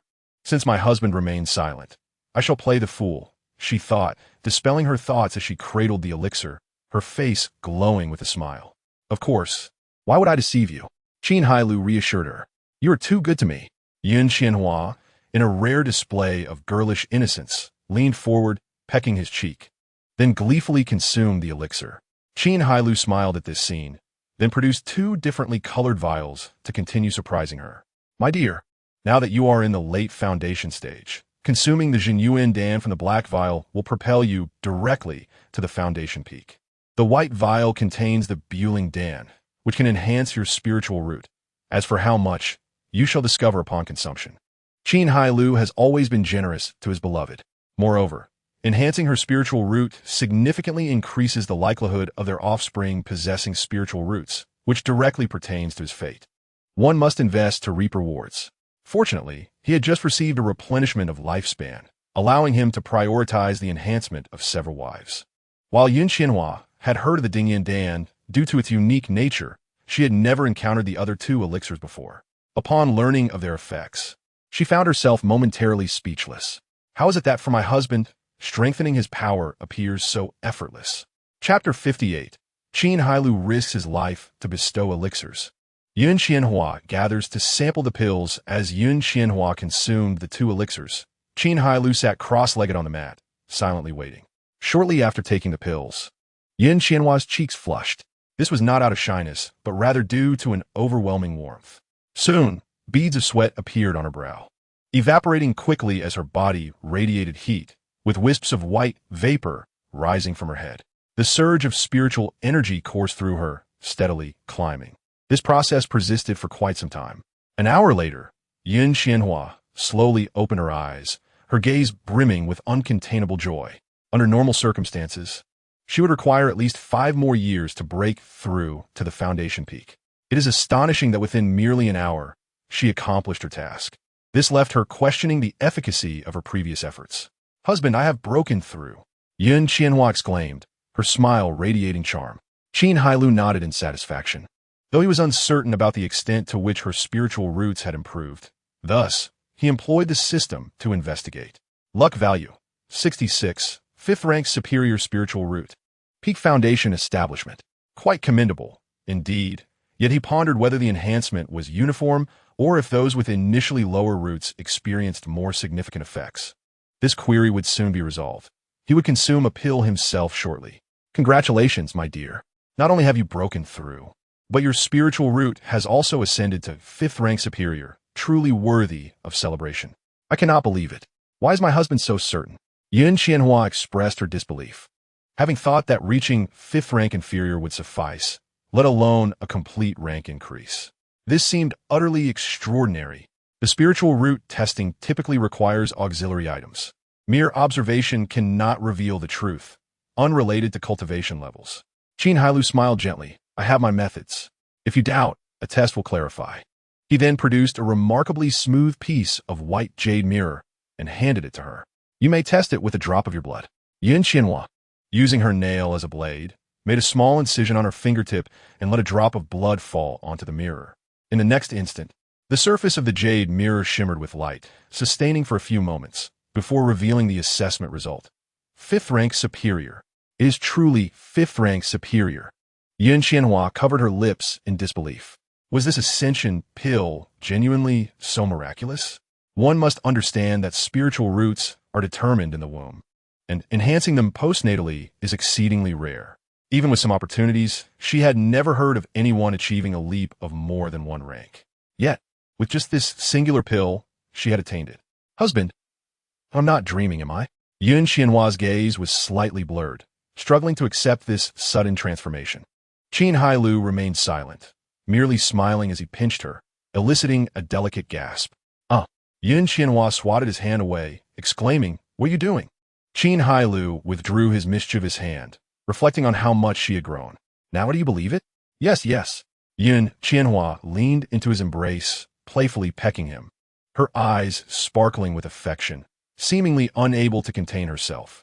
Qin Hailou cleared his throat and remarked, "My dear, while I do not mind indulging in certain activities, do you not feel a peculiar stickiness on your body?" Yun Qianhua then realized that due to the enhancement of her spiritual root, some impurities had been expelled, leaving her white dress speckled with dark spots, which felt quite uncomfortable. She quickly stood up to depart, eager to return and bathe. "Return, I have matters to discuss." Qin Hailou pulled her back into his embrace, waving his sleeve, causing dozens of bottles to appear on the cushion opposite them. "Here are 27 Dingyan pills and 8 Shengling pills. Distribute them among them. The Dingyan pills are quite affordable, one for each year, while the Shengling pills are somewhat costly. He does not mind, primarily due to their restrictions. These pills can only be consumed by those possessing spiritual roots. The other women have not been with him long enough to benefit significantly. Thus, they would be prioritized for Tiansheng and others who possess spiritual roots." Yun Qianhua playfully tapped his chest, chiding, "You are quite generous." Without needing to think, she understood the value of these pills. If offered outside, they would certainly incite a frenzy. Yet, Qin Hailou casually presented them, and while she scolded him, she felt profoundly fortunate. He was never the type to be indifferent or unfeeling. She had indeed chosen the right man. "You are all my women, and I shall treat you equally," Qin Hailou remarked casually. Yun Qianhua gazed at him warmly and replied, "Do not worry, my husband. I shall distribute them among my sisters tomorrow." "However," she inquired, "why are there 2 extra? Counting the women, including herself, there should only be 25, given that she had already consumed one." "I prepared an extra for Lin Yue and Lin Xue," Qin Hailou said sheepishly. Yun Qianhua chuckled, having truly seen through her husband, realizing he was indeed a man of insatiable desires, wanting one of every beautiful woman he encountered. Fortunately, his affection for beauty came with a sense of propriety, unlike the shamelessness of the Liu family, which was truly repugnant. Over the past 6 months since her marriage, she had gradually adjusted to this reality. "Considering them, it seems my husband has overlooked one," Yun Qianhua teased, referring to Ziyuan, the tall beauty who left her in awe, making it hard to believe her husband would let her slip by. Qin Hailou smiled. "I have other plans for Ziyuan. She shall not receive one for now." He then recounted his agreement with Ziyuan. "You are quite cunning. I shall take my leave now," Yun Qianhua said. Rolling her eyes at him, she gathered the pills and the jade mirror, hastily exiting the training room and returning to her quarters. Qin Hailou sighed, realizing that in order to elevate his wives, he had also made sacrifices, including the 2 formations and these pills. He had expended nearly 110 years of life. Fortunately, in a few months, he would gradually regain his lifespan. Otherwise, it would truly be unbearable. Originally, he intended to present the Jiangshan pill to Yun Qianhua, but given her pregnancy, he decided to wait until after she gave birth. The following morning, summoned by Yun Qianhua, all the women of the Qin residence gathered in the newly constructed garden pavilion in the backyard. The pavilion was encircled by an artificial lake, abundant with lotus seeds. In the midst of July, the blooming lotus flowers enhanced the beauty of the many women within the pavilion. Before the appointed hour arrived, Yun Qianhua had yet to appear, but the other women had already gathered. Over 20 stunning ladies were clustered together, chattering animatedly, creating a lively atmosphere. If an outsider were to witness this, they would surely be astounded to see so many pregnant women. "Yu Qi, mother of 4 Sister Bai, why do you think Sister Yun has gathered us here? My 3rd child is still causing a ruckus. Bai Lu, mother of 4, I heard is for some kind of meeting. Li Sulan, mother of 4, it is a Dan appreciation meeting. Su Ruhua, mother of 3, yes. Sister Yin mentioned that our husband provided us with pills to sample today. Su Ru, sure. Mother of three, the lotus flowers in this season are truly beautiful. Since Su Rusher was not on the same wavelength as the others, her comment rendered them silent. After a while, the usually quiet Han Wui, a mother of two, spoke as she gazed at the garden archway. "Oh, why are they here?" Upon hearing this, the women turned to look. They saw Tian Yingying leading her three sisters, clearly intending to join the Dan appreciation meeting as well. All present were Qin Hailou's women, and they instinctively thought this meeting was exclusive to them. However, with Lian Yue, Lian Xue, and Ziyuan's arrival, it indicated that they too were part of the family. Soon, they realized they would all be sisters in due time. With this realization, they turned back to their previous conversations, continuing to chat amiably. After all, they would eventually be family, not outsiders. Han Wui quickly understood this and smiled at the newcomers before returning to admire the scenery. The expressions of those accompanying Tian Yingying were quite varied. Upon hearing that there were elixirs to consume, Lian Xue was overwhelmed with joy. She felt that the Qin residence was truly splendid, and her brother-in-law, Qin, was a remarkable person. Not only did they never lack the finest, nourishing elixirs, but now, as her sister was on the verge of establishing her foundation, they had sent over the finest foundation-building elixirs and invited them to this elixir-tasting event. Such a selfless and benevolent individual was something she had only heard of in stories. At that moment, she truly wished to remain in the Qin residence forever, where she could enjoy endless elixirs and even cultivate in her sleep. Lian Yu also wore a beaming smile. Whether or not she would partake in the elixirs was of little concern to her. What mattered was that Qin Hailou had thought of her and had Tian Yingying invite her over. Her impulsive decision to summon her courage to visit last night was truly worthwhile. After the elixir tasting, she would focus entirely on establishing her foundation and subsequently marry Qin Dage, remaining in the Qin residence to support her husband and raise children. As for returning to the sect, she had no desire to do so. However, Ziyin felt quite differently. Upon learning that all of Qin Hailou's wives and concubines were present, she had no desire to attend. Yet Tian Yingying had insisted on dragging her along. And with Lian Yu and Lian Xue's encouragement, she reluctantly complied. Just moments ago, being scrutinized by over 20 women in the pavilion made her feel quite uneasy. "Yingying, perhaps I should leave. Everyone here is from your Qin residence, and I feel it is rather inappropriate for me to stay," she suggested, glancing back at the distance to the pavilion. But Tian Yingying held her back, saying, "Sister Z, Sister Yin mentioned that her husband gifted her many unexpected elixirs. You must not miss out." Ziyin remained unmoved. She had no interest in the elixirs and did not covet them.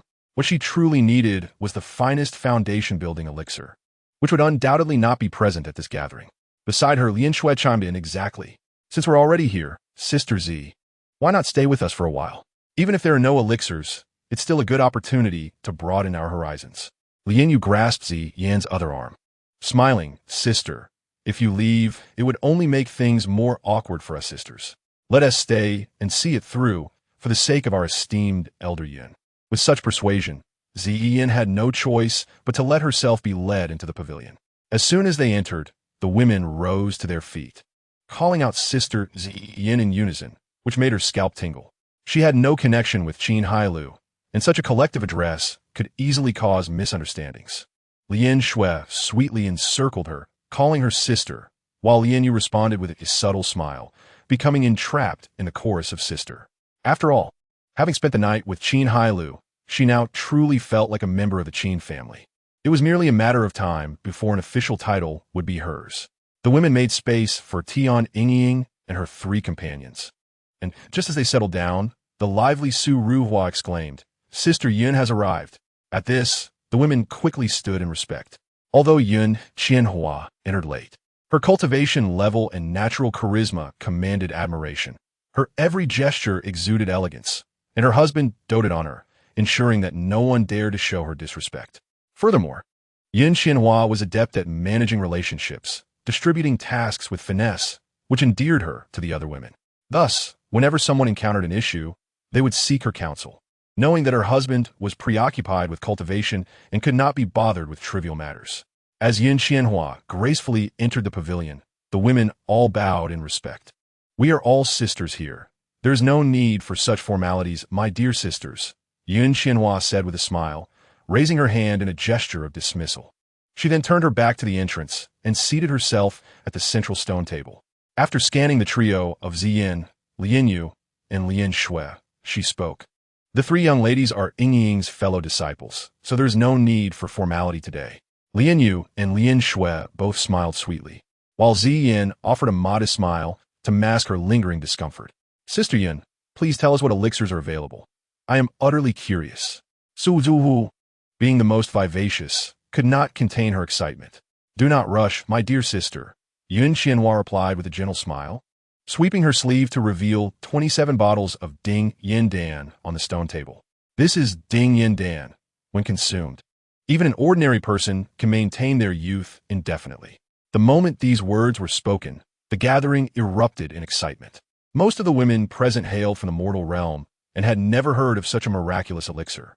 For those capable of cultivation, the envy was palpable, as the ability to cultivate meant aging more slowly, thereby ensuring their husband's affections would remain steadfast. They eagerly inquired of the first arrivals by Liu and others about how to cultivate. Upon learning that serving their husbands would gradually allow them to cultivate, they wished to spend every day in their husband's chambers. The revelation that one could maintain eternal youth simply by consuming this elixir was nothing short of astonishing. Among those who had some knowledge, Han Wui, Tian, Ying, and others were already aware of Ding Yin Dan. Thus, they understood the elixir's rarity and value even more. Yet, to see Yun Xianhua produce over 20 bottles at once was a delightful surprise that felt almost surreal. Sister, is this truly Ding Yin Dan? Tian Ying was the first to inquire. Yun Xianhua chuckled softly, her thoughts drifting to Tian Ying's current demeanor, reminiscent of her own excitement from the previous night. What my husband provides cannot be mistaken, Yun Xianhua replied with a smile. Then it must be true, Tian Ying exclaimed, her fists clenched in exhilaration. One for each of you, my dear sisters. Yun Xianhua began distributing the elixirs from her left side. The women who received the elixirs clutched their bottles tightly, examining them with eager anticipation, longing to consume them immediately. Soon, the elixir reached Tan Ying, who snatched the bottle mid-air, uncorked it, and swallowed its contents without hesitation. The others, having seen her example, followed suit, uncorking their bottles and downing the elixirs in one go. Yun Xianhua chuckled in disbelief, using her spiritual energy to continue distributing. A bottle of Ding Yin Dan floated gently to Lianyu, who was overjoyed and incredulously asked Elder Yin, "Do I really have one too?" Yun Xianhua replied with a warm smile, "Of course, if you do not mind, you may call me sister from now on." At that moment, Lianyu felt an indescribable sensation of joy and fulfillment blossom within her heart. A mix of happiness from receiving recognition and the sweetness of reaping rewards for her efforts. Blushing, she accepted the elixir and said, "Thank you, Sister Yin." Yin, observing from the side, looked on with envy. That was Ding Yin Dan, something many female cultivators coveted. If it were possible to exchange it, countless would be willing to trade their most cherished treasures for it. The thought of soon possessing it filled her with glee, banishing any previous disdain she held toward elixirs. As she watched the bottle glide toward her, even the proud Yin could hardly contain herself, throat tightening as she extended her hand to receive it. However, just as the bottle was about to touch her fingertips, it suddenly veered off course and floated directly to Lian Shui instead. Ziyan. Chapter 60. A double joy for the sisters. A double shock for the solitary one. Ziyan's hand lingered in the air, frozen, as a torrent of emotions surged within her, complex and bewildering. There was no anger or embarrassment, but rather a profound awkwardness tinged with a hint of disappointment. She had assumed that Lianyu would not overlook her, but it appeared she had misjudged the situation. Nevertheless, it mattered little. Ziyan was not one to be easily affected. With a slight twitch of her lips, she quickly adjusted her mindset, withdrew her hand, and restored her countenance to normal, though a trace of a smile graced her features, albeit somewhat forced. The bottle floated before Lian Shui, who hesitated momentarily, casting a furtive glance at Ziyan. She wished to say something but felt it inappropriate, so she dismissed her thoughts, caught the bottle, and rose to express her gratitude sweetly. "Thank you, Yun Jiejia." Yun Xianhua responded with a gentle smile and then turned to Ziyan, saying, "Ziyan Mei, your husband mentioned he has special plans for you. I imagine he wishes to present them to you himself." At that moment, Tianying had already exchanged places with Lin Yue and comforted Ziyan, saying, "Indeed, Shiji, your husband will surely not forget you." Upon hearing this, the other women turned their gazes towards her, curious to discern what made her so uniquely deserving of such special treatment from her husband. However, upon closer inspection, they found little to distinguish her, merely a slightly longer pair of legs and a beauty mark at the corner of her eye. But what did that matter? Every woman present was enchanting in her own right. If you had long legs and a beauty mark, I possessed beauty and grace in abundance. Particularly, Yuechi rolled her eyes and deliberately lifted her own legs, as if to declare, I am no less. Although everyone had come to regard Xian and the others as the women of Qin Hailou, it was tolerable under ordinary circumstances, for they were all sisters. However, Xian had yet to formally enter the household and had not contributed to her husband's lineage. What justified her receiving such preferential treatment? The rivalry among women became particularly evident at that moment. Poor Xian had done nothing to earn such animosity. Her connection to Qin Hailou was tenuous at best. Not only had she failed to acquire the elixir, but she also faced collective opposition from her peers, feeling the hostility directed at her. Xian felt a wave of grievance wash over her, biting her lip as she mentally berated Qin Hailou. As for Yun Qianhua's words, they left her completely unfazed. The reluctance she sensed in her attempts to procure a few foundation-building pills made it clear that the precious Dingyan Dan was beyond her reach. It was becoming increasingly clear to her that Lin Yue had likely succumbed to temptation long ago. Otherwise, it would be inconceivable for her to have obtained 3 exceptional foundation-building pills and now a Dingyan Dan. And Lin Yue, naive as she was, would inevitably follow suit. Despite the 3 sisters descending the mountain together, she suspected that she would be the only one returning alone. With these thoughts swirling in her mind, she felt a strange sense of relief and a tinge of pride. What is a Dingyan Dan to me? I shall become the woman that Qin Hailou can never possess. With this resolve, she lifted her chin slightly, her words infused with a newfound haughtiness. Yun Qianbei, you are too kind. Please inform Qin Daoyou that although the Dingyan Dan is indeed valuable, Xian has no need for it. The once hostile gazes of the other women faded, replaced by a peculiar curiosity. It appeared that Xian was the one whom her husband longed for yet had not yet acquired. Indeed, men often yearn for what eludes them. Lin Yue, upon hearing this, felt a wave of disdain wash over her. She understood Xian's nature all too well. To put it nicely, she was proud. To be blunt, she was simply vain. With a mental expletive directed at her prideful demeanor, she resumed her examination of the elixirs. In any case, she possessed the Dingyan Dan, while Xian did not. How delightful. Yun Qianhua nodded with a smile, choosing not to comment on the young woman's sentiments, for with such naivete, she would undoubtedly be devoured by Qin Hailou in due course. She continued distributing the elixirs, and once all were handed out, she retrieved the Shengling Dan. This is the Shengling Dan, designed to assist those already possessing spiritual roots to enhance their abilities. As for those who have yet to develop spiritual roots, do not envy. My husband has assured that you will receive this elixir once you have cultivated your roots. At this moment, the other women had completely shifted their attention away from Xian. Captivated by Yun Qianhua's announcement, their eyes fixated on the 7 bottles of elixirs on the stone table.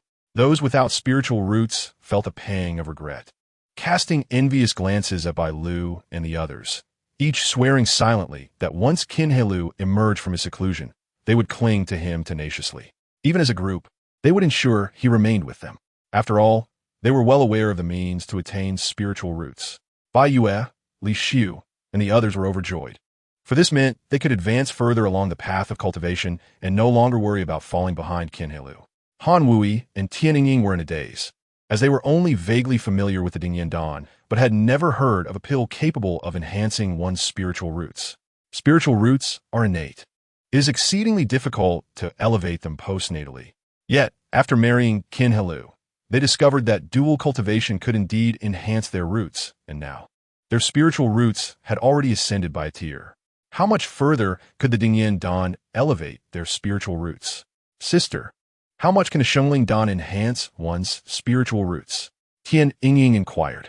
Upon hearing this, all the women turned their gazes toward Yun Qianhua, eager to glean the answer from her. Even Lin Yue and Lin Xue, sisters concerned with the fundamentals of cultivation, felt a rush of anxiety. Lin Xue's eyes sparkled, while Lin Yue's breathing quickened. She was currently at the 7th tier of superior spiritual roots, and if this could elevate her by even one tier, she would be nearly on par with Xian. Indeed. Yun Jiejia, you must have already consumed it. Please share your experience. Lian Yue urged anxiously. Xian watched Yun Qianhua nervously. The Dingyan Dan was of little consequence to her. But this miraculous elixir that could enhance spiritual roots was a temptation no cultivator could resist. However, it seemed this opportunity was not meant for her. She merely hoped it wouldn't elevate her peers too significantly, lest Lian Yue surpass her. Yun Qianhua surveyed the gathered women with a gentle smile and softly stated, after consuming it, I managed to elevate my spiritual root by an entire tier, and I am now at the 5th tier. I believe, dear sisters, you may have the potential to enhance yours even further. At her words, the pavilion erupted once more. Those without spiritual roots were oblivious to the significance of this announcement and began chattering excitedly among themselves. Meanwhile, the few who had embarked on the path of cultivation were on the verge of tears from joy. Tian Yingying clutched her handkerchief tightly, overwhelmed with excitement, while Lian Yue covered her mouth, her eyes misty with tears, not from sorrow, but from overwhelming happiness. Wow! Lian Xue exclaimed, rising to her feet, bouncing with glee. Upon hearing that the elixir could at least elevate spiritual roots by one tier, Xian felt a sharp pang in her heart. She fixed her gaze intently on the 8 bottles on the stone table, then began counting the heads around her. After 3 attempts, she realized that, apart from Yin Qianhua, there were 9 individuals present with cultivation. Based on previous experiences, did this mean she was once again excluded? Before long, Yin Qianhua began distributing the elixirs, and Xian remained vigilant, watching as each pill was sent flying towards her, only to land in the arms of those around her. The hope she had harbored was ultimately dashed. Chapter 61. A heartfelt conversation by the lakeside. Xian's turmoil in the lush and densely wooded back garden of the Qin residence. The shade from the trees provided a gentle respite as a cool breeze stirred the lotus leaves, offering a refreshing touch to Yin Qianhua and Xian by the lakeside. The women who had received the Shengling Dan had returned to take their pills at Yin Qianhua's urging, for she was well aware of the discomfort that accompanied the enhancement of one's spiritual roots. The remaining women lingered in the pavilion, seeking coolness as they chatted and awaited their return for spiritual root assessments. Xian had initially intended to accompany Lian Yue and Lian Xue back, eager to distance herself from this place that caused her such distress and frustration. Yanqinghua, however, would not yield, gently pulling her to the lakeside, expressing a desire to share her thoughts. What would Senior Yin wish to discuss with me? Yuan inquired, her gaze fixed upon the lotus flowers in the lake. Her tone serene. With a delicate lift of her hand, Yang Qianhua snapped a lotus flower in half, which gracefully glided into her palm. As she twirled the flower, bringing it to her nose for a gentle inhale, a smile blossomed on her face, more radiant than the flower itself. Perhaps due to her pregnancy, her once perfectly oval face now appeared more rounded, with a subtle hint of a double chin when she lowered her jaw. Yet, her exquisite features, complemented by a complexion that was pale with a hint of pink, combined with the softness of her current expression, exuded an innate allure with every smile and frown. Even Ziyuan, who had always considered herself quite beautiful, found herself momentarily entranced, feeling a pang of inadequacy within. She truly could not comprehend what made Qin Hailou so special that someone as noble and accomplished as Senior Yun would be enamored with him. After indulging in the fragrance of the flower, Yang Qianhua slowly continued, "It is nothing profound, merely a feeling of kinship with you, Miss Sin."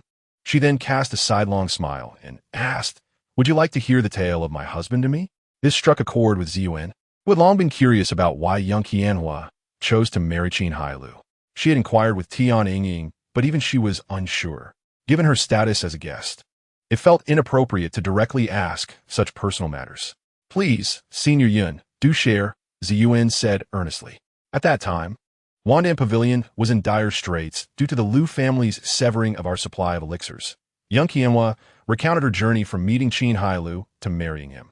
Ziyuan listened intently, becoming so engrossed in the narrative that she found herself emotionally invested. When she heard of Liu Xian's shamelessness in coercing with elixirs, she felt a surge of indignation, momentarily relating to her current predicament. Upon learning that it was Qin Hailou who provided the elixirs that saved Wandan Pavilion from disaster, she felt a sense of joy for Yang Qianhua. It was only when young Qianhua spoke of Qin Hailou leading her to vanquish the Liu family that Ziyuan realized the full extent of the connection. She had always assumed that Qin Hailou's destruction of the Liu family was solely due to Tian Yingying, unaware of young Qianhua's involvement. It seemed that the Liu family was destined to clash with Qin Hailou, with only one able to survive. Oh, so Daoist Qin and Sister Yin also share a story of meeting, knowing, and committing to one another. Ziyuan paused, struggling to articulate the rest of her thoughts. Young Qianhua, observing her, smiled mischievously and asked, "Did you think that I married him merely for the sake of having a powerful ally in the form of a core formation beast?" Ziyuan chuckled awkwardly, realizing that this had indeed been her initial thought when pondering why young Qianhua would choose Qin Hailou. Young Qianhua's gaze drifted to the lake, a smile of happiness gracing her lips. "While your assumption is not entirely unfounded, he is indeed my support. The difference lies in the fact that the one I lean upon happens to be the one I hold dear." Indeed, Ziyuan mused, her gaze lost in the lake's surface. Reflecting, perhaps for a woman, this constitutes the greatest fortune. Noticing Ziyuan's seemingly distracted state, young Qianhua revealed a smile that hinted at unspoken thoughts and suddenly inquired, "What is your impression of my husband, Miss Ziyuan?" Huh? Caught off guard by the unexpected question, Ziyuan instinctively replied, "Sister Yun's husband is undoubtedly wonderful." Realizing this response might be insufficient, she quickly added, "I mean, Daoist Qin is a person of great character." "I understand your sentiments, Miss Ziyuan," young Qianhua replied with a gentle smile, "but I wish to know, in your eyes, what kind of person is my husband?" "What kind of person?" Perhaps influenced by the earlier narrative, Ziyuan felt a newfound closeness to young Qianhua and began to contemplate. In truth, her interactions with Qin Hailou had been limited. Upon arriving at the Qin residence, she had initially witnessed him summon a core formation beast with great prowess and subsequently obliterate the once mighty Liu family. During that time, Ziyuan perceived him as a somewhat domineering individual, fiercely protective of those close to him, instilling a sense of security. Her gaze shifted toward the pavilion, where a group of young women were gathered, and she could not deny that Qin Hailou was also a man of undeniable allure. After some contemplation, Ziyuan remarked, "Daoist Qin may have a certain infatuation with beauty, but without a doubt, he possesses the ability to offer a profound sense of security." Young Qianhua nodded, appreciating Ziyuan's candid assessment, affirming that Qin Hailou indeed embodied such traits. With a playful smile, she said, "My husband has mentioned the promise he made to you, indicating that he truly cares about you." Ziyuan felt flustered by young Qianhua's frankness, her cheeks flushing as she explained, "Sister Yun, please do not misunderstand. Daoist Qin's exceptional foundation establishment elixir is quite rare. I do not possess anything of value to exchange, so I can only contribute my efforts to the Qin residents in return." Young Qianhua shook her head with a smile. "I bear no ulterior motives. I merely wanted to convey that if you find it burdensome, I can arrange for my husband to continue refining elixirs for you, and you may simply compensate him at market value, even if it means paying later." "Really?" Ziyuan exclaimed, her surprise evident. "Indeed," young Qianhua confirmed with a smile, "but I kindly ask that you depart from here at your earliest convenience." "Sister Yun, are you urging me to leave?"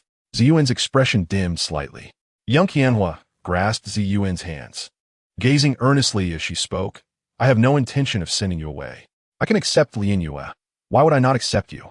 "Lian Yue, last night, your junior sister was the first to visit your husband as cultivation chamber."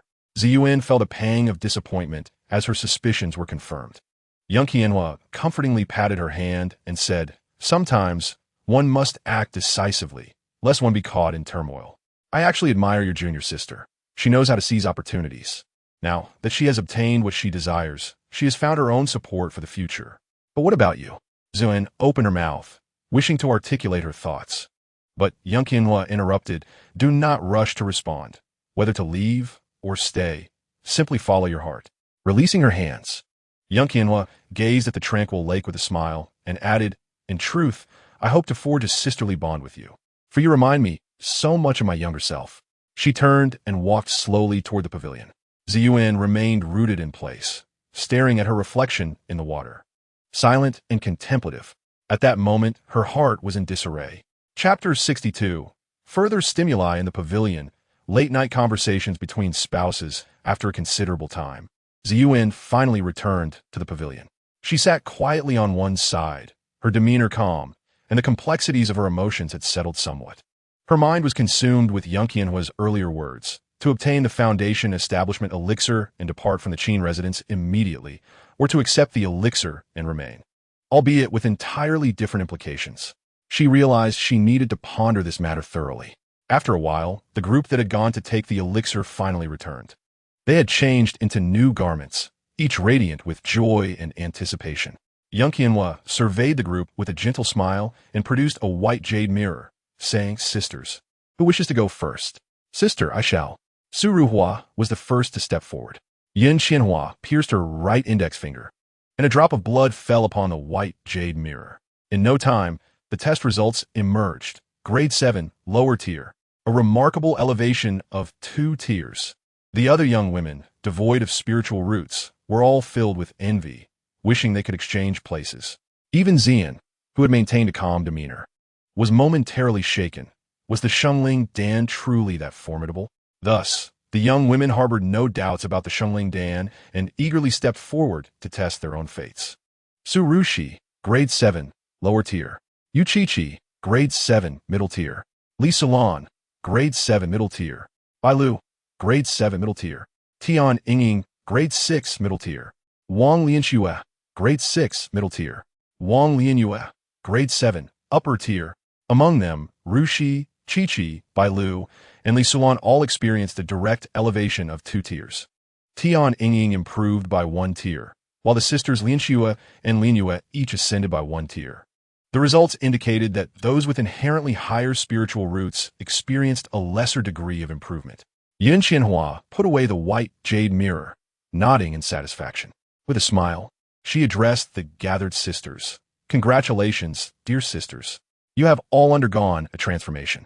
The young women were exuberantly grateful, bowing in unison. "Thank you, Sister Yin. This is all thanks to the elixir provided by my husband. There is no need to thank me," Yin Qianhua replied, her gaze turning to Lianyue.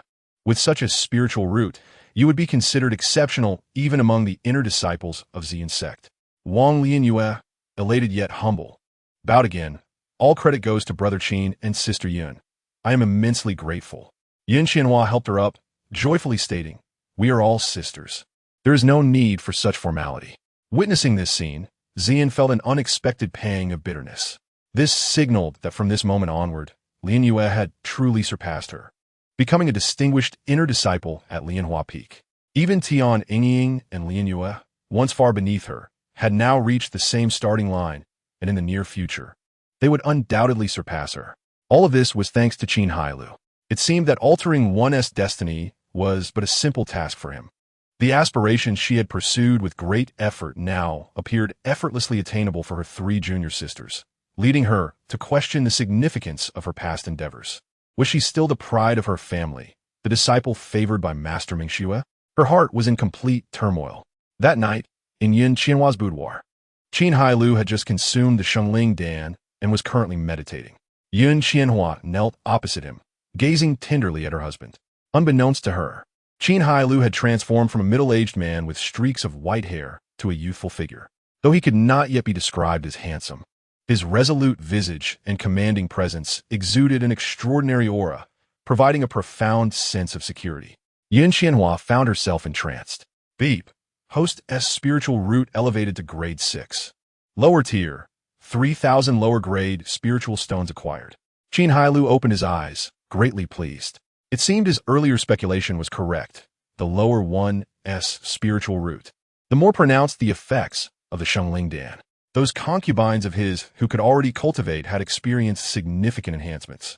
This indicated that the likelihood of producing offspring with spiritual roots in the future had substantially increased.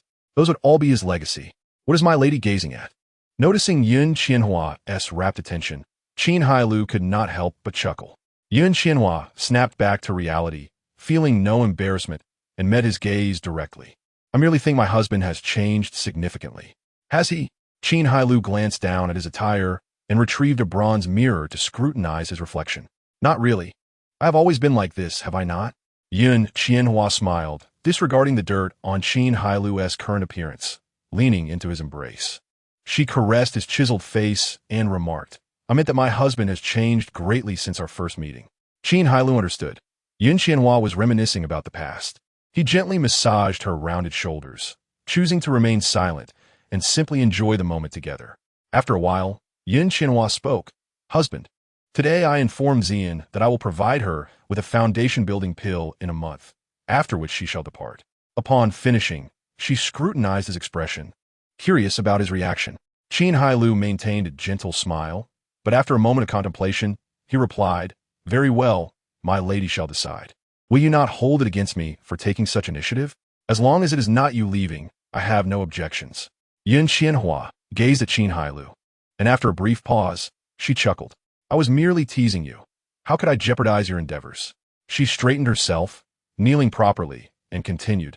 I indeed promised Xian the pill, but I trust she will not leave. Oh, Qin Hailou feigned ignorance and inquired, Why is my lady so certain? Yin Qianhua shot him a sidelong glance.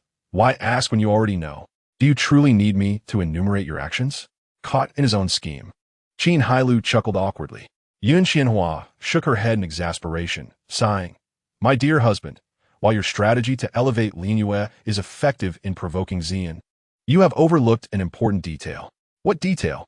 Qin Hailou was genuinely perplexed, believing he had covered all bases. Yin Qianhua retorted, The matters of a young woman's heart are far from simple. Xian possesses a proud disposition. The more she is provoked, the more she will resent you. I know you intend for Ying to act as a peacemaker. Yet, she is still Xian's junior sister. And with her spiritual root and cultivation now matching Xian's, how could she heed Ying's words? A jolt of realization struck Qin Hailou.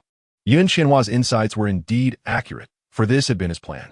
However, now that she had pointed it out, it appeared that Ying's intervention might yield counterproductive results. Contemplating this, he furrowed his brow. Yin Qianhua, amused to see him at a loss, covered her mouth and laughed. Do not worry, my dear husband. I have smoothed things over for you. Additionally, I have also pressed her further. When the time comes, as long as I present the elixir, I believe it will fulfill your desires. Qin Hailou's spirits soared as he pulled Yin Qianhua into his embrace, giving her a hearty kiss and exclaiming, You truly are my capable partner. Yin Qianhua wiped her mouth, playfully swatting him. For you, I have played the villain. Just thinking about it makes me feel sorry for Xian. Qin Hailou chuckled warmly. My lady's intentions are commendable. I feel a deep sense of gratitude. Consider yourself fortunate. Qin Hailou embraced her, grinning broadly. Then I shall leave this matter entirely to you. Tomorrow, I will return to the sect. Upon hearing this, Yin Qianhua pushed Qin Hailou away and asked solemnly, Are you truly preparing to return? Qin Hailou gazed out the window, lost in thought. Yes, it is time to return. The next morning, Qin Hailou arrived first in the main hall, waiting for Yin Qianhua to finish her preparations. Even at the pinnacle of foundation building, Yin Qianhua still spent considerable time before the bronze mirror, constantly adjusting her adornments to her liking, never satisfied. This only underscored that no matter how high one's cultivation, preparing to go out remained a hassle. Today, he intended to take Yin Qianhua to the market first, while also planning to surprise her. As Qin Hailou savored his tea, the maid Xiao Zui entered. My lord, just now Wang Pe came by. Wang Pe, indeed a familiar stranger. Several years ago, Qin Hailou ceased to personally handle matters, delegating the responsibilities to Xiao Cui. She believed that if something caught Qin Hailou's eye, he would take it in. The results demonstrated that Xiao Cui possessed keen judgment. Upon learning of her requirements, she selected with great care. Qin Hailou generously bestowed the yin shou dan as a reward. Aside from his seclusion, he had maintained a consistent frequency of acquiring one every month. However, ever since Yin Qianhua entered, Wang Po's visits have become infrequent, leaving one to wonder if there was a shortage of suitable candidates. During my seclusion, has she come by? Qin Hailou inquired. Xiao Kui scolded, expressing her disdain. Of course she has come, but each time she brings only mediocre women, vastly inferior to the ladies of her household. Unbeknownst to her, it seems Xiao Cui's standards have risen considerably, and this time, Xiao Cui shook her head, stating that the girls she brought were also unsatisfactory, prompting her to send them away. Qin Hailou pondered for a moment before continuing to ask, During my period of seclusion, have any others come to visit? Indeed. The mention of this made Xiao Cui excited, as she began to tally. The Qin family, the Wu family, and the Zhang family, amongst others, all brought young women. But since my lord was in seclusion, Madame Yin instructed them to wait until you emerged. Qin Hailou nodded, deciding to inform Wang Pu that she would no longer need to assist in finding women. It seems there truly are no suitable mortal women available in the vicinity. Thus, it would be prudent to select from among the cultivators. Yes, Wang Pu will likely feel distressed, as she has earned quite a bit of silver from our household over the years. Xiao Chui giggled, covering her mouth. Having served Qin Hailou for many years, Xiao Chui was not as intimidated by him as the other servants and occasionally dared to jest with him. Indeed, when considering the courtyard, aside from a few, the rest were all selected by Wang Pu, bringing in significant wealth. Qin Hailou chuckled and shook his head, telling her to leave. Xiao Kui exited. After a while, Yin Qianhua finally arrived. Today, she wore a pink ruchuan with a white embroidered cloud pattern coat snugly enveloping her curves, draped in a translucent pink gauze outer garment that subtly revealed her rounded shoulders. Her hair was elegantly styled, showcasing her graceful neck, and with her pregnancy, she was undeniably alluring. As she entered, she adjusted the phoenix-headed golden hairpin in her hair, murmuring as she walked, "Husband, please help me." Qin Hailou stepped forward to adjust her hairpin, and her unique fragrance enveloped him, though it seemed to carry a hint of milkiness as well. "How would you make me follow suit?" Yin Qianhua inquired with curiosity. Qin Hailou took her hand, leading her to the newly replaced low-grade flying sword, preparing to surprise his wife. Shortly after, they arrived at one Dangu and entered Yin Qianhua's fifth-floor chamber hand in hand. Qin Hailou approached the corner behind screen, retrieving a formation diagram along with the necessary materials, and began to set up according to the diagram's instructions. Yin Qianhua watched in bewilderment, uncertain of her husband's actions. As he completed the five-pointed star on the ground, Qin Hailou produced a token, infusing it with spiritual energy to activate it, revealing a recess at the center of the star. He inserted a high-grade spirit stone obtained from the system into the recess. In the next moment, the formation activated, and the edges of the five-pointed star shimmered, giving a faint sense of spatial distortion. "Husband, what is this?" Although Yin Qianhua could not comprehend it, she sensed it was an extraordinary formation. "This is a teleportation array. With this array, we can teleport back to our residence. So my dear wife will no longer have to traverse back and forth on the flying sword." "Husband, this truly is a delightful surprise." Yin Qianhua gazed at Qin Hailou with sparkling eyes. She had believed that such teleportation arrays were lost to time, yet her husband had managed to create one. What else could he possibly not accomplish? What a remarkable man she had married. Qin Hailou duplicated a token and handed it to Yin Qianhua, along with 5 high-grade spirit stones, explaining that the array required the token for entry. Otherwise, it could not be activated, and to request more spirit stones once these were used up. Yin Qianhua carefully accepted them, her heart brimming with excitement. "Well then, shall I give it a try?" "Go ahead, and once you arrive home, send me a message, and there will be no need for you to return."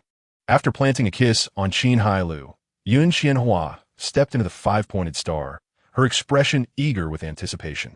"How do I use this?" Standing within the 5-pointed star, a hint of confusion crossed Yin Qianhua's face. "Simply channel your spiritual energy into the token." Following his guidance, Yin Qianhua complied, and in an instant, a transparent protective shield enveloped her before she vanished from sight. Moments later, a voice resonated from Yin Qianhua, excitedly announcing her arrival at home. Qin Hailou glanced at the spirit stone in the recess, noting that only about 1/10 had been consumed.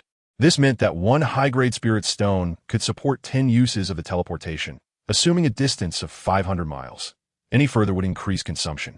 Fortunately, the teleportation array could support distances up to 10,000 miles. Beyond that, several checkpoints would need to be established for transit, which would greatly increase the spirit stone expenditure. However, with the substantial reserves of spirit stones amassed by the Liu family over the years, he truly had no need to worry about this. As the 5-pointed star gradually faded from sight, Qin Hailou nodded in satisfaction, pushing open the window and leaving the market, heading toward the gates of Ziyun's sect. Shortly after his departure, the steward Fang Bo rushed up the 5 flights of stairs in haste. Yin Qianhua had not visited one Dangu in 6 months since her pregnancy began, and the store was now severely lacking in various pills. Fang Bo had returned empty-handed after multiple visits due to Qin Hailou's seclusion. Upon hearing that both masters had arrived, he hurried over. Although he was merely a steward, he often bore the burdens of the masters, which was quite exhausting. Fang Bo arrived at Yun Qianhua's chamber door, cleared his throat, and declared loudly, "Master, Fang Quan requests an audience." After a long pause, there was no response from within. Fang Bo repeated, "Madam, Fang Quan requests an audience." Still, there was no reply. Due to the formation set up in Yun Qianhua's chamber, it was impossible to ascertain whether they were inside. However, the servants had clearly reported seeing them arrive. How could they not be present? Fang Bo knocked again, but still received no answer. Resolutely, he decided to push the door open. The lack of pills was too pressing, or else he would have simply retreated. Upon entering, he found the room deserted, with only the window left ajar. Could it be that both masters jumped out the window? Fang Bo quickly dismissed this notion, recognizing their esteemed status.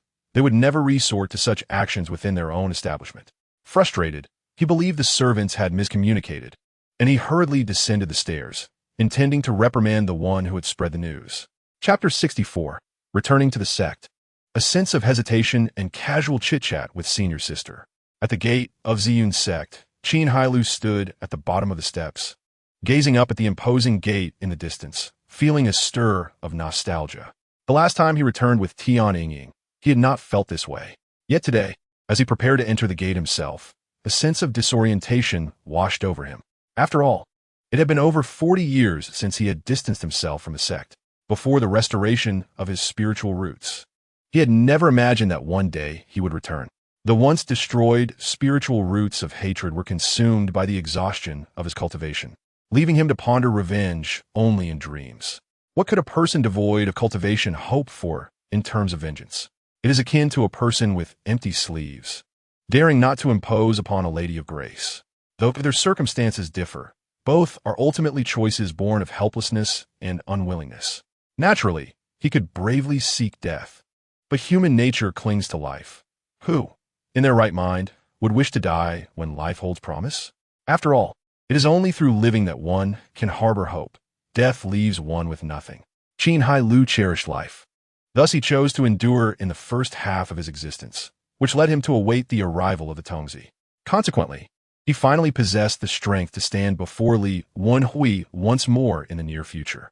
His return today marked the first step to rejoin the sect. Only through this could he earn the right to participate in the sect's grand competition. He exhaled a breath of turbid air and ascended the steps slowly. Upon reaching the entrance, he stood silently in wait. Having lost his status as a core disciple of Ziyun Zong, he could not enter the sect. Even with the command token of a core disciple, which bore no mark of his own Shurtang, the sentinels at the mountain gate would not recognize it. The consequences of a forced entry could be severe, so he chose to wait. The two outer disciples guarding the mountain gate stared at Qin Hailou, perplexed as to why he was blocking the entrance. "Little brother, is there something you need?" Wang Qi, the more mature of the two, inquired politely from the right. Qin Hailou glanced at him and replied with a smile, "I am waiting for someone. If you are waiting, kindly step aside. Do not block the path," interjected the younger and somewhat irritable disciple, Li Yuan, from the left. Qin Hailou ignored him, remaining unmoved. Li Yuan, unable to restrain his impatience, prepared to step forward and shoo him away, as no outsider had dared to obstruct the mountain gate of Ziyun Zone before. Wang Qi, more cautious, restrained his junior. He scrutinized Qin Hailou closely and hesitantly asked, "Little brother, did you come here previously with a senior sister from Lianhua Feng?" Upon hearing this, Li Yuan recalled, Yes. Were you not the one who returned with that rather plump senior sister?" Realization dawned upon Qin Hailou. They were referring to Tian Yingying. It seemed that the two had also been guarding the mountain last time. What a coincidence. However, he had no desire for idle chatter at that moment, so he merely nodded. "That was me." "Indeed, it is you," exclaimed Li Yuan, now intrigued, abandoning his initial intent to drive him away. "So, does that mean the senior sister from Lianhua Feng is your woman?" Qin Hailou nodded in affirmation. With the confirmation, Li Yuan rubbed his hands together and, somewhat bashfully, asked, "Little brother, you possess quite the skill. May I inquire how you won the affection of a senior sister from Lianhua Feng?" He had assumed Qin Hailou was an ordinary person. If an ordinary person could attract the attention of a senior sister, why could he not? Wang Qi also gazed at Qin Hailou, curious about his methods. He did not regard Qin Hailou as a fellow cultivator, as the youth appeared too young to be an old monster of the foundation building stage. Having already reached the 9th level of Qi training, he could easily discern those below the foundation building level. To him, Qin Hailou was likely an ordinary individual. Qin Hailou had never anticipated that someone in the world of cultivation would seek his advice on courting women. He felt compelled to encourage this outer disciple to strive for success. Thus, he produced a high-grade spirit stone and remarked, perhaps it is due to this? Upon seeing the smooth, emerald-green high-grade spirit stone in Qin Hailou's hand, both disciples' eyes widened with envy. High-grade spirit stones were scarce resources, deemed strategic assets for any sect or family. Consequently, very few would exchange high-grade spirit stones for lower-tier ones, as it was not cost-effective. To casually produce a high-grade spirit stone, might this young man be the scion of a prominent cultivation family? Initially assumed to be an ordinary person, he turned out to be a cunning individual. This fellow must be hiding his true cultivation level, deliberately ascending the steps. Cursed be the wealthy. At that moment, Li Yuan felt as if he had swallowed a fly. He forced himself to avert his gaze, resolving to regain some dignity. Ah, so you're also a fellow cultivator. However, I advise you to ensure that senior sister does not return to the sect while heavily pregnant, he said. Qin Hailou, well-versed in the rules of Ziyun Zone, inquired with curiosity, is there a new rule against pregnant female cultivators returning? Originally, there was none. Li Yuan replied with a hint of schadenfreude. But with that senior sister returning in such a condition, it reflects poorly, prompting the law enforcement hall to issue a new regulation. Should any female cultivator return in such a state again, the penalty is not only 100 medium-grade spirit stones, but also the cessation of spirit stone and elixir supplies for the next 3 years. Such a punishment was indeed severe. Accumulating 100 medium-grade spirit stones could take years, even for core disciples, let alone inner disciples. Li Yuan, standing nearby, kindly advised, yes, fellow cultivator, you must be cautious next time. That senior sister Tian, Ying, has become quite notorious within the sect. Qin Hailou scoffed. Ziyun Zone was indeed overly intrusive. He intended for Tian Ying to return with a pregnancy. In fact, he planned for all 4 of them, Zhong Yin and the others, to return in the same state. 400 medium-grade spirit stones were nothing to him. He would consider it an investment to broaden the horizons of the disciples at Ziyun Zone. He pocketed the high-grade spirit stone and retrieved 2 medium-grade ones, tossing them to the 2 disciples. Thank you for the information. Please accept these humble offerings as a token of my appreciation. Li Yuan instinctively caught the stones, only to become dumbfounded upon realizing they were medium-grade spirit stones. Wait, did you not recognize my sarcasm? Why are you giving me a spirit stone as thanks, and a medium-grade one at that? Are all wealthy individuals so generous? In that instant, he began to understand why the senior sister from Lianhua Feng would follow this young man, who appeared to be of similar standing to him. Wealth and generosity. What woman would not be enamored by such a benefactor? Li Yuan inwardly cursed, filled with both envy and admiration. Wang Qi, upon seeing the medium-grade spirit stones, did not dwell on it and directly stored them in a storage bag. Thank you, fellow cultivator. You are most magnanimous. At that moment, a sound of rushing air erupted from within the gate, prompting the 2 disciples to turn around.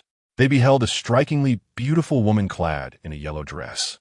Her expression frosty as she descended on her sword, landing gracefully before them. The 2 hastily stepped forward to bow. Greetings, Master Yin Xian, a core disciple of Yu Feng, renowned as the cold beauty of Ziyun Zone. How could they not recognize her? Gu Yin Xian showed no inclination to engage with the 2, her gaze fixated intently behind them. Then, as if the ice had melted, a radiant smile illuminated her face. You have arrived. Wang Qi and Li Yuan exchanged glances, their expressions stiffening as they turned their heads.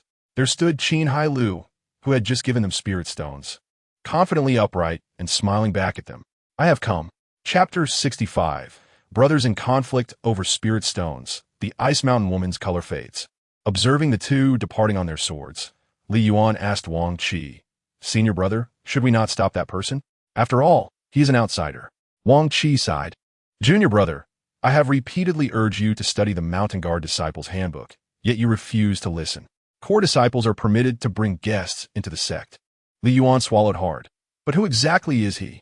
Why would Master Yin Xian personally come and greet him? And they appear quite familiar. He could not shake the memory of Guyan Xin's eternally stoic expression, which had just transformed into a smile directed at the young man. Wang Qi, upon hearing this, was momentarily taken aback, before turning to Li Yuan with a serious expression. Junior brother, what I am about to reveal pertains to a highly confidential matter of our sect. Are you certain you wish to hear it? Li Yuan had merely asked out of curiosity, not expecting Wang Qi to possess any knowledge. Yet witnessing his demeanor suggested he indeed knew something significant. Considering that Wang Qi had joined the sect long before him, Li Yuan felt a flicker of realization. With that, he quickly composed himself and raised his hand, declaring, "Rest assured, senior brother, whatever you divulge will remain solely between us. I, as your junior, will never disclose it." Wang Qi nodded, stating, "To gain my trust, junior brother, you must first hand over that medium-grade spirit stone." "What do you mean by that, senior brother?" Li Yuan instinctively grew wary. Wang Qi reassured him, "Do not be alarmed, junior brother. I do not wish to take your spirit stone. However, without some form of assurance, I cannot dare to speak of this matter." He continued, "Rest assured, if I do not hear any rumors about this by the beginning of next month, I shall return the spirit stone to you." Li Yuan hesitated. A medium-grade spirit stone equated to 100 low-grade spirit stones, which he, as an outer disciple, would take months to accumulate. Yet considering the matter involved the renowned Yin Xin, he could not suppress his curiosity. He was desperate to uncover the identity of the young man and his connection with Guyan Xin. Fortunately, Wang Qi had mentioned that he only needed to keep the secret for a month before receiving his spirit stone back. Wang Qi was well regarded among the outer disciples and had always treated him kindly, so Li Yuan believed he would not deceive him. After a moment's contemplation, he gritted his teeth and produced the medium-grade spirit stone. "I trust you will keep your promise and return it to me at the beginning of the month." Wang Qi's eyes brightened as he patted his chest in assurance.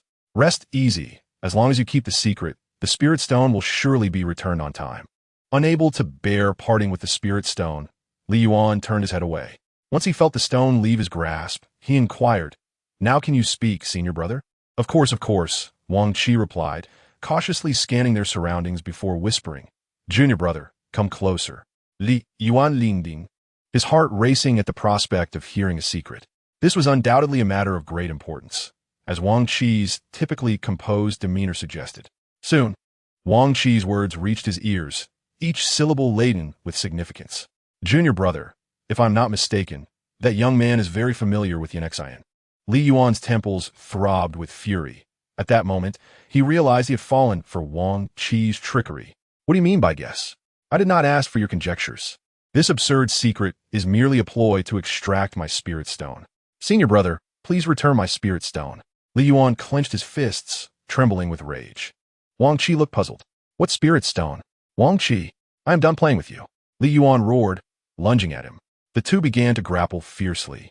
Within the Ziyun sect, Guyan Xin and Qin Hailou soared side by side on their flying swords. After a separation of over 40 years, Qin Hailou once again beheld the familiar scenery, feeling a poignant sense of nostalgia. While the Ziyun sect remained unchanged, he himself was no longer the carefree individual he once was. Years of tumult had imbued him with a newfound depth. The burden of his 20-plus wives weighed heavily on his heart. While others marveled at his fortune, few grasped the difficulties he faced. At the very least, the matter of sharing a bed each night troubled him greatly. He pondered whether it was time to carve nameplates for each of them. Meanwhile, Guyan Xin observed her junior disciple, noticing his furrowed brow, and assumed he was anxious about facing their master. She gently reassured him, "Junior brother, there is no need for concern. Ever since our master learned you are alive and restored your spirit root, she has been overjoyed and has not entered seclusion for months, eagerly awaiting your return." "Huh? Oh, senior sister, that is not what I am thinking about." "Then what occupies your thoughts?" Guyan Xin asked in confusion. "It's nothing," Qin Hailou replied, too embarrassed to admit he was contemplating nameplates for his wives. He continued, "I was wondering if, after all these years, our master would still recognize me." Guyan Xin laughed, believing him wholeheartedly. "You have merely grown younger. How could our master not recognize you?" As she spoke, she began to scrutinize Qin Hailou compared to their last encounter. He appeared considerably younger, likely having successfully established his foundation. "Junior brother, may I ask how long it took you to establish your foundation?" Qin Hailou, distracted by the scenery, casually replied, "About half a year." "Oh, that is quite commendable." "Guzan si not that happy." However, she soon realized, grasping Qin Hailou's sleeve, abruptly halting their flying sword. Qin Hailou nearly lost his balance. It was a precarious situation. A fall from such heights could be fatal even for a foundation establishment cultivator. "What is it, senior sister?" Guzan sin, baditing zapidi, clutched his sleeve and asked anxiously, "You just said it took you over half a year to establish your foundation?" "Indeed. Is there a problem?" Qin Hailou ziplit, papa. His senior sister seemed overly concerned. Previously, while at Yinu Peak, several senior sisters had remarked that he would undoubtedly achieve foundation establishment, and he had always believed the same. Yet, no one had informed him that the time required for foundation establishment varies significantly across different levels.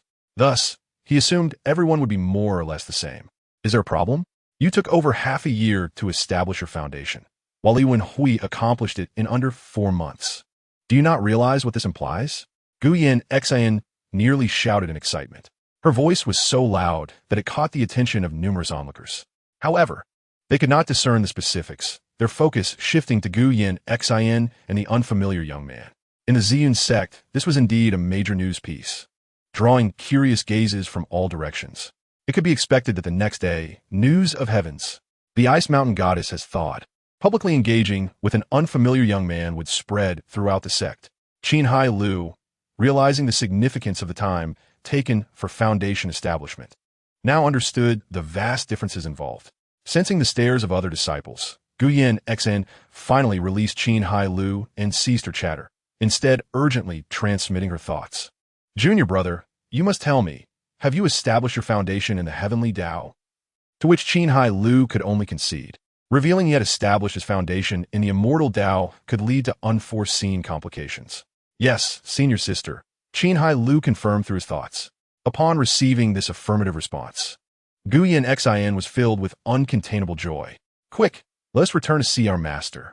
She eagerly took Qin Hailou's hand, and they sped off, their flying swords leaving a brilliant trail in their wake. She believed that if their master were to learn of this, she would be immensely thrilled. The onlookers, left bewildered, soon dispersed, realizing there was nothing more to witness. Chapter 66. Qin Hailou's ambitions, Yuan Qing Yao's resolute stance. At the summit of Yinu Peak, in the most spacious cave dwelling, Yuan Qing Yao sat in meditation behind a beaded curtain, while 2 disciples stood respectfully outside. Yu Shuwan remained composed and attentive, while the usually restless Li Yun Ping fidgeted, casting anxious glances toward the cave's entrance. After receiving multiple admonishing glares from Yu Shuwan, she finally pouted and slightly calmed herself.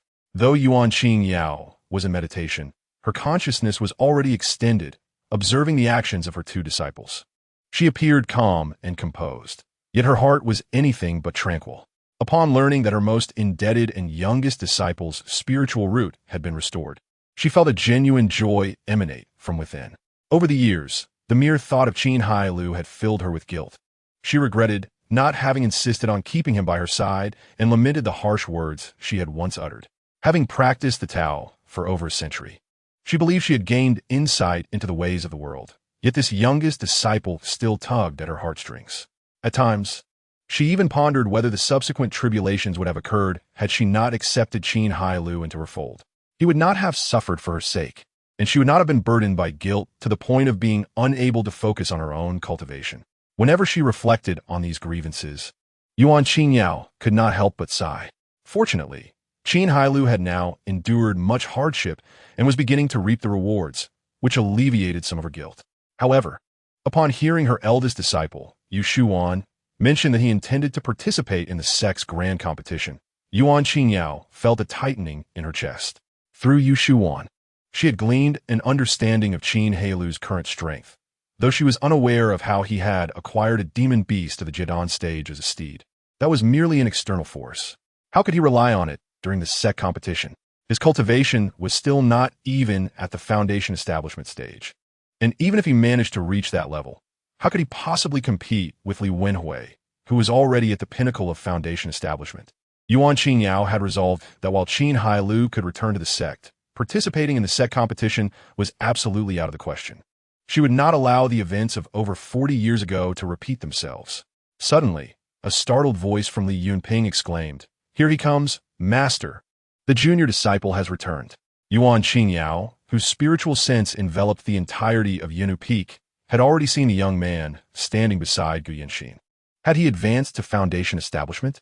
As she beheld the rejuvenated Qin Hailou, Yuan Qingyao momentarily drifted into a daze. When he left, he had been in middle age. Now, after more than 40 years, he returned looking like a youth. In that moment, Qin Hailou appeared spirited and vigorous, brimming with youthful energy.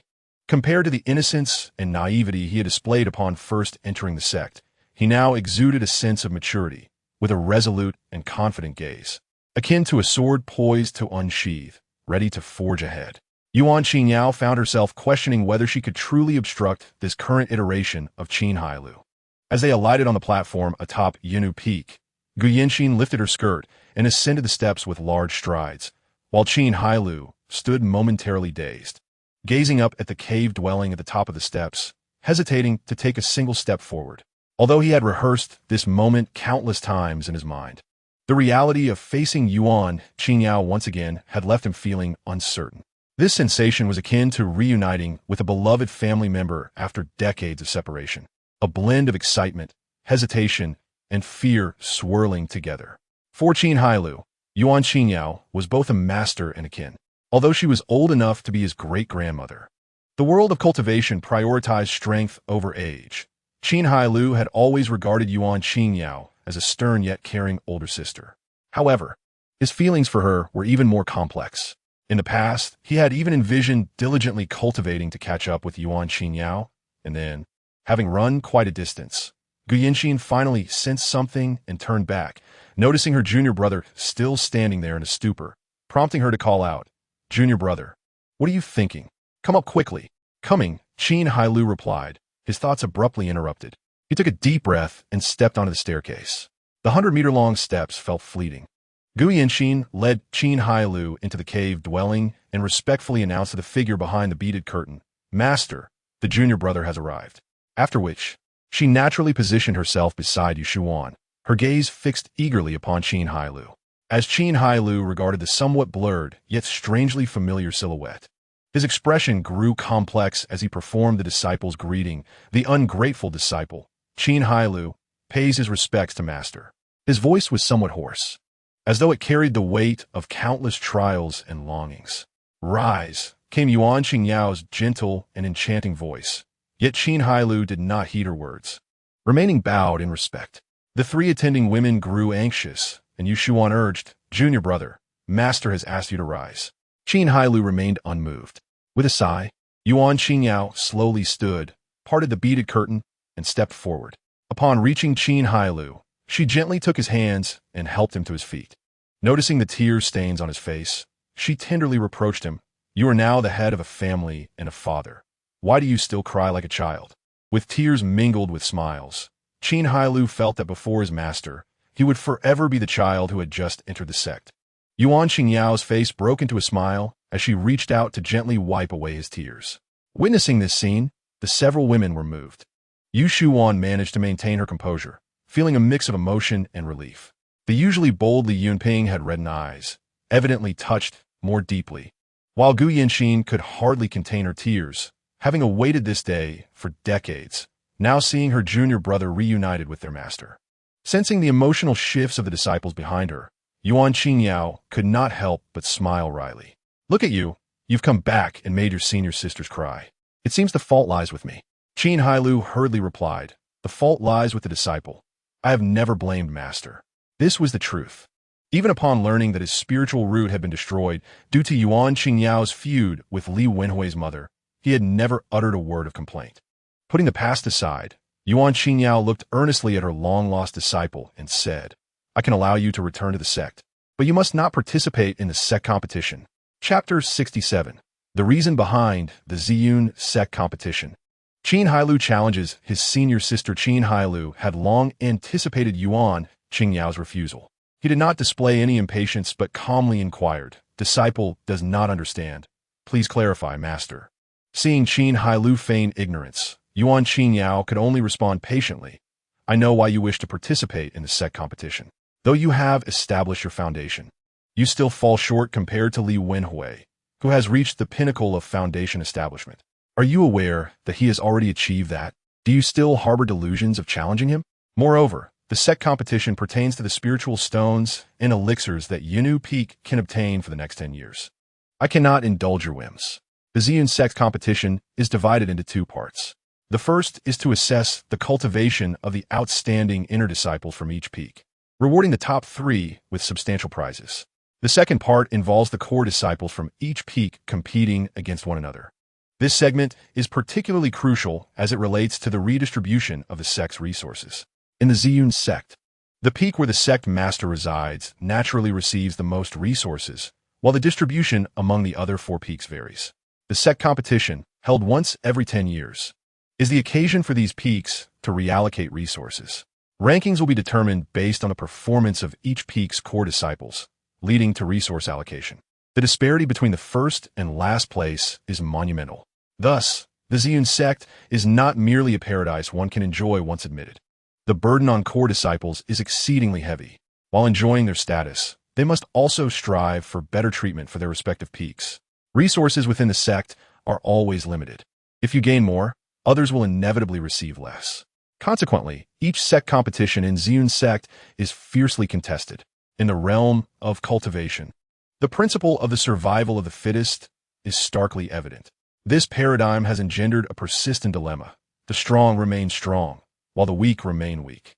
Yunnu Feng has consistently ranked last in recent competitions, overshadowed by the perennial third, Lianhua Feng. Although the difference between the two is merely 1 rank, the implications regarding spirit stones and elixirs are monumental. While Yuanqing Yao holds little hope for this sect competition, she cannot allow Qin Hailou to act recklessly, lest others perceive Yunnu Feng as having given up entirely by sending a mere foundation establishment novice to compete. Furthermore, even if he were to participate, he would inevitably face Li Wenhui. The disciples of Ziyun Feng are prohibited from entering the sect competition unless the champion challenges them directly, a challenge that cannot be refused. However, this carries significant risk. Success would grant the winning sect a decade of resources equivalent to those of Ziyun Feng, while failure would result in 1/3 of their resources being redirected to Ziyun Feng for the next 10 years. Thus, only those with utmost confidence would dare to take such a gamble. The only reason Qin Hailou faced Li Wenhui previously was due to Li Wenhui's challenge under the guise of seeking guidance, targeting Qin Hailou, who was present to observe. This was a unique privilege of Ziyun Feng, and at that time, both were of equal cultivation level, leaving Qin Hailou with no option to decline. Consequently, in order for him to challenge Li Wenhui now, he must secure first place for Yunnu Feng. Otherwise, all discussions are moot. However, Yuanqing Yao has little faith in Qin Hailou's current capabilities. After all, each peak may only send 1 core disciple to compete, and Qin Hailou, being merely at the initial stage of foundation establishment, is hardly a formidable contender. Previously, Li Yinping had registered for the sect competition under the radar, having just broken through to the late foundation establishment stage, a decision Yuanqing Yao tacitly approved. Although the eldest disciple, Yu Shuwan, had also advanced to the late foundation establishment stage earlier, she is not adept in combat and must rely on the inherently combative Li Yinping. Gu Yin Xin wished to advocate for his junior brother, to inform Yuanqing Yao of his talent in Heavenly Dao Foundation establishment. However, before he could finish his thought, he was restrained by Yu Shuwan, who, upon reflection, deemed it wiser to remain silent. If mentioned, Yuanqing Yao would likely be even less inclined to permit Qin Hailou to participate in the sect competition. After all, a seed of Heavenly Dao Foundation establishment is exceedingly precious, and despite his potential, Qin Hailou's skills are still nascent, leaving him at a significant disadvantage against the peak-level Li Wenhui. Gu Yin Xin also wishes to avoid a repeat of events from decades past. Yu Shuwan, oblivious to these sentiments, simply did not want Gu Yin Xin to advocate for Qin Hailou at this juncture, as she too opposed his participation in the sect competition. Cultivators can seek revenge. 100 years is not too late. My junior brother has a bright future ahead, but chooses to confront Li Wenhui head-on, she mused, finding such a decision unwise. He already possesses a demon beast at the core formation stage. Wouldn't it be wiser to seek an opportunity to discreetly deal with Li Wenhui? As an outsider, Yu Shu-wan could not comprehend the anguish of having one's spiritual roots destroyed, languishing for decades in despair, waiting for death in the face of illness. Merely beating Li Wenhui would not lead Qin Hailou towards enlightenment. Faced with Yuan Qingyao's unequivocal refusal, Qin Hailou chose not to argue and calmly inquired, "Master, it is likely that the second elder sister will participate in this sect competition, correct?" Last time, when the three elder sisters visited, Li Yunping expressed her intention to thoroughly challenge Li Wenhui, so it stands to reason that she will be the one competing. Yes, indeed. Li Yunping interjected cheerfully, raising her hand in acknowledgement. Qin Hailou nodded and turned to Yuan Qingyao, continuing, "Master, if I were to defeat the second elder sister, would you then allow me to participate?" Yuan Qingyao couldn't help but chuckle. Her disciple seemed a bit delusional. Thinking he could challenge Li Yunping, who was in the late foundation establishment stage, only just having entered foundation establishment himself. However, seeing his unflinching demeanor, she could only ask seriously, "Are you certain you understand what you are saying?" "I'm certain. I wish to challenge the second elder sister for this opportunity. If I lose, I will never bring up my participation in the sect competition again." Upon hearing this, Guyan Xin felt an overwhelming joy, thinking his junior brother was providing him with an exit strategy. Otherwise, how could he have uttered such a challenge? It is well known that even the eldest sister, who has long been settled in the late foundation establishment stage, is not a match for the valiant second elder sister. Yu Shu-wan was equally relieved. Realizing her junior brother had finally come to terms with the reality, Li Yunping felt no sense of being underestimated. Instead, she delightedly remarked, "Junior brother, don't you dare regret this." She resolved to ensure her junior brother comprehended the gap between himself and Li Wenhui, though she would be careful not to cause him any harm. As for her prior boast about riddling Li Wenhui with 1,000 transparent holes, she chose to forget about it upon learning of Li Wenhui's breakthrough to the peak of foundation establishment. "What a joke. I will be facing a peak cultivator in the late stage." "Do not worry, second elder sister. I certainly will not regret this," Qin Hailou replied with a smile. "Let it be so." Yuan Qingyao exhaled, relieved. This would allow Qin Hailou to come to terms with reality. Yet, she remained slightly apprehensive and transmitted a thought to Li Yunping. "Yunping, if you dare hold back, you will be confined in your cave for 20 years. With no exceptions." Upon hearing the voice in her mind, Li Yunping shivered involuntarily, immediately abandoning her plan to go easy on him. The master is truly ruthless. A 20-year confinement would be worse than death. She cast a sympathetic glance at her junior brother, sighing inwardly. "Little junior brother, please don't blame me. This is all the master's doing." Chapter 68. Fighting for the slot. Recognizing old friends today, the wind is fierce.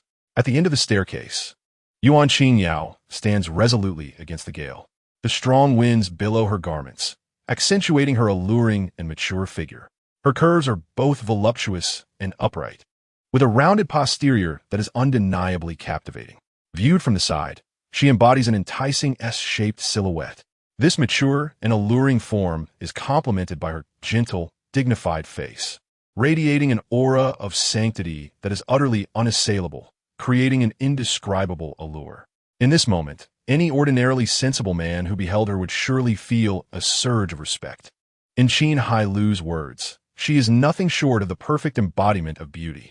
Regrettably, this scene is only visible to Yu Shu-wan and Guyan Xin standing behind her. Perhaps feeling uncomfortable in her fitted attire, Yuan Qingyao furrowed her brows, releasing her spiritual energy to form an invisible barrier around herself. Instantly, her garments returned to their original state, and the fierce winds could no longer penetrate. Consequently, her enticing figure was once again concealed by her attire. Qin Hailou stood with his back to them on the broad platform below, facing the poised and ready Li Yunping, who was brandishing her spear. Surrounding them, numerous inner disciples had gathered to witness the spectacle. Due to the proximity of the peak master Yuan Qingyao's cave, the spiritual energy in this area is exceptionally dense, making it a sacred ground for many inner disciples to cultivate. Unfortunately, this location is only accessible during the day. Otherwise, many would be tempted to linger here day and night.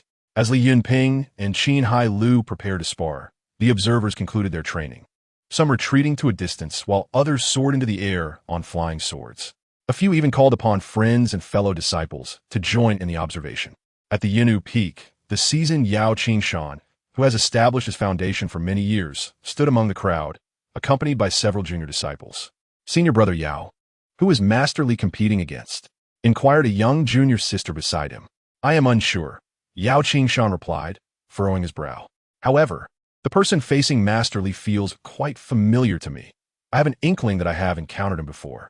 All of them were disciples of Yushuan, hence referring to Li Yunping as master. Could it be? The group scrutinized Qin Hailou, yet none recognized him. He cannot be from our peak, otherwise I would surely recognize him, asserted a male disciple with conviction. Perhaps, Yao Qingshan conceded, still haunted by the feeling that he knew this young man, but unable to recall from where. At that moment, Li Yunping called out, Junior brother, sister is about to engage, so be cautious. With that, she propelled herself forward, preparing to engage Qin Hailou in close combat. This has always been Li Yunping's style of fighting. She rarely employs any treasures other than her long spear during battle. Compared to other cultivators, her combat approach resembled that of a brutish warrior. Yet, Qin Hailou exhibited no fear, standing his ground with a low-grade flying sword in hand, exchanging blows with Li Yunping. It was the mention of Junior Brother that finally ignited a long-buried memory within Yao Qingshan. I know who he is. Yao Qingshan's eyes sparkled, his fists clenched in excitement. Resembling a child, the crowd, curious, pressed him, Senior Brother, who is he? Drawing a deep breath, Yao Qingshan proclaimed, if I am not mistaken, this truly is a miracle. Do you all remember the name Qin Hailou? Qin Hailou. The group fell into contemplation, rummaging through their memories for any information connected to that name. A young woman spoke first. Senior Brother, I recall, he was the one who annihilated the Liu family with a core formation beast a few months ago. Others soon followed, remembering the events of over 8 months prior when Qin Hailou's name echoed throughout the world. After all, the Liu family was one of the few peak foundation families surrounding the Ziyun sect, and Liu Xian was a master alchemist. Their annihilation stirred many. While they often ventured outside, this name became familiar to them.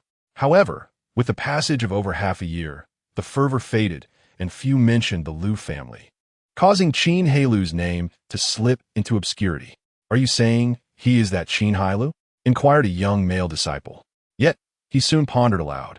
But why did Master Li refer to him as Junior Brother? Has he been accepted as a disciple by our Grandmaster? Others shared his confusion.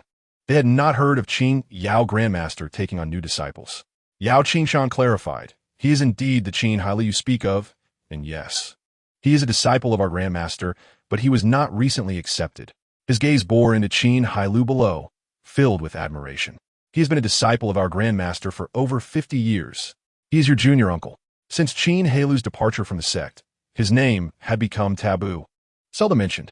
The others were newcomers who joined after his departure, thus lacking any impression of this junior uncle. To think our Grandmaster has a male disciple. A young woman gasped in astonishment. While observing the duel, Yao Qingshan recounted past events. The journey of this junior uncle is indeed remarkable, a male disciple remarked. With a third-grade inferior spirit root, he surpassed even Master and several of our uncles. Had it not been for unforeseen circumstances, he would undoubtedly be the pride of our Yinu Peak by now. That Li Wenhui is utterly despicable. Indeed, who would have thought that such a talent still exists within our Yinu Peak? After expressing their astonishment, another asked, but if what Senior Brother claims is true, this junior uncle's spirit root was destroyed. How could he be in his current state? Yes, if his spirit root was destroyed, logically, it would be impossible for him to appear so youthful now, another chimed in. Yao Qingshan, having assessed the situation, confidently stated, though I am unaware of the reasons, there is no doubt in my mind. I will not mistake him for another. They chose to trust Yao Qingshan's words, as he was renowned for his integrity. Their gazes shifted back to the platform, eager to witness the prowess of this suddenly re-emerged junior uncle after his return to cultivation. On the platform, Li Yunping grew increasingly astonished. She had not anticipated that her junior brother could hold his ground against her in close combat despite being in the initial foundation stage. If she refrained from using her cultivation, she sensed she might not be able to surpass him. Stepping back, she ascended slowly into the air on her spear and declared, Junior Brother, the warm-up is over. Sister is truly going to strike now. Qin Hailou stood proudly, smiling. Sister need not hold back. Please proceed. Very well. Li Yunping's expression shifted as she extended her right hand, revealing a miniature mountain peak in her palm. She flung it forward while chanting incantations, causing the mini mountain to grow until it resembled a true mountain, hovering in mid-air and exuding an intimidating pressure. Seeing this, the disciples on the platform swiftly took to their flying swords, unwilling to linger any longer. Qin Hailou attempted to leave the platform, but found himself immobile. This reminded him of the artifact used by the late-stage Foundation cultivator who had accompanied Lu Wuji. Li Yunping's Black Mountain was likely even more formidable than that Hunyuan bell. Observing Qin Hailou's struggle, Li Yunping smiled. Junior brother, if you can see now, sister can retract the artifact. Qin Hailou looked up and replied, Sister, please do not hold back. This statement irked Li Yunping, her brows knitting in annoyance. Fall. She executed her technique, and the Black Mountain ruthlessly descended. With a thunderous roar, the Black Mountain crashed down, sending a wave of spiritual energy that knocked several nearby disciples off balance. Fortunately, the platform had been reinforced by the golden core elders of Yinu Peak, so the ground remained intact. Meanwhile, the previously stationary Qin Hailou had vanished. The mountain lay heavily upon the ground, obscuring any sign of him, which many disciples deemed appropriate. After all, Li Yunping's cultivation and combat prowess were the strongest among all of Grandmaster Qin Yao's disciples. Yao Qingshan, who had just recognized Qin Hailou, felt no disappointment. How could a cultivator in the initial foundation stage contend against Master Li, who was in the late stage? Although the reasons for their duel were unclear, the outcome was already predetermined, and the results were unsurprising. Yet, the junior disciples around him felt a tinge of disappointment. Earlier, Yao Qingshan had painted such a legendary picture of Qin Hailou that it had sparked their expectations. They longed to see what kind of brilliance a once downtrodden genius could exhibit after regaining the ability to cultivate. However, the results serve as a reminder that past talents are often relegated to the past. After losing decades of cultivation time, it is not so easy to catch up. At the end of the staircase, Gu Yinxin witnessed the scene unfold with mounting anxiety. Master, is my junior brother all right? She inquired urgently. Beside her, Yu Shuan reassured her, do not worry, junior sister. Yunping knows what she is doing and would never harm your brother. Yuan Qingyao, who had remained silent until now, displayed a flicker of surprise in her eyes. As the peak made contact with Qin Hailou, a flash of golden light emanated from him, momentarily visible yet faint.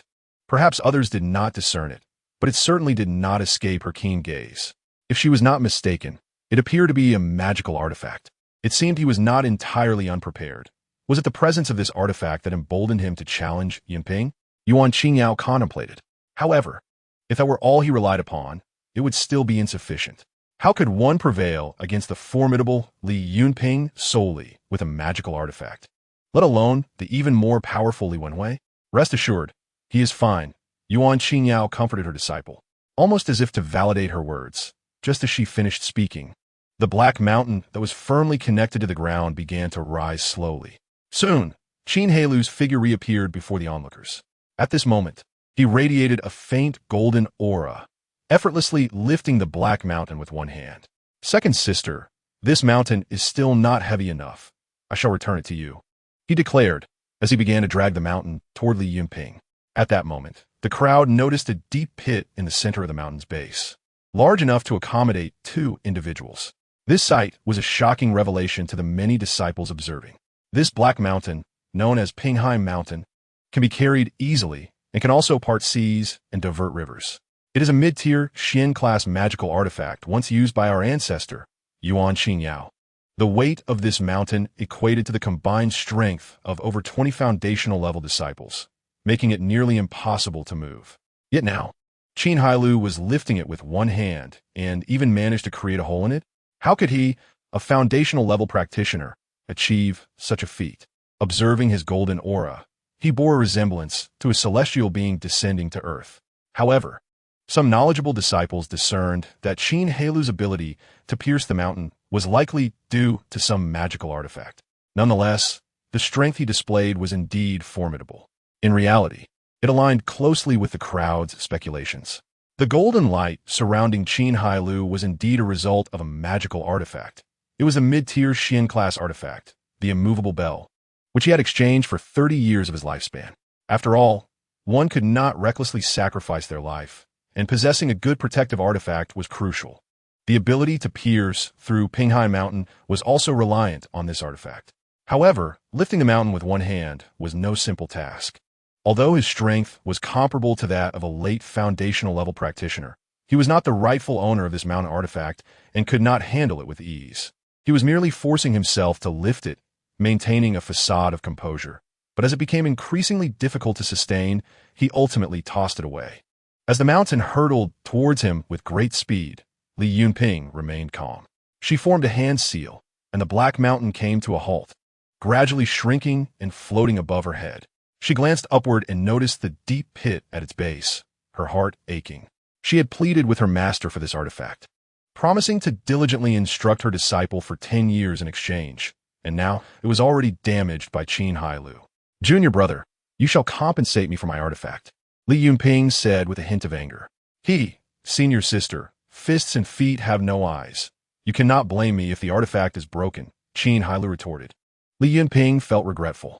Although her master had given her instructions, she could not resist holding back a bit. Qin Mountain had only exerted 60% of its power. She never anticipated that not only would she be unable to suppress Qin Hailou, but he had also managed to pierce a hole in it. She would never have taken such a risk had she known. At this moment, she realized that even if she had not held back, the outcome would likely have been no different. She would still be unable to contend with her junior brother. "Do not be too pleased with yourself, junior brother. You are merely relying on your artifact for protection. If you possess true skill, remove the artifact and let us fight." "Agreed," Qin Hailou replied readily, removing his protective barrier. After all, this was for the sake of the quota. It would not suffice if Li Yunping could not break through his defenses. Otherwise, it would merely result in a draw, and the quota would be out of reach. "Second sister, I shall only strike once, if you can withstand it. I shall consider myself defeated," Qin Hailou declared, gripping his sword with his right hand, the blade pointing towards the ground. "Such arrogance. Come then." Li Yunping scoffed. If it were Li Wenhui making such a statement, she might have considered it, but as for her junior brother, she dismissed it. Qin Hailou began to channel the Kuming Zhan Tianju. Do not misunderstand. This time he truly did not sacrifice his life. While the Kuming Zhan Tianju could only unleash its formidable power through such a sacrifice, it could still be activated with spiritual energy, albeit with limited enhancement, rendering him invincible among his peers. Given his current level of cultivation, a late foundational level practitioner could not possibly withstand it, making it perfectly suited for dealing with Li Yunping.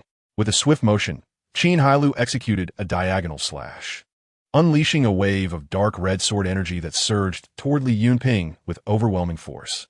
Li Yunping's heart sank. At that moment, she finally understood the source of Qin Hailou's confidence. Regarding just this sword energy, her instinct told her she could not withstand it head-on. She quickly retreated, narrowly evading the attack. Just as she sighed in relief, she realized that the sword energy had made a sharp turn, relentlessly pursuing her. This was a characteristic that Qin Hailou discovered due to his enhanced consciousness as a foundational practitioner. The sword energy produced by the Kuming Zhan Tianju could lock onto its target, as long as the opponent remained within the coverage of his consciousness. There was no escaping it. This scene left the onlookers dumbfounded. The sword energy could pursue its target autonomously? Chapter 70. Li Yunping refuses to concede defeat. Qin Hailou secures the quota. Gu Yanxin covered her mouth in disbelief, exclaiming, "How did my junior brother achieve this?" Yu Shuan shook her head gravely, finally realizing that his strength far exceeded the foundational level he had displayed. "Second sister, we are in trouble," Yuan Qingyao said, her gaze fixed intently on the dark red sword energy that was drawing closer to Li Yunping. Although a flying sword could be maneuvered by its owner's consciousness to pursue enemies, sword energy could not be controlled in such a manner. How could this disciple of hers accomplish such a feat? Moreover, judging by the intensity of the sword energy, it was clear that Li Yunping, being a late foundational level practitioner, would not be able to withstand it. Li Yunping felt a surge of anxiety. She realized that no matter how she tried to escape, the sword energy seemed to have locked onto her, refusing to let go. As it approached menacingly, she gritted her teeth and resolved not to flee any longer. Being pursued by mere sword energy unleashed by her junior brother was too humiliating. She formed a hand seal, and the mountain that had been following her descended to envelop her, just as she fit into the deep pit at its base. The sword energy struck the surface of the mountain, producing a sound that unsettled the surrounding disciples, causing many to fall from their flying swords. Fortunately, it was merely a momentary lapse, and they soon regained their footing, averting a catastrophic incident. Subsequently, the mountain began to tremble and shrink, while the intensity of the red sword energy showed no signs of diminishing. At the bottom of the pit in the mountains, Li Yunping found herself in great distress, shaken by a fierce surge of spiritual energy that left her ears ringing and blood trickling from her 7 orifices. Qin Hailou, unable to bear the sight, feared for his second senior sister's safety, and thus called out, "Second senior sister, please concede, so I may retract the sword energy." Despite his plea, the strong-willed Li Yunping remained resolute, unwilling to admit defeat to her junior brother, who was merely at the initial stage of foundation establishment. Seeing this, Qin Hailou disregarded all else and prepared to withdraw the sword energy. Just then, a faint yet audible sigh resonated in the air. In the next moment, Li Yunping vanished from her position, only to reappear beside Yuan Qingyao at the end of the steps. The dark red sword energy, however, remained relentless, curving once more to strike at Li Yunping. Witnessing this, her countenance darkened. Disperse. At Qin Hailou's command, the sword energy began to fade, dissipating into the air within a breath's time. Li Yunping, feeling a wave of relief, collapsed on the ground, with Yu Shuan and Gu Yanxin rushing to her aid. They were alarmed to see her in such a state, blood streaming from her orifices. "Second senior sister, are you all right?" Gu Yanxin inquired with concern. Although they often engaged in playful banter, their sisterly bond remained strong. "I'm fine," Li Yunping managed a strained smile, her bloodied face conveying an unsettling impression. In truth, she was not gravely harmed. The bleeding was merely a result of the shock, and with some meditation, she would recover. Turning to Qin Hailou below, her expression grew complex as she slowly admitted, "Junior brother, I concede." A profound silence enveloped the crowd. The disciples surrounding the platform had dispersed, leaving behind the news of Qin Hailou's return. It would not be long before the elders of Yunnu Peak and even the entire Ziyun sect would learn of the return of the one whose spiritual roots were destroyed over 40 years ago. In Yuan Qingyao's cave abode, Li Yunping stood behind her, her pallor now the only remnant of her earlier distress. She gazed at Qin Hailou with a mix of emotions, astonished by his formidable strength that surpassed her expectations. She bore no resentment for relinquishing her spot to him. Perhaps only he could secure a better standing for Yunnu Peak in the sect tournament. Gu Yanxin's excitement was palpable, her fists clenched tightly, her cheeks flushed. Is this the terrifying aspect of the Tao of Heaven in Foundation establishment? Despite being merely at the initial stage, Junior Brother was able to compel our master to intervene against Li Yunping at the late stage. Truly impressive. Meanwhile, the Shiji Yu Shuan felt a whirlwind of emotions. Qin Hailou had shattered her understanding of the disparity in cultivation levels. If he could so easily defeat the second junior sister, then facing Li Wenhui might not be an insurmountable challenge after all. She did not concern herself with how well Qin Hailou would fare for Yunnu Peak, but rather hoped that the tragic events of over 40 years ago would not repeat when he confronted Li Wenhui. At that moment, she felt a sense of reassurance. "Master, may I take the place of second senior sister in the sect tournament?" Qin Hailou respectfully inquired. Yuan Qingyao regarded her disciple with a mixture of complex emotions.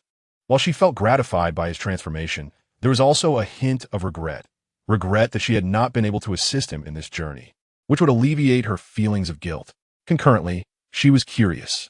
"I have previously stated that since you have defeated Yunping, the spot is naturally yours.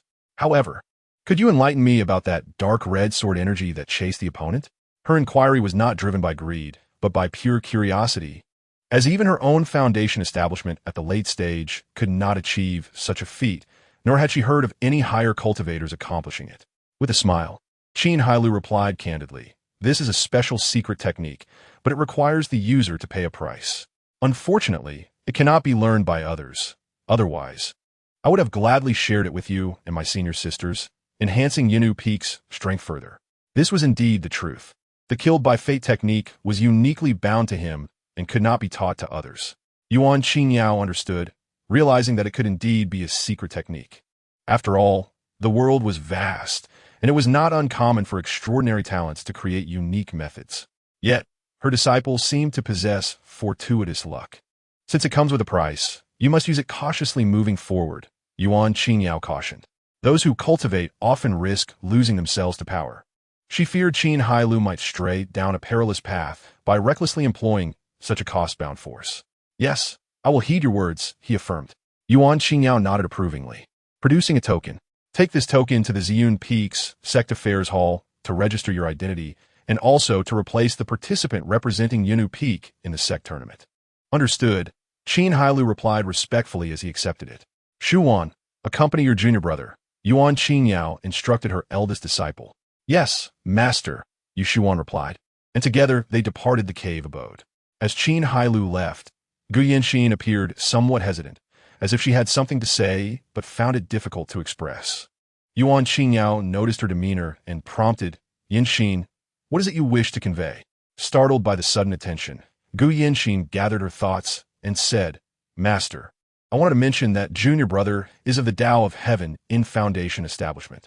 Li Yunping, standing nearby, abruptly turned her head, her eyes wide with shock as she stared at Gu Yanxin, her expression seeming to ask, Are you serious, junior sister?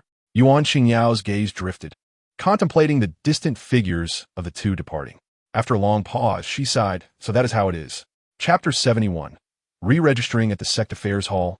A first encounter with an adversary at Ziyun Peak was soon in sight. Observing the bustling square below, Qin Hailou felt a wave of nostalgia. As the main peak of the Ziyun sect, Ziyun Peak's disciples and the sect leaders' prowess far surpassed that of other peaks. A cursory glance revealed that many disciples were at the initial stage of foundation establishment, with a considerable number at the mid-stage, and even inner disciples at the late stage dressed in green. This was a scene unimaginable at other peaks. For instance, at Yinu Peak, there were hardly any inner disciples at the mid-stage, let alone at the late stage. Even Gu Yanxin, a core disciple, was still at the mid-stage of foundation establishment.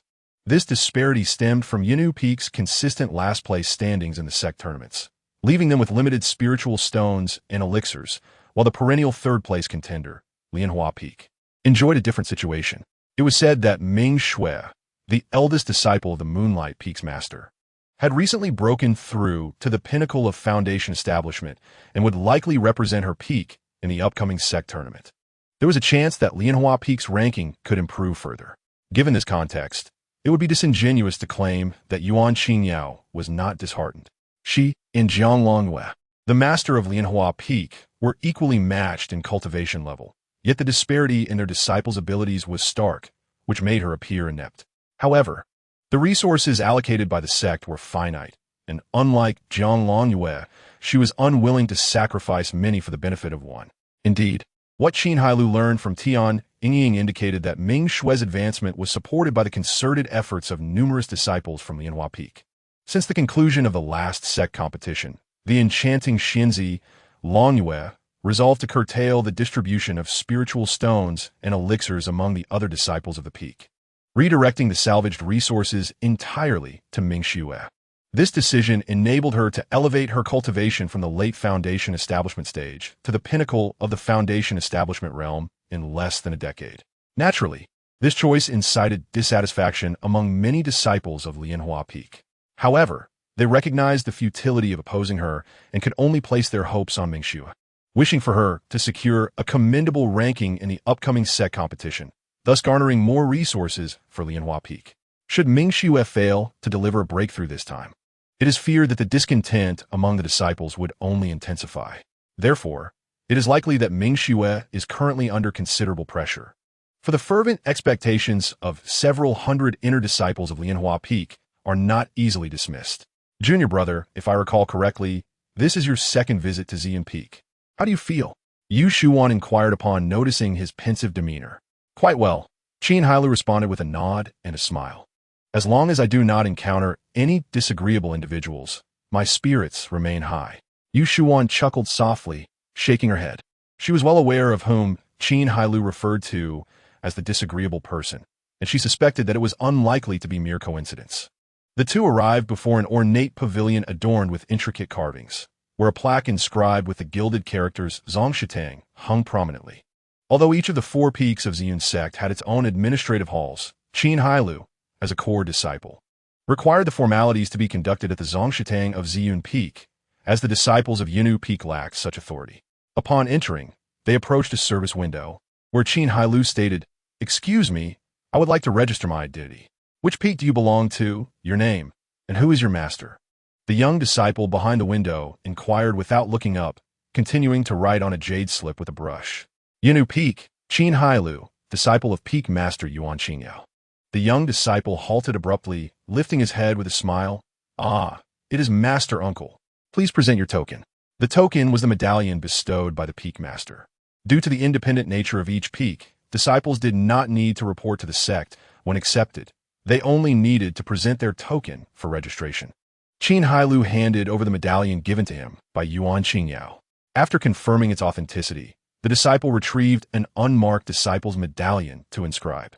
Qin Hailou then presented his previously used medallion, stating, "I have my token. Please just inscribe my mark." The disciple was momentarily taken aback. "What do you mean you have a token?" Upon inspection, he realized that while the medallion was indeed genuine, it differed slightly from the current design.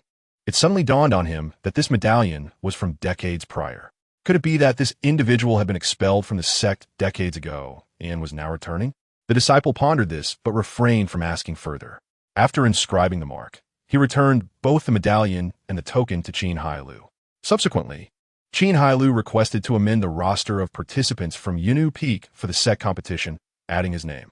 Once all matters were settled, the two exited the Zongshitang, preparing to return. At that moment, they overheard a nearby disciple from Ziyun Peak exclaim, "Look, isn't that Master Uncle Yuli?" Qin Hailou's heart stirred, and he looked up to see a man and woman gliding towards them on flying swords. The man was strikingly handsome, adorned in a violet disciple's robe, with a golden crown that accentuated his noble appearance. However, his slightly effeminate features detracted from his overall allure.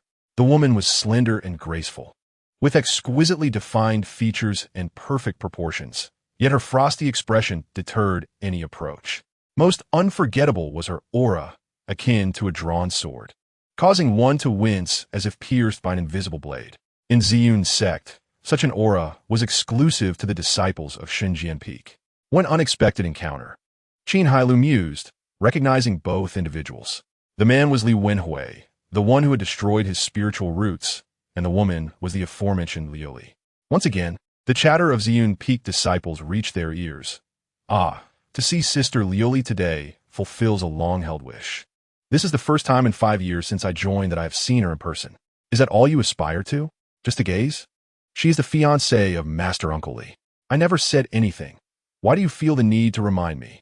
Qin Hailou's focus sharpened as he casually inquired, "Sister, has Sister Liuli become engaged to Li Wenhui?" Upon seeing Li Wenhui, Yu Shuan felt a twinge of frustration. It truly is a case of fate, as the vast expanse of Ziyun Peak had led to this encounter. Responding to Qin Hailou's question, she replied nonchalantly, "Yes, they were engaged 8 years ago." "That is splendid news." A cold smile crept upon Qin Hailou's lips. "What splendid news?" Yu Shuan asked, puzzled. "Nothing of consequence." Qin Hailou replied as he mounted his flying sword. "Sister, let's return." The two departed in succession, riding their flying swords, heading directly toward the approaching duo. Soon, they brushed past Li Wenhui and Liuli. Li Wenhui merely cast a fleeting glance at Qin Hailou and Yu Shuan, remaining indifferent, his thoughts wholly occupied by Liuli. Noticing the pair approach, Liuli cast a cursory glance, her brow furrowing momentarily before scrutinizing Qin Hailou closely. Her gaze followed him intently, fixated on his countenance. "What is it, sister?" Li Wenhui asked, following her line of sight, only to see Qin Hailou's back. "Nothing of importance," Liuli replied coolly. "Brother, there's no need to see me off. I can depart on my own." Li Wenhui gazed at Liuli with deep affection, his expression more tender than that of a lover. "Sister, we are already engaged. Why must you remain so distant?" "You are overthinking it, brother," Liuli retorted, her nature inherently aloof. She increased her pace, insisting, "Please return." Li Banui Elta, watching Liuli's retreating figure, and then glanced at the direction where Qin Hailou had disappeared. Suddenly, a flicker of recognition crossed his mind. Wasn't that the young man who had just brushed past them? He also appeared to be quite familiar with Yushuan, suggesting a close relationship. Judging by Liuli's reaction, it was evident that she knew him as well. Arriving at the entrance of Zhongshitang, he stepped inside and approached the service window, asking, "What is the name of the young man who just left with Yushuan from Unipeak?" The disciple hastily stood and replied, "Master Uncle, his name is Qin Hailou." Li Wenhui bolted out of the door, searching the skies. But the figures of Qin Hailou and Yushuan had already vanished. "It is you." His voice resonated with an icy chill. Chapter 72. Yuan Qingyao's Explosive Pregnancy. Qin Hailou's deception at Yinu Peak. The three senior sisters had been dismissed by Yuan Qingyao, leaving Qin Hailou alone, basking in the scrutinizing gaze of his master. He contemplated whether Gu Yanqin had disclosed to Yuan Qingyao that he was perceived as a paragon of foundation establishment. Sighing inwardly, he mused about his junior sister's inability to keep secrets. Raising his head, he began to appraise his master, whom he had not seen in decades. Despite the passage of time, Yuan Qingyao's allure had not waned in the slightest.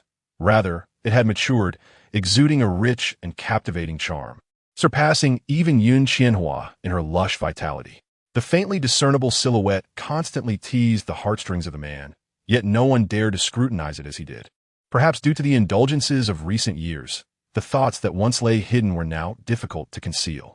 Unconsciously, Qin Hailou activated the system. In the next moment, Yuan Qingyao appeared before him, enveloped in a delicate pearlescent halo. Pregnancy value, 76, grade 4 superior spirit root, late stage of core formation. Qin Hailou swallowed hard. This pregnancy value was to be expected. After all, Yin Qianhua had already reached 60. How could Yuan Qingyao, with superior spirit roots and a higher cultivation level, possess a lower value? Yet, what was the meaning of that pearlescent halo around her? Was it a manifestation of a certain degree of pregnancy richness? At that moment, Yuan Qingyao felt a wave of discomfort. Just moments ago, she had an overwhelming sensation of being completely exposed to sunlight, as if her every detail was laid bare before another's gaze. Strangely, a profound sense of shame arose within her, one that she could not easily dismiss. Was it truly merely the gaze of her disciple that provoked such feelings? This struck her as utterly bizarre. How could Qin Hailou, merely at the initial stage of foundation establishment, evoke a sense more terrifying than that of a nascent soul expert? Fortunately, this sensation was fleeting, and Qin Hailou lowered his head once more. Recalling Gu Yanqin's earlier words, Yuan Qingyao stepped forward and grasped Qin Hailou's wrist, channeling her spiritual energy into his spiritual sea. Upon sensing the density of spiritual energy within Qin Hailou's sea, which surpassed that of most late-stage foundation establishment practitioners, she was taken aback. When she herself had first established her foundation, her spiritual energy was barely comparable to that of the weakest mid-stage foundation establishment cultivator. How was it that Qin Hailou had achieved such a level? It could only be attributed to a heavenly foundation. In truth, even those who had attained a heavenly foundation could not reach the extraordinary level that Qin Hailou had achieved. However, Yuan Qingyao instinctively dismissed the notion of a legendary celestial foundation. She then produced a white jade mirror, pricking the tip of Qin Hailou's finger to let his blood drip onto the mirror surface. Throughout this process, Qin Hailou remained compliant, albeit a bit anxious. He hoped Yuan Qingyao would not discern anything amiss, otherwise, it could lead to complications. The heavenly foundation was one thing, but if she discovered that he had attained a celestial foundation, she would likely prevent him from stepping outside the sect ever again.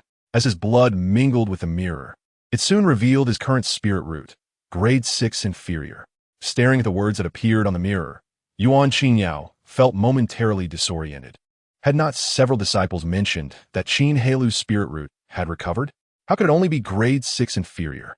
And how could someone with a grade 6 inferior spirit root possibly achieve a heavenly foundation? In the past, when Qin Hailou had a grade 3 inferior spirit root, this would have made sense, but now, what was the truth behind his spirit root? How had he achieved the heavenly foundation? Yuan Qingyao sensed there were hidden truths she was unaware of. Thus, Qin Hailou had prepared an explanation. Respectful master, my spirit root has only been partially restored. It has not returned to its previous state. As for the heavenly foundation, it was merely a matter of chance when I consumed a heavenly foundation pill. Heavenly foundation pill? Yuan Qingyao had never heard of such a thing. Is this pill what enabled you to achieve the heavenly foundation? Indeed, the pill's rarity lies in its ability to disregard a cultivator's spirit root and directly facilitate the heavenly foundation. After hearing this, Yuan Qingyao felt a bit dazed, reflecting on her own lack of knowledge, and simultaneously, she could not help but envy Qin Hailou's profound fortune. Exhaling a breath of turbid air, Yuan Qingyao dispelled her complex thoughts and advised, "The matter of the heavenly foundation pill must remain confidential, but there is no need to conceal your strength. This will earn you the sect's attention. A seed of heavenly foundation is worth the full support of Ziyun's sect, even placing the sect leader's direct disciple, Li Wenhui, in a secondary position. Disciple will remember this." Qin Hailou replied respectfully, then took out a small vial. "Disciple has regretted not being able to serve at your side for many years. Here is a Dingyan pill. I hope Master will accept it." At that moment, Yuan Qingyao felt a mix of guilt and gratitude. Faced with the invaluable Dingyan pill, she still attempted to decline it, gently saying, "There is no need. Keep it for your wife." Seeing her reluctance, Qin Hailou quickly responded, "She has already consumed one. This is for you, Master. And there are also several for my senior sisters." Yuan Qingyao hesitated for a moment, but ultimately accepted. "Very well, I shall accept it." It would be ungracious of her to refuse such a heartfelt offering from her disciple. Moreover, even as a late-stage core formation cultivator, she felt a twinge of desire for the coveted Dingyan pill. With the pill accepted, Yuan Qingyao's mood lightened, prompting her to tease Qin Hailou. "I have heard that you have over 20 beautiful wives, including the esteemed Yun Qianhua from the markets below." Qin Hailou, feeling a bit awkward, admitted, "That is indeed true." Seeing her long-lost disciple flustered brought a small sense of satisfaction to Yuan Qingyao, and she decided to ease off, advising, "I have no other intentions. But cultivators must maintain a clear mind and avoid excessive indulgence in desires to progress further. Remember this well." "Yes, disciple will certainly remember," Qin Hailou replied, finding the discussion somewhat taxing. He quickly added, "If Master has no further matters, I shall take my leave and return tomorrow to pay my respects." Yuan Qingyao chuckled softly. "Go on." Qin Hailou, feeling a weight lift from his shoulders, quickly exited the cave. Upon emerging, he noticed Gu Yinxin waiting at the foot of the steps. She was pacing back and forth, her fingers fidgeting, muttering to herself. "Junior sister, why are you still waiting here?" Qin Hailou approached her. "Senior brother, you're out." Gu Yinxin looked up suddenly, her eyes lighting up as she grasped his hand, saying, "Come, I will take you to the cave." Qin Hailou smiled and nodded, allowing her to lead him toward the previous cave beneath the peak. Chapter 73. A revitalized old cave. Junior sister frustrates others on Yinu Peak. The steps spiraled around. Qin Hailou's and several senior sisters' caves were not far from the platform below.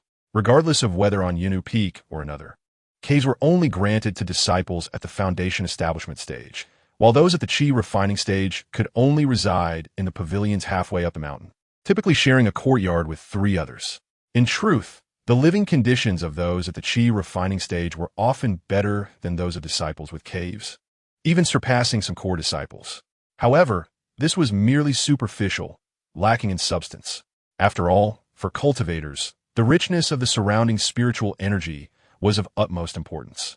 Clearly, in this regard, the Qi refining disciples could not compare to those at the foundation establishment stage who possessed caves.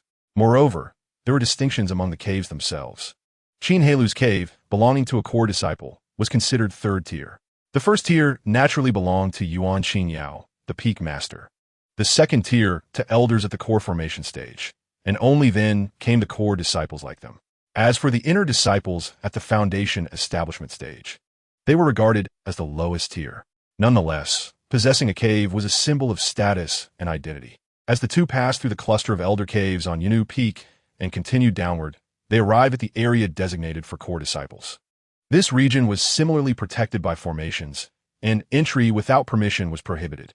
However, with their core disciple tokens, they were granted unimpeded access. A staircase divides into 4 directions, and 2 individuals proceed towards the farthest right staircase. Soon, a cave enveloped in lush vegetation comes into view. Gazing upon the place where he has resided for nearly a decade, Qin Hailou realizes that, despite the passage of decades, it remains unchanged. The style and appearance are reminiscent of the past. The vegetation is dense, and the entrance to the cave is clean and tidy. The greenery above is evidently well-trimmed and orderly. With a graceful wave of her sleeve, Gu Yanxin causes the stone door of the cave to slowly open. Upon entering, a delightful fragrance of flowers greets them. On either side of the cave, areas have been designated for the cultivation of numerous blossoms. Taking a deep breath, one feels invigorated. Little junior brother, these flowers are all grown by me. How they smell. Gu Yanxin beams with delight. She rushes to the right, resting her hands on her knees, leaning in to inhale the floral scent, utterly enchanted. The bending posture tautens her skirt, accentuating her graceful curves. After observing for a moment, Qin Hailou subtly averts his gaze. Offering a gentle smile, "Sister, you are truly thoughtful." With a playful giggle, Gu Yanxin approached again, tugging at Qin Hailou's arm to lead him deeper into the cave, all the while providing introductions. "Look at this furniture. It was crafted by talented individuals at the behest of senior sister." And she guides him to the innermost part, circling around a screen taller than a person, pointing at a pool of water.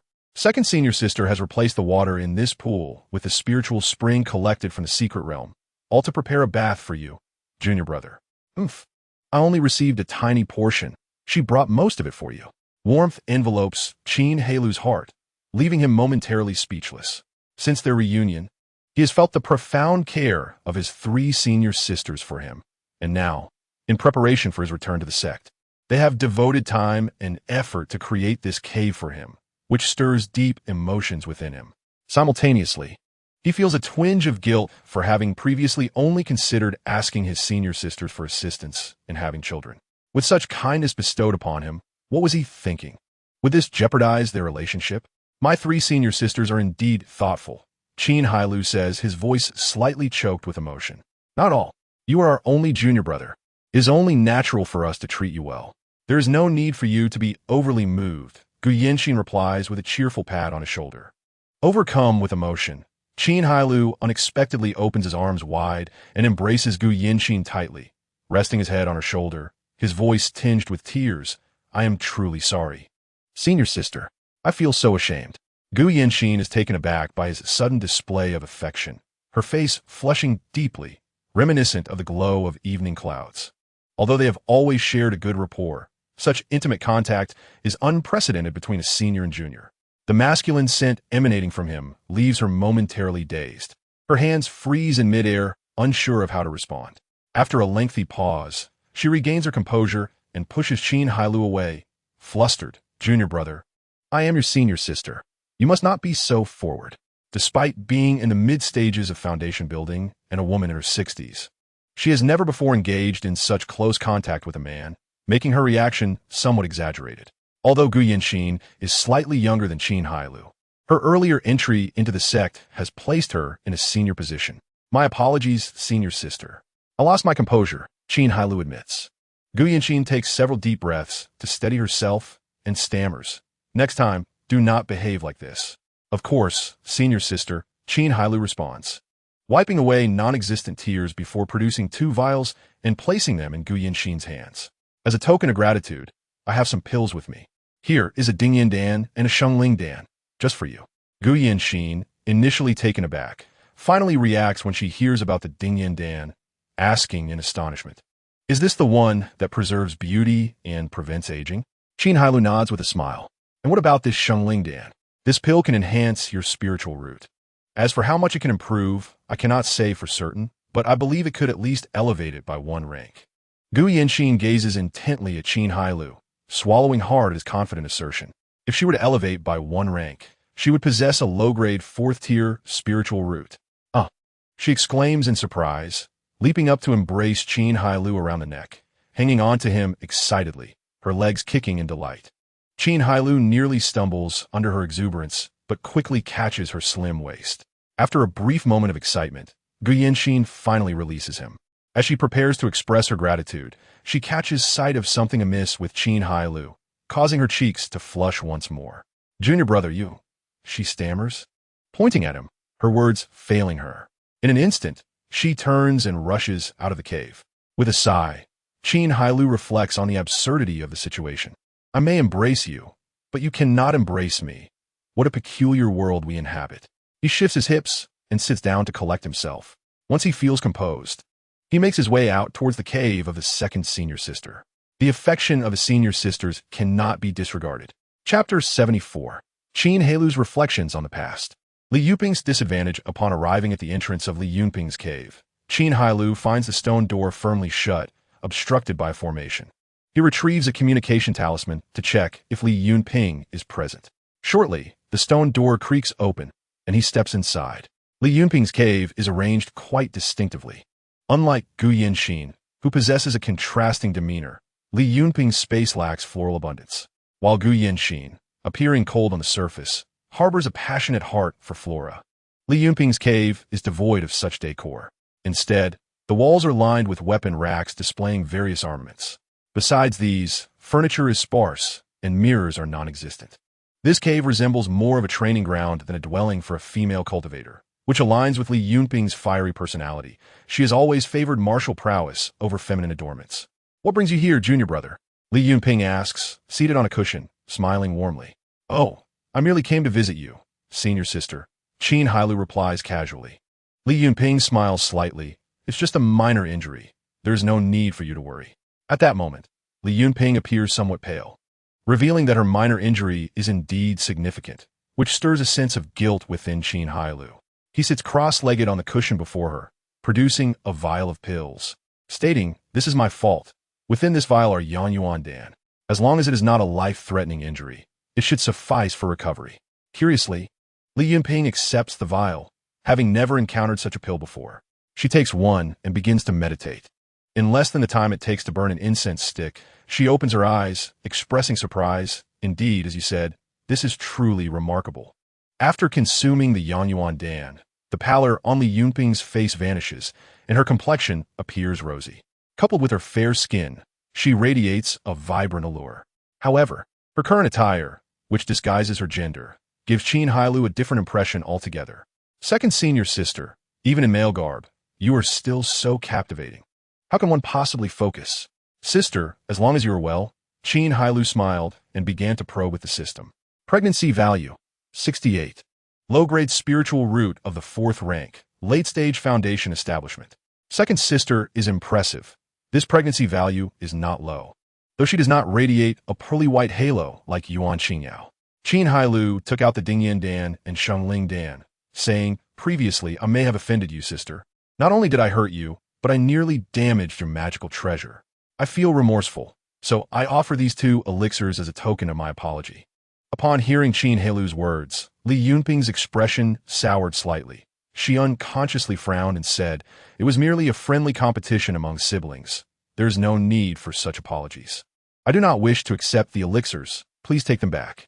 She could not bear the formality of someone close to her, and Qin Hailou's gesture of compensation made her feel quite uncomfortable. Disregarding her displeasure, Qin Hailou smiled. "Sister, you have not changed at all. This is merely my excuse. Why are you taking it so seriously?" With a sigh, he reminisced, thinking back to those days. "You are not keen on teaching me cultivation, but love to drag me around to fish and fight, or to steal spirit fruits from various peaks." Mentioning those embarrassing moments made Li Yunping's expression soften. Although she had received her share of reprimands from Yuan Xingyao for those misadventures, she repeatedly fell into the same traps. After all, Qin Hailou was the only male junior disciple she had, and her naturally lively spirit compelled her to drag him along for mischief. "It was indeed my fault back then. I should not have acted that way," Li Yunping said, somewhat awkwardly. Qin Hailou shook his head and smiled. "Sister, you do not understand. Those experiences you led me through are the ones I cherish the most. I once thought I could never return to the sect. Yet by a stroke of fate, I find myself here now. I merely wish to present you with a gift. It is all I have to offer." Feeling somewhat embarrassed by his words, Li Yunping accepted the elixirs. "Junior brother, what are these 2 elixirs? They're not anything too special. One bottle contains Dingyan Dan, and the other may help you enhance your spiritual root, Shengling Dan," Qin Hailou casually explained. "Oh what?" Li Yunping was stunned. How could he consider these not special? Dingyan Dan was already precious, and there was even an elixir that could enhance one's spiritual root. It had only been a few decades, and his confidence had grown so immense. She found herself breathing more rapidly. While she was indifferent towards Dingyan Dan, the Shengling Dan struck a chord deep within her. All her arduous efforts in seeking secret realms were aimed at enhancing her strength. If the Shengling Dan could strengthen her foundation, her cultivation speed would significantly improve. Junior brother, I am truly grateful. Li Yunping looked at Qin Hailou, her heart moved. It is nothing. You are my sister. Qin Hailou smiled, then cautiously asked, May I give you a hug? Huh. Li Yunping vowed that today was the most surprising day of her life. What was her junior brother saying? Why would one hug her? Just as she was lost in thought, Qin Hailou embraced her tightly, their bodies pressed closely together. He could feel a softness that far exceeded what little sister had. Second sister, do not misunderstand. It has been decades since we last met, and I truly missed you. Let us go fishing and fighting again, and steal spirit fruits when we have a chance. Li Yunping's body stiffened at first, but upon hearing Qin Hailou's words, she quickly relaxed and patted his back with a hearty laugh. No problem. Leave it to your sister. Qin Hailou soon released her, standing up. Then please take the elixirs and try them. I will visit the eldest sister. Well, take care, junior brother, Li Yunping said cheerfully, waving him off. As Qin Hailou turned to leave the cave, he continued toward the cave of the eldest sister. The cave door slowly closed behind him. Li Yunping gazed at the elixirs in her hand, murmuring, My junior brother is truly wealthy. Then, she recalled the earlier embrace. Due to his strength, she felt as though certain parts of her were slightly compressed. Instinctively, she reached to rub her chest, her cheeks blushing a rare shade of crimson. The junior brother who had once followed her around the mountains had indeed grown up. Otherwise, how could he dare take such liberties? Li Yunping raised her fist, adopting a fierce expression, and declared to the elixirs in her hand, Humph, I'll let you off this time, but next time, I won't be so forgiving. Chapter 75. It is not easy to be the head. Qin Hailou's good intentions returning to the original staircase. Qin Hailou walked towards the leftmost path, which led to the cave of the eldest sister, Yu Shuan. Not long after, he caught sight of her cave. As he approached, the array was not activated, and the stone door was wide open, faint aromas of elixirs wafting from within. No need to say, the diligent eldest sister was surely refining elixirs once more. It is indeed no easy task for Yu Shuan to be the eldest sister. Unlike second sister Li Yunping, who could explore secret realms freely to enhance her strength, or junior sister Gu Yanxin, who could indulge in cultivating flowers and plants while refining her character, Yu Shuan, as the eldest sister of Yunu Peak, managed all affairs within the peak. Moreover, she had to refine elixirs herself to compensate for the lack of resources. It is truly a challenging role for her. In fact, Yu Shuan was not the most senior disciple of Yuan Qingyao. There were two other elder sisters before her. However, when Qin Hailou entered the sect, the two elder sisters had already successfully established their cores and become elders, thus promoting Yu Shuan to the position of eldest sister. Since she assumed this role, Yunu Peak has not ranked among the top 3 in any major sect competitions. Following that, the resources allocated to Yunu Peak began to dwindle. She felt an immense sense of guilt for this. Hence, she started self-studying alchemy, hoping to compensate for her disciples in this manner. However, with hundreds of disciples in Yunu Peak, her efforts amounted to little more than a drop in the bucket. Qin Hailou could only lament the difficulties of leadership. He had merely taken a few concubines, added some personnel to his household, and expanded his residence, exhausting decades of savings, forcing him to sell elixirs for silver. Yu Shuan bore the responsibility of resource distribution for all the disciples of Yunu Peak and had to manage fairness with limited resources, a truly arduous task. When Qin Hailou arrived at Yunu Peak, she spent most of her time refining elixirs, causing her cultivation to stall at the late stage of foundation establishment. Li Yunping's reckless explorations of secret realms were partly to alleviate the burden on the eldest sister. After all, the resources returned were not only for their own cultivation, but also primarily supported the expenses of Yunu Peak. With a sigh, Qin Hailou stepped into the cave. Yu Shuan was engrossed in alchemy, and upon seeing Qin Hailou enter, she smiled gently. Junior brother, please take a seat. Let me finish refining this batch of elixirs. Qin Hailou nodded with a smile, sitting on the mat and patiently waiting while also using the system for exploration. Pregnancy value, 68, low-grade spiritual root of the 4th rank. Late-stage foundation establishment, just like the second sister. Approximately after an hour had passed, as the sun descended and the evening glow painted the sky, Yu Shuan finally achieved her grand accomplishment. A rich aroma of medicinal herbs filled the cave, invigorating all who inhaled it. Qin Hailou recognized this scent. It was the Yangqi Dan, of fine quality, though still a step shy of the supreme grade. Observing the more than 20 pills ascending slowly, Qin Hailou couldn't help but exclaim, "Senior sister's alchemical skills have greatly improved. To produce over 20 pills in a single furnace is no small feat." Yushuan, having stored the pills, finally sighed in relief. Though a hint of fatigue graced her visage, her expression radiated joy. If it were a junior brother, after decades of refining a single type of pill, he too would reach such remarkable proficiency. Hearing this, Qin Hailou admired Yushuan's steadfast determination, yet felt a pang of sympathy. If given a choice, why would she continue to refine pills that no longer benefited her? Yushuan approached Qin Hailou and sat down, inquiring, "Junior brother, have you visited the cave? Are you satisfied?" "I am truly humbled by the kindness of my sisters," Qin Hailou replied earnestly. Yushuan smiled, saying, "Yun Ping and Yin Xin contributed the most. I merely assisted in crafting some furniture. I have already expressed my gratitude to the two senior sisters. And I have come to present something to you, senior sister," Qin Hailou said, producing the Dingyan Dan and Shengling Dan. Yushuan accepted them without hesitation and asked, "What pills are these?" "This is the Dingyan Dan. I trust you are familiar with its effects. The other is the Shengling Dan, which should aid you in enhancing your spiritual roots," he explained. Yushuan was taken aback. She was well aware of the Dingyan Dan's immense value, but had never heard of the Shengling Dan, which could enhance a cultivator's spiritual roots postnatally. Her expression grew complex, yet she refrained from declining. Understanding this was Qin Hailou's heartfelt gesture, likely supported by the two junior sisters as well. "Then I shall accept it. You are very thoughtful, junior brother." There was no need for further insistence, which brought Qin Hailou a sense of relief. Senior sister was indeed straightforward. "Why do you still toil away, senior sister? Why not let the junior disciples refine this Yangqi Dan instead? The more you can produce, the more we can share among us." Yushuan smiled gently. "However, once you secure a better ranking for Yunu Peak, I shall have more leisure. I will not disappoint you, senior sister," Qin Hailou declared solemnly. He then continued, "Before that, perhaps I could assist you a little more?" In response to her puzzled gaze, Qin Hailou produced a jade slip, which was the recipe for the supreme Yangqi Dan he had exchanged for a year of his lifespan after establishing his foundation. He had previously entrusted it to Yun Qianhua to arrange for the alchemists of Wandan Pavilion to refine, thus saving his lifespan for those pills he no longer needed.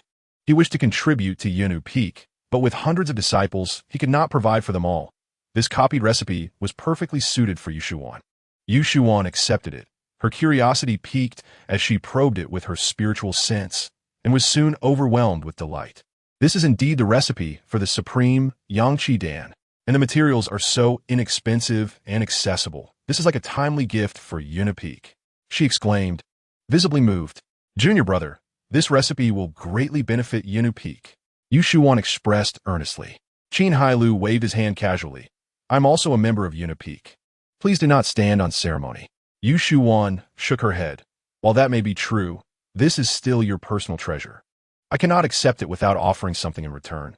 Tell me, what can I do for you?" Feigning contemplation, Qin Hailou playfully suggested, "Would you mind giving me a hug, senior sister?" Yushuan was momentarily taken aback before bursting into laughter, her entire being shaking with mirth. After a brief pause, she stepped forward and embraced him gently, stroking his hair as she chuckled. "Why do you still act like a child, junior brother?" Though Qin Hailou had merely spoken in jest, he found himself momentarily dazed by the warmth of her embrace. Leaning into her softness, he savored the moment, though it was soon interrupted as Yushuan released him, denying him further indulgence. "Are you satisfied, junior brother?" she teased. Feeling an unusual embarrassment, Qin Hailou quickly rose, maintaining a casual demeanor. "Please do not misinterpret, senior sister. In our customs, embraces are a normal courtesy." Yushuan continued to smile, her thoughts ambiguous. "Where is such a custom? One that disregards even the propriety between genders? You must be jesting, junior brother." "Then I shall leave you to your tasks, senior sister," Qin Hailou said with a slight smile, turning to depart swiftly. Only after his figure vanished did a blush of crimson grace Yushuan's face. The earlier teasing from Qin Hailou had left her flustered. After a moment of inward chagrin, her expression brightened again. Thinking of how the disciples of Yinu Peak would soon enjoy the benefits of the supreme Yangshi Dan filled her with joy. This was a privilege that even core disciples like herself had not previously experienced. Regardless, Junior Brother had indeed rendered her significant assistance. Any minor inconvenience was worth the help she received. Chapter 76. The night falls. Loneliness is hard to bear. Old friends evoke memories as night descended. Qin Hailou lay in the spiritual spring that Li Yunping had prepared for him, letting out a satisfied sigh. The water was crisp and cool, soothing his body with its refreshing essence. He could feel every cell in his being fervently absorbing the spiritual energy, while it offered little in terms of cultivation. The enjoyment was paramount. An idea struck him. Perhaps he should create a grand spiritual spring bath at home. Being able to soak leisurely would undoubtedly be a great delight. It was far preferable to his current solitude, which he found increasingly difficult to endure. Over the years, aside from his closed-door training, this was his first experience of living alone, and it was understandably an adjustment. Earlier, he had attempted to set up a teleportation array in the cave. But after 2 failed attempts, he wondered if the protective array of Ziyun's sect had interfered with the possibility of teleportation. If only he could bring a concubine back. That would be splendid. However, at present, that was clearly out of the question. He leaned back against the edge of the pool, closing his eyes to gather his thoughts. Soon, scenes from earlier that day at Ziyun Peak flooded his mind. After decades, encountering an old enemy, Qin Hailou surprisingly felt no surge of animosity, only a profound chill. Who would have thought that Lioli would become your fiancé? I distinctly recall you being her adversary. Yet, this is fortuitous to strip you of everything. Let's begin with Lioli. How laughable that you, poor wretch, may never have even seen her true form. Perhaps I should reconnect with Lioli. A smile played at the corners of Qin Hailou's lips as he murmured to himself. Memories of Lioli from decades past gradually surfaced, becoming clearer with each passing moment. 52 years ago, 300 miles south of Ziyun Mountain, a young man with short hair, clad in coarse linen, trudged laboriously through the mountains, leaning on a wooden staff. His face bore the marks of scratches from long journeys, and his attire was tattered, with his cloth shoes worn down to expose his toes. Damn it, didn't the ancients say they were warm-hearted? I paid you to guide me, and you abandoned me in the mountains. Don't let me see you again. You treacherous scoundrel.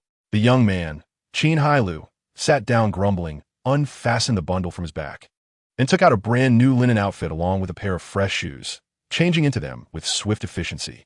Having just traversed into this realm not long ago and learning that it was a world of cultivation, he resolved to seek out immortals. Word had it that the sect Ziyun Zone was recruiting disciples with spiritual roots, and with aspirations in his heart, he prepared to give it a try. However, lacking both knowledge of the path and funds, he was left with no option but to sell his most valuable possession, his mobile phone. He sought to sell it for a handsome price and found a well-dressed young master, an embodiment of scholarly elegance.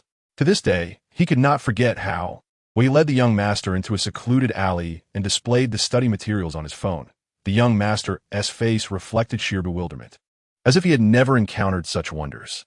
He pleaded tearfully for Qin Hailou to sell him the phone, offering a staggering price of 20 taels of silver. Qin Hailou could only lament the ignorance of ancient scholars who, despite their long hair, had limited worldly experience. The thought of that young master, after viewing it a few times, being unable to power on the dead phone, brought him great amusement. Thus, he acquired the silver. He then spent 15 taels on hiring a guide at a premium price, with the remainder used to purchase clothing, shoes, and provisions for his journey. Little did he know that the seemingly honest man, after leading him to this mountain, would excuse himself under the pretense of needing to relieve himself and vanish. Qin Hailou was left to navigate the way alone, cursing the man's ancestors in his heart. Having donned his new attire and consumed a couple of buns with some water, Qin Hailou pressed onward. Regardless of the outcome, he was determined to reach Ziyun Mountain. Whether he could cultivate was uncertain, but failing to try would render his journey meaningless. He continued northward, following the guide's directions, albeit uncertain of their accuracy. With no way to retrace his steps, he could only forge ahead. The mountain was desolate, devoid of any sign of life, and as dusk approached, anxiety gnawed at Qin Hailou's heart. After a while, upon cresting a slope, he finally laid eyes on another human. At the foot of the hill, a disheveled youth struggled to drag a wooden plank. Upon it lay a small boy, perhaps 7 or 8 years old, unconscious with a pale complexion, tightly bound by ropes, leaving his fate uncertain. The youth, dragging the plank with great effort, seemed to be a boy of similar age to Qin Hailou, clad in tattered clothing, his face smeared with dirt, hair cascading over his shoulders. Though frail, he pressed on, seemingly oblivious to his own agony. Qin Hailou, still youthful and naive, with a flicker of light in his eyes, despite having been deceived moments prior, maintained a sunny disposition, believing there to be more good people than bad in the world. Moved by the scene before him, he rushed down without a second thought. "Little brother, let me help you," he offered kindly. The youth, unresponsive to his words, continued his laborious trek.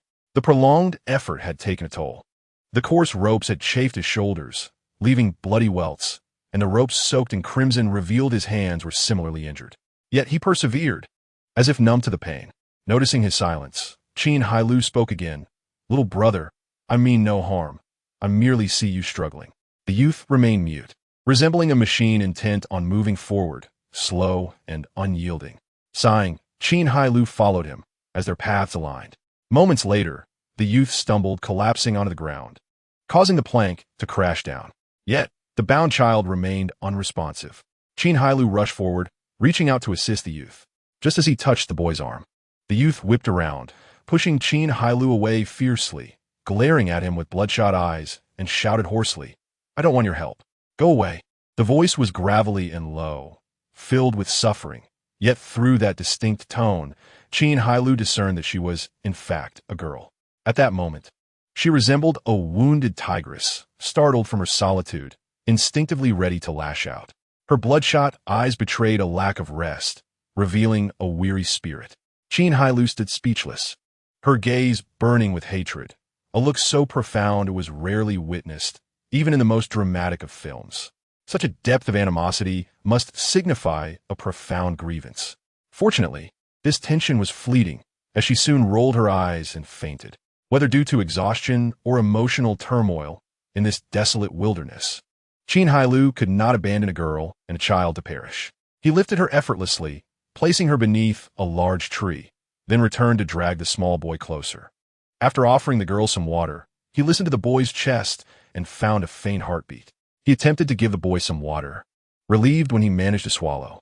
Thereafter, he leaned against the tree, waiting for the girl to awaken. Fortunately, it was summer, and there was no need for a fire. The gentle evening breeze provided a refreshing comfort. As darkness deepened, Qin Hailou felt less fearful, for despite their unconsciousness, the presence of others offered him some solace. Alone in the dark wilderness would have been unbearable. He rested against the tree, eyes closed, as night enveloped the land and the moon rose, casting a soft, hazy light that allowed him to discern his surroundings. With a soft moan, the girl stirred awake. Propping herself up, she looked around in confusion, and upon spotting the small boy, still lying on the plank, she visibly relaxed. "You're awake. Are you all right?" The sudden voice startled her. Turning to see the familiar face of the young man who had rescued her, her voice came out hoarse. "Yes, thank you. There's no need for thanks." Qin Hailou replied with a smile, gesturing to the boy. "He must be your kin, correct?" The girl's demeanor softened considerably, and she responded to his inquiry. "Yes, he's my brother. What happened to him? He seems alive, but unresponsive. Why not take him to a doctor?" Qin Hailou had many questions. She gazed at the boy with a tenderness that Qin Hailou could not perceive. "He is fine, just missing something vital that a doctor cannot provide. I must go to Ziyunzong to seek aid from the immortals." Upon hearing that she too intended to journey to Ziyunzong, Qin Hailou ceased to ponder the matter of the young boy, and, filled with delight, exclaimed, "What a coincidence! I am also bound for Ziyunzong. How about we travel together? I could lend a hand with your brother. What do you think?" Inailo harbour no ulterior motives. Merely wishing to avoid wandering aimlessly through the mountains alone. "What is your purpose for going to Ziyunzong?" he inquired. "To join Ziyunzong and learn the art of immortality."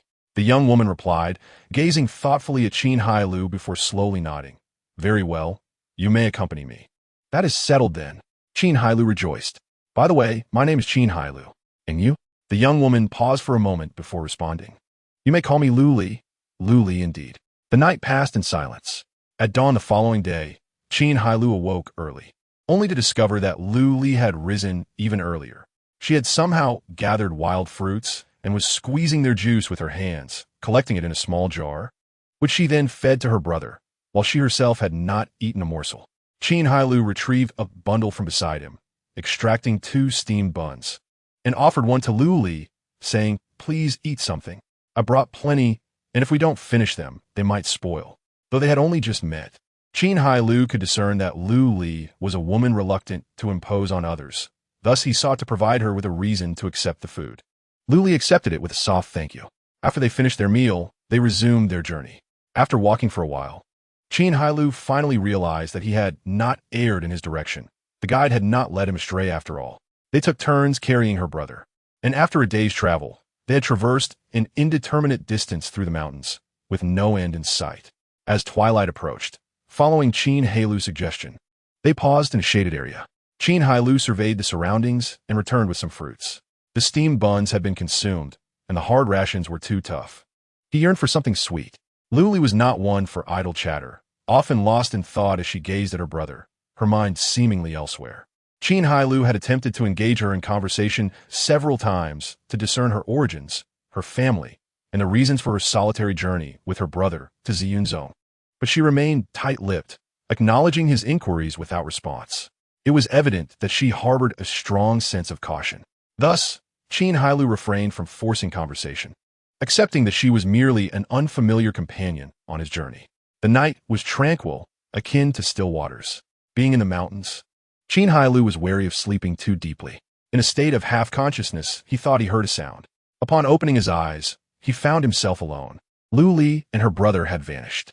In a state of alarm, Qin Hailou feared that they had been taken by a wild beast, yet upon reflection, that seemed unlikely. Why was he unharmed? Had Lu Li taken her brother and departed? Quickly dispelling the thought, he reasoned that it was too late for her to risk traveling with her brother. He began to search the area and soon discovered a trail of disturbance in a nearby thicket. It seemed to resemble the marks left by the wooden board beneath Lu Li's brother. Following the trail, he advanced cautiously. As he approached, he could faintly hear the sound of flowing water. He parted the tall weeds and beheld a modest waterfall cascading down into a small lake. The water was not deep, and a familiar silhouette stood with her back to him, washing herself in the lake. Nearby, a small boy lay quietly on a wooden board. It dawned on Qin Hailou that they had sneaked away to bathe. He decided to withdraw, for he was not one to indulge in voyeurism. Just as he prepared to turn away, Lu Li unexpectedly pivoted, prompting Qin Hailou to crouch down once more, striving to remain silent lest he be misunderstood by her. Lu Li seemed to have finished her bathing and began to walk back from the lake. As her form gradually emerged from the water, Qin Hailou found himself entranced. In the moonlight, Lu Li seemed transformed. Her shoulder-length hair had inexplicably become long and flowing, cascading down to her waist. The wet locks clung to her body, revealing her true visage, which starkly contrasted with the previously obscured features. Her slender eyebrows arched delicately, and her large, expressive eyes brimmed with vitality, though a hint of sorrow dimmed their luster. Her nose was elegantly sculpted, and her full, slightly plump lips, when pressed together, evoked endless musings. Despite appearing to be only 16 or 17, she possessed an enchanting beauty that could captivate the hearts of many. Qin Hailou, though familiar with the allure of young women, found himself inexplicably flustered. Lu Li's unpretentious demeanor exuded a certain charm that rendered him unable to maintain his composure. It was as if an irresistible aura surrounded her, causing his thoughts to waver. At that moment, Qin Hailou felt a tumult within his heart, battling against the distracting thoughts that surged forth. Lu Li emerged from the water and, upon reaching the shore, glanced around before raising her left hand to reveal her fair, smooth arm. She twisted the jade bracelet on her left wrist, and in an instant, a radiant light enveloped her, obscuring her form. Moments later, as the light dissipated, she appeared transformed once again, returning to her previous emaciated self, unremarkable and ordinary. Though her features remained lovely, they lacked the enchanting quality she had just displayed. At this point, the inexplicable distractions that had arisen within Qin Hailou's mind began to wane. He took a deep breath, striving to regain his composure. Even with his limited experience, he understood that the bracelet was no ordinary trinket. It was likely a magical artifact capable of concealing one's appearance. It seemed that Liu Li was far more complex than he had initially perceived. After completing her transformation, she approached her brother, tenderly caressing his small face and murmuring something softly, though her words were too faint for Qin Hailou to discern. Once she had finished, she lay beside her brother and closed her eyes, drifting into slumber. Qin Hailou exhaled with relief, gradually retreating to his previous resting spot. Once reclined, he found it difficult to find sleep, his mind consumed by the image of Liu Li's unveiled beauty. In terms of appearance, he found her undeniably beautiful. It should not have incited such a reaction within him. Despite his extensive exposure to women, he felt a disquieting sense of disarray. The allure that emanated from Liu Li was potent enough to stir the thoughts of any man. Perhaps this was why she possessed an artifact capable of concealing her true appearance. Otherwise, it might have been perilous for her to arrive safely here. He had experienced the sensations that had recently washed over him. Without a certain fortitude of character, it would indeed be challenging to resist such allure. With a sigh, Qin Hailou expelled the lingering thoughts from his mind. At that moment, he found himself marveling at the wonders of the world of cultivation, his yearning for it deepening. The following day dawned. When Qin Hailou awoke once more, Liu Li had already returned with her brother. He chose to act as if the events of the previous night had not transpired, and they continued their journey together. Liu Li was not one for conversation, and Qin Hailou had no interest in delving into her background, truly viewing her merely as a companion on the road. Thus they meandered along, traversing numerous mountain peaks over the course of more than half a month. At this moment, they arrived once again at a mountain summit, where Liu Li pointed ahead and said, "That should be Ziyun Mountain." Qin Hailou looked up to see a towering peak piercing the clouds in the distance, encircled by wisps of white mist, resembling a celestial realm that captivated the heart. Finally, they were nearly there. Qin Hailou released a sigh of relief. Climbing mountains and exhausting their horses, this past month had been exceedingly arduous. Moreover, he had to assist Liu Li in carrying her brother, which added considerable difficulty to their journey. Their provisions had long been depleted, and for days they had subsisted on wild fruits gathered from the mountains, barely satisfying their hunger. Observing the time, Qin Hailou suggested, "Since it is still early, let's press on." However, Liu Li shook her head, saying, "Perhaps we will not need to walk any further." What does she mean? Qin Hailou gazed at her in confusion, unsure of her intent. Liu Li offered no further explanation, but instead retrieved a fragrant pouch from her garment and poured out a pearl, which she crushed with great force before explaining, "Let us wait. Perhaps someone will come to fetch us."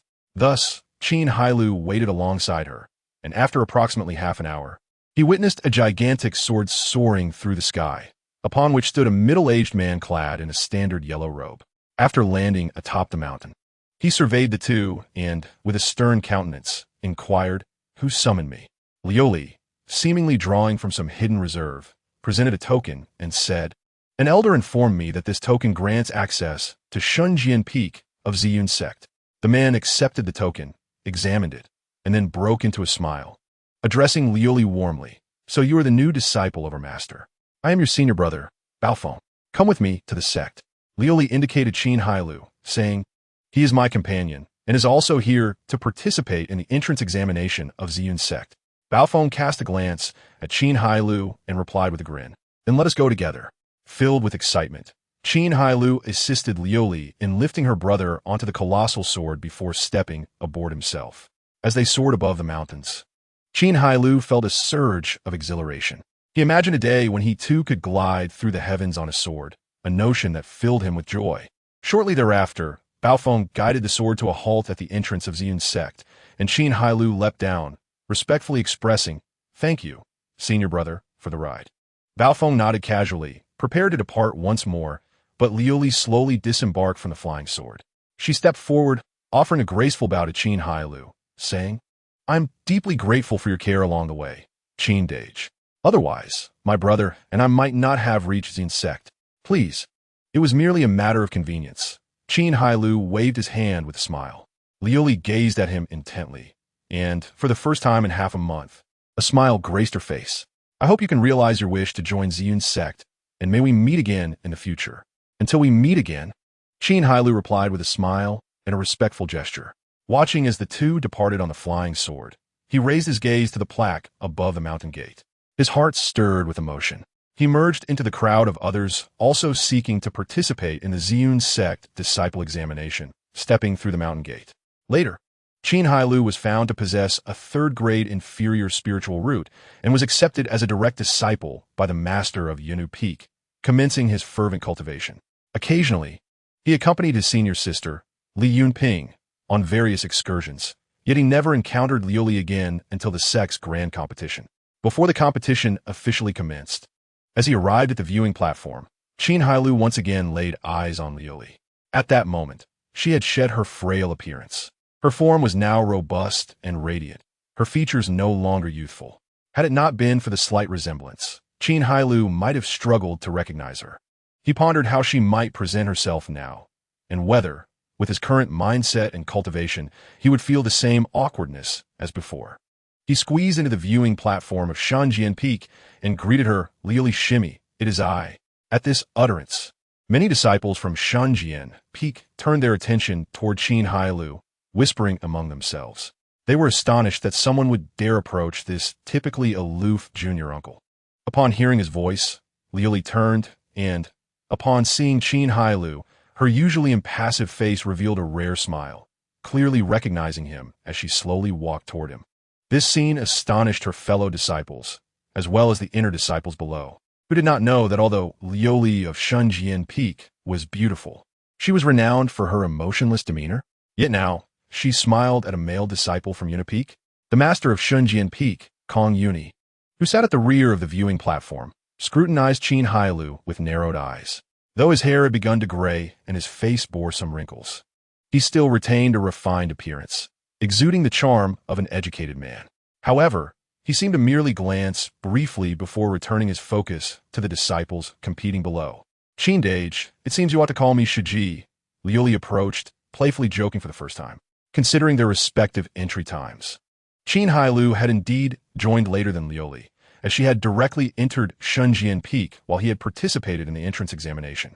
"It is all the same. How is your brother?" Qin Hailou casually inquired.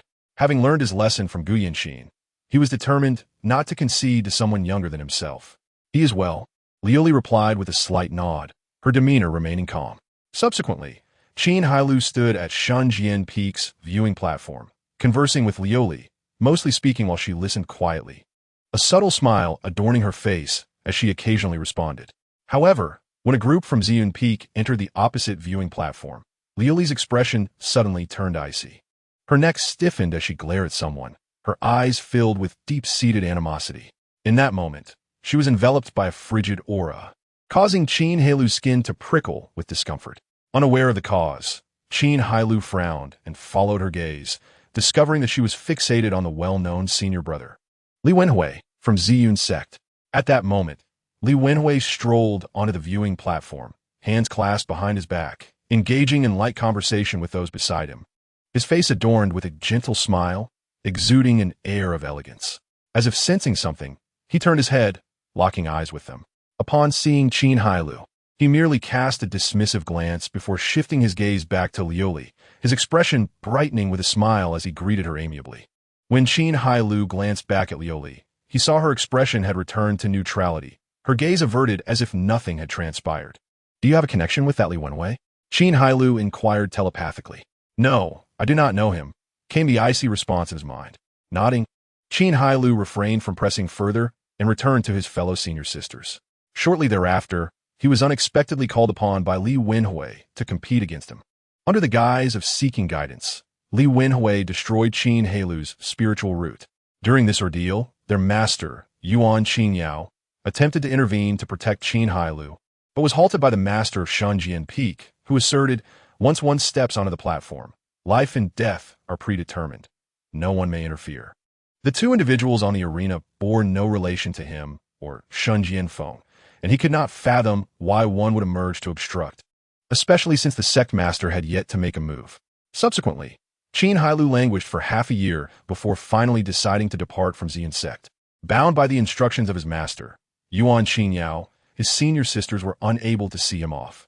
With a heavy heart and deep affection, Qin Hailou bid farewell to the Yunwu Peak, where he had resided for nearly a decade. Upon exiting the mountain gate, he unexpectedly encountered Liuli. Observing the slender figure on the steps below, he slowly descended, approaching her from behind, his voice slightly hoarse. "Are you waiting for someone, junior sister?"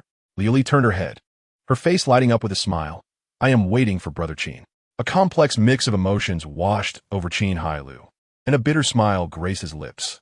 "I never expected that in my comings and goings, it would always be you seeing me off." Liuli shook her head. "No. When I arrived, it was Brother Qin who saw me here. Now, let me send you off." She summoned her flying sword, gazing at Qin Hailou in silence. With a sigh, he stepped onto the flying sword. It ascended gently into the sky, carrying them away. Where does Brother Qin wish to go? This question caught Qin Hailou off guard, as he had not contemplated his destination. He had merely intended to escape the heartache of Ziyun's sect, going wherever the winds took him. Now, confronted with Liuli's inquiry, he fell into contemplation. In this world, he had no home. The place that lingered in his memory was a humble town called Yongning. After all, it was there he had sold his phone to gather the fare to Ziyun's sect. Perhaps residing there for the remainder of his days would not be a poor choice. After a lengthy pause, he finally replied, "Let us head in the direction we came." Liuli obediently adjusted the flying sword's course as instructed. The two then fell into a silence that lasted for some time, until Liuli's voice broke through with a question. "Does Brother Qin regret coming to Ziyun's sect?"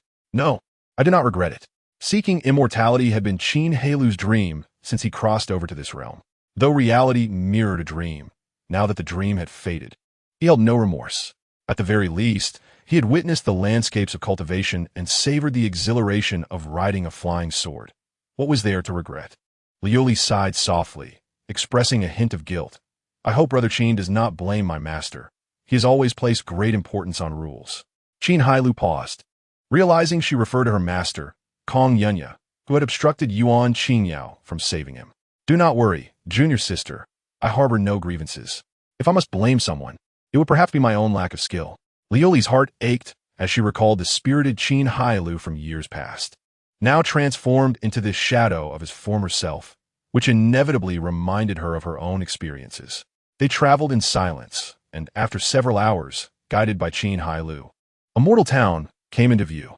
Liuli descended in a secluded area, and Qin Hailou dismounted from the flying sword to bid her farewell. "Junior sister, I must take my leave. Take care of yourself." He smiled and waved before turning away. Following the main road, he entered the town of Yongning, embarking upon the latter half of his life there. As he stepped into the city, Liuli remained at a distance, gazing in his direction, softly murmuring, "Brother Qin, one day, we shall avenge our grievances." The next morning, Qin Hailou arrived at Shenzhenfeng. He stood at the foot of the peak, producing a mid-grade spirit stone and presenting it to a female disciple on duty at the steps. "Could you please convey my visit to junior sister Liuli?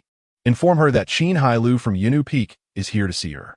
While disciples could freely enter and exit the peaks, they could not intrude upon the cave dwellings without permission.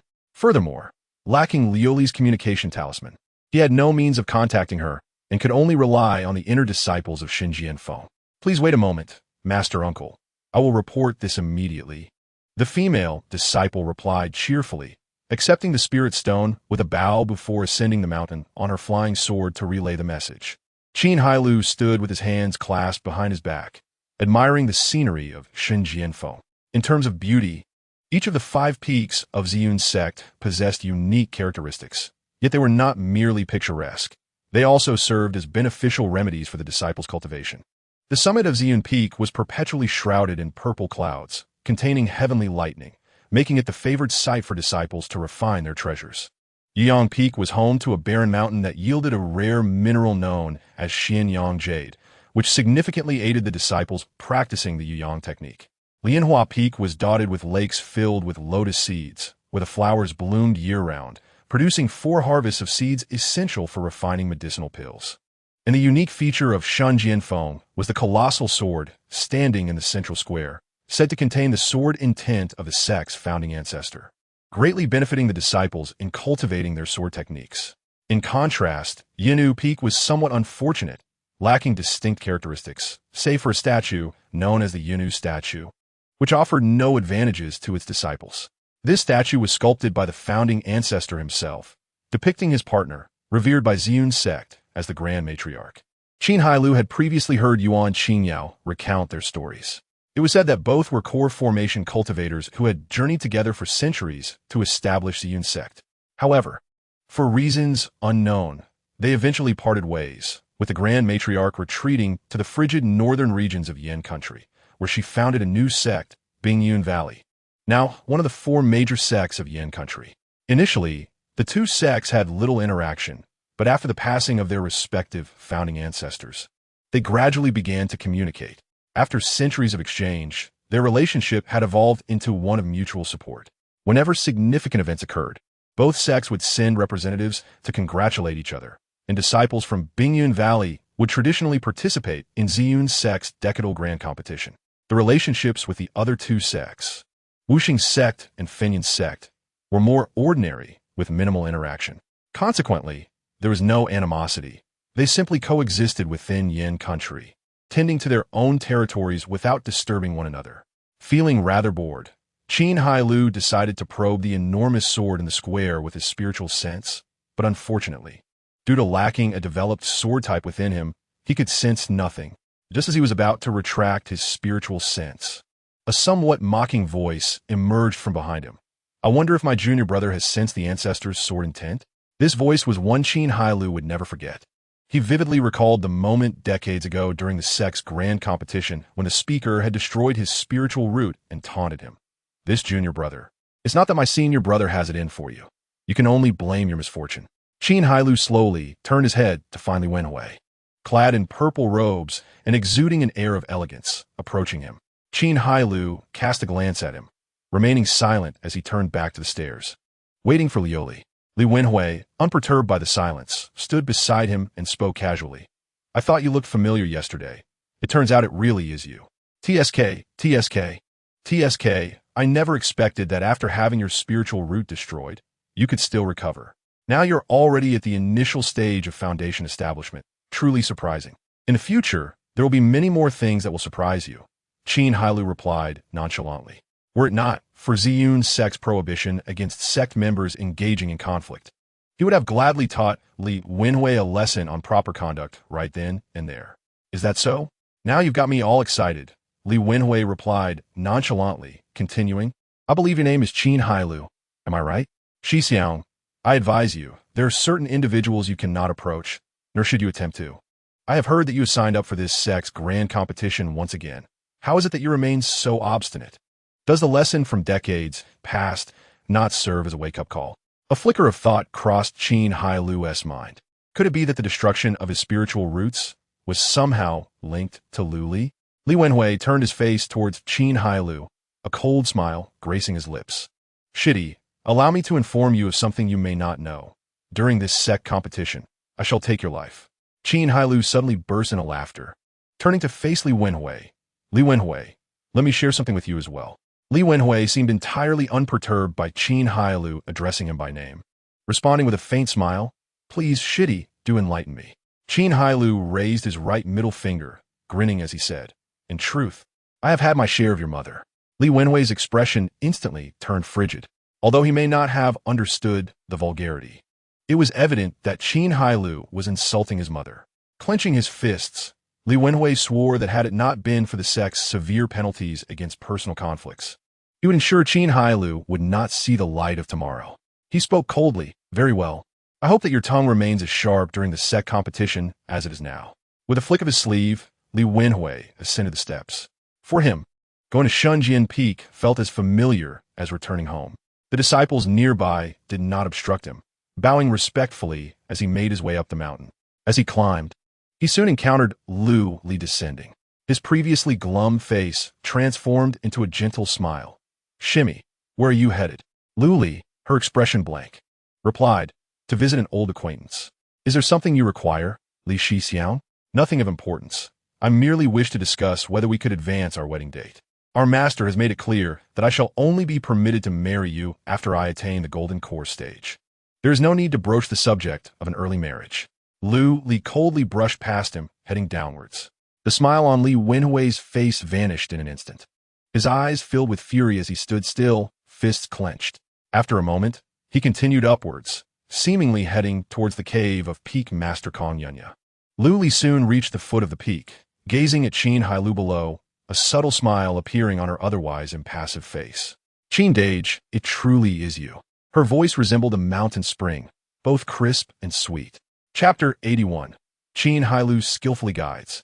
Little Lu Li reveals the truth. Qin Hailou led Lu Li away from Shunjian Peak to an unknown, small mountain peak. This area lay near the fringes of Ziyun's sect, where spiritual energy was relatively sparse and disciples seldom ventured. Yet, this was a place Qin Hailou and his second senior sister, Li Yunping, frequented in the past. The fish in the waters here were plump and delicious, making it an excellent fishing spot, and Li Yunping had taken him here often, making it difficult to find a large fish afterward. However, after years of rest and reproduction, it seemed that the fish had increased in number. Although cultivators are said to have long abandoned mundane desires, Qin Hailou found himself reminiscing about the flavors of his memories. This time, he wished to have an earnest conversation with Lu Li while enjoying a meal of grilled fish. Complemented by a cup of the exquisite drunken immortal brew he had brought from home, it was simply delightful. A story paired with wine only enhances the experience. Liu Li, somewhat bewildered, was uncertain about why Qin Hailou had summoned her. Nevertheless, she adeptly restrained her curiosity, waiting for him to reveal his intentions. Thus, she stood by the riverbank, watching Qin Hailou, like an ordinary child, fishing in the water. He deftly scaled the fish and removed their entrails, placing them on a prepared grill to roast. This scene suddenly reminded her of the times they had supported each other on their journey to Ziyun Mountain. Back then, Qin Hailou would occasionally roast fish like today to serve as their sustenance. Reflecting on those rare moments, Lu Li felt a wave of tranquility wash over her, and without fear of getting dirty, she sat down on the grass, observing Qin Hailou's busy movements. Compared to before, he had added numerous seasonings this time and brushed the fish with oil, causing the skin to turn crispy and golden under the open flame, filling the air with a tantalizing aroma. As the fish neared completion, Qin Hailou handed a smaller one to Lu Li. Here, Shimmy, you should try this first.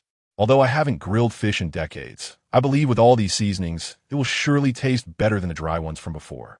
Lu Li did not hesitate. Though she had long abandoned meat, she could not resist savoring this familiar grilled fish, allowing herself to reminisce about the scarce moments spent with friends. Taking a gentle bite, she was immediately struck by the fresh, tender meat, the crispy skin, and the perfectly balanced seasoning that did not overshadow the fish's natural flavor. Unbeknownst to her, her mood lightened, and her eyes sparkled with joy. Qin Dage, this is far superior to what you used to grill. Qin Hailou continued to turn the larger fish on the grill, chuckling. Ah, it's all due to the seasonings. My skills remain unchanged.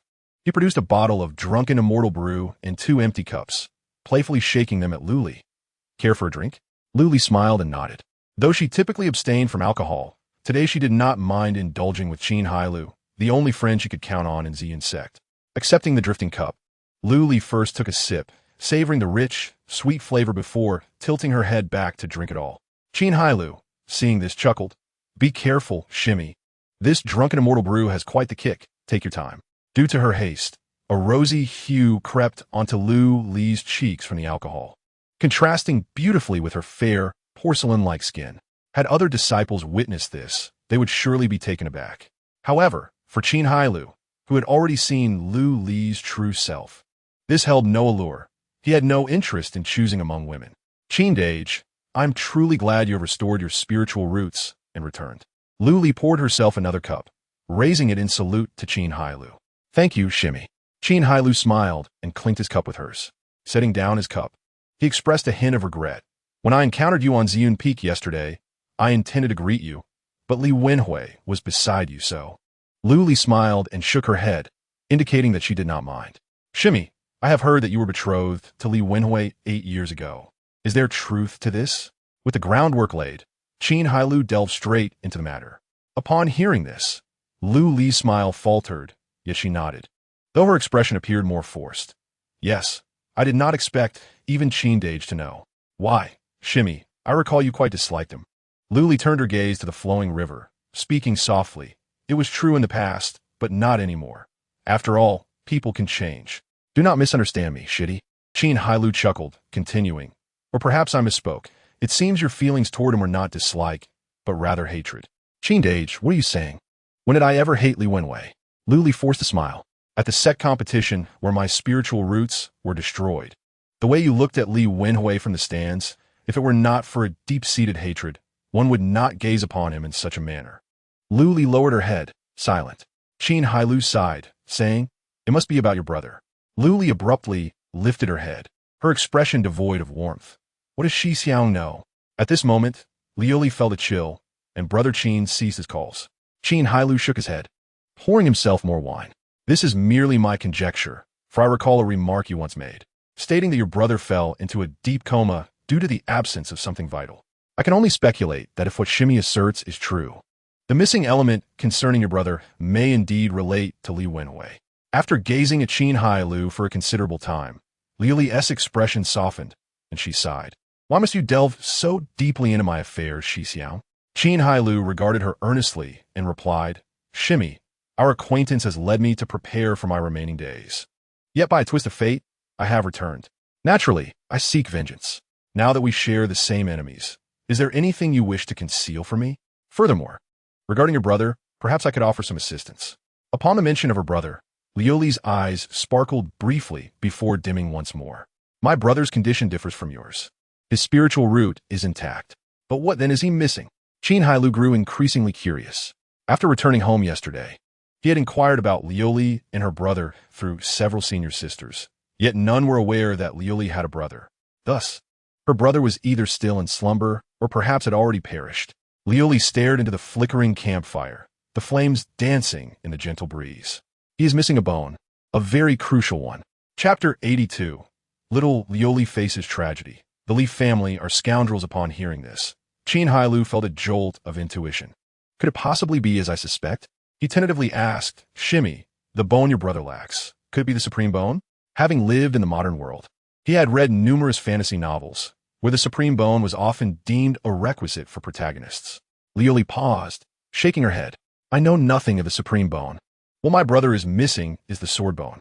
Those who possess this bone are born as natural sword cultivators, and even with the most inferior spiritual roots. Their cultivation speed far surpasses that of so-called geniuses, and they encounter almost no bottlenecks in their progress. Could it be that your brother's sword bone was extracted by Li Wenhui and then transplanted onto himself?" Qin Hailou speculated instinctively. However, he soon felt a sense of unease. After all, Li Wenhui was a disciple of Ziyun Peak and had never displayed any talent in swordsmanship. Could it be that he had been concealing his abilities all along? The thought sent a chill through Qin Hailou. If that were indeed the case, he had gravely underestimated Li Wenhui. Should it turn out to be true, the upcoming set competition would see him fighting for his very life. Liu Li gazed at the dying embers of the fire, her voice cold. "You're only half correct, Shi Xiao. My brother's bone was indeed extracted by Li Wenhui, but it was not transplanted onto him. He has a half-brother who has now joined the Wujian sect in the Moon Kingdom. The Moon Kingdom lies several nations away from the Yen Kingdom. Yet the fame of the Wujian sect has spread far and wide. It is a sect predominantly comprised of sword cultivators, with its leader said to have attained the late stage of yuanying." Qin Hailou sighed, realizing the gravity of the situation. Liu Li wrapped her arms around her knees, her gaze vacant as she stared ahead. Then, a gentle smile, one Qin Hailou had never witnessed, graced her lips. "Brother Qin, did you know that my home is not far from your residence in Yoning Town?" Qin Hailou sighed again. Recognizing that Liu Li was about to unveil the sorrowful past she had long kept buried. "My home is called Taoyuan, a name given by my father, where only our family resides. Due to my parents being cultivators, I began my training at the age of 8, but since I found it unappealing, I remained at the third level of body refinement, even at 14. I preferred wandering around, taking my brother on adventures across the mountains, catching birds, and engaging in cricket fights. I had no yearning for the outside world, for I genuinely cherished this carefree existence. However, fate is often unkind. At the age of 15, a group of intruders invaded, slaughtered my parents, and took the bone from my brother." She retrieved a palm-sized black stone from her storage bag, its surface glimmering with flowing runes. Qin Hailou recognized it as a memory stone. Liu Li infused it with spiritual energy, casting it forth, and instantly, a vivid yet ethereal image materialized in the air. In the image, a woman of breathtaking beauty lay in a pool of blood. Beside her was a middle-aged man, gasping for breath. While Liu Li collapsed next to the woman, her complexion ashen, as if she had fainted. The Lioli in the image appeared entirely different from the one Qin Hailou had first encountered. Before them, a 7 or 8-year-old boy lay on the ground, his back exposed with a gruesome wound, his head tilted to the side, uncertain of his fate. A young man stood upon his lower back, cradling a bloodied vertebra in his left hand, a look of exhilaration upon his face. Upon seeing the young man's visage, Qin Hailou's gaze sharpened. It was Li Wenhui. After reveling in his triumph, Li Wenhui approached a middle-aged man seated nearby, who was meditating with his eyes closed. This man appeared pale, blood trickling from the corners of his mouth, clearly grievously injured. Upon opening his eyes and noticing the bone in Li Wenhui's possession, a satisfied smile spread across his face. The image froze at this moment, the man's smile juxtaposed against the brutality before him, rendering him almost demonic. Then the image faded, and the memory stone gently returned to Lioli's embrace. A complex array of emotions stirred within Qin Hailou. He had only ever read of such tragedies in novels, and in comparison, his own plight of having his spiritual roots destroyed seemed trivial. Yet, questions lingered in his mind. "Shimmy, how did you and your brother survive?" Lioli shook her head, bewildered. "I do not know. I fainted before I even saw my enemies, and when I regained consciousness, they had vanished. My parents' hearts were shattered, and only my brother still breathed. Ultimately, I discovered this memory stone, which my father had clutched tightly in his hand." A bitter smile crossed Lioli's lips. "At that time, I did not even know who my enemies were. It was only when I entered the Qi refining stage that I recognized their faces through the memory stone." "What cultivation level were your parents?" Qin Hailou inquired further. Although he had not seen the injured middle-aged man in the image, he deduced that he must be Li Wenhui's father, based on the resemblance. According to what Qin Hailou knew, Li Wenhui's father was a genuine late-stage Jedon cultivator.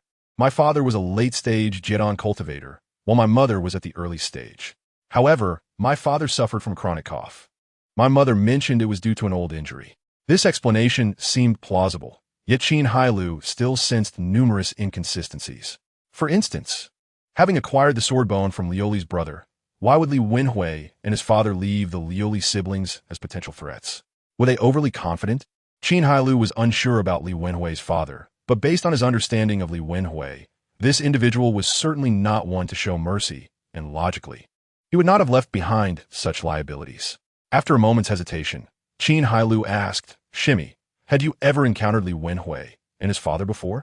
Lioli shook her head, indicating she had never met them. "And afterward?" Qin Hailou pressed on, his doubts still unresolved. "Afterward, I buried my parents and took my brother down the mountain in search of medical aid. Before we reached the town, we encountered my master who was passing by." Lioli's face reflected gratitude as she spoke softly. "My master, upon seeing my spiritual roots, wished to take me as his disciple. With the blood feud of my parents looming over me, the opportunity to cultivate was one I naturally accepted. He subsequently stabilized my brother's injuries, but due to pressing matters, he could not linger. Thus, he entrusted me with a token to proceed to Ziyun, promising to find a way to heal my brother upon his return to the sect." Qin Hailou nodded, recalling how he later encountered the siblings, Lioli and her brother. "How is your brother faring now?" Lioli's expression turned bitter. "Eventually, my master returned and devised numerous methods, yet none succeeded in healing him. In desperation, he ventured to Bingyun Valley to procure a piece of millennium-old xianbing, crafting a coffin to seal my brother within it, preserving his life. Knowing your enemy is Li Wenhui, why then did you agree to the engagement?" This question had long troubled Qin Hailou. Lioli gazed into the distance, her voice melancholic. "It was my master's intention." Chapter 83. Qin Hailou's confusion and Kong Yunya's enigmatic thoughts. What? Qin Hailou thought he misheard. Was the master of Shanjian Peak truly so reckless? Does your master not realize he is your enemy? I have not concealed anything about myself from him. He has always been aware. Qin Hailou was a loss for words. Kong Yunya was indeed remarkable. Lioli withdrew her gaze, casting an admonishing glance at Qin Hailou. "Allow me to finish my account." "Go on," Qin Hailou urged. Lioli continued. "Initially, I did not inform my master, for at that time, I trusted no one. Although he was puzzled about what my brother had lost, he refrained from pressing me and instead sought to heal my brother. He invested considerable effort and ultimately paid a great price to obtain the Millennium Xianbing, allowing my brother to cling to life. How could I continue to deceive him? Thus, I revealed the full extent of my enmity with the Li family. Upon learning this, my master advised me to let go of my hatred. By then, Li Wenwei's half-brother, Li Wenchuan, had already undergone the transplantation of sword bones and joined Wu Jianzong of the Yu Kingdom, making him a formidable figure, one that even Ziyunzong dared not offend. Yet, with the blood feud of my parents and the resentment of my brother's mutilation, how could I let go? Unable to sway me, my master confined me, insisting I focus solely on cultivation.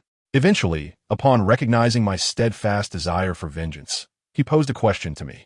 What question? Qin Hailou inquired.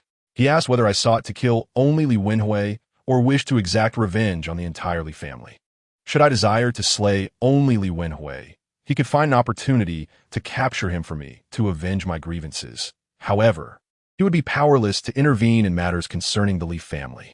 Conversely, if I sought retribution against the entire Li family, I would need to marry Li Wenhui, at which point he would devise a plan for my revenge.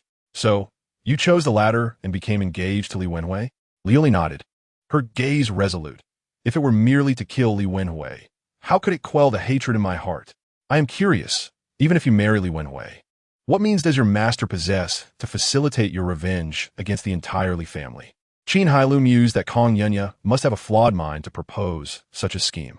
Yet, to his surprise, Liuli shook her head, stating that she had asked her master, but he said he would reveal his plan when I complete my Jidon and marry Li Wenhui. Stunned into silence, Qin Hailou felt utterly bewildered. He perceived that Liuli had been clouded by hatred, unable to grasp such an apparent dilemma. He could not fathom what Kong Yunya could possibly devise, nor why it was necessary for Liuli to reach the Jidon stage first. Could it be a fabricated lie to motivate Liuli's cultivation? Qin Hailou was engulfed in confusion, his gaze inadvertently sweeping over the bracelet on Liuli's left wrist, suddenly recalling the peculiar allure she had exuded that night. How foolish of me! I could simply check with the system to ascertain the truth. Thus, he activated the system to scrutinize Liuli. In an instant, Liuli was enveloped by a luminous milky white radiance, more intense than that of her master. Pregnancy value, 80. Grade 4 lower tier spiritual root, peak foundation establishment cultivation, Cha Mei Xian body. Cha Mei Xian body, now lost a unique physique within the realm of cultivation, possessed solely by women. Those with the Cha Mei Xian body unknowingly emanate an aura of desire after reaching the age of 10, rendering ordinary men nearly powerless to resist. This physique greatly benefits the owner's cultivation and serves as the ideal furnace for high-ranking cultivators. If the woman successfully reaches Jidon and retains her original Yin, dual cultivation with her can propel a Jidon stage cultivator directly into the Yuaning realm. Upon seeing this information, Qin Hailou felt he had grasped something significant and addressed Liuli. Junior sister, about that bracelet you wear. Liuli caressed the jade bracelet. Nostalgia, gracing her features, is a relic from my mother. No, Qin Hailou interjected. What I meant to ask is, does your master know that your current appearance is not your true visage? In an instant, a sword was thrust against his neck, the icy sensation causing him to shiver involuntarily. Although Qin Hailou's spiritual awareness had sensed the impending danger, he did not evade, trusting that Liuli would not harm him. How does senior brother know this? Liuli's voice was laced with a chilling edge. What I just mentioned is her most closely guarded secret, one even her master, Kong Yunya, is unaware of. Junior sister, do not act rashly. Qin Hailou forced a smile and explained. Do you remember the night after we met? Liuli furrowed her brow as she recalled the details. That night, she had stealthily taken a bath, the only occasion she had removed her bracelet during that period. Could it be? The sharp edge of the sword had already broken through Qin Hailou's skin, and Liuli's voice grew increasingly frigid. Senior brother, were you spying on me that night? Junior sister, do not misunderstand. Qin Hailou gulped nervously. When I awoke that night and found you and your brother missing, I feared something had happened to you both, so I went searching. But rest assured, you were clothed that night. I saw nothing. Liuli's face flushed with anger, her chest heaving as she glared fiercely at Qin Hailou. Warning, please do not speak of this, or I shall have no choice but to hold you accountable. Qin Hailou quickly assured her. Fear not, fear not. I've kept this secret for years, buried deep within my heart. Today, I merely wish to clarify my doubts with you. With Qin Hailou's promise, Liuli flicked her wrist. and the sword flew back into its scabbard. This matter was known only to my family. Now that you are aware, others remain oblivious. What is it you seek to confirm by asking this? Qin Hailou furrowed his brow in contemplation, remaining silent. Since Kong Yunya was unaware of the uniqueness of Liuli's physique, it was unlikely that he had previously considered the implications. Furthermore, had he known, he certainly would not have suggested that Liuli marry Li Wenhui, as keeping her for himself would be far more advantageous. Could it be that I am overthinking this? Qin Hailou felt increasingly perplexed, struggling to decipher Kong Yunya's intentions. Senior brother? Liuli noticed his sudden distraction and called out to him. Huh? Oh! Qin Hailou snapped back to reality. Junior sister, may I inquire if you possess any special physique? He yearned to ascertain whether Liuli was aware of her own unique attributes. Liuli shook her head, uncertain of the details. After I turned 10, my mother forbade me from revealing my true self, saying, if male cultivators see my true appearance, they will be unable to resist. Thus, she insisted I wear this bracelet. Is your mother? As far as I know, my mother does not possess this peculiar constitution like I do. It is not hereditary, so it must be a coincidence. Having such a constitution is truly an affliction for Liuli, Qin Hailou mused. Junior sister, remember to conceal yourself well in the future, Qin Hailou advised solemnly. Liuli regarded him with a quizzical expression and inquired, Senior brother, do you know something about my peculiar constitution? Chapter 84. Liuli's cha mei xian ti. Hailou's wild speculation. Liuli's question was not without reason, since Qin Hailou mentioned it. He seemed to possess knowledge that she lacked. Since joining Ziyun's sect, she had sought to explore her unusual constitution, perusing numerous ancient texts, only to find nothing. She dared not inquire from her master. Thus, she could only cautiously hide her condition, never daring to be lax. Since Liuli brought it up, Qin Hailou had no intention of withholding information. He believed that with Liuli's intellect, she could certainly handle this revelation. Have you ever heard of cha mei xian ti? I have not. Are you suggesting my constitution is this cha mei xian ti? Qin Hailou pondered his words and, based on what Liuli had said and what he had previously observed, concluded that it was likely.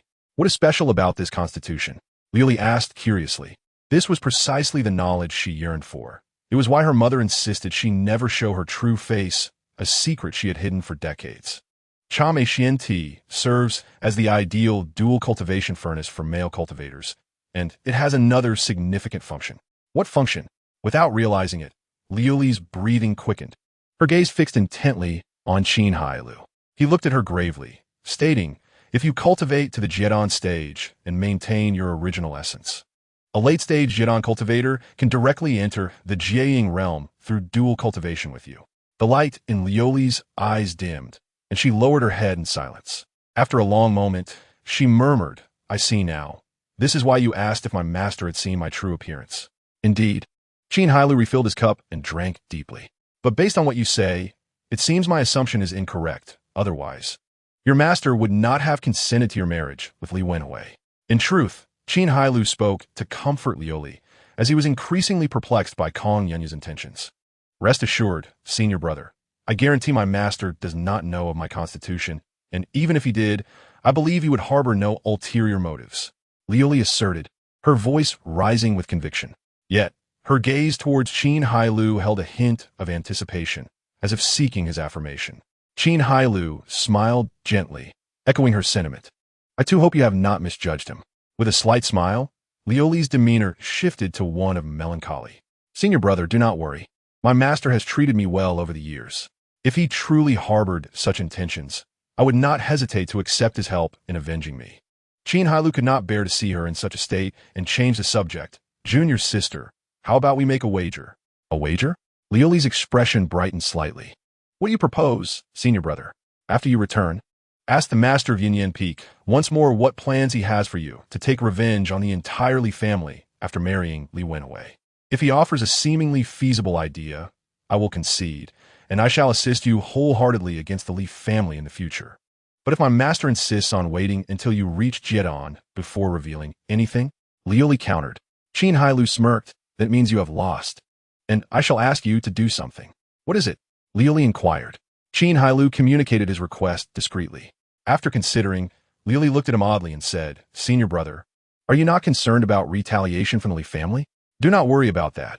It is my concern. Just tell me, do you dare to wager? After a moment of contemplation, Li drank from her cup and stood up. Although she was unsure of the source of her senior brother's confidence, she accepted the wager. All right, Qin Hailou exclaimed, slapping his thigh and eagerly pouring more wine for Li. It was evident that she was filled with confidence, and he merely hoped she would not be disappointed. I believe in my master, Li declared.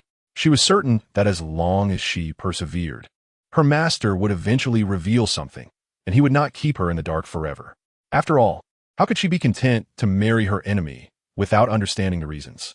Thus, she was determined to win this wager. The two clinked their cups once more and drank deeply. I forgot to mention, senior brother, I will also participate in the sex grand competition this time. So before challenging Li Wenhui, you will need to defeat me first, Li said with a playful smile, a rosy hue from the wine adorning her cheeks. With that, she stepped on her flying sword and soared away. Qin Hailou stood astonished for a moment before shaking his head in bemusement. Even if he could not secure the top position, he believed Li Wenhui would still seek him out. However, was it truly impossible not to achieve first place? Watching Liuli's retreating figure, Qin Hailou felt a weight in his heart. From an outsider's perspective, he did not share Liuli's optimism. Although he was unaware of Kong Yunya's true intentions, it was clear that he would not easily divulge information to Liuli, or else he would have done so by now. Liuli's inquiries upon returning would likely yield no results. If that were the case, Qin Hailou could conclude that Kong Yunya's motives were anything but pure. Forcing his disciple to marry an enemy under the pretext of assisting Liuli in avenging herself while failing to provide a reasonable explanation felt entirely unjustifiable. Furthermore, the excuse of waiting until Liuli reached Jiedon before marrying only highlighted the glaring issues surrounding her peculiar constitution. Additionally, there was one more suspicion Qin Hailou had yet to share with Liuli, the lingering image stone. Though he had never used one, he had seen films. The recording was clearly made by positioning it in advance. How could Liuli's father, amidst a battle between two late-stage Jiedon masters, have had the leisure to set up the image stone? Did they truly believe the Li father and son were blind? Moreover, one puzzling detail remained, aside from Liuli's family. Only Li Wenhui and his father appeared in the footage. At that time, Li Wenhui was merely at the Qi refinement stage, not even having reached the foundation establishment stage. How could Li Wenhui's father dare to bring a mere Qi refinement novice to provoke two Jinan cultivators? Even if Liuli's father had sustained old injuries, could he not flee when faced with Li Wenhui's father? These two doubts led Qin Hailou to believe that only one scenario made sense, beyond the Li father and son. There existed a third adversary. Moreover, this individual must possess considerable strength, and it was highly likely that the image stone was intentionally left behind by this person. If so, could this concealed figure possibly be Kong Yunya? Chapter 85. Qin Hailou's unintended words. Liuli's disappointment. This notion did not arise without reason. Based on Liuli's previous accounts, she had encountered Kong Yunya while seeking medical help for her younger brother. Although he did not appear in the image captured by the Luiying stone, he remains the only third party, aside from the Li family father and son, to make an appearance. Furthermore, given the absurd idea he later proposed to Liuli, it is indeed challenging for Qin Hailou to refrain from associating him with the matter. Nonetheless, this is merely conjecture to Qin Hailou's knowledge. Kong Yunyao seems to have no entanglements with the Li family. Moreover, judging by Liuli's resolute demeanor, it is unlikely that Kong Yunyao is aware of Liuli's possession of the Chame Shuani. Consequently, he would have no reason to act in such a manner. Yet, for reasons unbeknownst to him, Qin Hailou harbors an inexplicable sense of unease regarding Kong Yunyao. Evidently, from Liuli's displayed sentiments towards Kong Yunyao, these considerations must have never crossed her mind. Even if she had contemplated some peculiarities, she would have promptly excluded her master, Kong Yunyao, from her thoughts. It is only Qin Hailou, as an outsider with no ties to Kong Yunyao, who feels free to entertain such thoughts.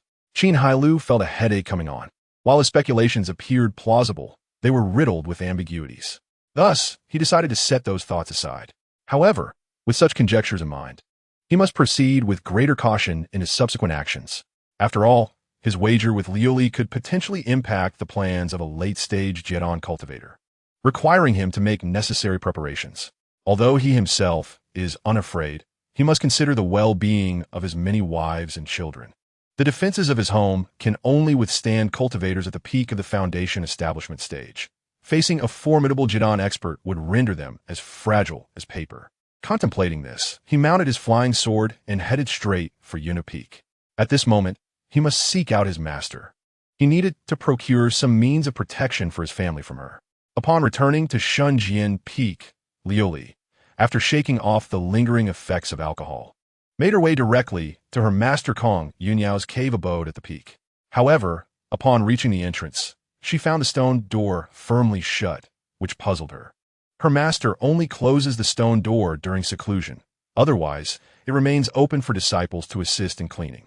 While this is a simple gesture on her part, the disciples insist on doing it themselves, making it difficult for her to decline.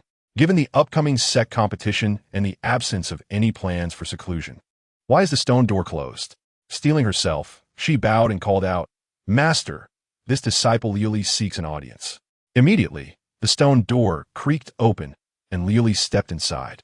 To her surprise, she was not alone. Li Wenhui, who had been mentioned several times by Qin Hailou and herself, was kneeling nearby. "Junior's sister has returned." Li Wenhui greeted her with a smile as he rose. Lily's expression turned wooden again, and she responded absent-mindedly. Heaven knows how much she wished to eliminate him each time she faced his face. Yet, for various reasons, despite her loathing, she had to constantly restrain herself. It was already enough of a burden. How could she afford to show him any kindness? Li Wenhui seemed accustomed to her attitude and showed no concern. Even his previous indignation did not appear on his face. He maintained his gentle smile, and seeing Liuli's reluctance to engage, he turned to Kong Yunyao and bowed, saying, "Master, I shall take my leave now. I hope you can consider the matter I previously brought up." "I understand.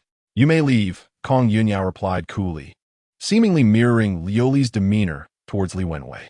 "Disciple takes leave," Li Wenhui said with an awkward smile, slowly exiting the cave and departing. Once Li Wenhui was gone, the frost on Liuli's face began to thaw. She circumvented the cushion where Li Wenhui had just sat and knelt on the cushion to her right. "Master, what did Li Wenhui just propose to you?" His words as he left reminded her of his prior mention of an early marriage. Gong Yuyao snorted, a hint of disdain surfacing on his typically refined face. "What more is there to say? That boy dares to think of marrying you early. I have categorically rejected him." Upon hearing this, Liuli breathed a sigh of relief, feeling more assured about her next steps.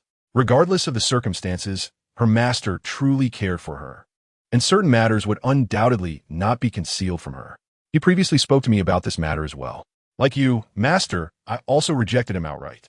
Kong Yunyao's expression softened with concern as he said, "Child, you have suffered. Facing a mortal enemy, you must endure and suppress your feelings. It is my inadequacy that prevents me from assisting you more." This statement stirred Liuli's heart, overwhelming her with sorrow. Her eyes began to well with tears, her face a portrait of anguish. Yet she bit her red lips defiantly and declared, "As long as I can avenge myself, I am willing to endure any suffering." She wiped away the tears that threatened to fall. "Master, do not say such things. If it were not for you, my brother would have long since perished. Now that I can still be by his side, I'm already very content." Kong Yunyao sighed softly, gently stroking Liuli's head. "Then bear with it a little longer. Once you achieve Jidon and marry into the Li family, I will find a way to help you fulfill your desires. At that time, even if it means sacrificing my own cultivation, I will surely seek justice for you." Hearing this, Liuli gazed tearfully at her master, finally mustering the courage to ask, "Master, why must I wait until I marry into the Li family? And why must it be after I achieve Jidon? Could you not share your plans with me sooner? If I were to marry my enemy without understanding, it would leave me unsatisfied."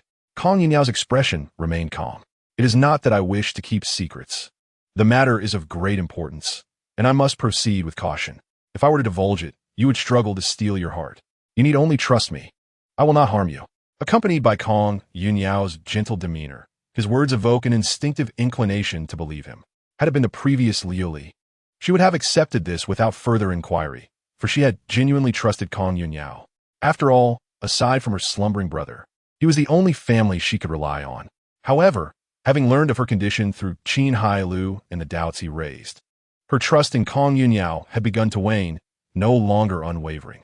Disappointment welled within her, yet she prepared to press on with her inquiries. Liuli straightened her posture and bowed deeply to Kong Yunyao, her voice tinged with tears as she implored, "I beseech you, master, to speak plainly.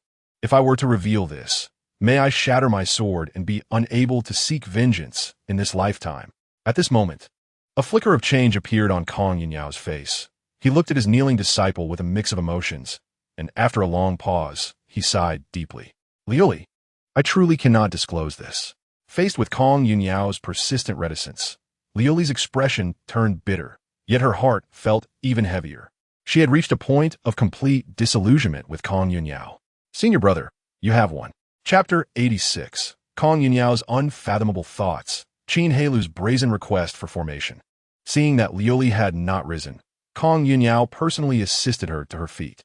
Gazing at the tear-streaked face of Liuli before him, he spoke with a complex expression, "Disciple, I reiterate, should you change your mind, there is no need to marry into the Li family. My previous promise to capture Li Wenhui for you still stands. How you choose is entirely in your hands." Liuli composed herself, her expression serious. "I trust my master. Since you have your unspoken reasons, I shall refrain from further inquiries." However, in her heart, the intention to marry into the Li family had vanished.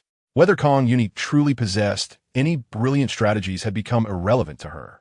Hatred had lingered within her for far too long. She could no longer afford to wait. Regarding Kong Yuni, she felt disappointment, but nothing more.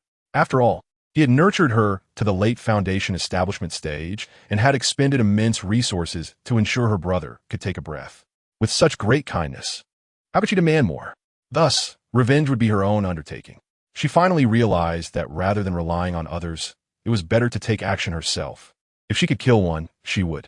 In the upcoming set competition, she intended to claim first place and then ruthlessly eliminate Li Wenhui. Kong Yuni felt a sense of relief, thinking that once the set competition was over, he would wholeheartedly assist her in reaching the core formation stage. "Yes, master," she replied, and Liuli gracefully rose to leave. As Kong Yuni watched her departing figure, an inexplicable expression crossed his face.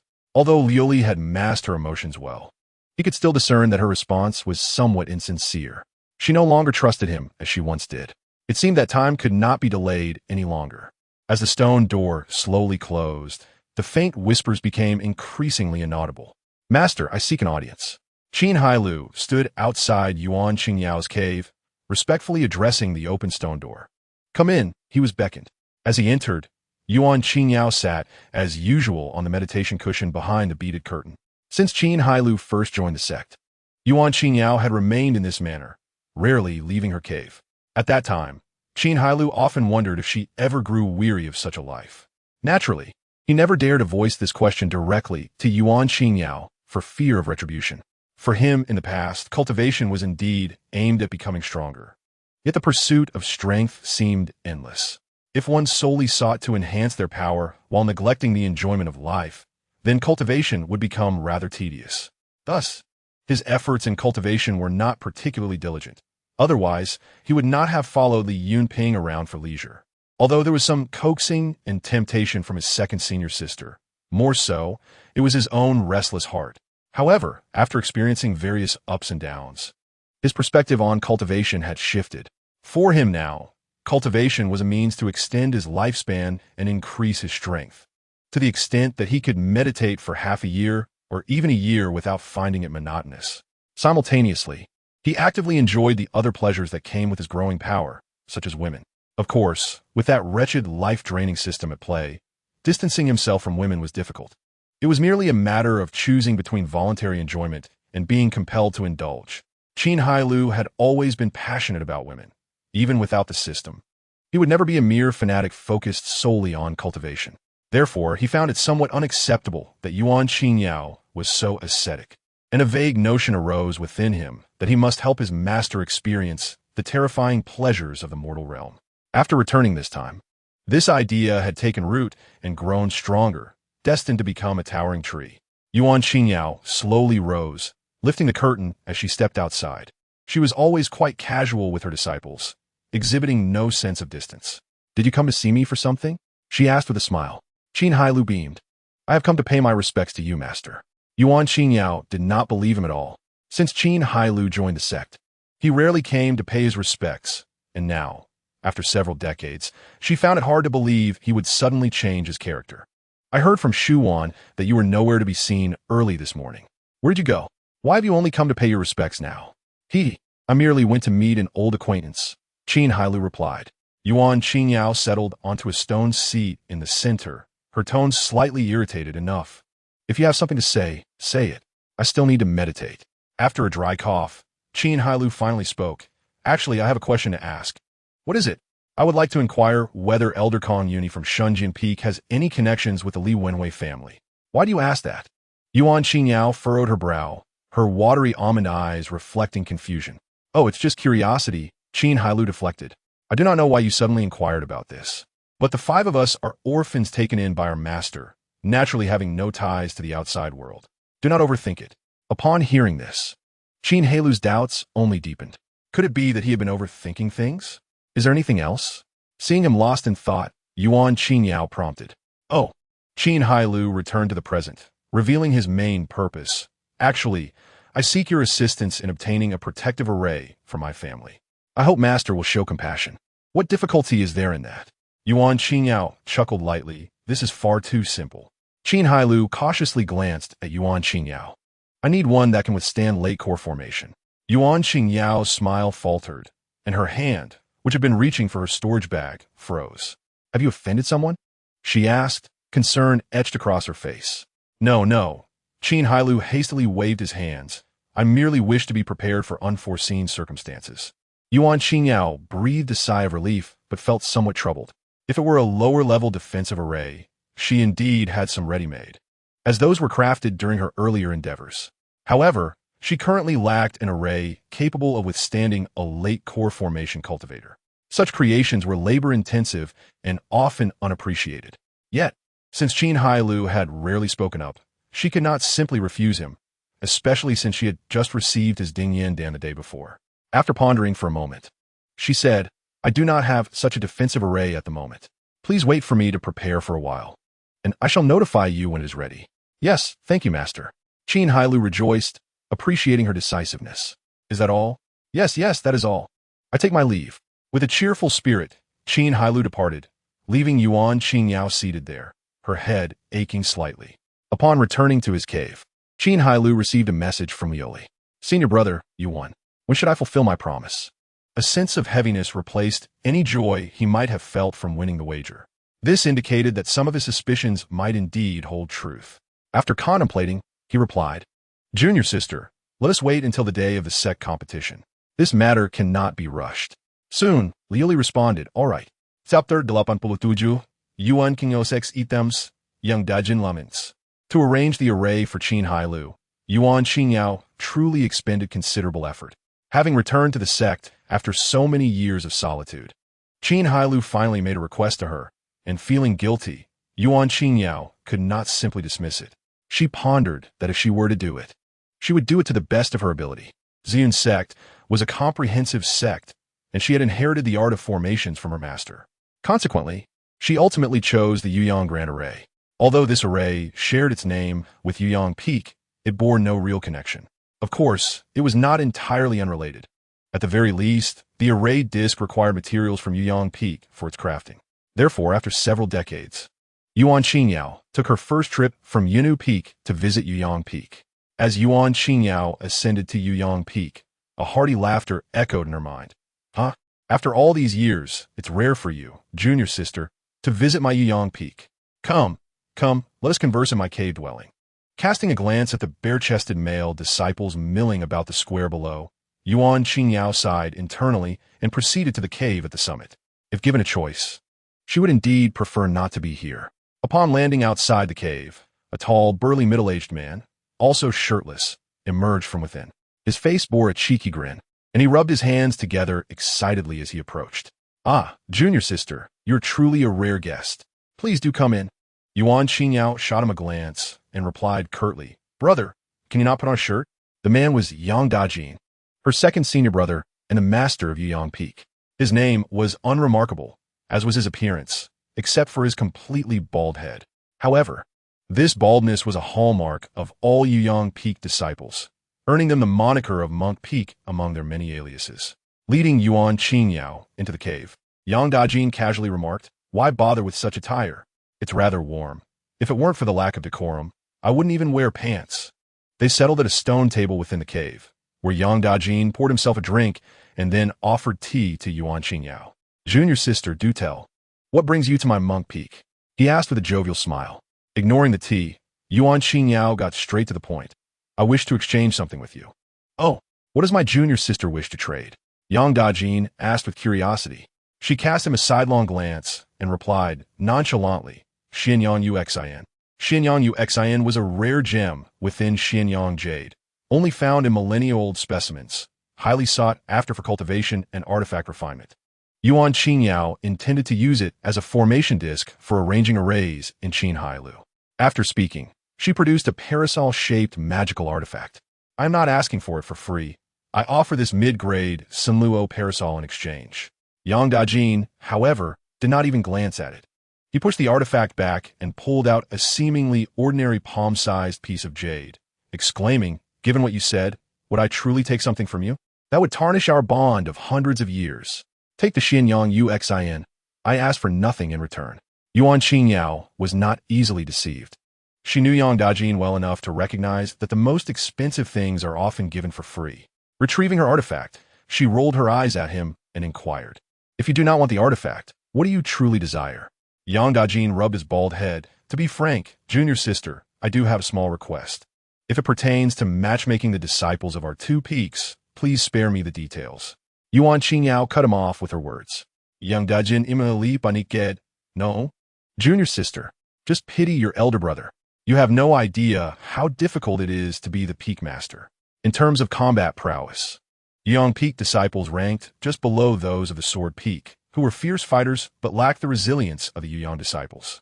As for Xian Peak, Yang Dajin looked down upon them, considering them reliant on magical artifacts, soft and spineless without them.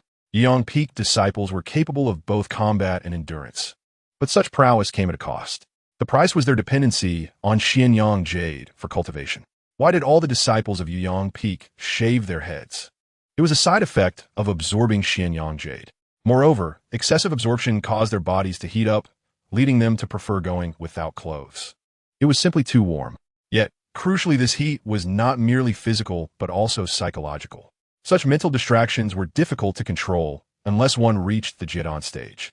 Over time, it became increasingly unbearable for anyone.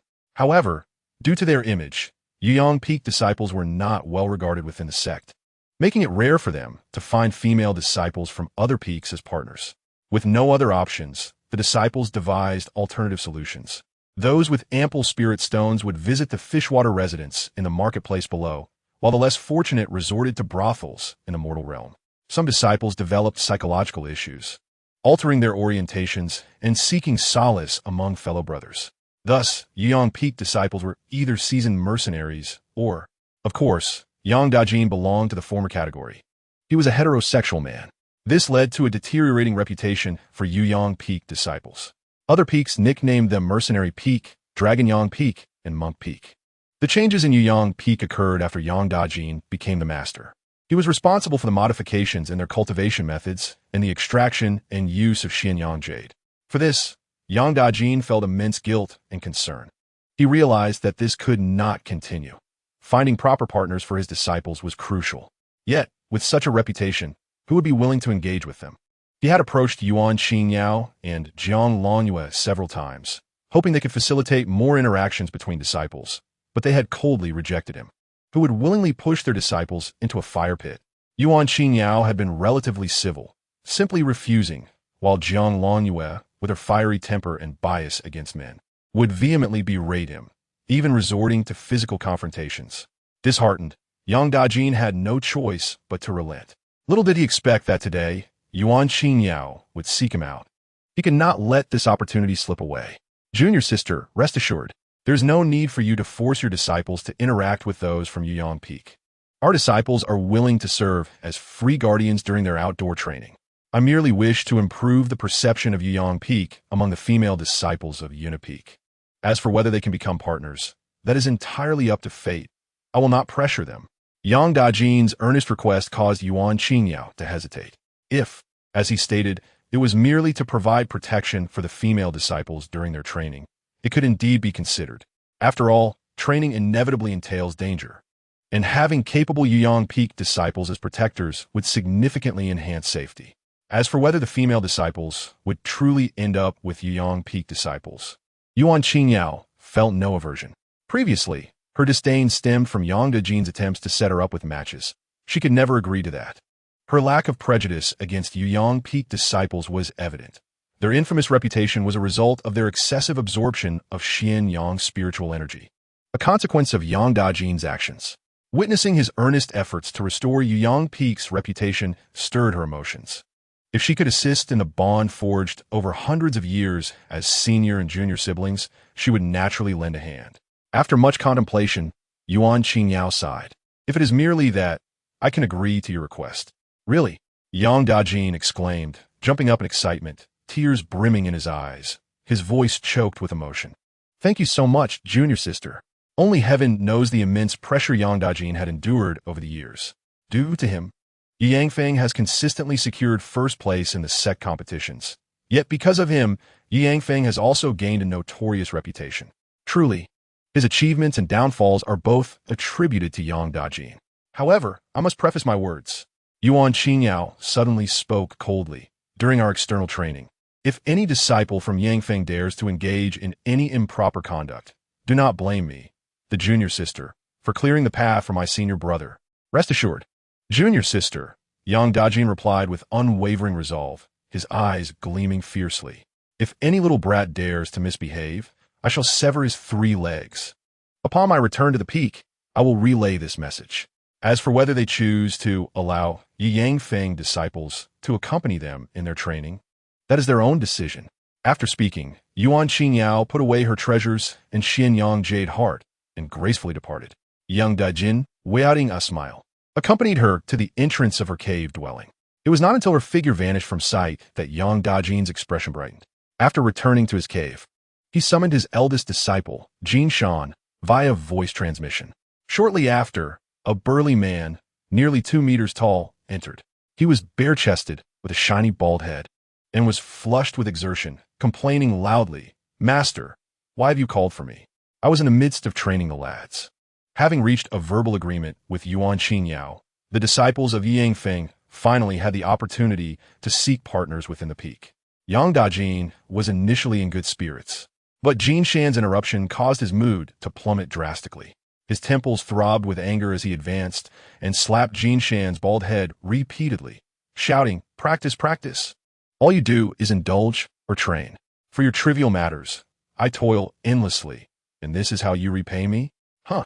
Jin Shan winced in pain, but dared not resist or evade Yang Dajin, knowing it was futile.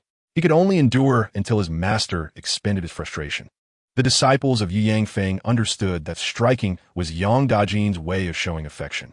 It had been a long time since Yang Dajin had struck him, and now, strangely, Jin Shan found a hint of nostalgia amidst his complaints. This indicated that his master still cared for him. Once Yang Dajin finished, Jin Shan gingerly rubbed his forehead and muttered softly, "Weren't you the same way? What did you say?" Yang Dajin's hand, resembling a large fan, was raised once more. "Ouch, master, please stop." Jin Shan quickly begged for mercy, clearly sensing his master's genuine ire. Yang Dajin finally ceased, inhaling deeply before commanding go. "Inform all disciples within the peak to gather in the square after a stick of incense." Jin Shan hesitantly inquired, "Master, what is it?" "The disciples are all training. Is my command not effective?" Yang Dajin's fury flared, his eyes resembling those of an enraged deity, and his hand rose again. "Master, please do not be angry. I will arrange it immediately." Seeing Yang Dajin poised to strike again, Jin Shan hurriedly exited the cave. Though he understood that hitting was a sign of affection, Yang Dajin's fervor today was overwhelming. Yang Dajin sat heavily on a stone bench, feeling inexplicably melancholic. What sin had he committed to attract such dim-witted disciples? After a stick of incense, Yang Dajin soared down from the peak, hovering above the central square of Yangfeng, observing the group of bare-chested, slightly dim-witted young disciples below. He felt an indescribable sentiment. He believed that it would not be long before Yu Yangfeng's reputation improved. For while his disciples may lack intelligence, they were genuinely kind-hearted and meant no harm. Surely, the female disciples of Yunnu Peak would have a better impression of Yu Yangfeng after truly interacting with them. After all, who does not appreciate honest individuals? Watching their spirited and proud demeanor, Yang Dajin felt a sense of comfort. With his hands clasped behind his back, he gazed down and declared, "I have summoned you to share some good news." Yang Dajin's voice resonated powerfully, amplified by spiritual energy, ensuring that the several hundred disciples below could hear him clearly. They looked up with reverence, their eyes fixed intently on their peak master, eager to hear his good news. "I have just reached an agreement with your granduncle, the master of Yunnu Peak, Qin Hailou. In the future, when the female disciples of Yunnu Peak embark on external training, they will be protected by our Yu Yangfeng disciples. In other words, you will finally have the opportunity to interact with the female disciples of their peak." As soon as he finished speaking, the crowd erupted in excitement, many disciples howling at the sky to release their pent-up frustration and exhilaration. They had awaited this day for far too long. Ever since Yangfeng fell into disrepute, the female disciples of other peaks had run away upon seeing them. The pain of being avoided was truly heart-wrenching. How could those not from Yu Yangfeng understand the suffering of being forced to visit brothels? Some brothers had even changed their dispositions. Now, they actually had a chance to interact with the female disciples of Yunnu Peak. To them, Yuan Qingyao was like a living bodhisattva. They vowed that even if they were to perish, they would do so before the senior and junior sisters of Yunnu Peak. And all of this was fought for by their master, Yang Dajin. "Thank you, master." Witnessing this scene, a rare smile broke through Yang Dajin's troubled expression. He raised his hands to signal for silence, and instantly, the crowd fell silent. Of course, not everyone would have this opportunity. It required you to strive for it yourselves. Moreover, those who did not wish to seek partners should refrain from interfering and leave the opportunity for those in need. Yang Dajin's words were pointed, and a few disciples in the crowd displayed disdain. To them, women would only hinder their cultivation speed. Were not their brothers more appealing? All right, that is the matter at hand. You're all dismissed. With that, Yang Dajin returned to his cave. After his departure, Jin Shan approached the disciples. He raised both fists and lunged forward, shouting the unique battle cry of Yangfeng disciples. "Be fierce! Be fierce!"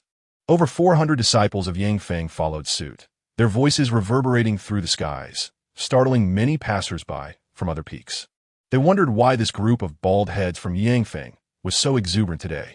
Some female disciples, looking frightened, quickly accelerated their flying swords to leave this unsettling place. Chapter 89. Kong Yunya's lifespan is waning. Yuan Qingyao gathers her items after departing from Yangfeng. Yuan Qingyao did not return directly to Yunnu Peak, but instead turned her direction towards Xinjian Peak. To forge the formation plate, she required another item. Yuan Qingyao, a perfectionist, sought to create not just a defense formation capable of withstanding the late-stage Yidon, as Qin Hailou requested, but rather an integrated offensive and defensive formation. To achieve this, the sword intent of Kong Shidi from Xinjian Peak was most suitable. Indeed, while Kong Yunya was the eldest among the five, he was the last to become a disciple of their master. Initially, Kong Yunya was merely a young attendant beside their master, the former leader of Ziyun sect. Due to his years of devoted service to his master, he was only accepted as a disciple in the twilight of his master's life, ultimately being assigned to oversee Xinjian Peak. Among the five, he possessed the weakest spiritual root and aptitude. Now, as his lifespan nears its end, he remains merely at the late stage of Jidon, and it seems he will not have another opportunity to advance to the Yuaning realm. Alas, since Kong Yunya entered the sect later, his bond with Yuan Qingyao and the others is naturally rather ordinary. In Yuan Qingyao's memory, this junior brother, Kong, has always been a congenial and accommodating individual. Thus, despite their lukewarm relationship, Yuan Qingyao felt compelled to make an attempt. Before long, Xinjian Peak was already in sight. As they landed before the entrance of the cave, dwelling atop the peak, the elderly Kong Yunya greeted them with a warm smile. "Qingyao, I did not expect you to visit my humble Xinjian Peak today. Please come in." Those of their stature, as peak masters and sect leaders, seldom met unless during the grand sect competition held every decade. Observing the increased wrinkles on Kong Yunya's face, Yuan Qingyao couldn't help but feel a twinge of nostalgia. "Junior brother, you seem to have aged further." Kong Yunya smiled gently, appearing unfazed by her observation. Sister, with my lifespan dwindling, it is natural to age. Yet you, sister, remain as youthful as ever. Yuan Qingyao sighed and said no more, following him into the cave dwelling. Once seated, Kong Yunya inquired, Sister, do you have matters to discuss today? Indeed, I wish to trouble you with a request. Yuan Qingyao replied candidly. I seek a primordial sword intent from you. The distinction between primordial sword intent and ordinary sword intent lies in its permanence. It does not dissipate once separated from its source. For instance, the sword intent sealed within the colossal sword at Shanjian Peaks Plaza belongs to the primordial sword intent left by the founding ancestor of Xian sect. After nearly a millennium, it has remained perfectly preserved. Upon hearing this, Kong Yunya showed no hesitation. He brought his right hand with his index and middle fingers together to his brow and extracted a white, flame-like, ethereal entity. Sister, please accept this. Yuan Qingyao took out a vial and carefully stored the sword intent within. At last, she had gathered all the necessary items, her face brightening with a smile. Thank you, junior brother. Kong Yunya casually remarked. It is merely a matter of time, in seclusion to restore. Sister need not concern herself. Pausing for a moment, he looked at Yuan Qingyao with a hint of remorse, saying, let this be my compensation for having obstructed you from saving your beloved disciple many years ago. Mention of the past brought a subtle smile to Yuan Qingyao's lips. Let bygones be bygones, junior brother. As the head of the law enforcement hall, it was your duty. After all, under any circumstances, we should refrain from interfering in the sect competition unless a disciple's life is in jeopardy. Yuan Qingyao had never held Kong Yunya accountable for this matter. As she had just stated, it was a matter of responsibility. Although Kong Yunya was typically amiable, he was resolute when it came to upholding the law. This is why, throughout the years, the sect leader had continually entrusted Kong Yunya with the management of the law enforcement hall, valuing his integrity. Thank you for your understanding, sister. Kong Yunya seemed to exhale with relief, a smile returning to his face. Fortunately, the disciple has found other opportunities and has endured much hardship. You are aware of this? Yuan Qingyao asked in surprise. With a stroke of his beard, Kong Yunya reflected, your disciple returned and, with her foundation establishment stage cultivation, defeated Li Yunping of the late foundation establishment stage. This news has spread. As the head of the law enforcement hall, how could I remain unaware? He then added with a hint of regret, if it weren't for my disciple Liuli's insistence on marrying Li Wenhui, I would have sought to bring them together. Yuan Qingyao's expression grew somewhat peculiar. Why was Kong Yunya suddenly discussing such matters? Moreover, to her knowledge, the disciple named Liuli had never shown any fondness for Li Wenhui, making it seem unlikely that she was a willing participant in this union. Of course, her understanding of the situation stemmed from Gu Yanxin, who often shared gossip about the sect with Yuan Qingyao. After hearing it repeatedly, Yuan Qingyao was no longer completely oblivious to the affairs within the sect. Yuan Qingyao chuckled. Perhaps it is best to let that go. To be frank, my disciple has married several women over the years, and he has a multitude of children. It would be wise for Liuli to keep her distance. Indeed, sister speaks wisely. I merely mentioned it in passing, Kong Yunya replied, observing his aged visage. Yuan Qingyao pondered and then asked, how many years do you have left, junior brother? Upon hearing her question, Kong Yunya sighed wistfully. Less than 10 years remain. Is there anything I can do? Yuan Qingyao asked sincerely. Kong Yunya appeared to have come to terms with life and death, smiling serenely. It is the will of heaven. How can we, as cultivators, resist it? Sister need not worry. I have fully accepted it. After this sect competition, I shall enter seclusion and strive to fully condense my embryonic form, seeking a glimmer of hope. He clenched his right fist and struck the stone table, his eyes filled with determination and defiance against fate.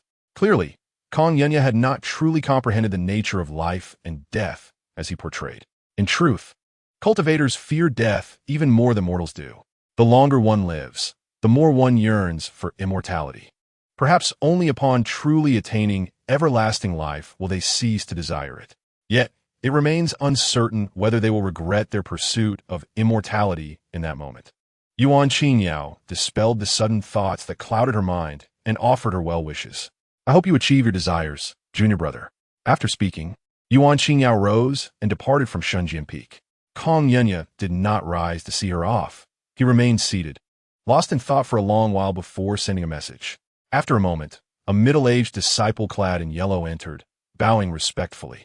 Master, Kong Yunya regarded him and instructed. Bao Feng, with the sect competition approaching, keep a close eye on Liu Li and ensure she does not leave Xinjiang Peak. Bao Feng hesitated momentarily, but upon seeing the sharpness in Kong Yunya's gaze, he quickly replied, Disciple obeys. Watching his disciple's retreating figure, Kong Yunya smiled to himself and murmured, Sister, I hope you won't blame me for once again ruining your beloved disciple. In a side note, I write not for self-indulgence, so if there are any suggestions or requests, please feel free to voice them. As long as they are not too outrageous or exceed the boundaries of my outline, I will consider making adjustments. However, due to my limited writing skills and emotional control, I may not achieve the desired effect immediately. I can only strive to improve gradually. Thank you. Chapter 90. Qin Hailou returns home with the array. Yun Qianhua speaks elegantly as a flower by the time Qin Hailou obtained the array disc. A month had already passed. At this moment, he had just emerged from Yuan Qingyao's cave dwelling, looking at the array disc in his hand, which was based on jade and stone. With a peculiar expression, Yuan Qingyao had just informed him that this array was both offensive and defensive. Even a typical late-stage Jidon cultivator would either perish or suffer grievous injury if ensnared within it. Remarkably, this was all due to the presence of a primordial sword aura from Kong Yunya within the array. This revelation truly surprised Qin Hailou. He had requested Yuan Qingyao to set up the array primarily to guard against Kong Yunya. Yet unexpectedly, Kong Yunya had contributed to it as well. Should he ever entertain any nefarious thoughts and find himself trapped within the array, his expression would surely be quite spectacular. As for whether Kong Yunya would retract that sword aura, Qin Hailou was not the least bit concerned.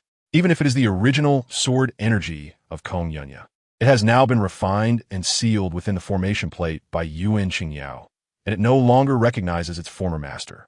After securing the formation plate, Qin Hailou excitedly left the sect and made his way to the market to take the teleportation array, returning home directly, having been away for a month. For children have been born, 1 possessing spiritual roots and 3 without, which added 25 years to his lifespan. Regrettably, the enhanced spiritual roots of Tian Yingying and the others were still in the process of gestation, leaving uncertainty about the final outcome and whether it could directly affect the unborn children. The teleportation array shimmered with radiant light, and his figure vanished from Yun Qianhua's chamber in Wandanga. When he opened his eyes again, he had already returned to his cultivation room. Without delay, Qin Hailou set up the formation and took a moment to sense its capabilities. While its defensive prowess remained uncertain, the murderous aura within the formation was undeniably fierce. Kong Yunya truly deserved the title of the strongest combatant in Ziyun's sect, second only to the sect leader. Thus, Qin Hailou's hidden concerns could finally be set aside. He need not fear a desperate Kong Yunya. Upon sensing his return, Yun Qianhua rushed over immediately. Upon seeing Qin Hailou, her face blossomed into a radiant smile. Husband, with her belly having grown a bit more, and, calculating the time, approximately 3 months remained. Qin Hailou's heart brimmed with anticipation. If all went smoothly, the child she bore would possess the highest spiritual roots among all his offspring thus far. He stepped forward and handed the formation plate to Yun Qianhua. My dear, I have arranged a new formation for our home. With this formation in place, even late-stage Jidon cultivators cannot intrude. This Yuan Grand formation was primarily designed to ensure the safety of the family, making Yun Qianhua the most suitable keeper of the formation. Yun Qianhua solemnly accepted it, her face filled with astonishment. Husband, this high-level formation must surely have been arranged by Peak Master Qingyao, is it not? Yuan Qingyao was known as the most skilled in formations within Ziyun's sect, and Yun Qianhua surmised it must be her work. Indeed, Qin Hailou replied, supporting her as they walked to the backyard. As I traverse the outside world, I'm unaware of when I might offend others. Hence I sought this formation for my master. This way, I can feel a bit more at ease. Yun Qianhua gazed at him with tender eyes, her heart warmed by the thought that her sister's insufficient cultivation had caused her husband worry. She then smiled softly and said, let me share some good news with you as well. Oh, Yun Qianhua leaned closer to Qin Hailou's ear and whispered, husband, a few days ago, I gave the Foundation establishment pill to Miss Ziyan. She has neither entered seclusion nor left, so I believe she is waiting for your return. Qin Hailou's heart stirred. Sensing the potential in this situation, he smiled lightly, saying nothing, but after escorting Yin Qianhua back to her room and changing into fresh garments, he planned to make a discreet exit. Yin Qianhua intercepted him, whispering a few words in his ear before allowing him to leave. For the past month, Xian had been in quite a tumultuous state. After the considerable emotional upheaval in the pavilion and hearing Yin Qianhua's heartfelt words, her heart could not find peace. Should she leave or stay? These two thoughts intertwined in her mind, leaving her indecisive. If she left, she could obtain the coveted foundation establishment pill she longed for, with the prospect of achieving human-level foundation establishment, but beyond that she dared not consider. It was also foreseeable that the gap between her and her junior sisters would widen. However, should she choose to remain, she might progress further, perhaps even achieving Jidan. This was because she would have access to the coveted Shengling pill, which had enabled Tian Yingying and Lin Xue to match her in spiritual roots, while Lin Yue surged ahead, leaving her behind. Now, she had already begun secluding herself for foundation establishment, and by the time she emerged, she would likely be a foundation establishment cultivator. This thought filled Xian with melancholy. Yet, choosing to stay would mean she could no longer refuse Qin Hailou. Would she truly be willing to marry this man and dedicate herself to being a dutiful wife and mother? Xian was uncertain, having never contemplated this matter before. In her quest to not disappoint her family or her master Ming Xue, she had devoted herself entirely to cultivation. Although she could not say she liked Qin Hailou, she at least did not dislike him and even felt a hint of admiration. She was unaware that this was merely a manifestation of a woman's complex psyche, having envied Tian Yingying for finding such a perfect husband. Thus, she had often daydreamed about what kind of admirable partner she might encounter in the future. But now, when faced with the choice, she found herself hesitating. Therefore, when Yin Qianhua had delivered the exquisite foundation establishment pill a few days prior, she had yet to depart from Qin's residence. She was still grappling with her inner turmoil. Moreover, she harbored a concern. Did Qin Hailou truly harbor feelings for her? Or was it merely her own imagination, a misunderstanding? At that moment, her brow furrowed in worry, her hand propping her chin as countless thoughts flooded her mind, leaving her utterly lost. "Miss Xian, may I come in?" Hearing Qin Hailou's voice, Xian felt a surge of panic. He had emerged from seclusion. What should she do? Xian instinctively thought to herself. After a moment, she stood up and replied, "Qin Dage, please come in." Qin Hailou felt a surge of confidence and entered with a smile. Qin Dage has emerged from seclusion? Xian struggled to suppress her inner turmoil, forcing a casual smile. She had thought that Qin Hailou had been in seclusion for the past month, concocting pills for her. This was what Yin Qianhua had mentioned when she had given her the foundation establishment pill. "Yes," Qin Hailou said with a smile. "I just emerged from seclusion. I heard from Qianhua that Miss Xian intends to leave, so I came to see you." "When did I say I was leaving?" Xian's heart raced at his words. "Qin Dage, I..." She instinctively wanted to explain that she had no intention of departing. However, as she opened her mouth, she found herself at a loss for words. It was true that she had not told Yin Qianhua she planned to leave, but she had not explicitly stated she would stay either. Sigh. Qin Hailou sighed forlornly, sitting beside Xian and producing 2 bottles of pills, placing them on the table. "Here is a Dingyin pill and a Shengling pill. I had originally intended to present them to you personally. Now, consider them a farewell gift from me to Miss Xian." Qin Dage. For some reason, Xian suddenly felt a pang of discomfort. Chapter 91. The proud Xian finally relents. Wang Lianxue falls into the abyss. In Xian's understanding, Qin Hailou was only generous towards his own women. After all, when she had previously requested several exquisite foundation establishment pills, he had seemed somewhat reluctant. But now, upon learning of her departure, he had readily produced these 2 precious pills. Could it be that he truly cared for her? She recalled Yin Qianhua's words in the pavilion while distributing pills. "Sister Xian, my husband said he has other plans for you. I thought he might want to give them to you personally." So, it was true that even knowing she intended to leave, he had unhesitatingly offered her these invaluable pills. What should she do? As her thoughts spiraled, Qin Hailou continued, "Miss Xian, I do not wish to use these pills to coerce you into anything. Though I, Qin, may be somewhat lecherous, I would not stoop to such despicable acts.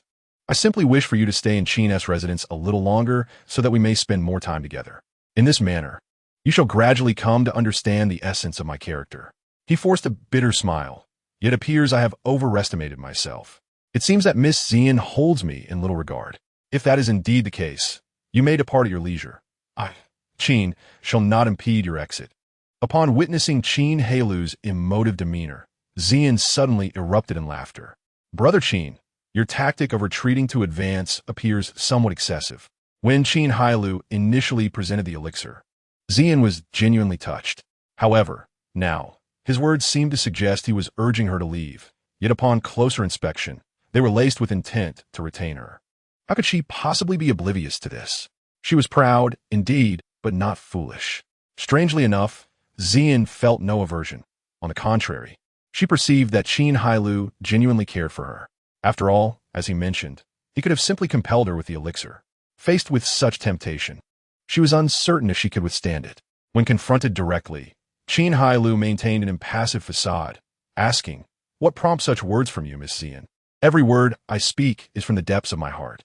Seeing him persist in his charade, Xian chose not to respond but instead took a seat, gazing vacantly at the 2 vials of elixirs on the table. After a while, she sighed and said, "Brother Qin, may I stay?" Qin Hailou immediately replied, "Of course. I had initially stated that you, Miss Xian, could remain as a guest of the Qin family for 5 years. As long as you wish to stay, you may do so for as long as you desire. That is not the kind of staying I mean." Xian shot him a glance, aware of his feigned ignorance. Taking a deep breath, she mustered her courage and declared, "I wish to marry you, Brother Qin, just like my sister Ying." Xian was not one to dawdle. She had made up her mind about what she wanted. Having reached her decision, she exhibited a bravery surpassing that of anyone else. Qin Hailou swallowed hard and asked, "Miss Xian, are you saying that you wish to marry me?" "Yes," Xian replied, her cheeks tinged with a blush, yet she nodded with confidence. "Are you brave enough to marry me, Brother Qin?" Qin Hailou gazed at her, saying nothing, but his actions spoke volumes. Xian gasped as Qin Hailou swept her into his arms, placing her on his lap. He looked intently at her, gently caressing her delicate face, and asked, "Do you have any regrets?" Xian's breath quickened, unable to meet his gaze, her eyelids fluttering downward. She merely whispered a soft yes. Qin Hailou beamed. "Then I shall marry you." After a brief conversation, Xian resolutely pushed Qin Hailou out of the room. Initially, they were engaged in pleasant conversation, but as it progressed, things became more intimate than she could bear. Using the excuse of needing to enter seclusion to cultivate her foundation, she forcefully sent Qin Hailou away. Leaning against the door, she breathed rapidly, her hands pressed tightly against her chest, striving to suppress her racing heart. After a while, she finally calmed down. In that moment, she realized that Qin Hailou was indeed taking every opportunity to seize advantage. Yet, she found herself unable to feel anger. After all, it was her own choice. Was it not? She reassured herself. My choice will surely be the right one. As Qin Hailou was ejected from the room, he felt a lingering sense of desire. Having won the fair maiden's affection today, he owed a debt of gratitude to Yun Qianhua. His previous performance was a result of her prior counsel. It must be said, women understand women best. He strolled leisurely in the back courtyard, initially aimless, contemplating finding a convenient lady to indulge in. However, upon passing the small courtyard where the sisters Lian Yue and Lian Xue resided, he suddenly halted. He was aware that Lian Yue was in seclusion to cultivate her foundation. But Lian Xue was still present. Expanding his consciousness, he sensed Lian Xue within. Qin Hailou pondered briefly before turning to enter the small courtyard. He approached Lian Xue's door and gently knocked. "Lian Xue, it is your brother-in-law. May I enter?" Soon, Lian Xue rushed to open the door. Today, she donned a pink skirt, and her petite stature of around 1.60 meters made her appear quite adorable. Nevertheless, her figure was curvaceous, far from ordinary. Her hair was styled in charming double buns, with soft bangs framing her round and delicate face, truly captivating. Though she had long surpassed the age of maturity, she still retained an air of childlike innocence. With her mouth full of pastries, she looked at Qin Hailou with an exuberant smile, mumbling, "Hello, brother-in-law." Qin Hailou beamed as he entered, closing the door behind him and leading her to the couch, where he sat down. "Lian Xue, are you enjoying your time with your brother-in-law?" Lian Xue swallowed her pastry and nodded vigorously. "Yes, yes. I'm happier here than I am in the sect." "That's wonderful. If you find yourself lacking anything, feel free to seek out your sister Yin." "Yes, yes, Lianxue wiped her mouth. Sister Yun is wonderful. I have more elixirs than I can consume. Qin Hailou continued to guide her. Sister Yun is wonderful. What are your brother-in-law? Of course he is. Then, would you care to play a game with your brother-in-law? Sure. Lianxue's eyes sparkled with excitement. What game does brother-in-law wish to play? Come here, and I shall tell you. Why so secretive? Wang Lianxue mumbled. Yet she still moved to sit beside Qin Hailou. He shifted closer, lowering his voice. Let me share something with you. In the ensuing 2 months, Qin Hailou juggled his cultivation while frequently receiving visits from various cultivators. These individuals were invariably the heads of families from around Ziyun Zone, and their intentions were self-evident. After accepting the first female cultivator sent by a family in the foundation establishment stage, Qin Hailou found himself swept up in a whirlwind of matrimonial proposals. Almost every few days, he found himself in the role of groom, a situation that left him utterly exhausted. Yun Qianhua often teased him, suggesting that he ought to remain in bed indefinitely. Qin Hailou merely smiled, adopting a nonchalant demeanor. Over the course of 2 months, he welcomed 10 new concubines into his household. Although they were primarily of the 8th and 9th grade spiritual roots, he cared little for such distinctions. As long as they possessed spiritual roots, he was satisfied. If their roots were insufficient, a simple Sunan would suffice. Consequently, he expended a considerable amount of his lifespan, 50 years for 10 individuals, but ultimately he would recover it. Under Qin Hailou's guidance, certain basic elixirs could now be produced in-house, leaving only the more precious ones to be obtained through trade. After all, there were no women skilled in alchemy in his vicinity. While Yun Qianhua had established the Wandan Pavilion, she herself lacked proficiency in this art. This left Qin Hailou regretting that he would have to endure a while longer before enjoying the days free from trading lifespan for elixirs. Throughout these 2 months, Tian Yingying and others also welcomed their own offspring, all of whom possessed spiritual roots. Thanks to the Sheng Ling Dun, the spiritual roots of several offspring improved alongside their mothers. The children born to the poetic sisters possessed lower 7th grade spiritual roots, while those born to the likes of Yuqiji, Bailu, and Li Sulan boasted middle 7th grade roots. In contrast, Tian Yingying's son was endowed with a moderate 6th grade spiritual root. Notably, Han Wui's child emerged with a superior 6th grade spiritual root. This also allowed Qin Hailou to complete a long-term task that the system had issued earlier. The host must give birth to their first offspring possessing a spiritual root of grade 7 or above. Granting a lifespan of 10 years, this is a long-term task. For each additional grade of the offspring's spiritual root, an additional 10 years is awarded. But this only applies to the first offspring meeting the criteria. Ding. The host has given birth to their first offspring with a grade 7 spiritual root. Lifespan, 10 years. Ding. The host has given birth to their first offspring with a grade 6 spiritual root. Lifespan, 20 years. Adding the lifespan benefits from the 7 offspring with spiritual roots, the total lifespan increase is exactly 100 years. This brought a significant boost to Qin Hailou's longevity. A month later, Yun Qianhua finally gave birth to their child, cradling the swaddled infant. Qin Hailou's gaze radiated warmth as he began to utilize the system for exploration. Ding. Detected that the host's offspring possesses a grade 5 superior spiritual root. Lifespan, 10 years. Ding. The host has given birth to their first offspring with a grade 5 spiritual root. Lifespan, 30 years. This added another 30 years to his lifespan. Qin Hailou's heart swelled with joy. My dear, our child possesses a grade 5 superior spiritual root. For Yun Qianhua, who had reached the pinnacle of foundation establishment, childbirth had little impact on her. She quickly regained her strength after a brief recovery. Upon hearing Qin Hailou's words, she gazed at the swaddled child with a smile in her eyes. Well then, husband, please name our child. Yun Qianhua had no particular feelings regarding the child's spiritual root grade. What mattered most was that this was the child of both her and Qin Hailou. Even if the child lacked a spiritual root, she would shower him with boundless love. Qin Hailou already had a name in mind. He smiled and said, let us name him Qinmu. In the following days, Lian Yue and Zian successively emerged from their seclusion. As expected, both had successfully reached human-level foundation establishment.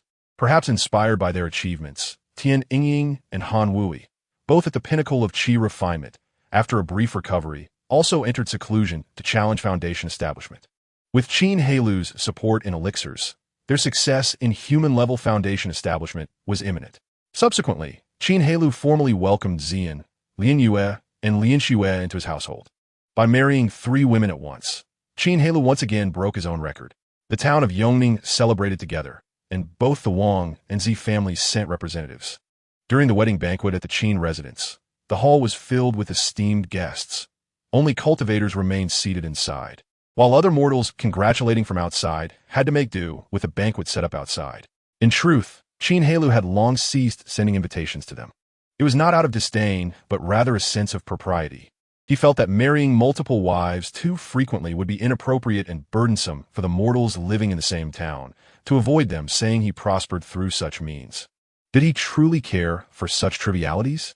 Nonetheless, despite not receiving invitations, those mortals remained enthusiastic. Given this, Qin Hailou saw no reason to turn away guests, welcoming them without hesitation, though he no longer accepted their gifts. After Zian and the others had completed their greetings, Qin Hailou scanned the crowd with his divine sense, but felt that several familiar faces were missing. After some reflection, he realized that Bai and Yue, 2 old acquaintances, had not appeared several times. Upon inquiring with Afu, he learned that both had passed away a month prior. This left Qin Hailou with a heavy heart. It was for the best, considering Bai Lu and Yue Qi, he had never sought to hold them accountable over the years. To die peacefully was certainly commendable. Qin Hailou raised a toast to the numerous guests before retreating to the back courtyard. He first arrived at Zian's chamber. The Lian Yue and Lian Xue sisters were already quite familiar, so tonight's focus was on Zian. Pushing open the door, upon seeing Zian seated on the bed with a red veil draped over her head, Qin Hailou could not help but gasp in admiration. It must be said, Zian was undoubtedly the tallest among the women in his courtyard, with a perfectly proportioned frame. Qin Hailou approached and lifted the veil with a jade scepter, revealing Zian's radiant and enchanting face. The flickering candlelight made her even more captivating. Husband. Zian lifted her gaze to meet Qin Hailou's, feeling the heat in his eyes. She called out softly, unable to withstand the intensity. At that moment, Qin Hailou's gaze made her feel as though he wished to devour her whole. Qin Hailou chuckled and sat beside her. My dear, rest for a moment. All right. Chapter 93. Yun Qianhua successfully forms a core. Sisters return to the sect for training. 3 months passed, and Qin Hailou finally achieved his goal after dedicating an entire 3 months. At this juncture, Qin Hailou was finally able to devote all his thoughts to cultivation. After all, only half a year remained until the sect competition. Any advancement in his cultivation would be beneficial. With elixirs provided by the marketplace at hand, he felt confident in reaching the early stages of foundation establishment in the coming months. Qin Hailou immersed himself wholeheartedly in his training until 3 months later. While in seclusion, he sensed a powerful surge of spiritual energy. Soon after, a formidable divine sense spread outwards. The intensity was certainly characteristic of a cultivator in the core formation stage, and the source of this wave emanated from the back courtyard of the Qin residence. Startled from his meditation, Qin Hailou quickly exited the training room and made his way to the back courtyard. In Qianhua's door, many people had already gathered. Clearly, they too sensed the pressure and had arrived early to witness the birth of a core formation cultivator. Upon Qin Hailou's arrival, the women surrounded him. Husband, they called out in unison, causing a headache for Qin Hailou, who could only soothe them. Ladies, please remain calm. Let us wait patiently. Fortunately, not everyone was in a frenzy. Han Wui remained composed, quietly standing aside with her hands on her hips, not joining in the commotion. Tian Yingying and Lin Yue whispered to one another, primarily as Tian Yingying shared some child-rearing experiences, which Lin Yue listened to with great interest. Zian, stroking her belly, gazed intently at the door to Yun Qianhua's room, her eyes filled with longing and desire. Lian Xue was the most obedient, standing beside her sister Lin Yue, her pregnancy slightly evident, occasionally nibbling on a pastry. Under Qin Hailou's calming words, the women finally settled down, ceasing their noise, and stood quietly awaiting the moment. As the spiritual energy fluctuations intensified, Qin Hailou took out a protective talisman to shield the women. Thankfully, it only lasted a short while before the energy waves began to weaken, eventually dissipating entirely. She has succeeded. Qin Hailou sighed in relief. The next moment the door opened, and Yun Qianhua emerged with a smile on her lips. At that moment, she appeared largely unchanged, yet the aura of power emanating from her was not to be underestimated. Of course, those without cultivation or merely at the qi refinement stage could hardly sense it. Upon seeing this, the women stepped forward, all smiles, to congratulate her. Congratulations. Sister Yin. Yin Qianhua beamed in response, then turned her gaze to Qin Hailou, gently calling out, husband. The women tactfully parted to create a path. And Qin Hailou stepped forward, embracing Yin Qianhua's soft, curvaceous waist. My dear, I too congratulate you. You are the first to achieve core formation in our family. Yin Qianhua shot him a playful glance with your Danshan. How could there be fewer core formation cultivators in our household in the future? Qin Hailou smiled knowingly. After chatting with the women for a while, he returned to his training, leaving a group of women engaged in lively conversation.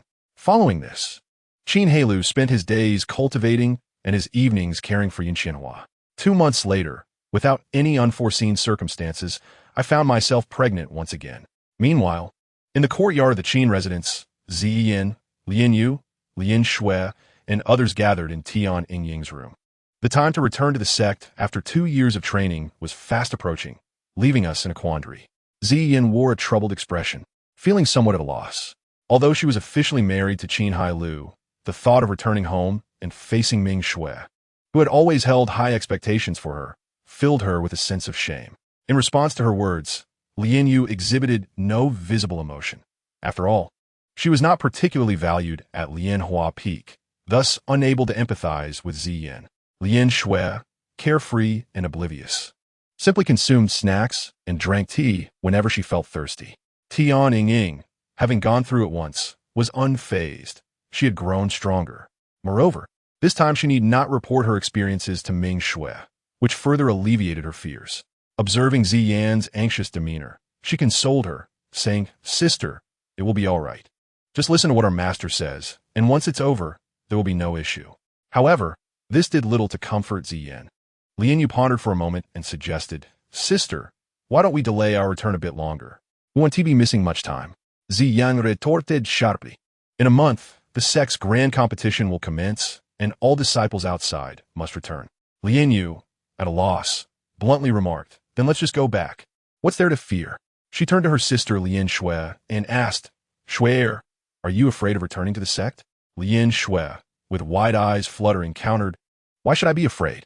Lian Yu looked at Ziyin, saying, See, even Lian Shui isn't afraid. Ziyin felt exasperated, realizing she was the only one feeling awkward at this moment. Yet, she could do nothing but harbor resentment, as it was precisely at this time that she found herself pregnant. Initially, she could have returned to the sect triumphantly after establishing her foundation. But now she feared being the subject of gossip. Tian Yingying grasped Ziyan's hand, comforting her. All right, Sister Yin has already received the invitation. She will come to Ziyun Zone to watch the grand competition in a month, and we will return with her. During that time, Master will be preoccupied with the competition and won't have time to fuss over us. Besides, she glanced at the others and chuckled. Perhaps your husband will surprise you greatly then. Ziyin and Lian Yu exchanged puzzled glances, unsure of what she meant. Lian Shui, curious, inquired, Sister Ying, what surprise?